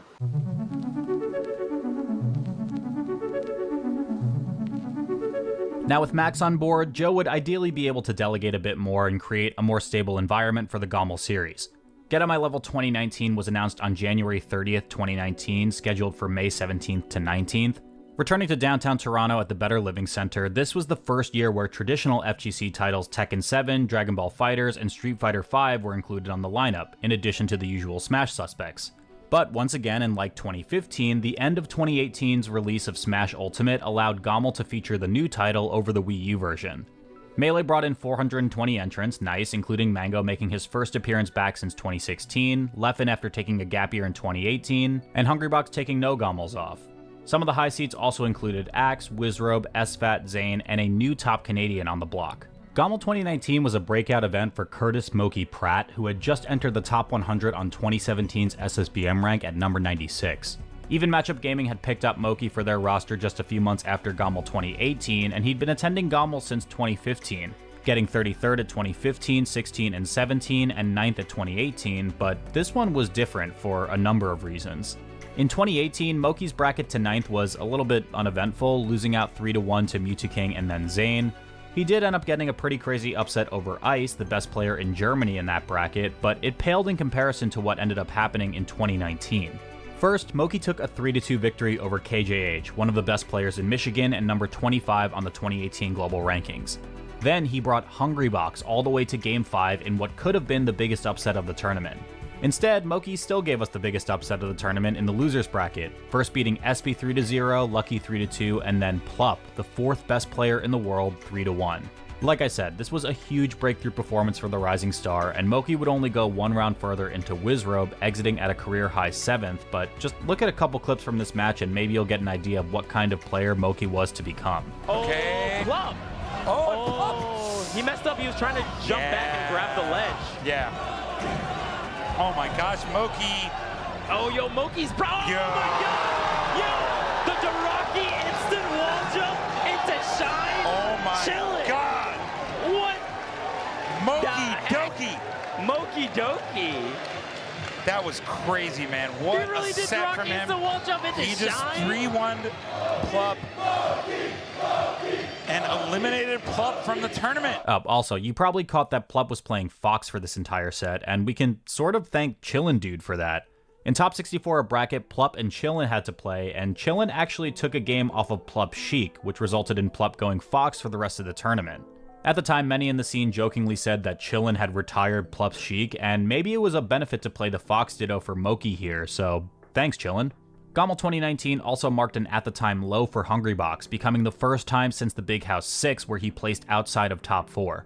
And perhaps coincidentally, he and SFAT tied for 5th place at both Gommel 2019 and the Big House 6. So if Plup got knocked out before top 8 by Moki and HBox didn't even make top 4, who did? Well, Mango and Leffen were still in, but the other two were a bit odd. Axe, who would soon make history as the first Pikachu to ever win a major at Smash Summit 8, and Wizrobe, who would also soon make history as the first Captain Falcon in a very long time to win a major at Smash and Splash 5, rounded out Gommel's top 4. Leffen and Mango would first face off in Winners Finals, where Mango would, like in 2014, advance to Grand Finals off the back of a 3-0, but Leffen didn't end up returning to Mango for the rematch. Instead, Axe would go on a monster run, first eliminating Wizzy at 4th in a close 3-2, then defeating Leffen 3-1, his first win against the Godslayer in 2019. Down there, go for it! And the Hedgehog Axe has done it! 3-1 over Leffen in losers finals here at Gommel. This would lead to a unique Grand Finals of Axe versus Mango, the first time this had ever happened at a major, but even with the momentum on Axe's side, this was a rough draw. Axe had shown a ton of promise at Genesis 6, finishing that event with a silver medal, and his 2019 was looking incredibly strong. But Mango hadn't lost in this head-to-head since Smash Rivalries all the way back in 2017, and he even took a win at Pound 2019 just a month before Gommel to pad his stats even more. While Axe did fight hard to bring this to a Game 5 for the reset, Pikachu's first major victory would remain just out of reach here, as Mango took over in that Game 5, denying the reset and taking his second Get On My Level title. You can get a little more crazy with it, knowing that he has these stocks to spare. Oh, wait, let's see. This might be it. And there it is! Mango! C9 Mango is your Get On My Level 2019 champion. Mango had made it to Winners Finals at nearly half of the tournaments he attended in 2018, so this felt a bit overdue for the kid. Gommel 2019 was Mango's first victory in Melee singles since Super Smash Con 2017, almost 2 years prior, and it now tied him in series wins with Leffen and HBox.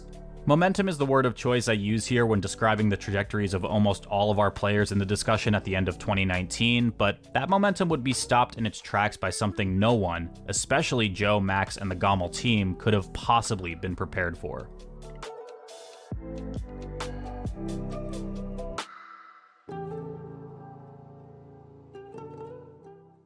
We have therefore made the assessment that COVID-19 can be characterized as a pandemic.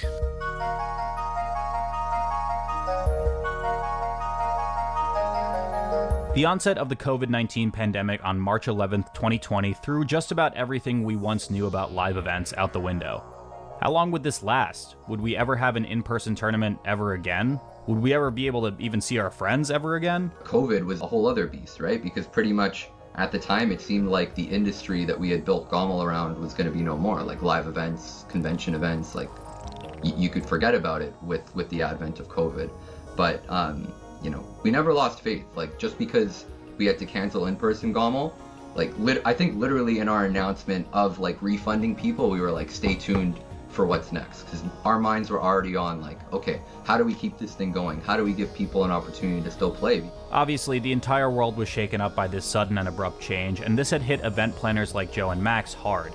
Gommel 2020 was announced on January 5th, 2020 for May 15th to 17th at the Weston Harbor Castle, and the team was forced to indefinitely postpone. Initially, when COVID hit, we weren't even sure if we'd be able to get the money back for the deposit on the venue and stuff like that. We were extremely nervous. We didn't know if this was going to be like a 5-week thing, a 5-month thing, a 5-year thing, right? But exactly 2 months after the announcement of COVID-19 as a global pandemic, the team announced Get On My Line, an online free-to-enter tournament scheduled for July 18th to 19th. When we did Get On My Line, that was like the first net play Slippy major, and fortunately, because we were first, I think we got away with doing it, and we kind of flew under the radar, but yeah, we stuck with it. Like, I'm gonna be honest, I think even if Nintendo sent me a cease and desist, I still would have ran that shit. Per Liquipedia, this tournament would go down as the first online major in the game's history. And that ease of accessibility being online honestly served as a huge buff to entrant count, as the tournament boasted a combined 3,251 attendees across Melee and Ultimate, with Melee having 1,367 entrants. Fortunately, once it looked like things were gonna be this way for the long haul, they were able to let us off the hook, and then we had to pivot to doing something online, which obviously is like so deflating when it's like, yo, this was gonna be the year that we took even another step forward for this series, but now we have to take like 20 steps back and run out on Slippy. You know, moments like that really do call your commitment to stuff into question, but I mean, we never stopped. We were never like, yo, like, let's not even bother doing an online thing. We were like, no, we need to like keep Gommel's legacy alive. Like, this pandemic will end one day, or like, you know, quarantine will end at the very least, and we know that like this is the right thing to do for the scene, for the brand of Gommel, and just like in your soul, you know what I'm saying? It's like, you don't want to like not deliver something awesome that people are expecting, or even if they're not expecting it, even if they give you a freebie because there's a pandemic, it's like you still want to keep that energy alive and like let everyone know that the spirit of Smash is not dead just because there's a virus going around, you know what I'm saying? Times certainly weren't perfect, but Melee in particular did have a silver lining. On June 22nd, 2020, the team working at Project Slippy released a new Dolphin build that would introduce rollback netcode and integrated matchmaking into Super Smash Bros. Melee. This is me matchmaking in rollback Melee with Zain. Zain lives in the MDVA in the east of the US. I'm from Sweden, and this is over 100 ping. If you zoom in here, you can see the insane ping, and then look at the gameplay. Dude, it feels so good. That's insane. This became a major breakthrough in the competitive Melee community, as distance-based latency would no longer be as backbreaking of an issue. Rollback netcode was something most games had dreamed of, but to have it introduced in the midst of a pandemic where most in-person tournament activity had already been completely shut down meant that Project Slippy became the easiest and most accessible way to play Melee ever. Get On My Line would be able to use this rollback netcode for a not necessarily painless but workable transition into the online event space. 2020's online rendition had to make a few compromises as a result of the drastic aesthetic change to the series, so they region locked it to the US and Canada, and also had to make matches best of 3 instead of the traditional best of 5 up until top 8 to save on some time. Online competition was a new experience for everyone involved, but I don't think many expected how dramatic of a change this would be. Hungrybox, whether offline or online, continued his streak of attending Gommel since its inception, and thus began a bit of a slump period for the only member of the 5 gods to enter at this bracket. He placed 7th with losses to Spark and IBDW. Also entering a bit of an unfortunate slump was Axe, fresh off his history-making 2019. Online did not fare very well for the beloved Pikachu, and at the first online Gommel, he would DQ at a career-low 65th. The biggest story to come from the online era of Gommel was actually from None, who would end up taking this entire tournament. Facing off against him was IBDW, now known to the world as Cody Schwab, and he would give the Falcon a run for his money, first resetting the bracket, and then forcing a last stock Game 5 where None would find one last need to win the tournament. In a series first, 2020, while it was online, saw its first ever Canadian winner. Up here, another one that's not gonna be enough. Oh my goodness. 97, 97. Oh, Snare. Off stage. Oh, no! Now, of course, like I said before, this was not an ideal state for anybody to be living in, but for fans of the game, it was at least something. I go back to that word of momentum when describing the trajectories of our players and even the Gommel series here. Everyone was riding a wave of positivity in 2019, only to have it all shut down in a few short months, and it kinda showed here.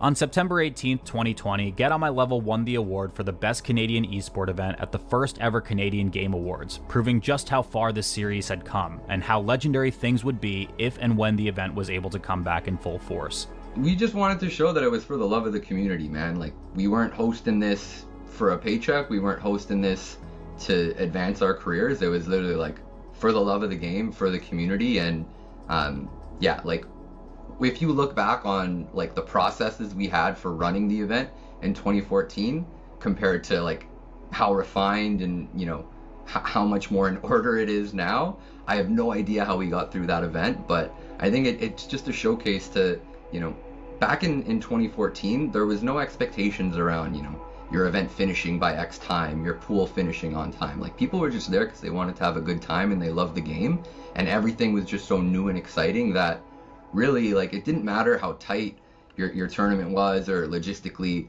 how sound it was. It was really just about, did you provide a sick experience that people will remember? And I think because that's what motivated us, that's what allowed GOML to grow. The pandemic had persisted through 2021, resulting in GOML once again having to be conducted online. This time, Get On My Line was split into a North American and Europe bracket though, and it was admittedly a bit less stacked overall. A total of 1,822 attendees logged in for this one, with Melee only having 303 players in the NA bracket and 162 in the EU bracket. Over in Europe, Pipsqueak took home the bracket with a pretty resounding 3-0 victory over Ice, and other than that, most things seemed to be par for the course, with Ja Raiden, a Luigi main from Switzerland, grabbing a bronze medal here. In NA, a good number of DQs flowed through, which was pretty normal for online tournaments since they were so low commitment, and Axe had said he'd be playing secondaries here, going Marth for the entire bracket. His Marth was actually really fun to watch, and we got one of the more exciting sets of the tournament in early round 1 of the West Coast bracket, Axe versus John Wick in a Marth Ditto. This match went 5 games with Axe just barely scraping by at the end to advance. He'd make it into top 8 of this tournament, where he'd go 5 games with Ginger and then be eliminated at 9th by Bobby Big Balls. On the East Coast bracket, we had a massive upset in Toussaint, the next highest ranked Jigglypuff main, after Hungrybox beating None, last year's online champion. But the weird and kinda crazy dominance of online None persisted here though, with him going on a loser's run through Jamrun, Squibble, Eddie Mexico, Bobby Big Balls, Toussaint in the runback, Ginger, Aklo, and then Moki in 2 sets to defend his GOML online title, also technically becoming a 2-time GOML champion. Man, oh god, he's playing so good though. Oh my goodness, and there it is. What a way to end the tournament. None taking the second set 3-0. Your champion of Get On My Line 2021. These online events were fun, and they certainly kept the flame of Melee burning through a very difficult time, but it was clear the people were itching for a live in-person event. Smash Summit 11 got the ball rolling for in-person majors on July 15th through 18th, and it had gone down as one of the best tournaments of all time, possibly in part due to that narrative that was painted over the last 2 years of the pandemic. As well, the rest of the year saw a few other events begin to trickle back, like Riptide, Main Stage, Smash Summit 12, and the Smash World Tour Championships. Finally, at long last, it seemed like we were beginning to make it back, which meant Get On My Level would also be back, live and in person, very soon.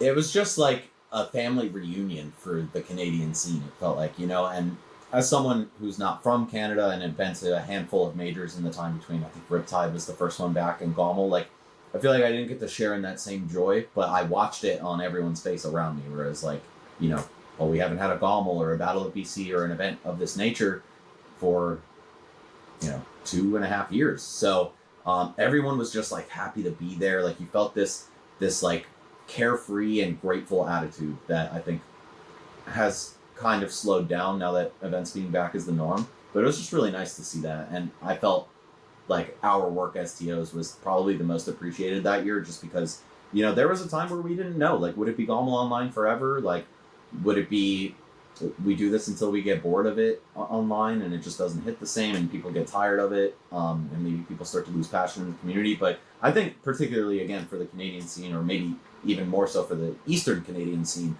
it was a ray of hope, and things are back to normal, and we're not going to give up so easy. Smash is here to stay. Smash is immortal. As long as people keep playing it, as long as people keep hosting tournaments, you can't kill this shit, man.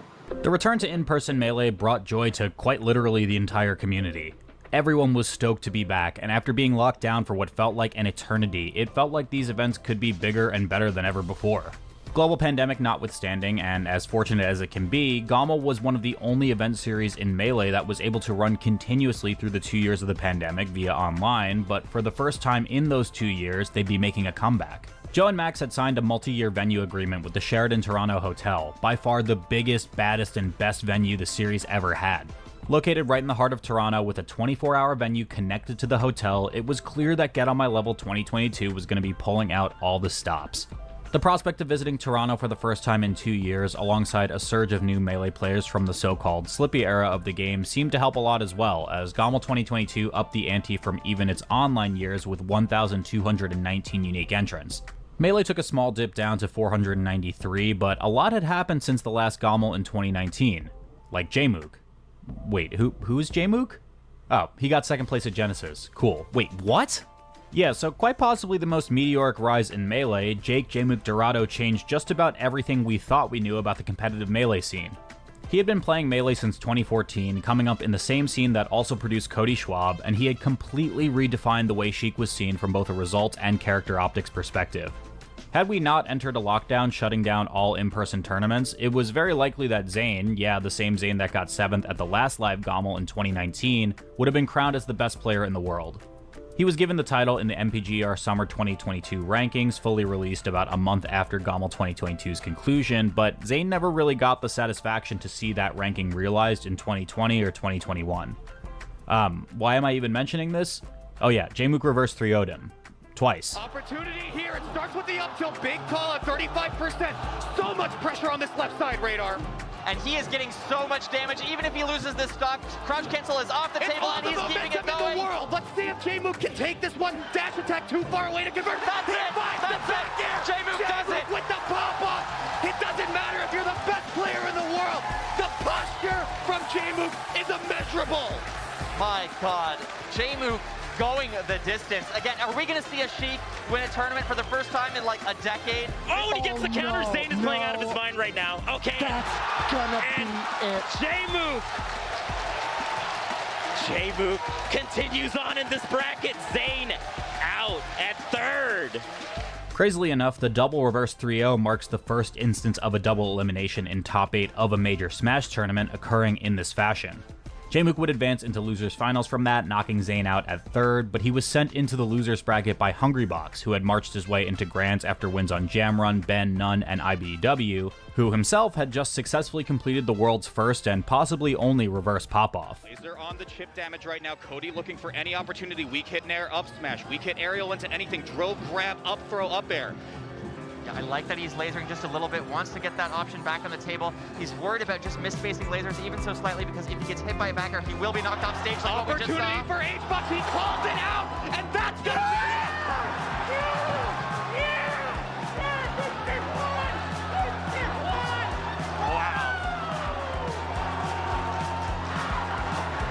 Wow.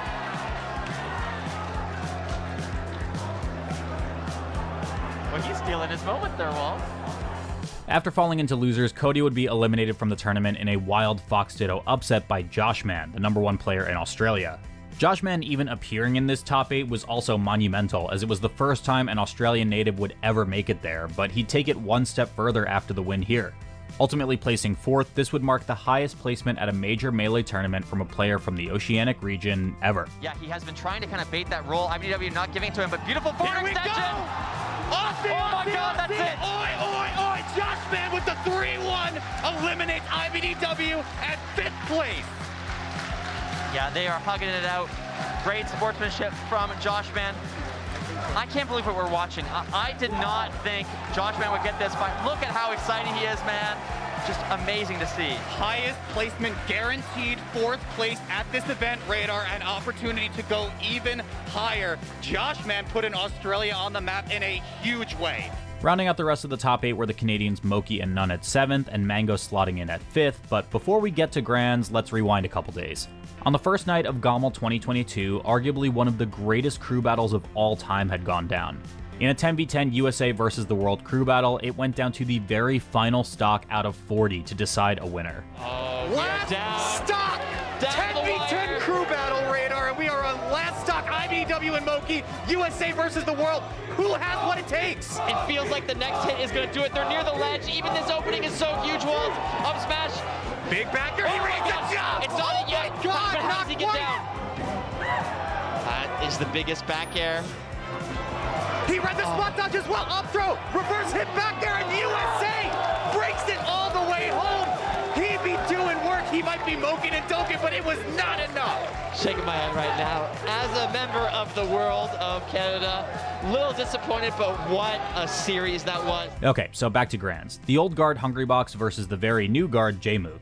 Of course, given Jmook's bursting onto the scene, the data between these two was quite limited, but HBox was still undefeated on him, including set wins at online tournament GigaSchwab 2, as well as here in Winners Finals, and at Battle of BC4 just a month prior.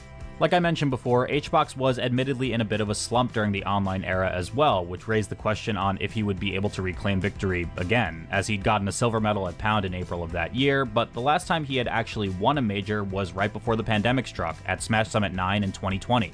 Jmook took HBox to the dirt in the first game with a 2-stock, but it was all he'd be able to muster in Grands, mirroring a 3-1 in their winner's final set and awarding HBox with that coveted Thrommel. With this win, Hungrybox became the first Melee player and second person after Super Boomfan of Smash 64 to win 3 entries of the Get On My Level tournament series. Every little hit that Jmook gets, it feels like it's just potentially delaying the inevitable. This is such a hard comeback to make, Toph. This is all but done right now. What's Jmook got for us? He's still fighting. He's still fighting. He is still fighting, that's true. But is the Bear... Oh! What a tricky wave left with Randall, but... Oh, and the missed ledge dash. Toph, HBox is your Gommel 2022 champion. Checkmate, Atheist. H-God is back. Where do you see the future of Melee just as a whole? 20 more years. I don't see it going anywhere, and it's clear right now. It looks like there's like 5 different people, maybe more, that can actually win a major, and it's just really exciting times, especially when there's this square of parity with Jmook countering Zain, me countering Jmook, Cody countering me, Cody countering Leffen countering me. It's just really, really cool, and it leaves so much open to explore and try out. The game is never going to be played at task level, but every single year we're going to get a little bit closer to playing this game at inhuman speeds, and hopefully we'll make some inhuman matches happen. And I'm glad it has it, because I think that guarantees the game's longevity. The first Gommel back was, for all intents and purposes, a huge success, and I'll say in my honest opinion, it was one of the most fun events I had attended in 2022. But Joe and the team had a mantra, hidden in plain sight in the series' namesake. Elevate, elevate, elevate, and get on to a new level. Yeah, I think we're very fortunate in that regard that, the event has broken out to the point where people will probably get a passport just for Gommel. Like, there are a lot of international events, but ours is the largest, and that's probably the starting point for a lot of these players getting a passport. And then, we want to share the love too. We don't want to be the only international event.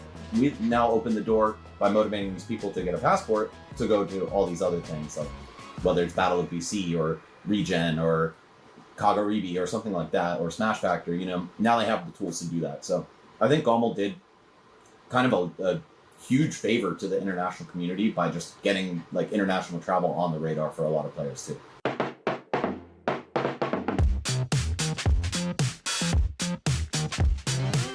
EMG would waste no time at all announcing Gommel 2023 on January 8th of the new year. Now with the Sheraton Toronto Hotel locked in, the team would be able to focus their efforts on that never-ending promise to do each year better than the last. And on May 21st, 2023, yet another opportunity presented itself as the Canadian-based esports organization Luminosity Gaming would sign both Joe and Max to the team, and would come on as the presenting sponsor for this year's Gommel. In addition to the LG buy-in, somehow Nestle's Coffee Crisp was also an event sponsor.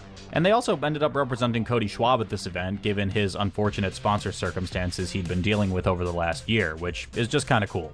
At a whopping 1,592 total entrants, Get On My Level 2023 went down as the largest Smash event in Canada.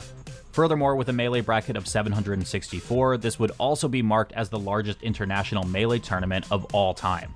Of those 764 entrants, Zain took the top seed, followed by Cody Schwab, Jmook, and Moki. At 5th seed, we got Hungrybox, the Gommel 2022 champion, then Mango, Amsa, and Kadoran rounding out the initially seeded top 8. Before getting into the nitty-gritty though, I will continue to give my shoutouts to Lala for gifting our community with one of the most wholesome experiences imaginable. Thank you for letting me cast over this. I really think this is such a wonderful representation of what our community strives to be, and I do hope more people keep showing up to these events to usher in a brand new generation for Melee. Randy straight up just mouthed, "Oh my effing god," I'm pretty sure. Come on, Lala. Get one. Come on, Get Lala. one. Down smash. Yes. Okay, almost. You know Yoshi's what? so heavy, man. Oh! She's fine. Everything's fine. Yes. Yeah! Let's go, Lala! I'm gonna say this. I think Lala has a bright future ahead in Smash, because look at their posture right now and tell me what player you get reminded of. Is insane. It actually mini You just opened my third eye today. Right? Look at Zain? the concentration. Look at the posture. Zain, this is the scout of the year. I can't believe you just pointed that out. Well said. I'm just saying Lala has it, you know? She has it. No, I think, you know, a lot of discussion has been had recently about pools matches, but having one like this where you have a universal hero, that's one of the best things you can ask for. Shout out to the replay team for getting that. That's rad. That's so sick. I mean, that might be the first stock Lala's taken at a Smash tournament. We don't know.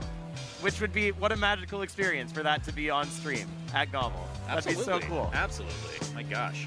In doubles, Axe and Amsa were finally able to get one over on Cody Schwab and Jmook, looking like one of the strongest teams of this new era, coming from the winner's bracket, and they didn't even need any games of buffer to make that happen. They took this set in a rather dominating 3-0 fashion. Anything works from blue side right now to get this one started. You just need that first hit. Cody spends the jump now out of resources. That back air was he threw his own teammate! He threw his own teammate! Oh my gosh, the cheese, can he survive this? Back air over, yeah, it looks like this.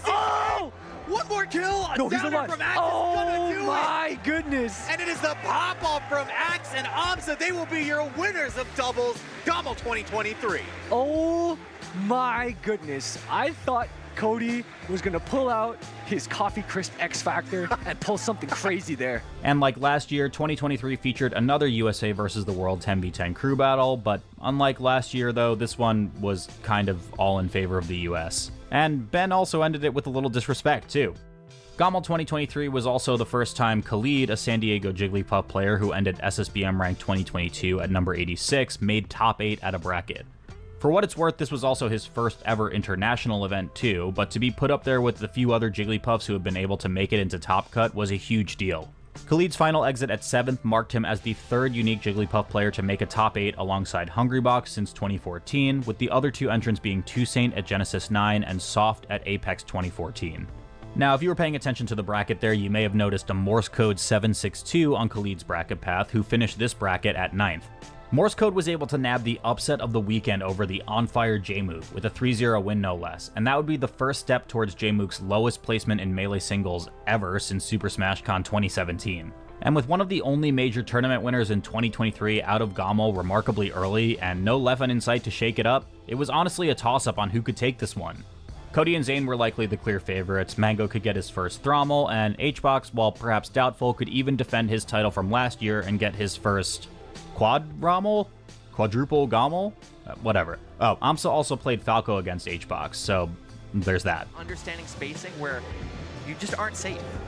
HBox just looked confused at something. What is going on? I have talked to Amsa about this, Radar. I asked him after he won Big House 10, if you had a secondary character, who would you play? And he said Falco, but I didn't think he meant it. HBox and Cody would exit at 5th, leaving the top 4 to Amsa, Moki, Mango, and Zain. Zain would beat Mango pretty bad to enter Grand Finals on the winner's side, and Amsa would be the first of these players to be eliminated after facing off against Moki on one of his best runs yet. Moki had just won a Canadian regional called the Come Up over Amsa a couple months prior to this, and to many in the community, it really seemed like he had hit the point where it wasn't an if, but a when on his first major victory. Not to mention, he was on home turf and the people were loving it. Earlier in the day, Moki would hit one of the most legendary clips of the event, shining an already dead Kadoran 8 times. Nice, good Moki downhill. with the catch right there. Not able to clean it up though. All right, up there. Good weight, yeah, but Kadoran has just been having such a hard time figuring out how to land against Moki here. Nice shine. Yup. What an edge guard. You are not nice. Stop. What is he doing? What is he doing? Chill. What is he doing? Stop. He's still gonna go. What was that? What was that? What are we even watching? What the? I need production to censor that clip. It needs to be blurred out here. What's going on? Moki, chill the fuck out. Also, just as a random sidebar, I had posted each of these clips, the Lala one, the Amsa Falco one, and this Moki combo to my various social media platforms, and they all kind of blew up. I don't really have much to add there. I just think it's sick to see that even random moments like these can still reach a large audience of potential new fans for such an old game. Okay, let's get back to Moki. On the list of players Moki would have liked to beat this year, Mango was probably the highest up there. The former god of Melee was one of, if not the biggest thorn in Moki's side, as he sported an undefeated set record against Moki dating back to 2019, and Moki wanted a shot at Mango without any excuses. And in what feels like a very rare moment, the crowd was actually on Moki's side. He went up 2-0 and looked poised to meet Zain in grand finals, but Mango would not be denied here. With Moki out at third, it all came down to the hottest rivalry of 2021 to determine a winner in Toronto.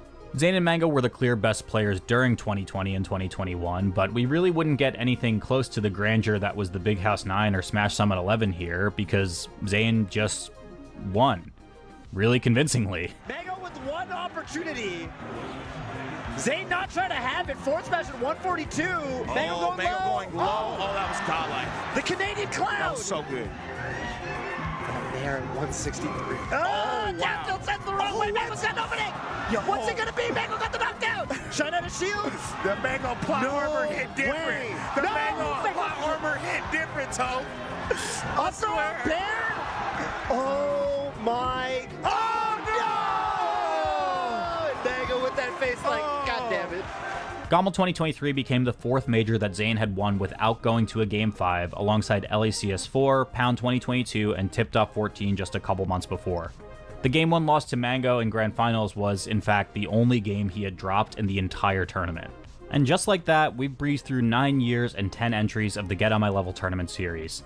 Fast approaching the anniversary of its first decade, both Joe and Max had felt nothing but gratitude. It really did seem as though they've lived up to that mantra of continuously getting onto a new level with each entry, finally culminating in becoming the biggest event series in Canada. I love Smash. I got Smash tattooed on me. Like I said, I've been in this community since 2012, and I've been playing all the way since Smash 64 when it first came out. Before I even knew that there was a community or a tournament scene, you know what I'm saying? So, like, I think whether or not this evolves into something that I could make a full-time career into, I would love for that to happen. But if we go back to the Stone Ages where, you know, we're hosting this shit in card room basements and, you know, my parents' garages and shit like that, I'm still gonna fucking do it. Like, I don't need GOML to be a 2,000 plus person event for me to want to do it. Like, I'm gonna find a way to keep this community together and keep this community alive, because like that's just straight up what I feel like my life's, you know, calling card is.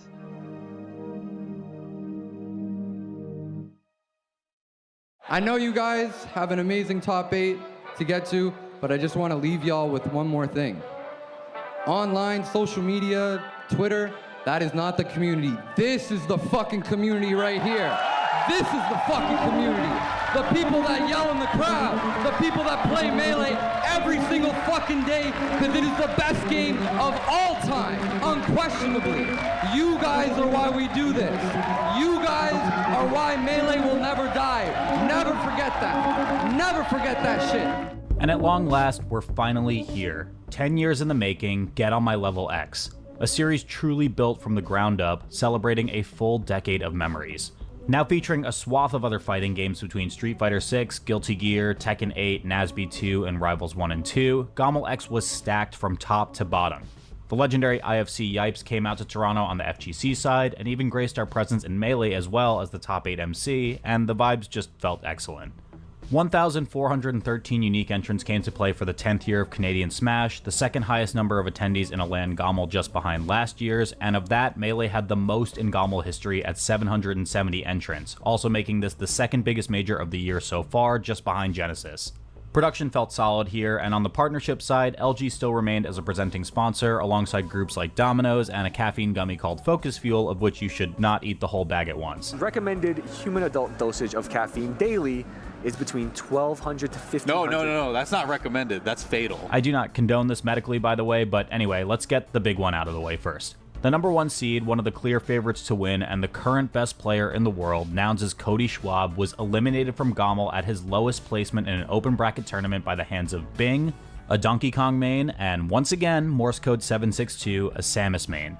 Morse also picked up a very solid win versus Axe on his way to Cody, but I do want to shed a bit more light on Bing for a second. Bing over Cody Schwab to the Even Matchup Gaming staff was much more than a historic upset. All right, I know you guys have been waiting a long time for this Melee top 8, but before we get into the action, there's something that goes way deeper than the game, way deeper than the community.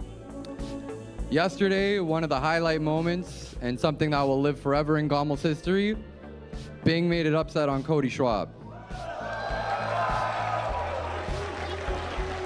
It goes way deeper than that, goes way further than that though. The legacy of Bing goes beyond just yesterday.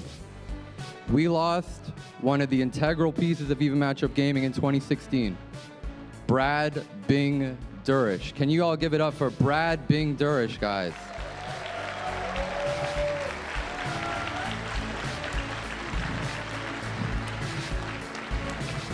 Thank you, guys. When he passed away in 2017, we honored him with the Brad Durish Community Leadership Award. I said, after that award ceremony, we'll know when the time is right. And I think there is no better time than the 10-year anniversary to honor Brad's name. It's poetic, guys. Bing made that upset. Bing came here with his soul and his spirit and touched this event. He knew it was time. I had planned this award months in advance. I thought that today was going to be the day that his soul would touch this event. He was here yesterday letting us know, keep going, continue. This is what this is about. It's about community, soul, love of the game. Don't ever lose sight of that, guys. Don't ever lose sight of that. This was, of course, a heartfelt moment for Joe and the team, harkening all the way back to a 2017 speech Joe had given with reference to this community member. But the beautiful symbolism of Bing gracing us with their presence in one way or another did not go unnoticed. This was wildly unprecedented and is undoubtedly one of, if not the biggest upsets in modern Melee. But with Cody out of the tournament, the door was blown wide open for Zain, one of the other heavy favorites to win, as well as the rest of the field, which included Amsa, Hungrybox, Moki, Mango, Jmook, Sunsei, Wizarub, Spark, Axe, Kador, and Aklo Trip, Ossify, STJ. Okay, you get it. Wait. Amsa got eliminated by Cody for 17th. Okay, and Zain lost to Jmook before top 8, and then almost lost to Wizarub to finish at 9th. Oh, okay. And there was a Puff Ditto for a top 8 qualifier, which the winner would play Hungrybox. Dude, what happened at this tournament? I think I need a minute.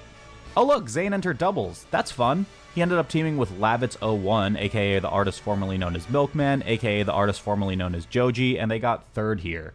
But of course, the battle for gold in GOML X dubs would go down to the 2 current active top teams, as well as the 2 teams who met in GOML 2023 Grand Finals, Axe and Amsa versus Cody and Jmook. Axe and Amsa did win last year and were looking to defend their title, and they only needed a single set to do so, as they had beaten Cody and Jmook in winners finals to make it into grands on the winner's side. With an extra game of buffer, Axe and Amsa channeled the power of friendship and took home one of the more hyped doubles brackets I've seen in a hot minute, with a 3-1 set win. This could mean anything. A back throw, an up air, a tilt. A fair is gonna. This might be 2v1. This might be 2v1. It's 2v1 for Jmook. It's over. Jmook is over. Axe and Amsa, the 2-time Get On My Level doubles champions. What a win for this team, man. Woo! That game was so close. Every match was tight. That was an insane finish, dude. The momentum swing, it looked like they were up so far up ahead, and then Jmook and Cody kind of just like snuck it from underneath. And you know they're feeling it, right? They only needed 1 set, 3 games to take this. Yeah, and wow. they're putting in an argument for best doubles team in the world right now. Wink, wink, nudge, nudge, H-box, fluff. Whew. Okay, I think that was enough time to catch a breath. So let's recap quickly. Cody and Amsa are out of the tournament, Zain almost lost before top 8, and the rest of the top 8 didn't slot in all that quietly either. For our top 8 lineup, we had a Canadian team kill in Sunsei versus Moki in winners, alongside Jmook and Mango facing off for the 3rd time this year, while losers featured that Puff Ditto I mentioned earlier of Hungrybox versus SDJ and Aklo versus Zain to round it out. SDJ and Toussaint had played the round before in a Puff Mirror to make it to Hungrybox, who was sent to losers by Moki after a close 3-2 set. And honestly, this set turned out to be one of the most exciting and tense matches of the entire weekend. It started off with Hungrybox getting, well, completely bodied for the first 2 games, but in a battle of positioning, pattern recognition, and endurance on the big stage, Hungrybox slowly but surely clawed his way back into the set and forced a Game 5. There is a reason why we used to, and still do, call Hungrybox the clutch box, and he showed it off here magnificently, bringing it down to final game, final stock, and 1 final bear to lead to the most insane pop-off in Melee to date. Better end of that exchange. Does he call out the recovery? No. SDJ finds left. Forward throw. Living just barely. Oh, that was so scary. Oh my God, that bear. Oh, the get-up attack. No way. No way. The riskiest pound ever. Oh my God. Spacing around it. Is that going to do it? No, it's not. You need to find an aerial now. SDJ's just drifting in. H-Box doesn't want to risk it. Oh my gosh. The pop-off we are about to see. 1 minute. That's it! And there it is! Oh, the chance! Oh my God! I called it, guys. What the hell? Not again! For the second He's not gonna do it. But he reconsiders. But you thought about it for a second. Hide your kids, hide your wife. Hungry Box is done with the reverse 3-0. STJ out of the tournament in 7th place. This man really said, get on my level, okay? He said, get on my freaking level.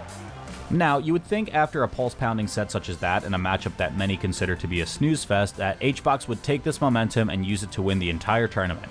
But no, he was stopped in the next round by Mango, who himself was sent to losers after burning out against Jmoog. In their winner set, Mango started off fiery hot with 2 quick games, and we got to watch game 2 with an over-the-shoulder camera shot courtesy of a little bit of a broadcast issue. This issue unfortunately resulted in a bit of downtime before game 3 though, and Jmoog was able to stay very composed to complete a reverse 3-0 and advance to winners finals of Gommel X. As for the other side of winners top 8, Canada had to face off for a spot against Jmoog. Moki is a player the Melee community has discussed extensively as certainly next up when it comes to taking home a major win. He had Canada at his back at last year's Gommel as he marched his way into a bronze medal, and his path at this one was looking even better, with Zain sitting in losers as the only player in the top 10 who still remained undefeated against him. Playing opposite Moki though, and also representing Canada, was Sunsei, 2023's ranked 23, who had just nabbed his 4th major top 8 in his career. Jesus Christ, that's Jason Bourne. Sunsei had started to get a bit of a reputation as a Fox Ditto master, having reverse 3-0'd Cody Schwab at Battle of BC6 just about a month earlier, and he had also taken a 3-2 win over Moki at the Battle of BC before that in 2023. He took that reputation and ran with it, cleanly 3-1ing Moki and sending him into a faded losers bracket encounter with Zain, where Moki would ultimately exit Gommel at 5th place. Weak hit. It has to be one more again. The straight angle will seal the deal. Sunsei representing Alberta, moving forward into winners finals of Get On My Level. Zain would be the ender of both Canadians here though, running into Sunsei in losers finals and taking him out with a 3-1 as well. But Sunsei's career-high 5th place was shattered here with a 3rd, tying Moki's highest Gommel placement and putting him on the map as another Canadian knocking on the door of the top 10. Before Sunsei was put to bed by Zain though, he was taken out of winners finals by a surging Jmoog, a player who a year ago looked like he could end 2023 at number 1, but has admittedly faltered a bit more recently. This performance from Jmoog was a confirmation that his meteoric rise was not lightning in a bottle, and that he was right where he needed to be, but he still had one more challenge ahead of him in order to get on the board as a Gommel champion. Zain, while falling out to Jmoog in winners before top 8, would fight a gauntlet of Fox players in Aklo, Mango, and Sunsei to make it into grands on the loser's side, and a question arose on if Zain could bolster his stats as a losers bracket player, as his only major wins from losers have come from a grand finals against Jmoog specifically. These two players were about as even as you could get at the highest level, going 4-4 in sets in 2022, 4-3 Jmoog favored in 2023, and 2-2 if you're counting their winners bracket match at Gommel X up until this very grand finals. They played in February of this year at Full Bloom 2024, where, similar to Gommel, Jmoog won their winners set 3-2. This grand final showcased some of the highest profile Marth Sheik the game has ever known, and it would play out in exact parallel to Full Bloom. Zain would clutch out a 3-2 set to reset the bracket, Jmoog would take game 1 of the second set, and Zain would run away with the next 3 to win the tournament. In both cases, we unfortunately did not get to see the ultra-rare Game 15, but just watching these two play just further proved the new generation of Melee we found ourselves in. With this win, Zain defended his title and joined Mango, Leffen, and technically None in becoming a 2-time Gommel champion. Zain is playing with such ferocity right now. Okay, catching the... I think caught the jump, too. Okay. Ooh, no punish there from Jmoog off the grab. Okay. Living. Do it. Up B. Okay. Just keeping it safe. Just wants to refresh invincibility or refresh it over and over again. He doesn't want to deal with the ops attack. Yeah. And I think with this many stocks, you have the ability to just play with it a little bit. Take the easier option. That's it. Wow. Zain. With a crazy losers run. Add it to the list. Add it to the list. The back-to-back Gommel champion. One in 2023, one Gommel X. That's his 4th major win for this year for Zain. Hey, wow. He took last year as motivation. That's right. And has stepped it up in every way imaginable, making losers runs, keeping it locked in. throughout like multiple sets, beating the person who beat him in winners in 2 sets. To do it, holds up the trophy. Congrats to Zain. Congrats to Zain. Top 2 and I'm not 2. I think it's time, my friend. It's always love, man. Man. Good Congratulations luck to, again. all your endeavors. Obviously, Vish, That was a lot of fun. That was a lot of fun. It's been a while since we like hopped on the mic together. I love it. That was fun. Obviously, everybody in Toronto, man, thank you for having us. We love you. I don't know if they can hear us, but y'all are amazing. Canada's amazing. The stream, everybody that helped, Devin, his whole team, y'all House 3K, Even Matchup Gaming, T.O. Joe, Max working hard, you know, everybody here, man. Just, it's always a great time. Until next time, I don't know when the next GAMA will be, sometime in May possibly, but you know, we'll see you here, man. We'll be there. The reason this tournament series is so special is because it's representative of our community's growth. In 2014, a young tournament organizer was given a shot by Major League Gaming to put Canada on the map in a big way for competitive Melee. He took it, and with the help of some good friends, carefully crafted that chance into the most popular event series in the country. GOML has now become ubiquitous with the culture of Smash Bros, fighting games, and a passionate community who has stuck around to watch this build into itself from the ground up. And after celebrating a decade of greatness, 10 years of memories, and the blood, sweat, and tears put in to make it this far, the motto has always remained the same. Get on my level. The sky is the limit, and we'll see you next year. At the end of the day, bro, like, I fucking love this game. I fucking love this community, and I hope that, you know, if I can even inspire one person, and you know, if GOML can be their first event and can, you know, be the proper introduction to get them into the scene and hook them into the scene and see how beautiful it is, like, that's what it's fucking all about.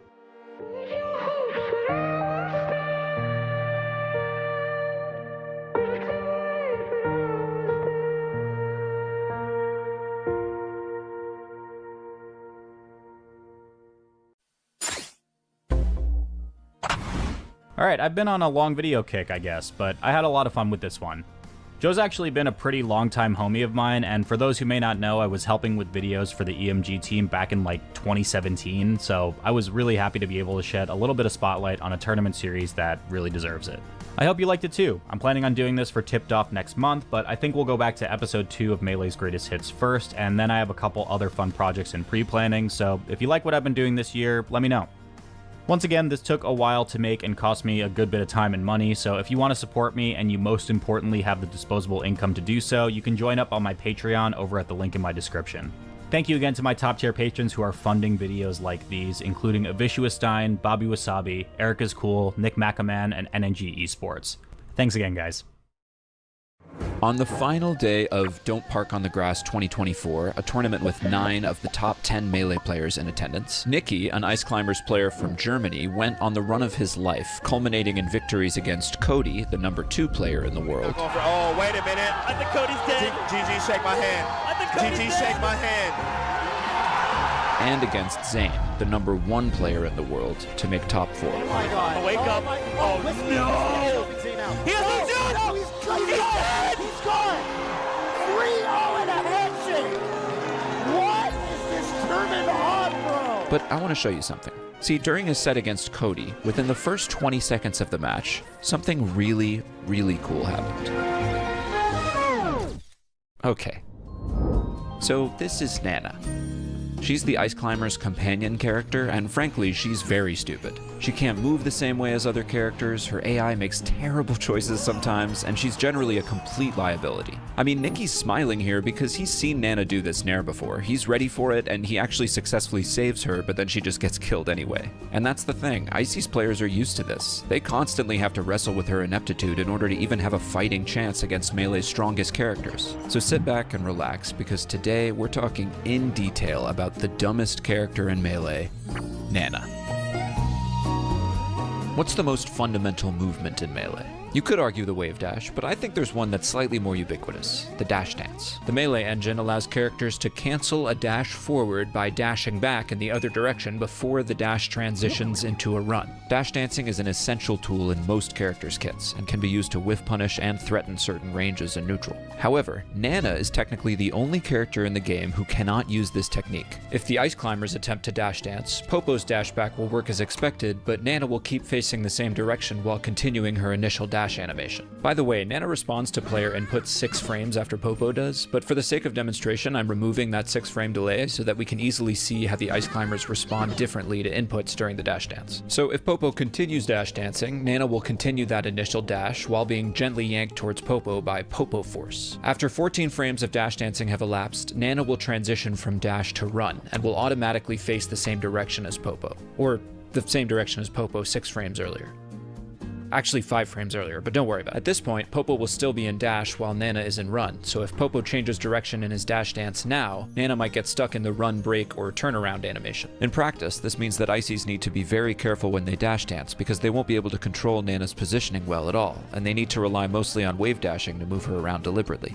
But Nana's dash dance stupidity has an advantage here. When you dash dance with Popo and Nana enters run, you can input an action that is only possible when running, and control Nana separately from Popo. For instance, you can crouch while running, but not while dashing, so if you input a dash dance with Popo and then hold down, Nana will crouch once she enters run, and you can input a down B that only Nana will perform. You can also crouch and then use a smash attack, or anything else that's possible out of crouch and not dash. After that, you can input another action just for Popo while Nana is busy with her action, then do an input for Nana while Popo is busy, and so on and so forth until you decide to stop or fuck up the timing. This is called a desync, and there are many setups for it. The classic desync setup is to spot dodge, roll, or grab, and then hold the input for Nana during lag, and then she'll perform it on the first possible frame. These setups are called buffer reconnect desyncs, since Nana is actually disconnected from Popo during these actions, and she responds to buffered inputs as soon as she reconnects. The dash dance desync is not like this. In that case, Nana is connected to Popo the entire time and responds to inputs in real time while Popo ignores them from the dash state. The disadvantage of the buffer reconnect desyncs is that they're pretty telegraphed. If you do a spot dodge while your opponent is across the stage, they can probably guess you're about to do some desync nonsense. The dash dance desync avoids this because all melee characters tend to dash and move around unpredictably on the ground during neutral games, so it's very hard to tell when an Ices player dash dances for more than 14 frames and enables a desync. Nana's stupidity is hidden within the chaos until it's finally used to strike.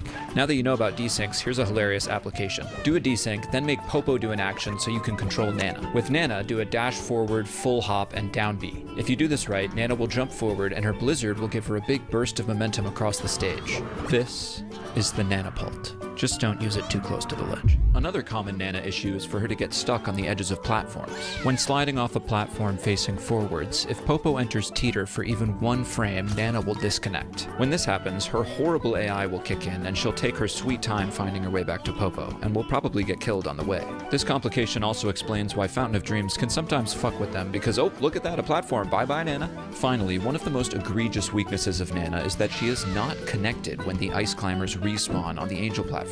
If you try to land on the top platform, Nana will sometimes just taunt. In fact, for the first 6 months I played Melee, when I didn't yet know just how stupid Nana was, I used to think that every single Ices player was doing this on purpose, and that they were just a disrespectful lot. How wrong I was. So it turns out that Nana is pretty toxic. If one of 2 conditions are met, she will store a taunt, and she'll attempt this taunt the next time she is in wait mode. These conditions are A, taking a stock from the opponent, and B, respawning after the climbers have taken at least 1 stock that game. A is annoying because if Nana taunts on the later side, the opponent might be able to hit her after they come back. And B is even more annoying because you only get 2 seconds of invulnerability on respawn, and Nana is very liable to completely waste this time by taunting and forcing you to act alone or wait for her. So what can we do about this? Well, first off, if Nana attempts her taunt while she is doing another action, the stored taunt will be cleared. This other action can be any number of things, including something as innocuous as landing lag. This is why Nana's taunts can feel pretty unpredictable. That being said, there are a few very common actions which temporarily disconnect Nana from Popo until the action is over, which means she'll technically be in wait mode during the action and clear her taunt flag. These are spot dodge, roll, grab, the buffer reconnect desync setups you might notice, and best of all, taunting. You heard that right. If you taunt, Popo and Nana will both begin the action, disconnect, and Nana will clear her taunt flag because she attempts to taunt while she is busy taunting. If you don't want to be rude or BM, you can just grab instead. That's why Nikki was always grabbing between stocks during his insane run at Don't Park on the Grass 2024.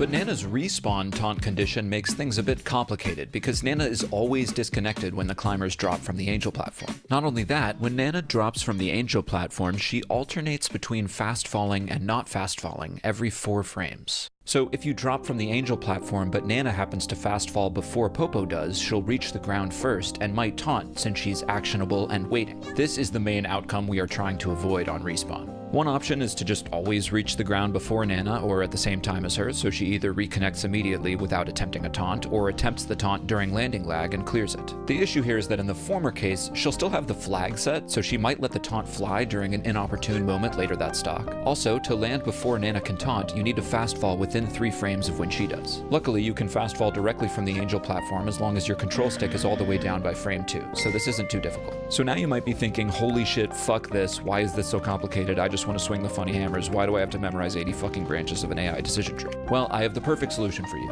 If the Icies just side B off the angel plat, they will instantly sync, they'll fly down to the ground, and then once the move is over, they'll be connected and Nana won't clear her taunt. Side B is very laggy, so this wastes a huge chunk of your iframes, pretty much all of them. So many Icies players will advise against this strategy altogether, but the important thing is that it is simple and consistent. And in this clip, you can actually see that Nana fast falls before Popo, Moff notices this, and right when Nana lands, Moff uses side B, so Nana is instantly snapped to Popo before she can taunt. So maybe side B is best used like this, as a backup.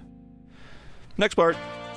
Nana's troubles don't end there. If you didn't already know, she is terrible at mashing. This usually doesn't matter because if she gets grabbed, Popo should be able to get a free punish on the pummeling opponent. But there are 2 matchups where it's very bad: Yoshi and Donkey Kong. Yoshi can use his neutral B to egg lay an opponent, and if he egg lays Nana, she doesn't mash and will be in there for like 3 whole seconds, which Yoshi can use to bully Popo very hard. Okay, oh my God. Into the double egg into grab Nana. And DK can use his cargo grab to pick up Nana and just carry her wherever. If Popo can't catch up, DK can just jump off stage and yeet. I remember I was playing June in this matchup a little bit. Yeah, and there's nothing you can do. There's nothing you can do. Just carry her away. Just kidnap your girl. Oh, and have you heard of the Nana Nair? When Nana is disconnected from Popo and the opponent moves in range of one of her attacks, she'll go into attack mode. But depending on Nana's AI level, which depends on Popo's percent, the delay between when she decides to perform an attack and when she actually executes it can be quite long. Nana, do something! Please! Oh my God! Nana! At lower levels, this can lead to the Nana Nair. The opponent moves in range of Nana's jab, so she decides to jab. Then, during the delay, she gets knocked off stage. Nana, bless her heart, does not give a fuck about this. She is committed to pressing the A button, and she does so, off stage. So she gets a Nair instead and fucking dies. Last but not least, we have Nana's grab behavior. Icy's strongest option in the punish game are their devastating handoffs, where one climber grabs the opponent and pummels, the second climber maybe does some damage with blizzard or a few tilts, then the first climber down throws or forward throws the opponent right when the second climber grabs or smash attacks to finish the combo. Nana always throws towards the ledge when she's close to it, specifically within 30 units. She also does this with the edges of platforms. But if she's grounded and isn't near an edge, then she'll randomly choose one of the 4 throws, and Popo is forced to react to whatever throw she chooses to get any kind of follow-up. On the other hand, it's also an option for Popo to guess the direction she'll throw in, preemptively move there, and then land a sick-ass clip. Dawson is super satisfied. My God!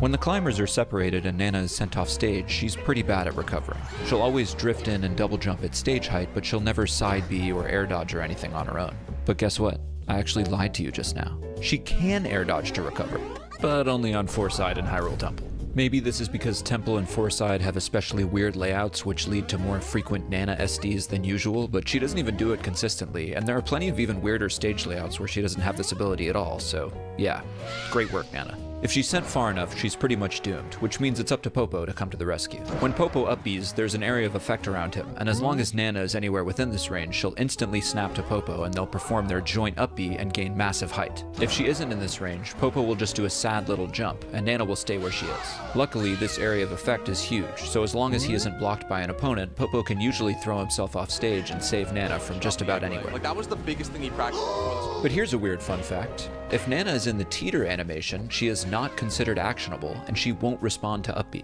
So if Popo is knocked off stage and Nana somehow walks up to a ledge and goes into teeter, Popo might be completely screwed.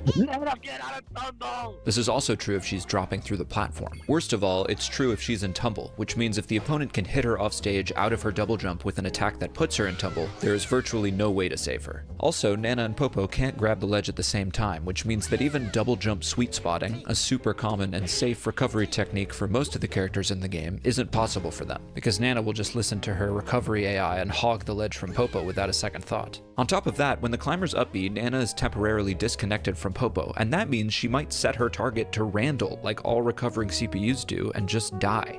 One last thing about recovery. If both climbers are sent flying and Nana is sent the opposite side as Popo, she enters recovery mode, where she attempts to reach a target at the edge of the stage or the edge of the side platform. Once she reaches that target, she switches to follow mode, where she tries to pathfind to Popo's position so they can reconnect. However, the target isn't Popo's exact position, but the grounded position directly beneath where Popo is. If Popo is still off stage and there is no grounded point directly beneath him, then Nana just stands there and waits until he is above the stage again and she can determine her target. And look, even though it can be easy to shit on her, I think we can all agree that Nana's trying her best. After all, the players who have put up with Nana's bizarre tendencies have pushed the character to new heights this past year. Wait for the tech. Oh! Dude, Nana got up, Popo rolled to the left, and Josh's brain fried. Yeah, I mean... Because sure, she might not always jump into action at the right moment, but sometimes she can clutch. I don't know. Look. Yo! She said, don't mess with my man. And even though she can't mash, when Popo mashes for her in side B, he goes almost 3 times as high as he does without her. If that's not a metaphor, then I don't know what is. Hey, thanks for watching. If you want to support the channel, you can subscribe, check out my Patreon, or you can buy some of my Melee prints at FraserMakesArt.com. Huge thank you to Beckvin, Q Puff, Nikki, and Timothy K for their help with the script. And big thanks to Chris, who is better than Fraser at Melee, Claire, Eric Lim, Fizzy, Jason Tung, Jazzy, Little, Lola, Math Geek, Stephanator, Storm Surge, and Xander J. Out of breath, but to everyone who has pledged, thank you from the bottom of my heart. So, with the pleasantries out of the way, let's start this banquet of banality and try to get inside the minds of those responsible for the worst that this great industry has to offer.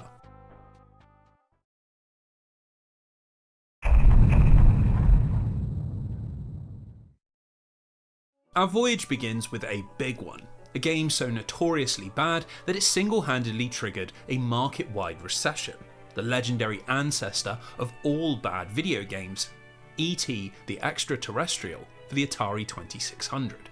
Now, its reputation likely precedes it, as it's still being spoken about today as one of the worst games ever produced, but I want to take a deeper look and work out how and why it was ever made, and if that reputation for crashing the industry is truly deserved.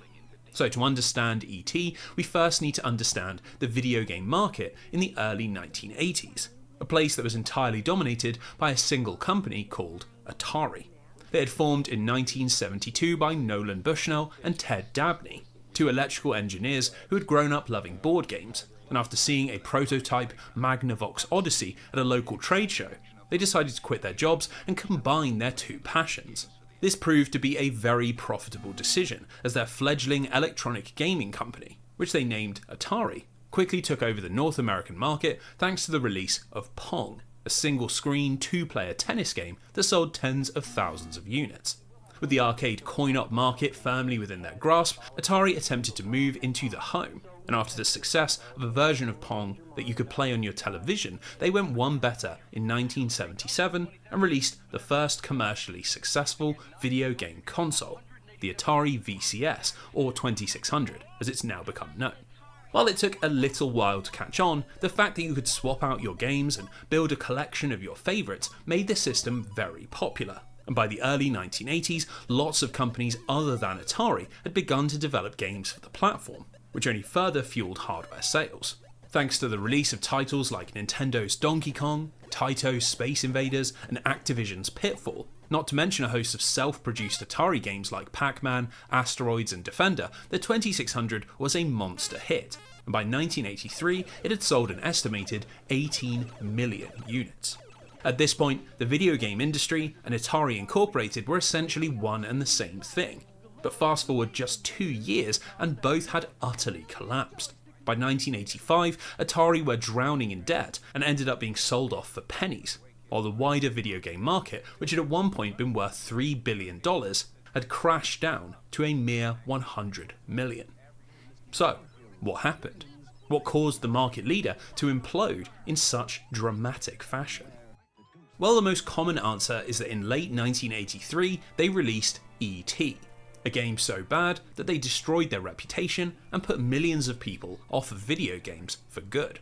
The story goes that despite being on top of the industry, Atari was starting to worry about the growth of their competitors. Software-focused publishers like Activision that didn't need to worry about producing hardware, the rising number of personal computers that could also play video games, and even a handful of emerging console rivals like the Magnavox 2 and ColecoVision. The solution to all this was to create a game so massive and so popular that it refocused consumer attention on Atari, and for some reason Atari CEO Steve Ross believed that an adaptation of Steven Spielberg's upcoming E.T. movie could be this game. So they entered into negotiations with Universal Pictures and ended up paying $25 million to secure the video game license, an eye-watering amount considering the movie only cost $10 million to produce.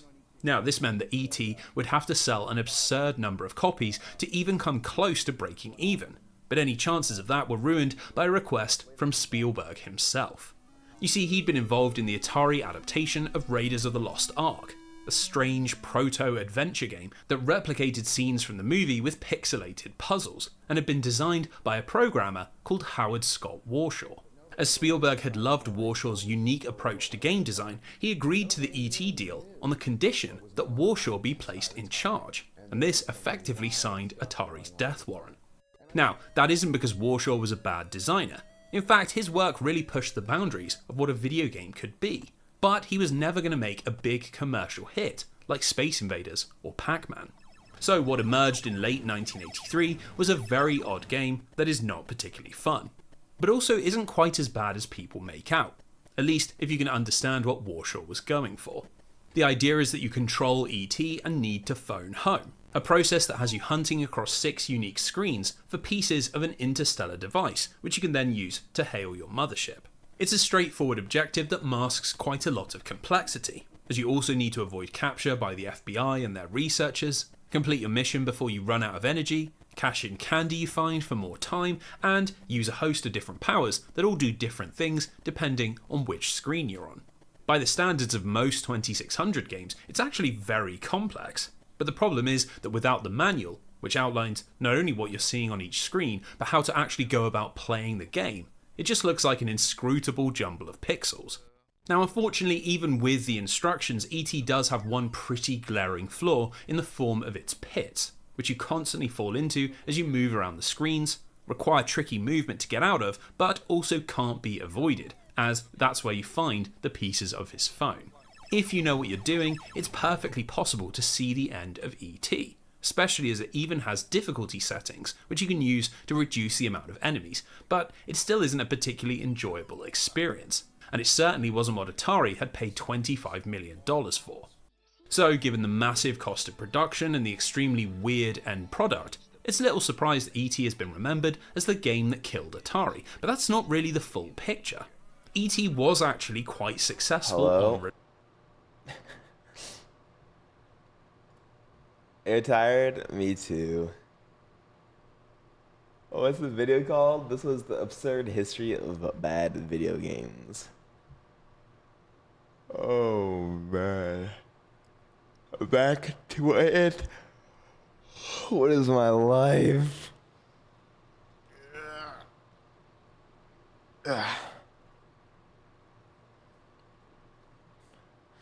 105 points to reach the goal. So I'll go back to bed. True. How many subs for everybody to sleep? Yeah. Yeah. Did I dream about Kirby? Absolutely not. I don't even remember what I dreamt about.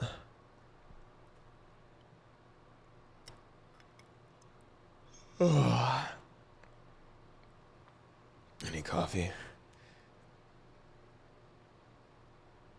Do you even like Kirby? Hello? You're gonna have Kirby nightmares for weeks. Weeks from now. I need to put in my contacts. Yeah, we're 105 points away. Also, only 10 hours on the clock. I can make that work. I can make that work. I can make that work.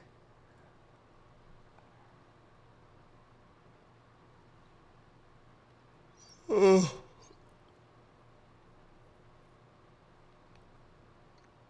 10 rank points an hour? Yeah. Dude, my hands. I will not let my hands be ruined from playing Suckathon. Absolutely not.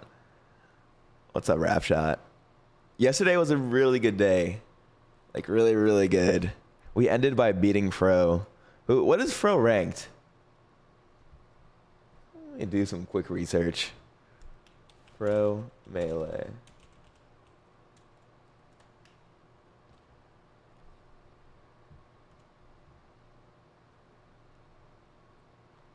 Okay, I can't find him. Hello?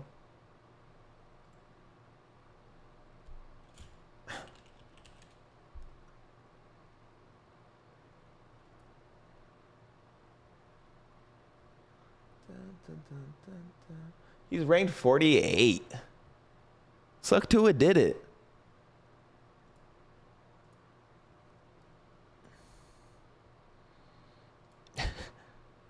He did it.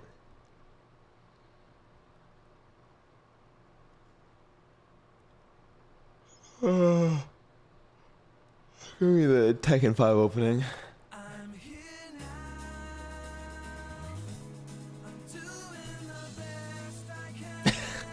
These lyrics are on the nose.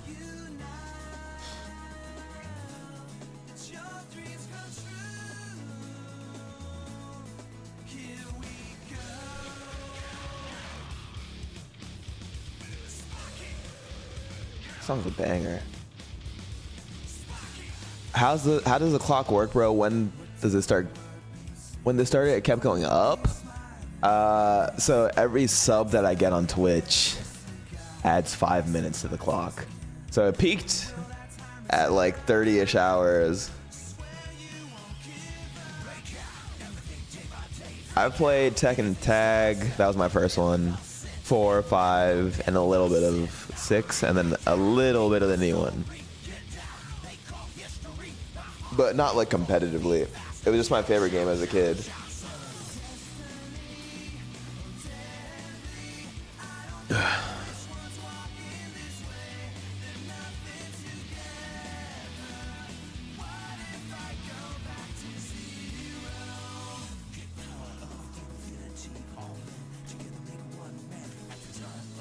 I heard playing it competitively. Oh my god. I heard playing it competitively is really hard. Go on, let me open the blinds and make some coffee, perhaps. Put in my contacts. Give me a second. You and Mario come up in the scene together. We met in like 2016. He went to VCU, I went to Virginia Tech, but we like met in the summer.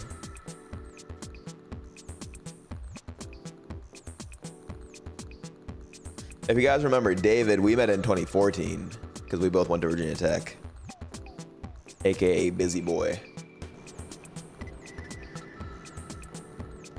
Yeah, like so many of my lifelong friends are people that I met through like Virginia colleges in Melee.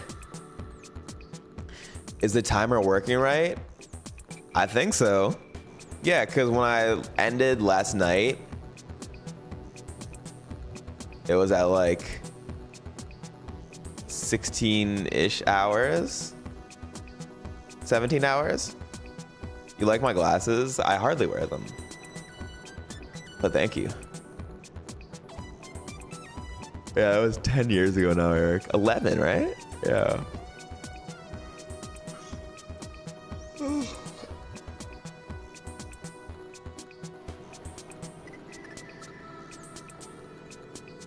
Did it add time for the 100-ish subs you got? You mean from last night? Yeah, definitely. You met anyone cool through UMD or MD-DC colleges? Yeah, definitely. Maryland scene had like Peanut Phobia. I don't know if you guys know him. I'm trying to think of DC. Eric, who was in like DC colleges? Like Georgetown, or there were Georgetown tournaments I went to.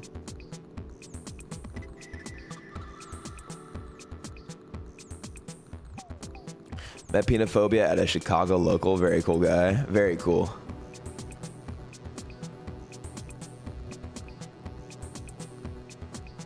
Yeah, I don't think DC was. I didn't know anyone from like AU. How come you got no UVA friends? A couple.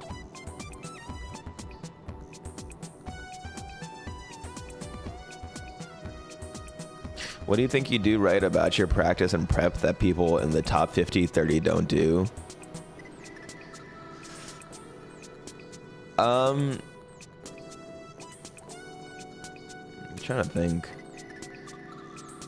I think my biggest strength is that I'm willing to listen to anybody. And I feel like a lot of people don't. They'll like hear you, but they're not listening. So they don't try new things. And then they,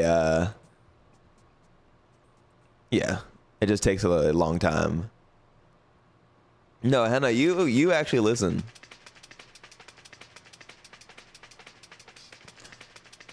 And I think for me, like the learning process was really natural at Tech, because I don't know if you guys saw Mahone on the stream 2 days ago, but he was way better than everybody else, and he would watch me play Marth, and he would just give me like little tidbits to try while we'd play friendlies, or he'd watch me play friendlies, and then I would just do it, and then it would become ingrained.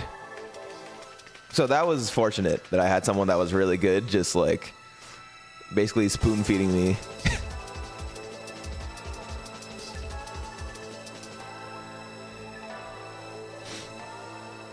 And I think I'm also down to just like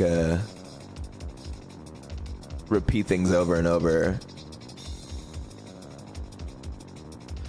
How do you decide when to listen to people? Because people be saying shit that's flat out wrong. I mean, you kind of get a good gauge the better you get. So yeah, there was stuff that I was doing early on that was really bad, and then the better people that I played, I was like, I gotta cut this out. How'd you learn how to learn so fast? I don't know. I think Melee is something that's suited for me as well. Like, at least, I think the biggest barrier for people that I've seen is strict execution.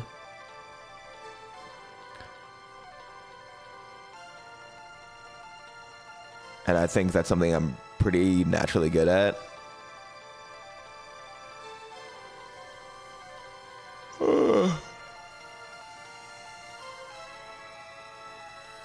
Oh, man.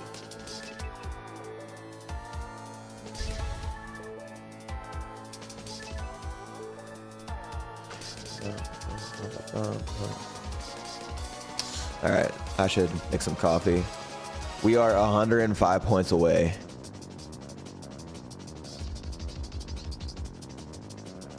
Yeah, I'd say so. Work ethic plus doing things efficiently.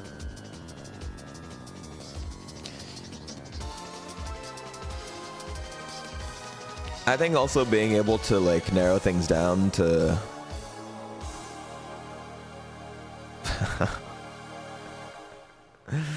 yeah, that's what happened, Mario. I think focusing on one thing at a time, especially early on, is really important. Today, I think we climbed 50 points.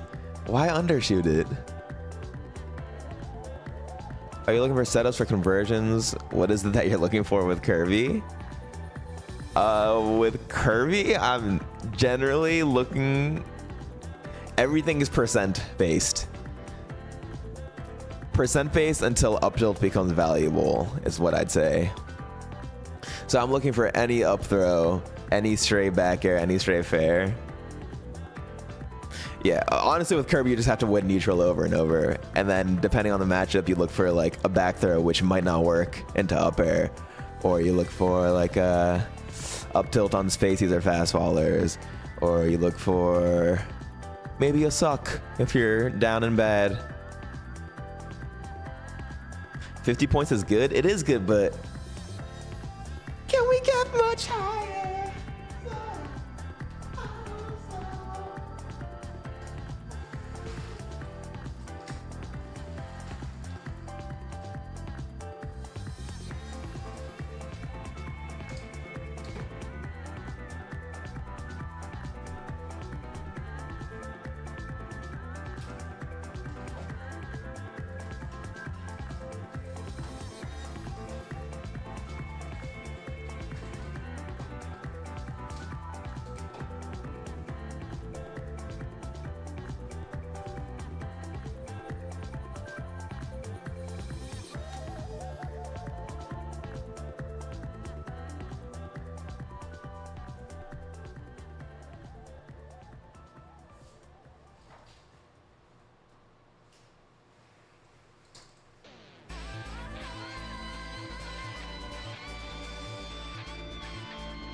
Did I say where I was going? Wait, I'm gonna put in my contacts and make some coffee.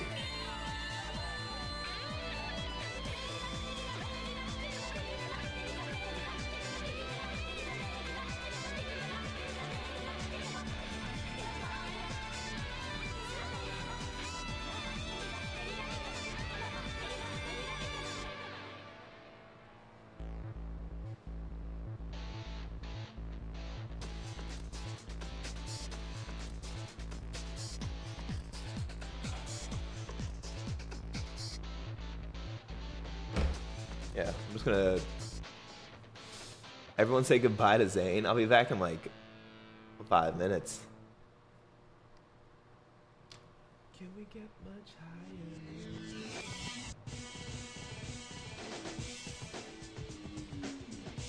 Maybe we'll grind a little early today. Who knows?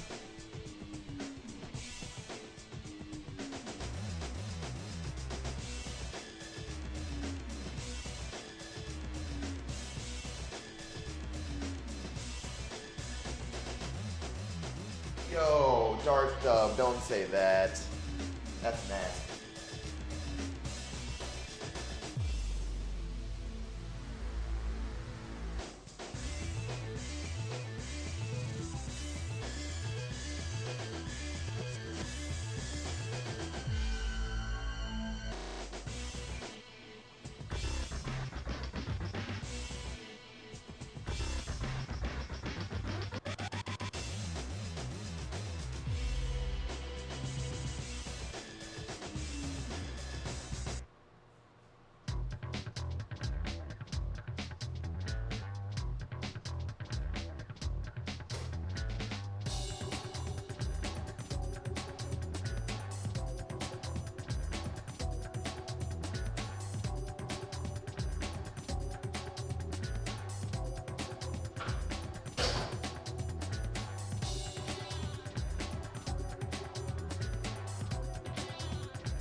Good stuff. I like it. Thank you.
the sub counter working? Yeah, it just takes a second to update.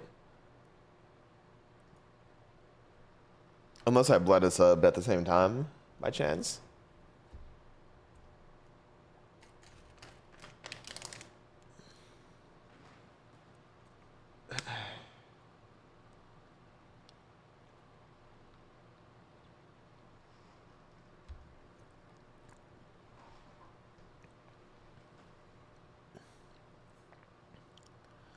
You want some yogurt? It's kind of hidden right now. I've never played Kirby. Maybe a little bit of Kirby Air Ride, but not that much. Not enough to even like really remember.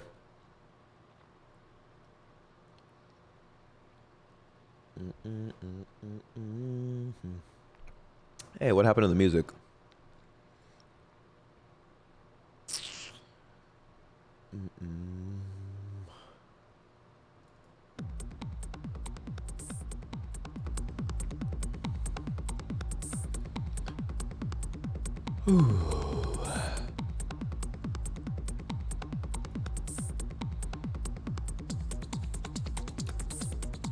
Alright. My thumb does feel a little weird. I'm nervous, but I think we can push through.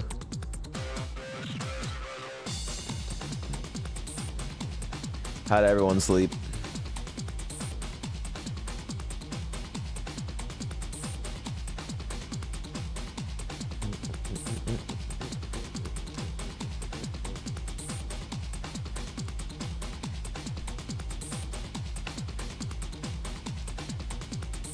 OSK Gaming, what's up? Yeah, I'm starting to think that this couch might not be the best.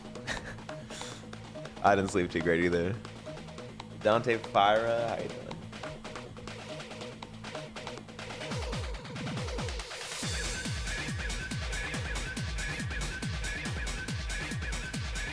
This is the first day in a week that I haven't needed to be anywhere early in the morning, so I slept good. What's up? Oh, I forgot there's an air mattress. I slept nice but had a bad dream. I don't know.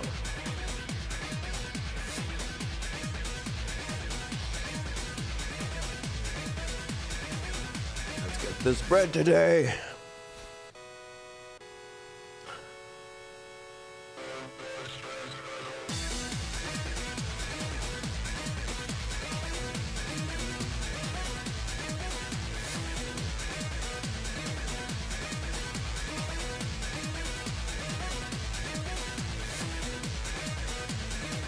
Felt like shit, now I'm working all day, gonna be a tough one.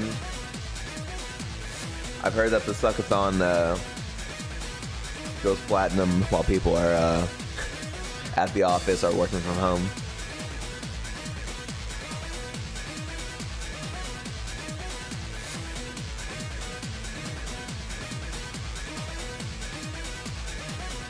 You have a henna on while you work from home?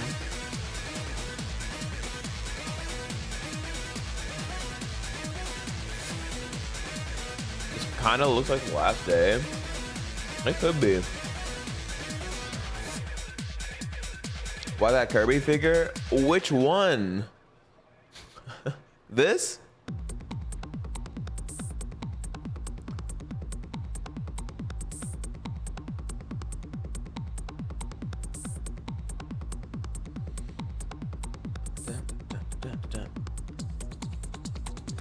The Snuggie?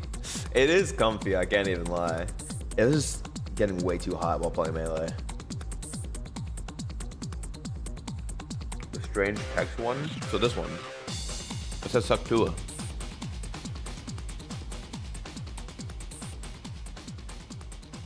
Zain, you gave me a gift sub the other day. Was that on accident or do you just love me?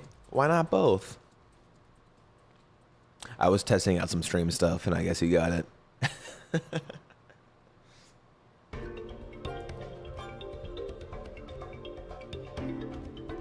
I just woke up. Why? Do I look it?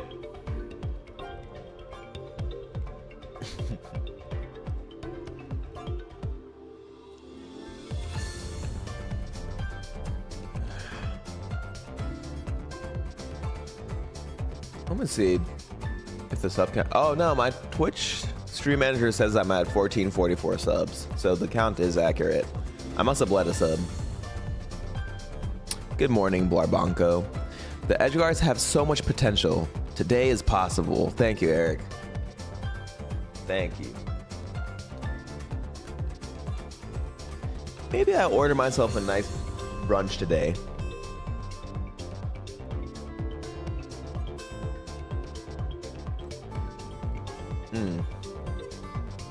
Even though yesterday was Sunday. What's up, Will? Looks like you've gotten 1274 new subs since the Suckathon. That's crazy. I do appreciate it. Brunch is a great idea. How the hell did he get to Grandmaster? Dude, I was cooking yesterday. We beat some pretty good people.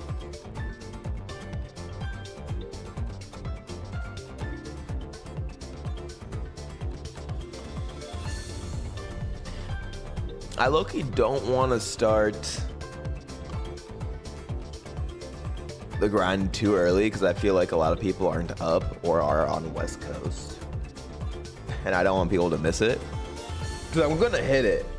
So I might just chat. Any new top 50 wins? We beat Pro.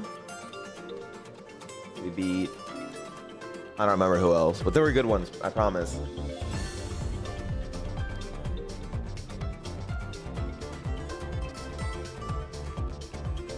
Yeah, I do like playing as Kirby. I was saying that he's all fundamentals and he has good movement. Kind of similar to why I like playing Roy. I prefer Kirby way more to Bowser because Bowser I feel like it's so clunky. And you just up B out of shield a lot. Too much for my liking. Me throwing against the top 50 mark. Oh, are you talking about I can't remember the tag. That set really pissed me off.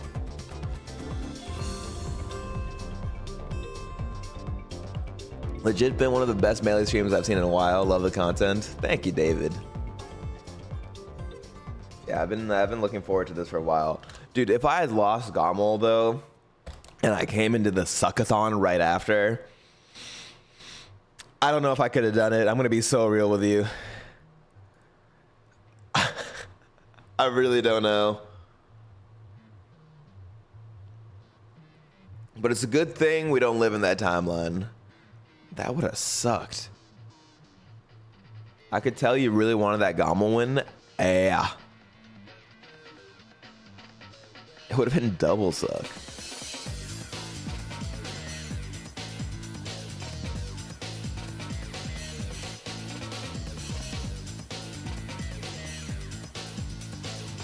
Kirby forces you to have good neutral? I think so.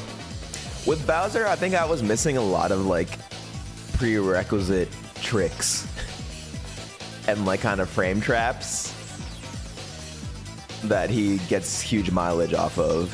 So I was trying to do what I do with Kirby with Bowser and it just didn't work. I mean, it kind of worked, but it was very capped.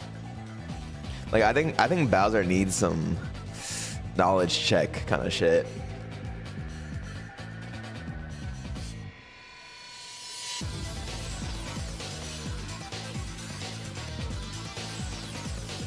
The cartwheel pop off?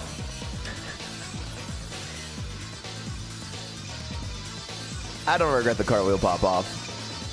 I think it is intrinsically cringe. But I 3-peated Gommel and I was excited. And I don't think it looked that bad. Why do I hear someone at my door? I don't know if I can backflip.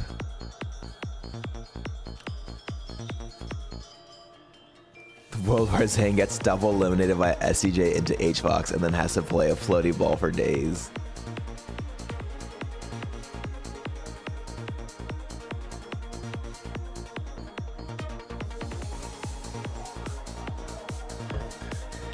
Door. 1 second.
It was Henna.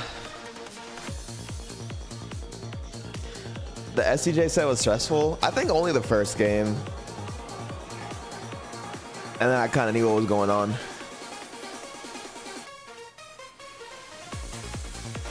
I also warmed up with Solo Battle, who might be the most fun Puff to play outside of HBox. Because he just does some shit that I'm like, whoa.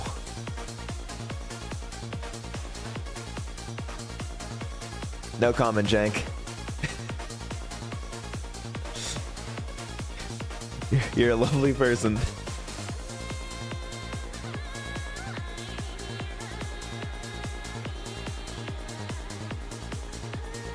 Thoughts on Rap Monster?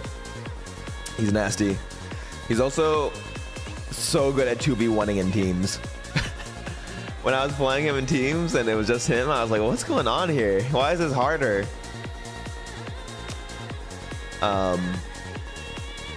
Yeah, I think he's really good.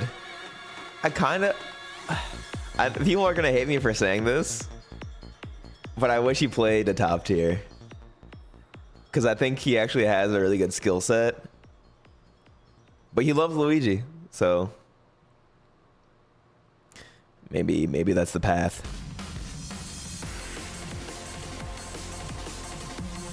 I think Luigi can win a major for sure. I just think some matchups just suck. Like bad.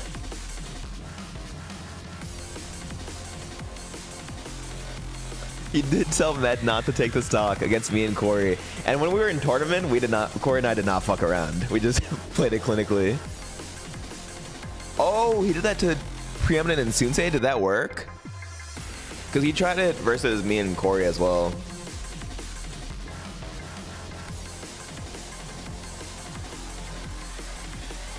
Everyone wants Luigi to win. I mean, I imagine he'll stick with Luigi. I just feel like he'd be a nasty Fox player.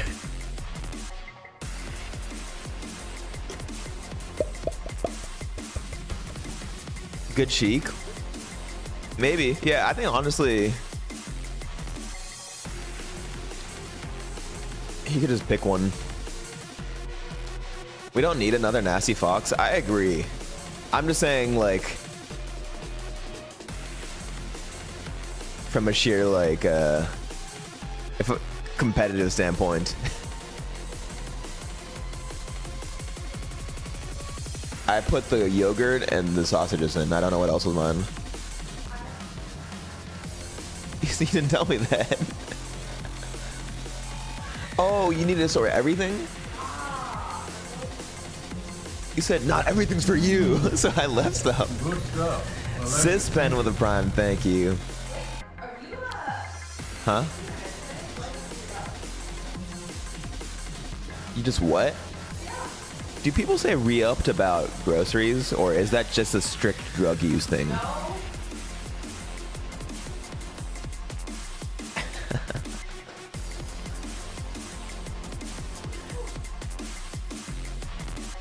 Drugs for me, says Cam from Canada. Drugs for me, says Cam from Canada. I've only ever said that for drugs. You guys are limiting your vocabulary to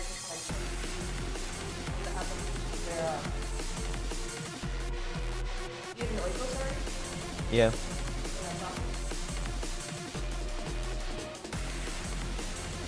You want me to make it in an avocado?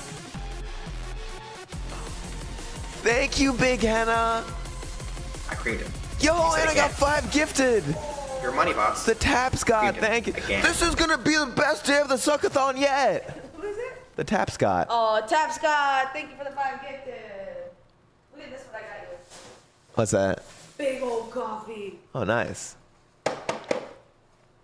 The music doesn't match the vibe. Okay, You okay. got struck out? Oh, you Why? fucking It's kidding full can. It's gotta be full can. me? It's full can. I'm just connecting the. Can it at all be the really I'm connecting the dots. And he said, the camera is going to be the same regardless of No, it's just blown up. More energy. the camera's job. More energy. Well, okay. Well, maybe it's the computer. Maybe it's OBS. but I'm saying it's happening. Actually, no, it was happening during gameplay. Not during gameplay. After I switched out? I can't see you. We're aware. We're aware. After I switched out? Oh, you switched it out. No, not after you switched it out. Oh, that's not good. It's also not back.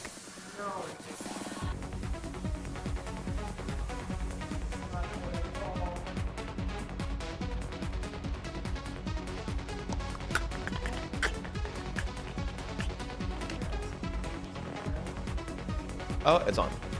Oh, it's off. Chat, I'm fading.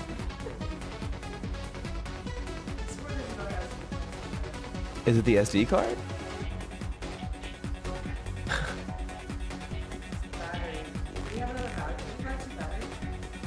I can't remember either. Zain, stop. This isn't funny. I'm so scared. It's gonna go out. Please. I want you to stay. Not really sure how I feel about it. Something in the way you move makes me feel like I can't live without you. Did you guys miss me? What's that? I do use my phone all the time. Do not. Do not. Are you going to Mom and Papa's? No. Yeah. My phone? Stop saying I don't use my phone. I texted you this morning. See? See? Hold your ass. Zain, please do a double bicep pose real quick, please. Ethan, why, man? You want to... Oh. Double bicep pose.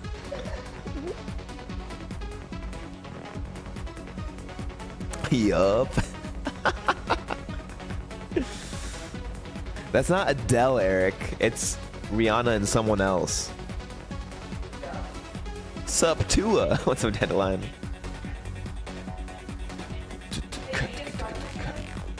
Oh, you know? Let me check my email. See? You never use your phone.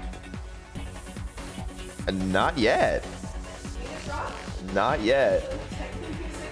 YouTube loves tech and music. I understand it's not fitting the vibe, but it's not getting DMCA struck. Also, it's kind of fitting the vibe.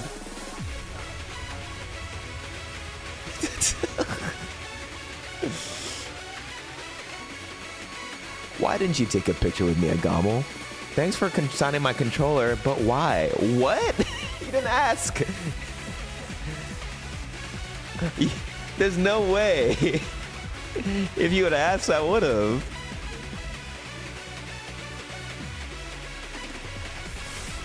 Bro, that pop-off was not cringe. As a community, we've seen some shit. Wait, what does that mean?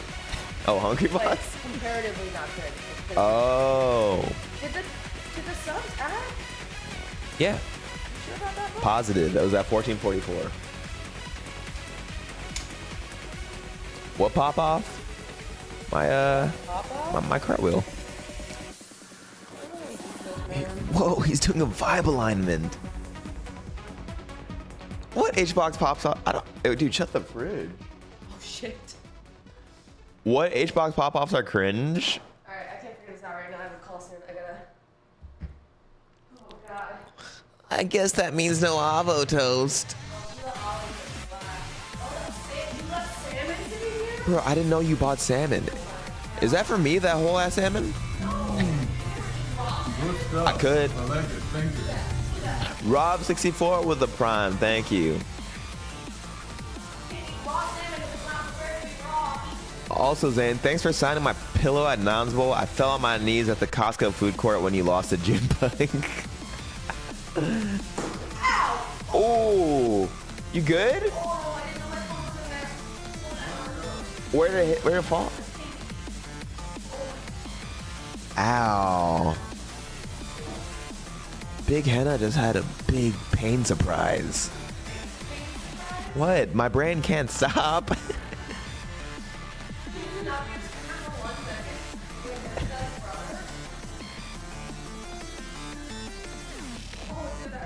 Are you okay? You have a stain on your shirt. No.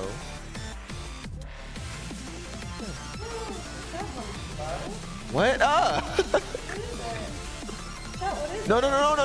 If it is that, you can't show it. I'm being so dead ass. What's up, no? Funny, I was gonna run the place, but I forgot that I have a call. You're gonna run? Are we only 50 subs away from playing? I'm gonna get my playing gloves. I don't think we even have the proper controllers to I do don't have so. a gamer glove. Wait, someone said it was a GameCube. It is, but all my... do you need the R button in Kirby Air Ride? Does anyone know? None of your controllers have an R button? None of them. Literally none? None of them. There's a bunch over there. Yeah, they're all modded out. Are you joking? I take out... You don't need R? Okay, cool. Are you joking?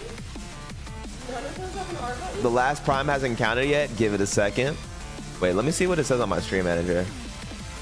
About what? 1451. It'll up. That one will update. Oh, do they mean that it hasn't counted towards the timer? Oh, towards the timer? Anyone tracking? No, it's been going up because I saw it at 9 hours. Okay. Kirby Air Ride only needs the A button. Is that true?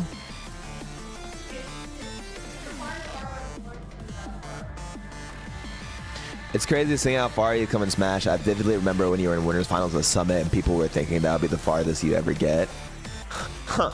And where are they now? What? Hubris? The timer's working, yeah. Yeah, oh, okay, so the sub count went up. Yeah.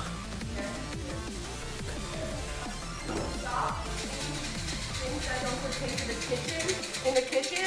Bro, are you upset about the glasses? Yeah, I'm real upset about the glasses. I was about to make a smoothie, real chaos style, and then I saw glasses sitting there. Maybe if you didn't make things chaos style, I wouldn't leave the glasses. Chaos style. Wait, hold on, you left the glasses because I make things chaos style? In protest. No. Also, like, it's such a minor thing. I heard you on stream yesterday be like, why did you leave his glasses in the kitchen? Yeah, it's ridiculous. I could have broken it. It's an office, like, it's like such a... That's not where it goes. Could you imagine if we were roommates? Would that be a sitcom? No, it would be a drama. And someone would Be a die. medical drama. Someone would die. We lived together at one point. Not really. We lived together recently during COVID. No, we did. Oh, not really. What do you mean, not really? I mean, kinda. Yeah, we lived together. I wouldn't say that's live. I think I'm talking more apartment situation. Okay, yeah. That's way different. Yeah, that's different. Yeah. But even then, you couldn't handle. He would text me in the mornings. I would be singing to my baby, and he'd be like, "For the love of God, please stop." And I'd be like, "No, it's literally 10 a.m." Context. What's the context? And more details. Thank you, My parents, it's a full home. She chose to do it right outside my bedroom door. It was right outside. There are many spots she could have picked. I was not literally sitting outside his bedroom door singing. She was. There was a long hallway in which your baby would do tummy time, and at the end of the hallway, opposite your door, is where we would do where I'd sing. Also, when I sang in the family room, she would freak out. And you know, the problem isn't really the idea of singing; it's the execution. It's the execution. There are places I remember all my life. That's not how I sing. And some have changed. That's not how I sing. Wait, no, that's not. The conclusion is not that his sister is ass at singing. I'm not ass at singing. That's the conclusion. That's what everyone took away from this. Absolutely not. You know, maybe I'm a degenerate for the time that I'm sure. Yes. But you wrong too. I'm not wrong. Yeah, you're wrong too. You're wrong too. Family room eventually, and then you were still like, please. No, not when you moved. In the family room, yes. Not when you moved. Literally the other day, we stayed the night over. Okay, but that was loud as shit. you were belting. So what was Moana? Why she was just belting Moana for no reason. It wasn't even for her kids. I've been staring It was fucking awful. long as I can remember, never really known. That was ass. That was so bad. It wasn't that bad. Never. See, songbird of a generation.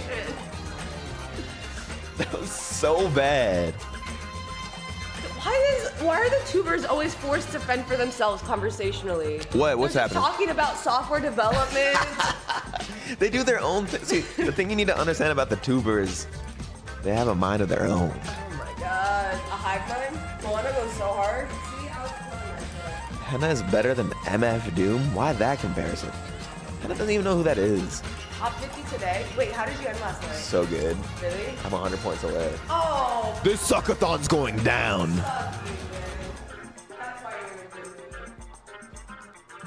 That, to get good sleep, which I didn't.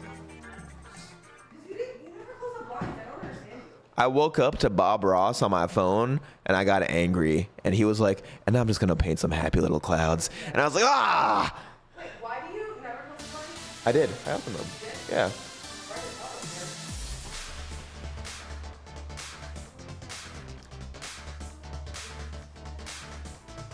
Water, I can remember.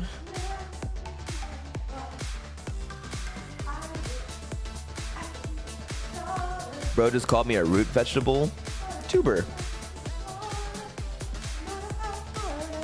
What's up, cucumber? What looks like?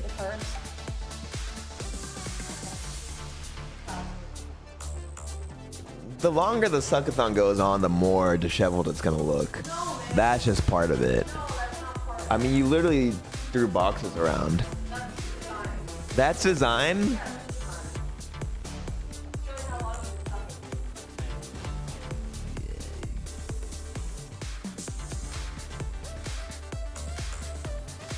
Wow, you're the biggest Kirby fan I've ever seen in my life. Are you ready to play fucking Kirby Air Ride? Not really. I don't know why this is the sub goal. I feel like this was a very slow sub goal.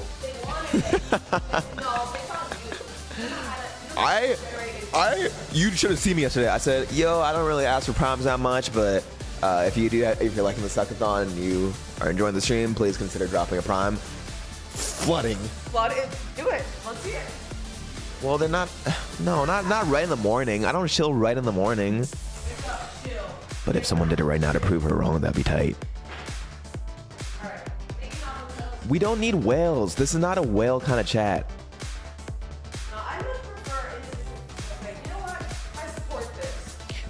Chat, be careful you don't sub too much. You don't want to become a whale. What? Where does Humble Fish looking to make some, humble splashes in our medium-sized pond? Zain, I got 15 ads. Bro, if you watch Twitch a lot, just get turbo. Am I crazy? Yeah. What do you, that's not shilling for me. That's also shilling for me. Yo, Verminite with a prime. Thank you. Yo, Scrackle with the prime. Appreciate it.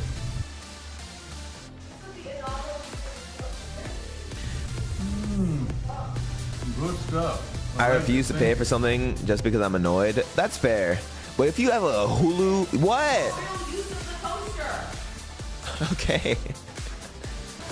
I feel like you're nervous to use it. No, why do you only type in all caps? Note.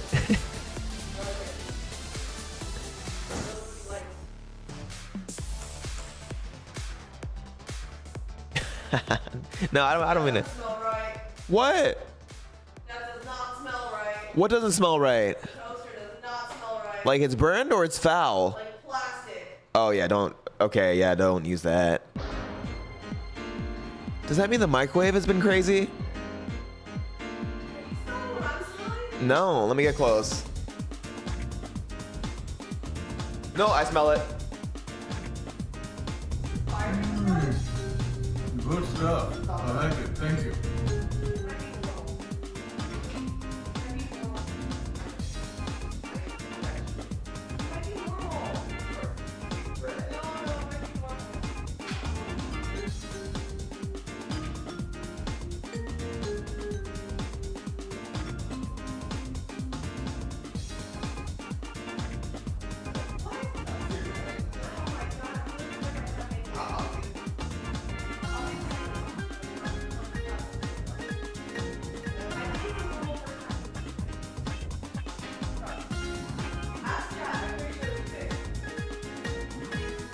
Yo, jeez, thank you. Thank you for the 5 months. Playtime with a Prime, appreciate it. She's saying that it's normal for a toaster to smell like burned plastic the first run through. Is that correct, chat? I was gonna say rise and grind and I'm ready to see some sucking, but it looks like you've been up all night sucking. You look absolutely disheveled. Suck yeah. Thank you. It is normal? Yes, if you put plastic in it.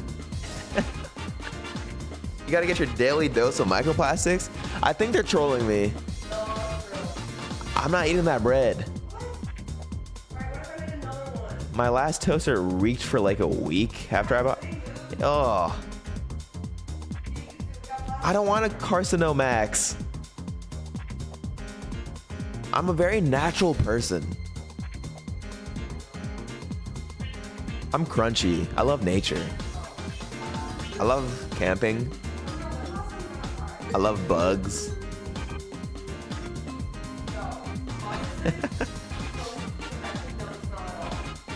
Toasted to fucking perfection, no smell. Come on. That smells good. Chat, does he eat it or not? How many subs for that? Are you not weirded out by that? What are you doing? Why did you react? Why did you stop me? I just kept going. Yeah, okay, that's fucked up. How many subs for that? Eat it for 5 subs. What? Just eat it for 5 subs. eat what? The toast? With the avocado. You don't have to sub for that, chat. That is a crazy shill. Sub for breakfast.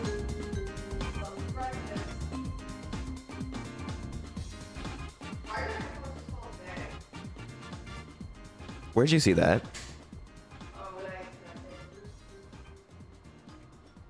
Are you wearing them? Bro, that's kind of nasty. What is nasty about it? I'm just using your headphones. Please don't. I actually hate that. Those are yours, right? Those are yours. Dude, that is so gross. You never share headphones? No, man. I just need headphones real quick. Chat, am I no, didn't even ask me. Just put in my AirPods. Dude, take those off. I need them. I forgot mine. What the fuck? Is it that bad? Yes, dude. I share with my husband all the time. Your husband. Can I use them? No, take them out. In my ear. I won't put the other one in, and then I'll clean it. Dude, what is? I forgot my AirPods. You have no boundaries. What do you mean no This is crazy. Literally everyone's saying it's gross. It's not that gross. And I know you got that nasty ass earwax. She didn't even object. Oh my god. I actually can't believe you didn't ask. It's actually blowing my mind. Holy shit.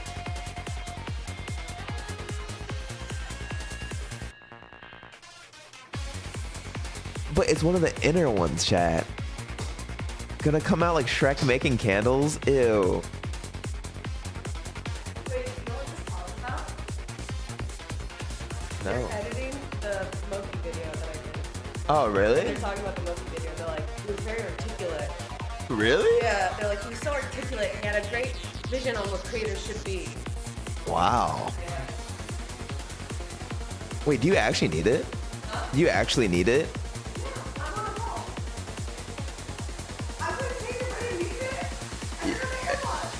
Asking is the right thing to do. I'm sorry.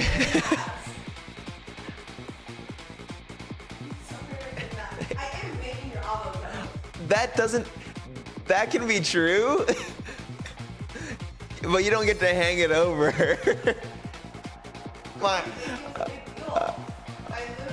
This is like the towel situation. Oh my god. Oh my god. All right, chat. Oh my god. We're family. Is it weird? Is it weird to use someone else's towel without asking?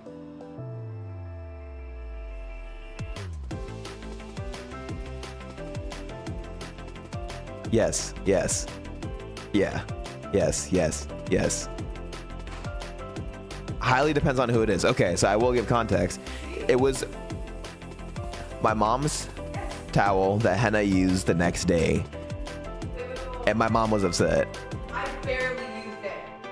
I used it like a little bit. It wasn't like a full dry down, pat down. I barely used it.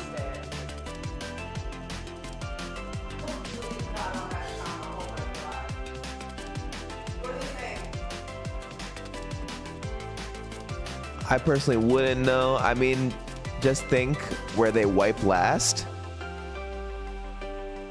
I'm gonna throw up. Okay, I think they're over exaggerating.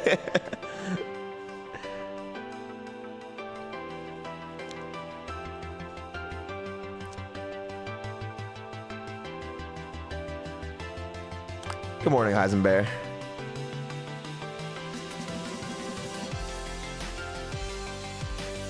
No, it's not. It's not the worst thing.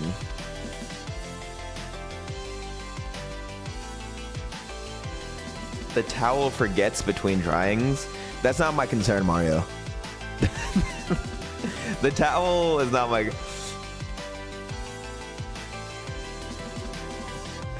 I just feel like you would ask, right? The way a guy just said, "Can I call you to meet in the courthouse parking lot?" What?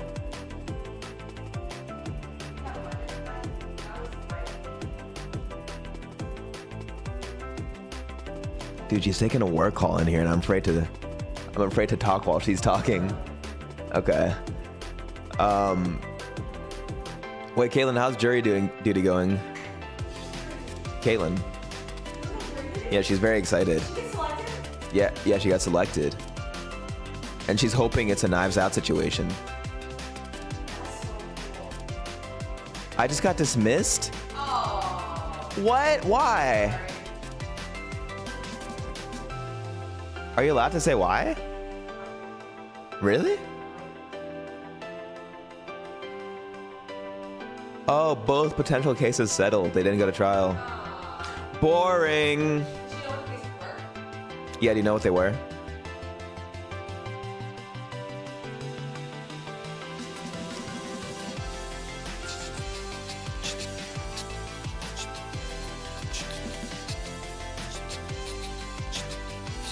I guess it wasn't a Knives Out situation. If she doesn't know.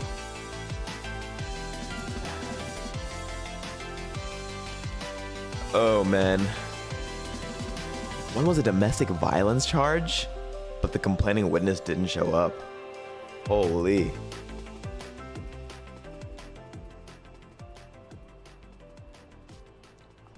Other was a drunk driving incident, but they pleaded no contest. That's not good. You have to show up next Monday too? Wait, okay, I see. I'm sure it would be, but I can reach out to him. They want to include clips of him streaming. Do you think he'll be okay with that?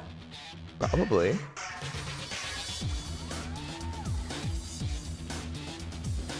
Why is pleaded grammatically correct and pled isn't? Huh. It is pled, right? I think it is pled.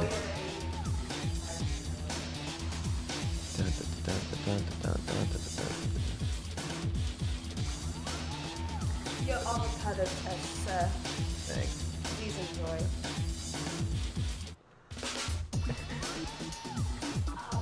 I hope you don't mind, sir. I used your AirPod in my ear now. It's quite good here. It's got only a bit of wax.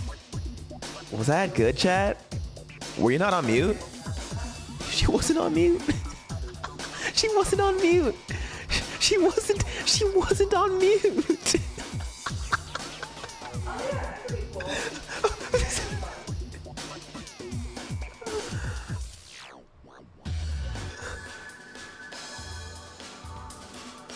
How did you handle that?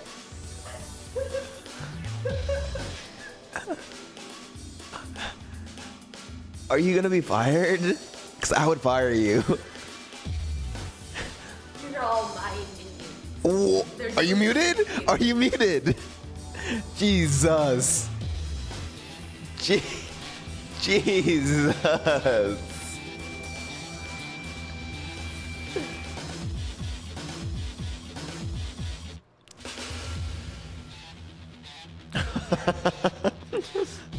Oh, I forgot about that, Darren.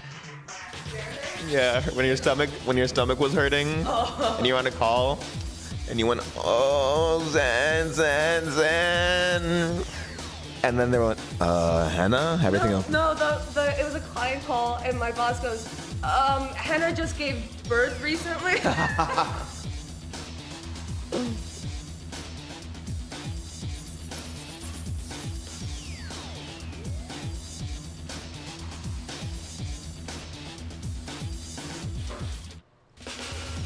Yo, this avocado toast was bussin'.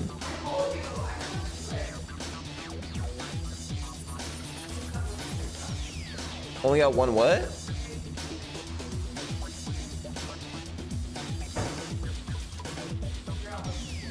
What are you making on this one? Sausage. Oh.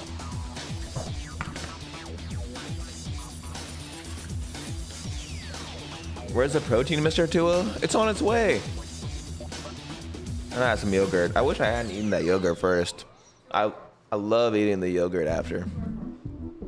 4. The judge that dismissed us said that we can come to the courthouse to watch trials if we feel like it. And we should go on Tuesday and Thursdays because those are the felony days. What? Contributing to the call. No, I was talking to my chat. Jesus. You hate those pre-sliced bread bags? Really? Why?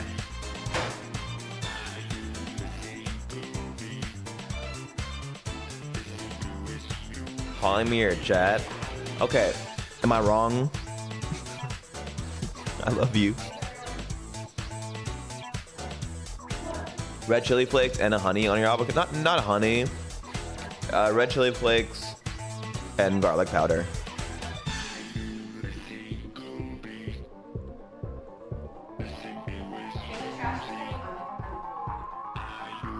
You want to take care of stream while What?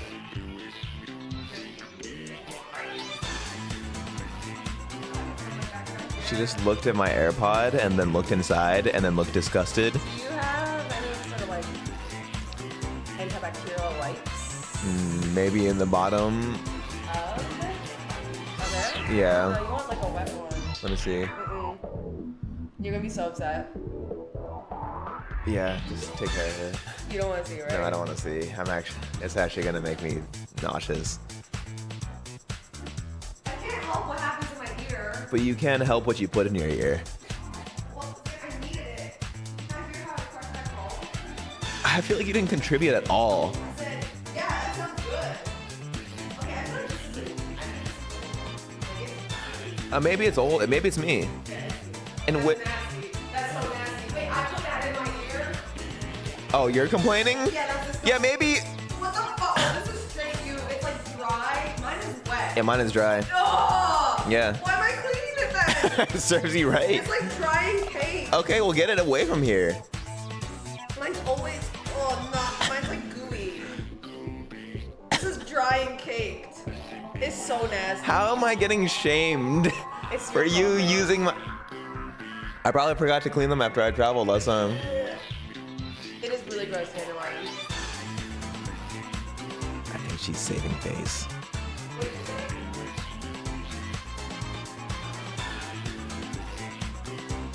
Like, I'm not crazy, right? Is this in any way my fault? Don't put water on it. I'm not putting water on it. Holy shit. God.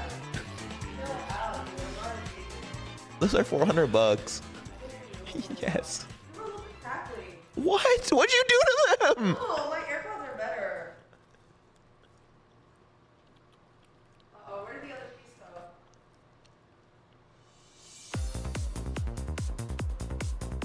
Are you gonna go take care of the trash for real? 'Cause I'm not taking care of the trash. I'll take care of it if you can try to manage. you can convince Darren to come take care of it. but No, I'm not I just take care of a stream.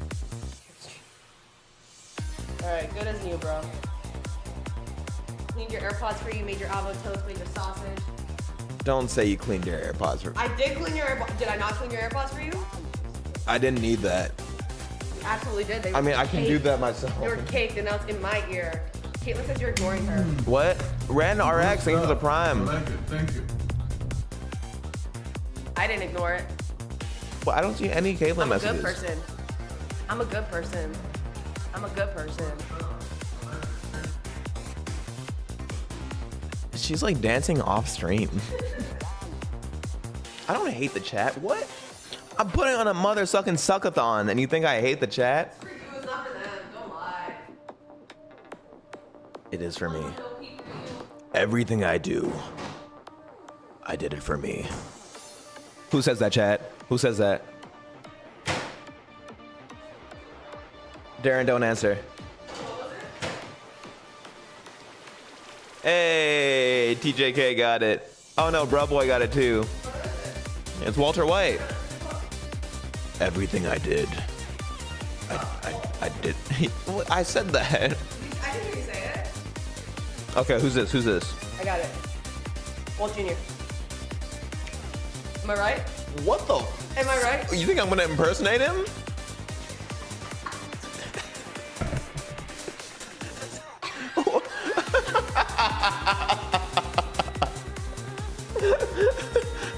You do off stream. All right, who's this? Who's this? Who's this? Jesse? Jesse, open the door. Who's that? Who's that? Sausages, bangers for you, sir. I've got some bangers for you, sir. No mash today. No mash today. Oh, it's burning hot. Apologies, sir. Please forgive. Please forgive. This feels so problematic, and what is happening? All right, go take the trash out. I gotta go run. Can I eat? AC Slater. Drax to the Destroyer. The famous British cricket. That's such a bad British accent. What do you mean, Dan Lion? That's the best British accent I've ever heard. Oh. This is another D bit from It's Always Sunny. Yeah. You know what? I'm proud to be, and I'm proud. She does she dresses up as a leprechaun, paints herself green, and does the worst Irish accent of all time. I know that makes me suicidal. What do you mean, Caitlin? You spent some time there. You know what they sound. You know what we sound like. Oh my! You've ever come to the Union Jacks and seen the you ever seen it? Ooh, why are you out of breath? You can breathe while you do it, no? It's a lot of inspiration, not a lot of expiration. You know what I mean? Oh A man. lot of inspiration, not a ton of expiration. When you've got a Cockney As a accent. British person, please stop. I didn't know Juice was British. Me neither. Very cool. Yeah, that's what you think? Very cool. I'm starting to think you don't think it's cool. The queen is rolling in her grave. The Queen's dead then? Why are you an uninformed British person? Why is the character uninformed? I've been stuck in this office just serving the master avocado toast and bangers for years now. Years? I didn't know my queen had died. You lost the accent completely there. That was just you. We're losing viewers. we're losing them.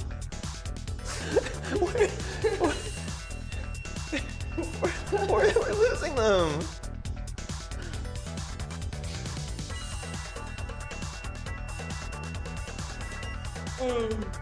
It's good. What's in my mug? What's in your mug? I'm the descendant of a Nigerian prince, and he's gonna send me a bunch of money I can sub then. Oh, perfect.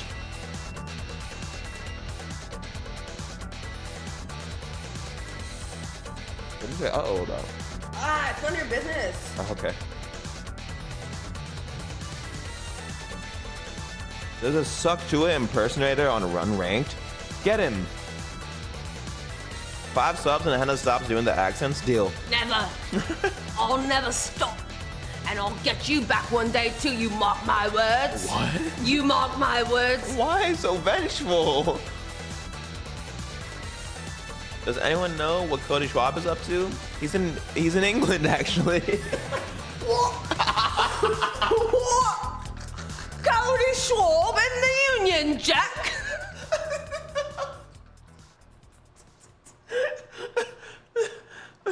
No.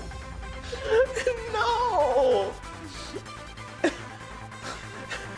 He really is. So, are you okay? Didn't he win a tournament there yesterday? No, I don't pretend to have a British accent. I can't. That would be offensive.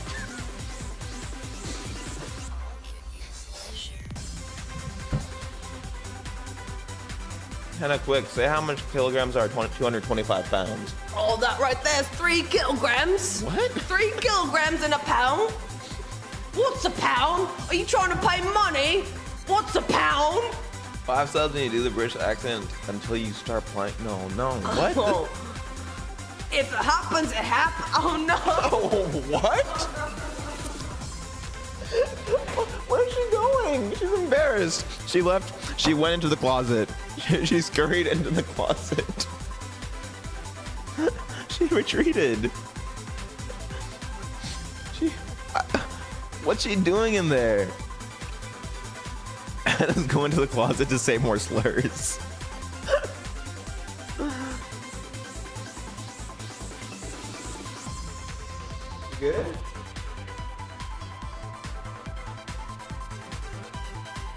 There's no way the next thing you say is gonna be British. There's no way you went in there and went, okay, round 2. Round 2. You did. Come on. What's all this? No. Look in it. Look in it. Look in it. In it.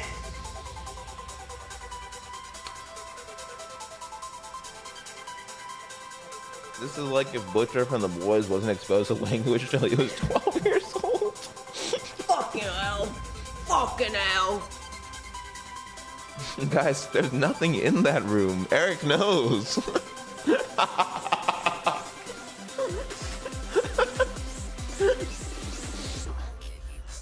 Oi, Huey. Spot a child then, innit? I really thought Zayn would be able to hit top 50. Guess I expected too much. What the fuck are you talking about? I'm literally 100 points away. I was doing miraculous things yesterday. Did anyone see the gameplay? Okay, lad. Go take out the rubbish then, because my wee baby is crying. I need to go. You eat like a little baby girl. Baby girl. Baby girl. Oh no. Drake fucked me up. What? Drake took me out of it. An Irish accent, eh? Well, first you have to say. No, don't.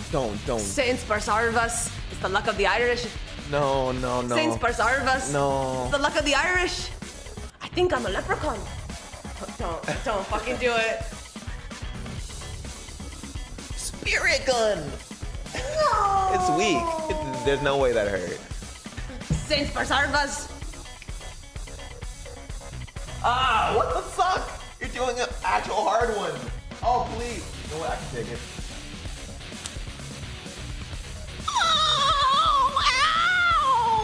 Oh, it's the luck of the Irish. Zayn, what's my best accent? Nothing. What? Yourself. What? No, I have a good one. You know I got a good one.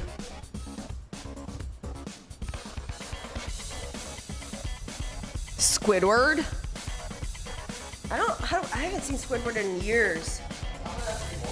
Oh my God, hurry the fuck up. Take a bag, put as much as you can in the bag. Put the bag in the box, carry the box. I know, timer below 10 hours. It's not, if this guy gets to leave after 4 days of doing this, I'm gonna be pissed. A Hindi accent? Should I do an Indian accent on streams then? But I have, okay, should I do a Pakistani accent? It's okay, it's the same, but it counts because I'm Pakistani. Okay, so we all agree that there's no canceling happen because I'm Pakistani, so no one can cancel me for this. Are we all in agreement? Chat, tubers. Okay, what I am saying is that if you want me to do the accent, I can, of course, do the. I've grown up around the people, and we all speak like this. It is not a racist thing, okay? It is not about race, okay? What this is about is humanity, okay? No, stop. There is no. Hey. What do you mean, wow? What do you mean, wo?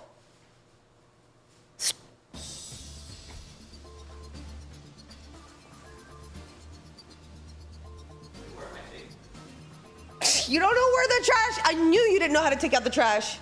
I knew you didn't know how to take out the trash. Watch out for don't step on the blueberry. It's gonna squish. It's right between your feet. It was serious. What if everyone who works with me finds the stream right now?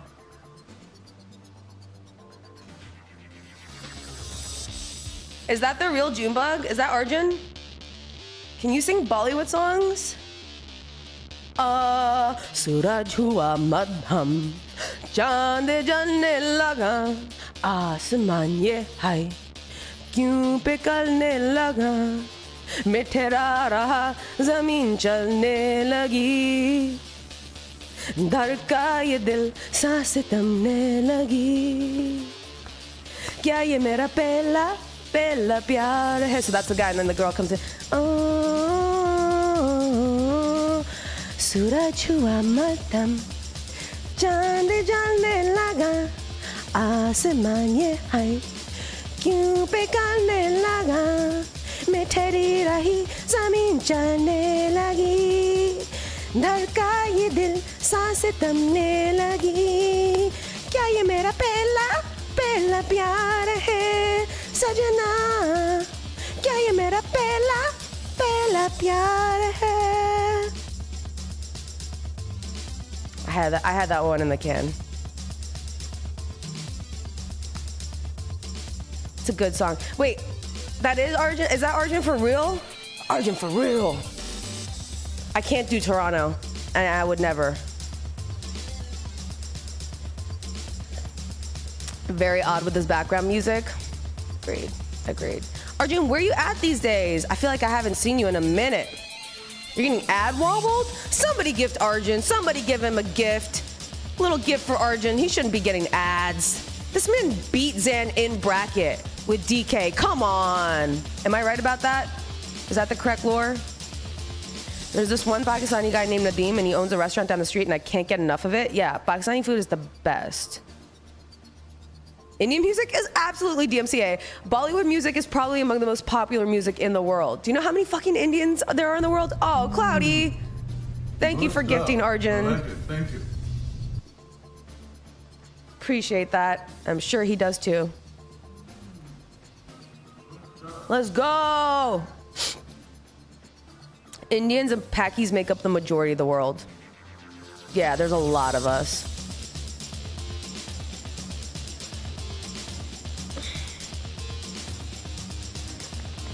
What is the one where Shahrukh's heart explodes? Kal ho na ho. Oh my god. Har gadi badal rahi hai roop zindagi na na na na na bani hai na na zindagi har pal yahan जी भर जियो जो है सना कल हो ना हो. That movie is sad as fuck. When am I coming to Argentina? Oh, I would love to go to Argentina. The closest I've come is Costa Rica. I might be going to Brazil soon.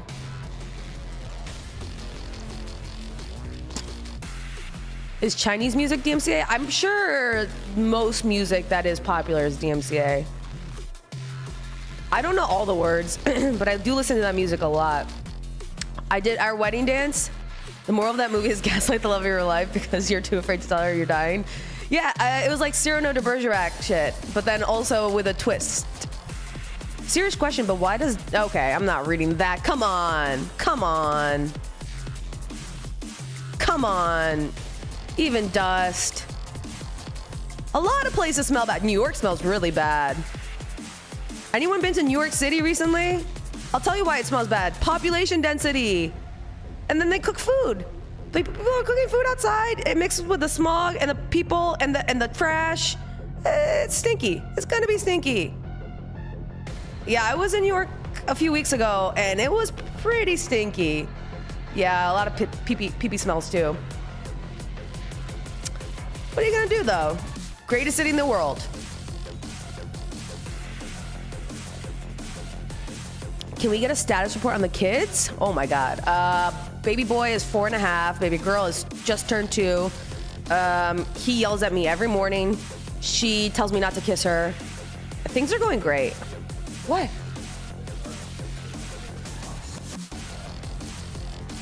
Does your key get you into the dumpster? It probably does. You threw it? Oh my God. Oh, damn. Damn. No, you don't throw that, Zain. Physics will not allow you to do that. It will go everywhere. He's trying to throw unpackaged trash into a dumpster over a fence. It will literally fly out. Zoran will make NYC smell like flowers. I believe it. He's got my vote. Keep my state's name out your fucking mouth. Somebody's talking about Ohio and somebody else didn't like it. Elixir's from Ohio, apparently. Wait, was that a Goodwill? Keep my state's name out your fucking mouth. Yeah.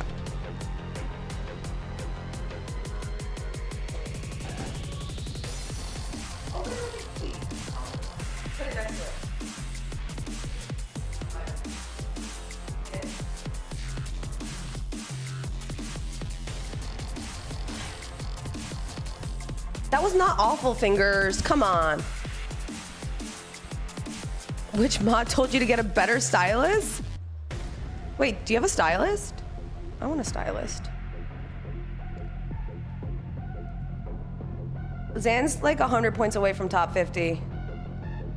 So Wispy might have to make an appearance today. Do we feel like Wispy should be making an appearance today?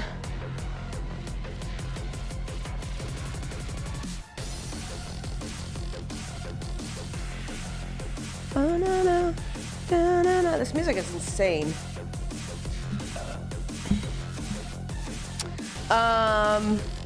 Wait, I didn't even get to whip out my best accent. Okay.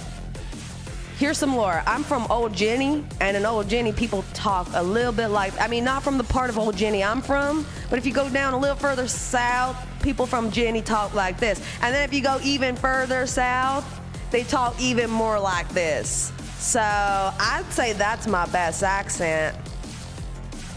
What y'all think? Y'all want to sit and have some tea with me? We got some chicky turkey mashed potatoes. Southern Virginia. We call it SOVA. SOVA. Study for the CPA exam? Until you know it by heart, by hand. Do Marylanders have an accent? They say things like crab and like, they say like, their O's are O's. Just same as, it's similar to Ohio and Pennsylvania. I guess it's like Mid-Atlantic plus Ohio. Oh. Actually, my best accent, I forgot. I can do a really, really sick Valley girl. The key to it is to, so someone asked me a yes or no question. Yes or no?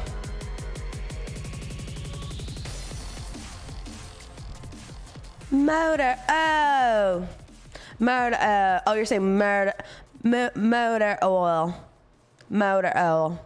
Can't do it. Someone asked me a yes or no question. Just a yes or no question.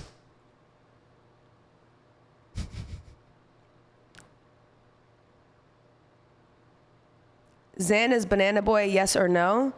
Okay, so Zain, yeah, okay, yeah, no, yeah, no, yeah, no, no, yeah, no, yeah. Okay, so Zain, yes, no, yeah. Zain is absolutely, no, yeah. Zain is absolutely, that is they cannot, Valley girls will say yes and no to a yes or no question. It is always yeah, no, yeah, no, yeah. Canadians do that too? I think it's a Valley Girl thing. Yeah, no. Yeah. No, yeah. No, yeah, no. Oh my God, yeah, no. Australian will put shrimp on the barbie. No, I can't do it. I can't. I used to have a proper British accent. I used to be able to do a proper British accent, but now I can't do it anymore. I don't know what happened. I don't know why I lost it, but I used to do a proper British accent, and it's just totally gone. One thing they do say, though, that the Brits say, and I think is real funny, they say, oh, they just rocked up.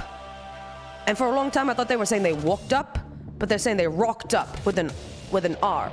And I don't understand what it means to rock up. I think it's funny. They also say when someone has a good idea, they say, oh, good shout, which I think is cute. I like it.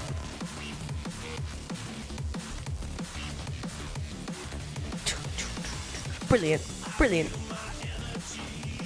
What they call sprinkles? No, I don't.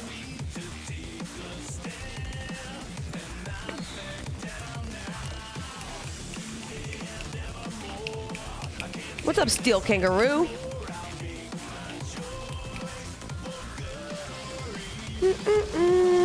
I really want to prank Zain today. I'm in the mood to prank. But he told me no pranks allowed during the Suckathon, but I really want to prank. Kaylin, are you still in here? Can I get your consent to prank? Play Zain with my Kirby? Oh my God. Zain impression? What's up, Nogme family? What does Zain say? What are some things Zain says? Oh yeah, that guy's real stinky. That guy's real. I bet that. Hey, chat, how do you think that guy smells? Oh, goody! Kirby came in hot.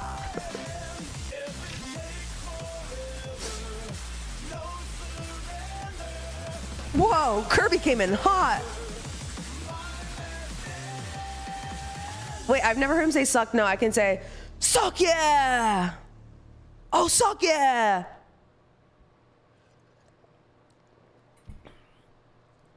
He also does this a lot. If someone proposes something that he really doesn't want to do, he'll go like, no.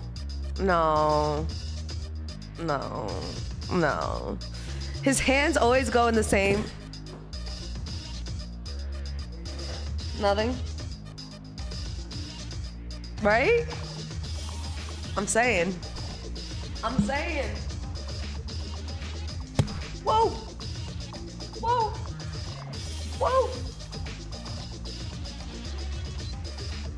Do you remember Joey Lawrence? Whoa. Are you gonna make one trip for that little teeny thing? I got that. Yeah, he was taking the trash out. It's been 4 days of piled up Suckathon trash. Real nasty shit. It was real nasty. You don't know what I put in there.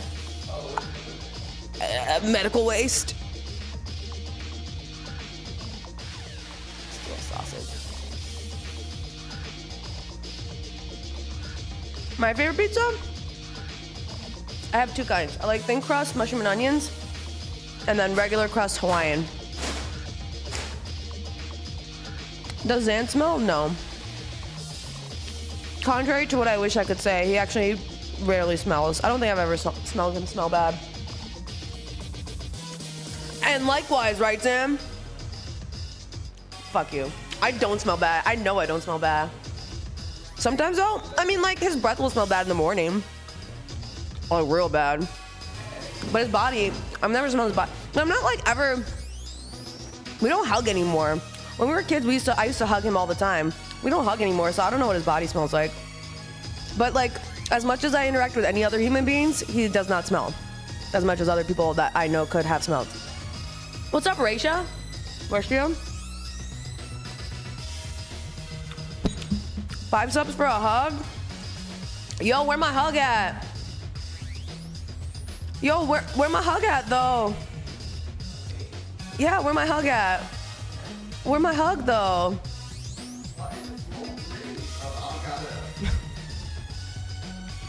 Where my hug at?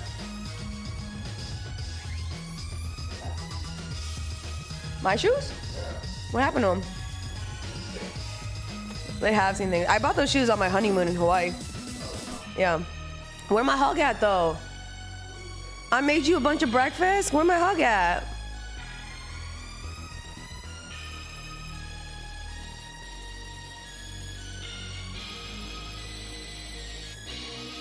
The boxers on Kirby's head makes this place look really lived in. I like it. Where my hug at though? Come on, thank you, Mario. Give me a hug, man. No, I'm about to run. Where my hug at though? Oh. What'd you do? What'd you do? I didn't do shit. I didn't do shit. He doesn't smell bad.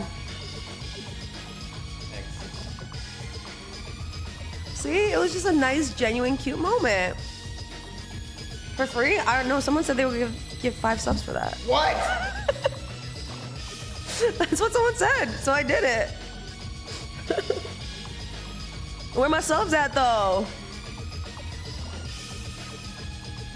I'm really sorry to hear that, Pipper Chew. That was too wholesome for the Suckathon.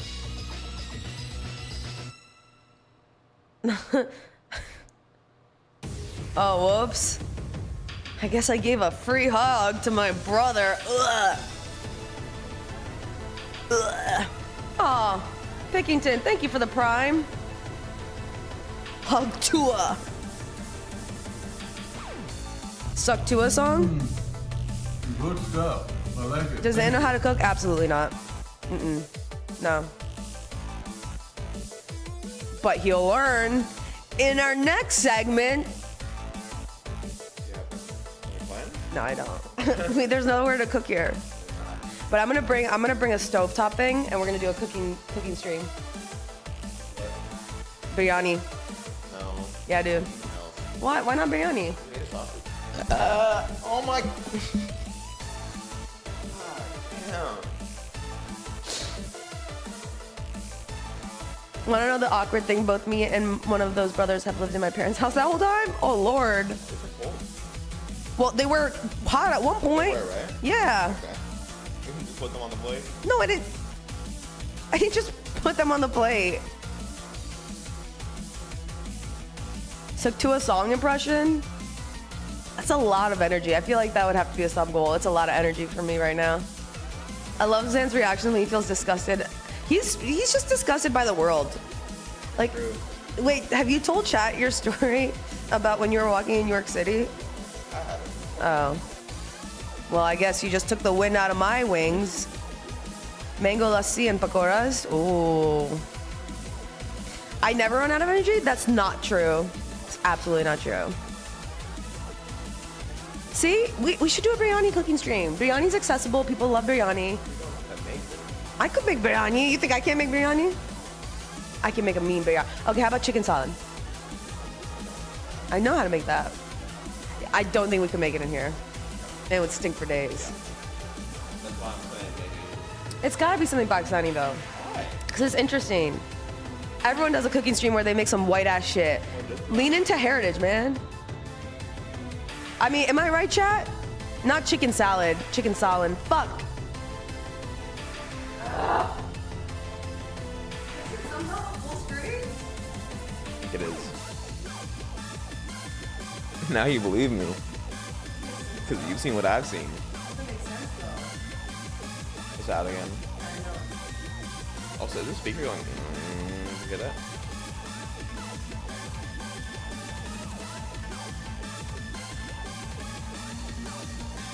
Make boiled chicken? Ew.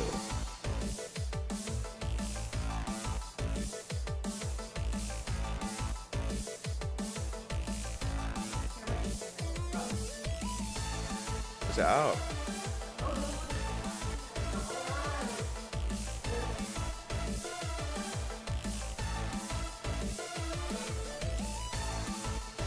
What the hell is NyQuil chicken? Yeah.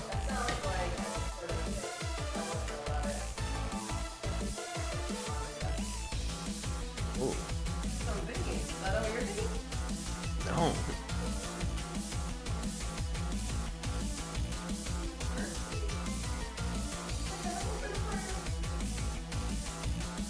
Where? Surely there's a solution. gotta be a better way. And there is Francis. It's such a nice camera. It is a really nice camera. Who just subbed? No one. Why did it add time? Did it? What do you where'd you see it at time? On OBS? Yeah. Because the combo started? Fruit Snake, I'll write that letter. You don't need to sub. Did you hit it today before we even get to play Kirby Air Ride? They were talking about Kirby Air Ride and I actually got really excited to play it, so don't. You know what it is, right? It's a racing game.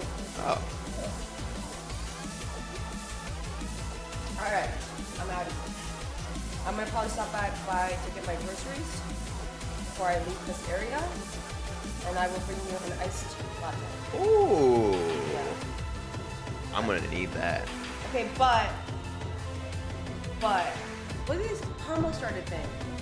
Look at these combos. Is it adding time? I don't know. Something added time. Is it the follow? Wait, can someone give a follow and see if it adds time? Oh, it probably said 0 seconds added. Oh, that's what it is. Okay, real quick. Yeah. Can you put on the other fit? No. Why? Because we didn't reach any sub goal that I've seen. You wasted it on Kirby Air Ride. I didn't wish it. They said they wanted that. Well, I'm wearing my Shopify fit today. Shopify boys. Alright, fine. God, I'm cool. I've got so many cute little ones in more of the boxes, but I got the shorts and the t-shirt. Those shorts are so short too. You mess with the Kirby, you get the hurdy. That shirt's fire. Why don't you just put the shirt on? I like the shirt. It's so comfy. Alright, fine. Uncomfortable playing Kirby for so long. Bye, chat. I'll see you guys later.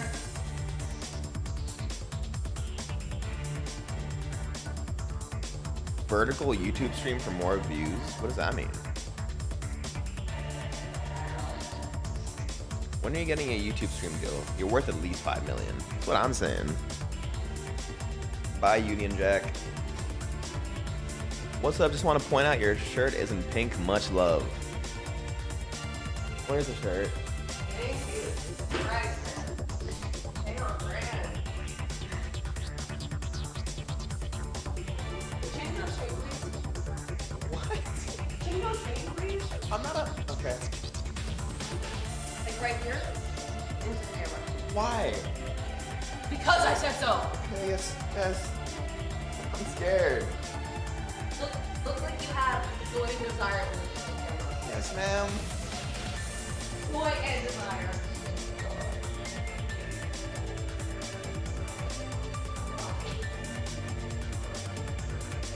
Is this what you all wanted? Is this what you all wanted? What is happening? Yo. This is messed up. It says, mess with the Kirby. Wait, don't sit down yet. You get the hurdy. Mess with the Kirby, you get the hurdy. Oh. LeBron? Dude. I missed.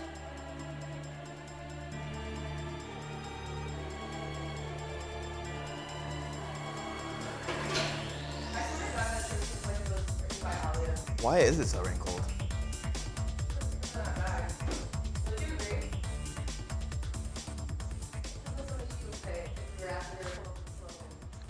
You're not answering me. Hello. Take what?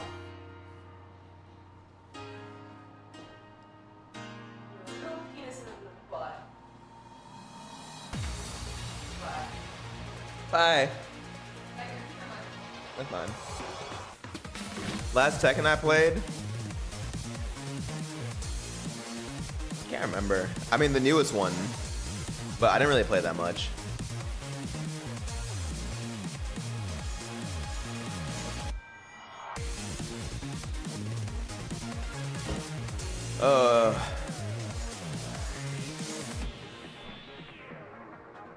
Tekken peaked at 3. I thought, I really like Tekken Tag. I think the soundtrack's fire too.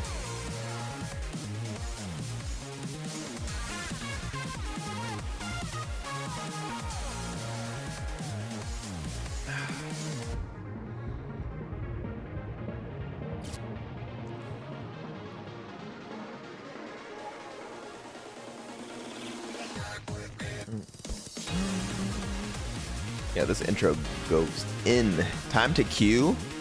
Give me a second. Let me finish my coffee. Let me get some water.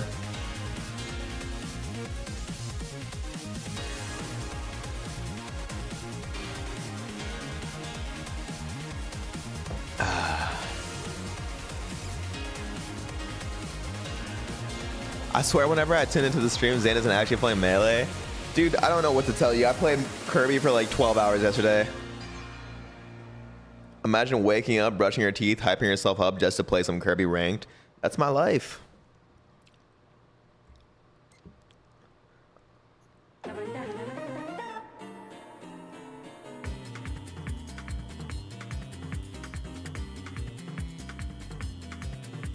All right, this coffee's hitting. It's hidden. How do you even shower? I showered yesterday. I just went home. And then people called it a scamathon because I went home to work out and shower. But I didn't shower today.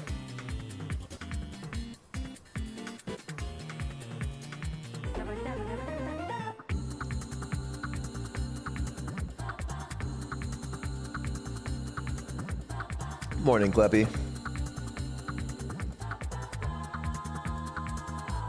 You feel nasty from over 8 hours in the shower? I just like showering once a day. I think once a day. The Scamathon? Don't. Est, thank you for the gift. I like it. Thank you.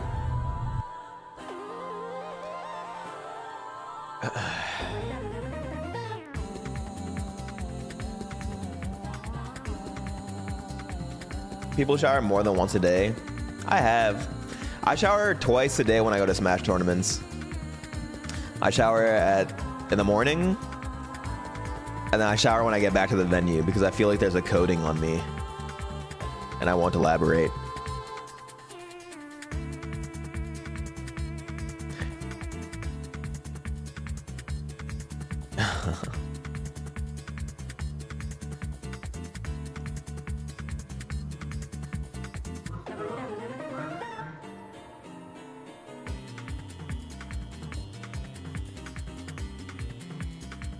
Yeah, I think showering twice is pretty normal. What's up, Karakoko?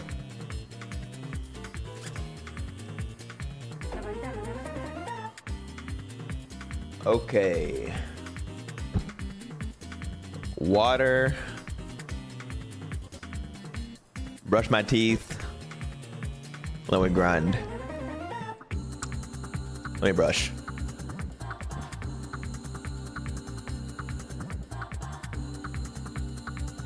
The sucking is starting soon, yeah.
You're not abandoned.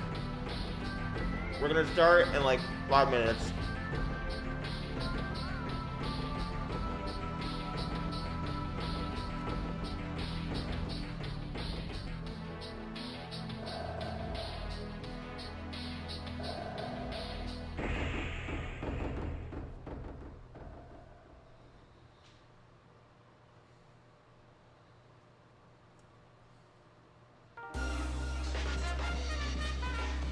Hot tub cream.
Alright.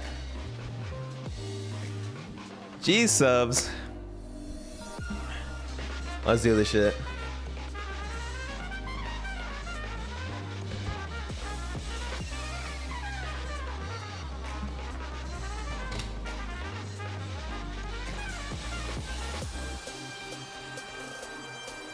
Yeah, I don't shampoo my hair daily. Check Discord.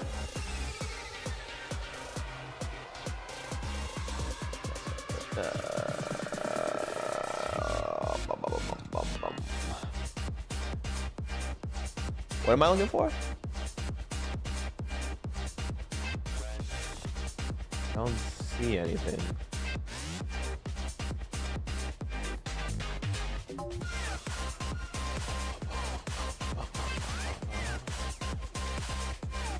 Okay, I need to reset the streams.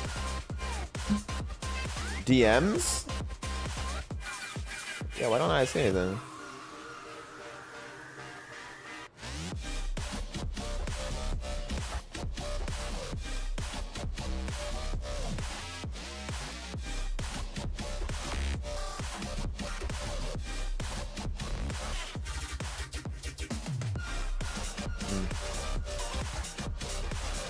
I'm gonna reset the streams because it's going on the 12-hour mark and I need to fix it for the YouTube VODs. So we're about to start.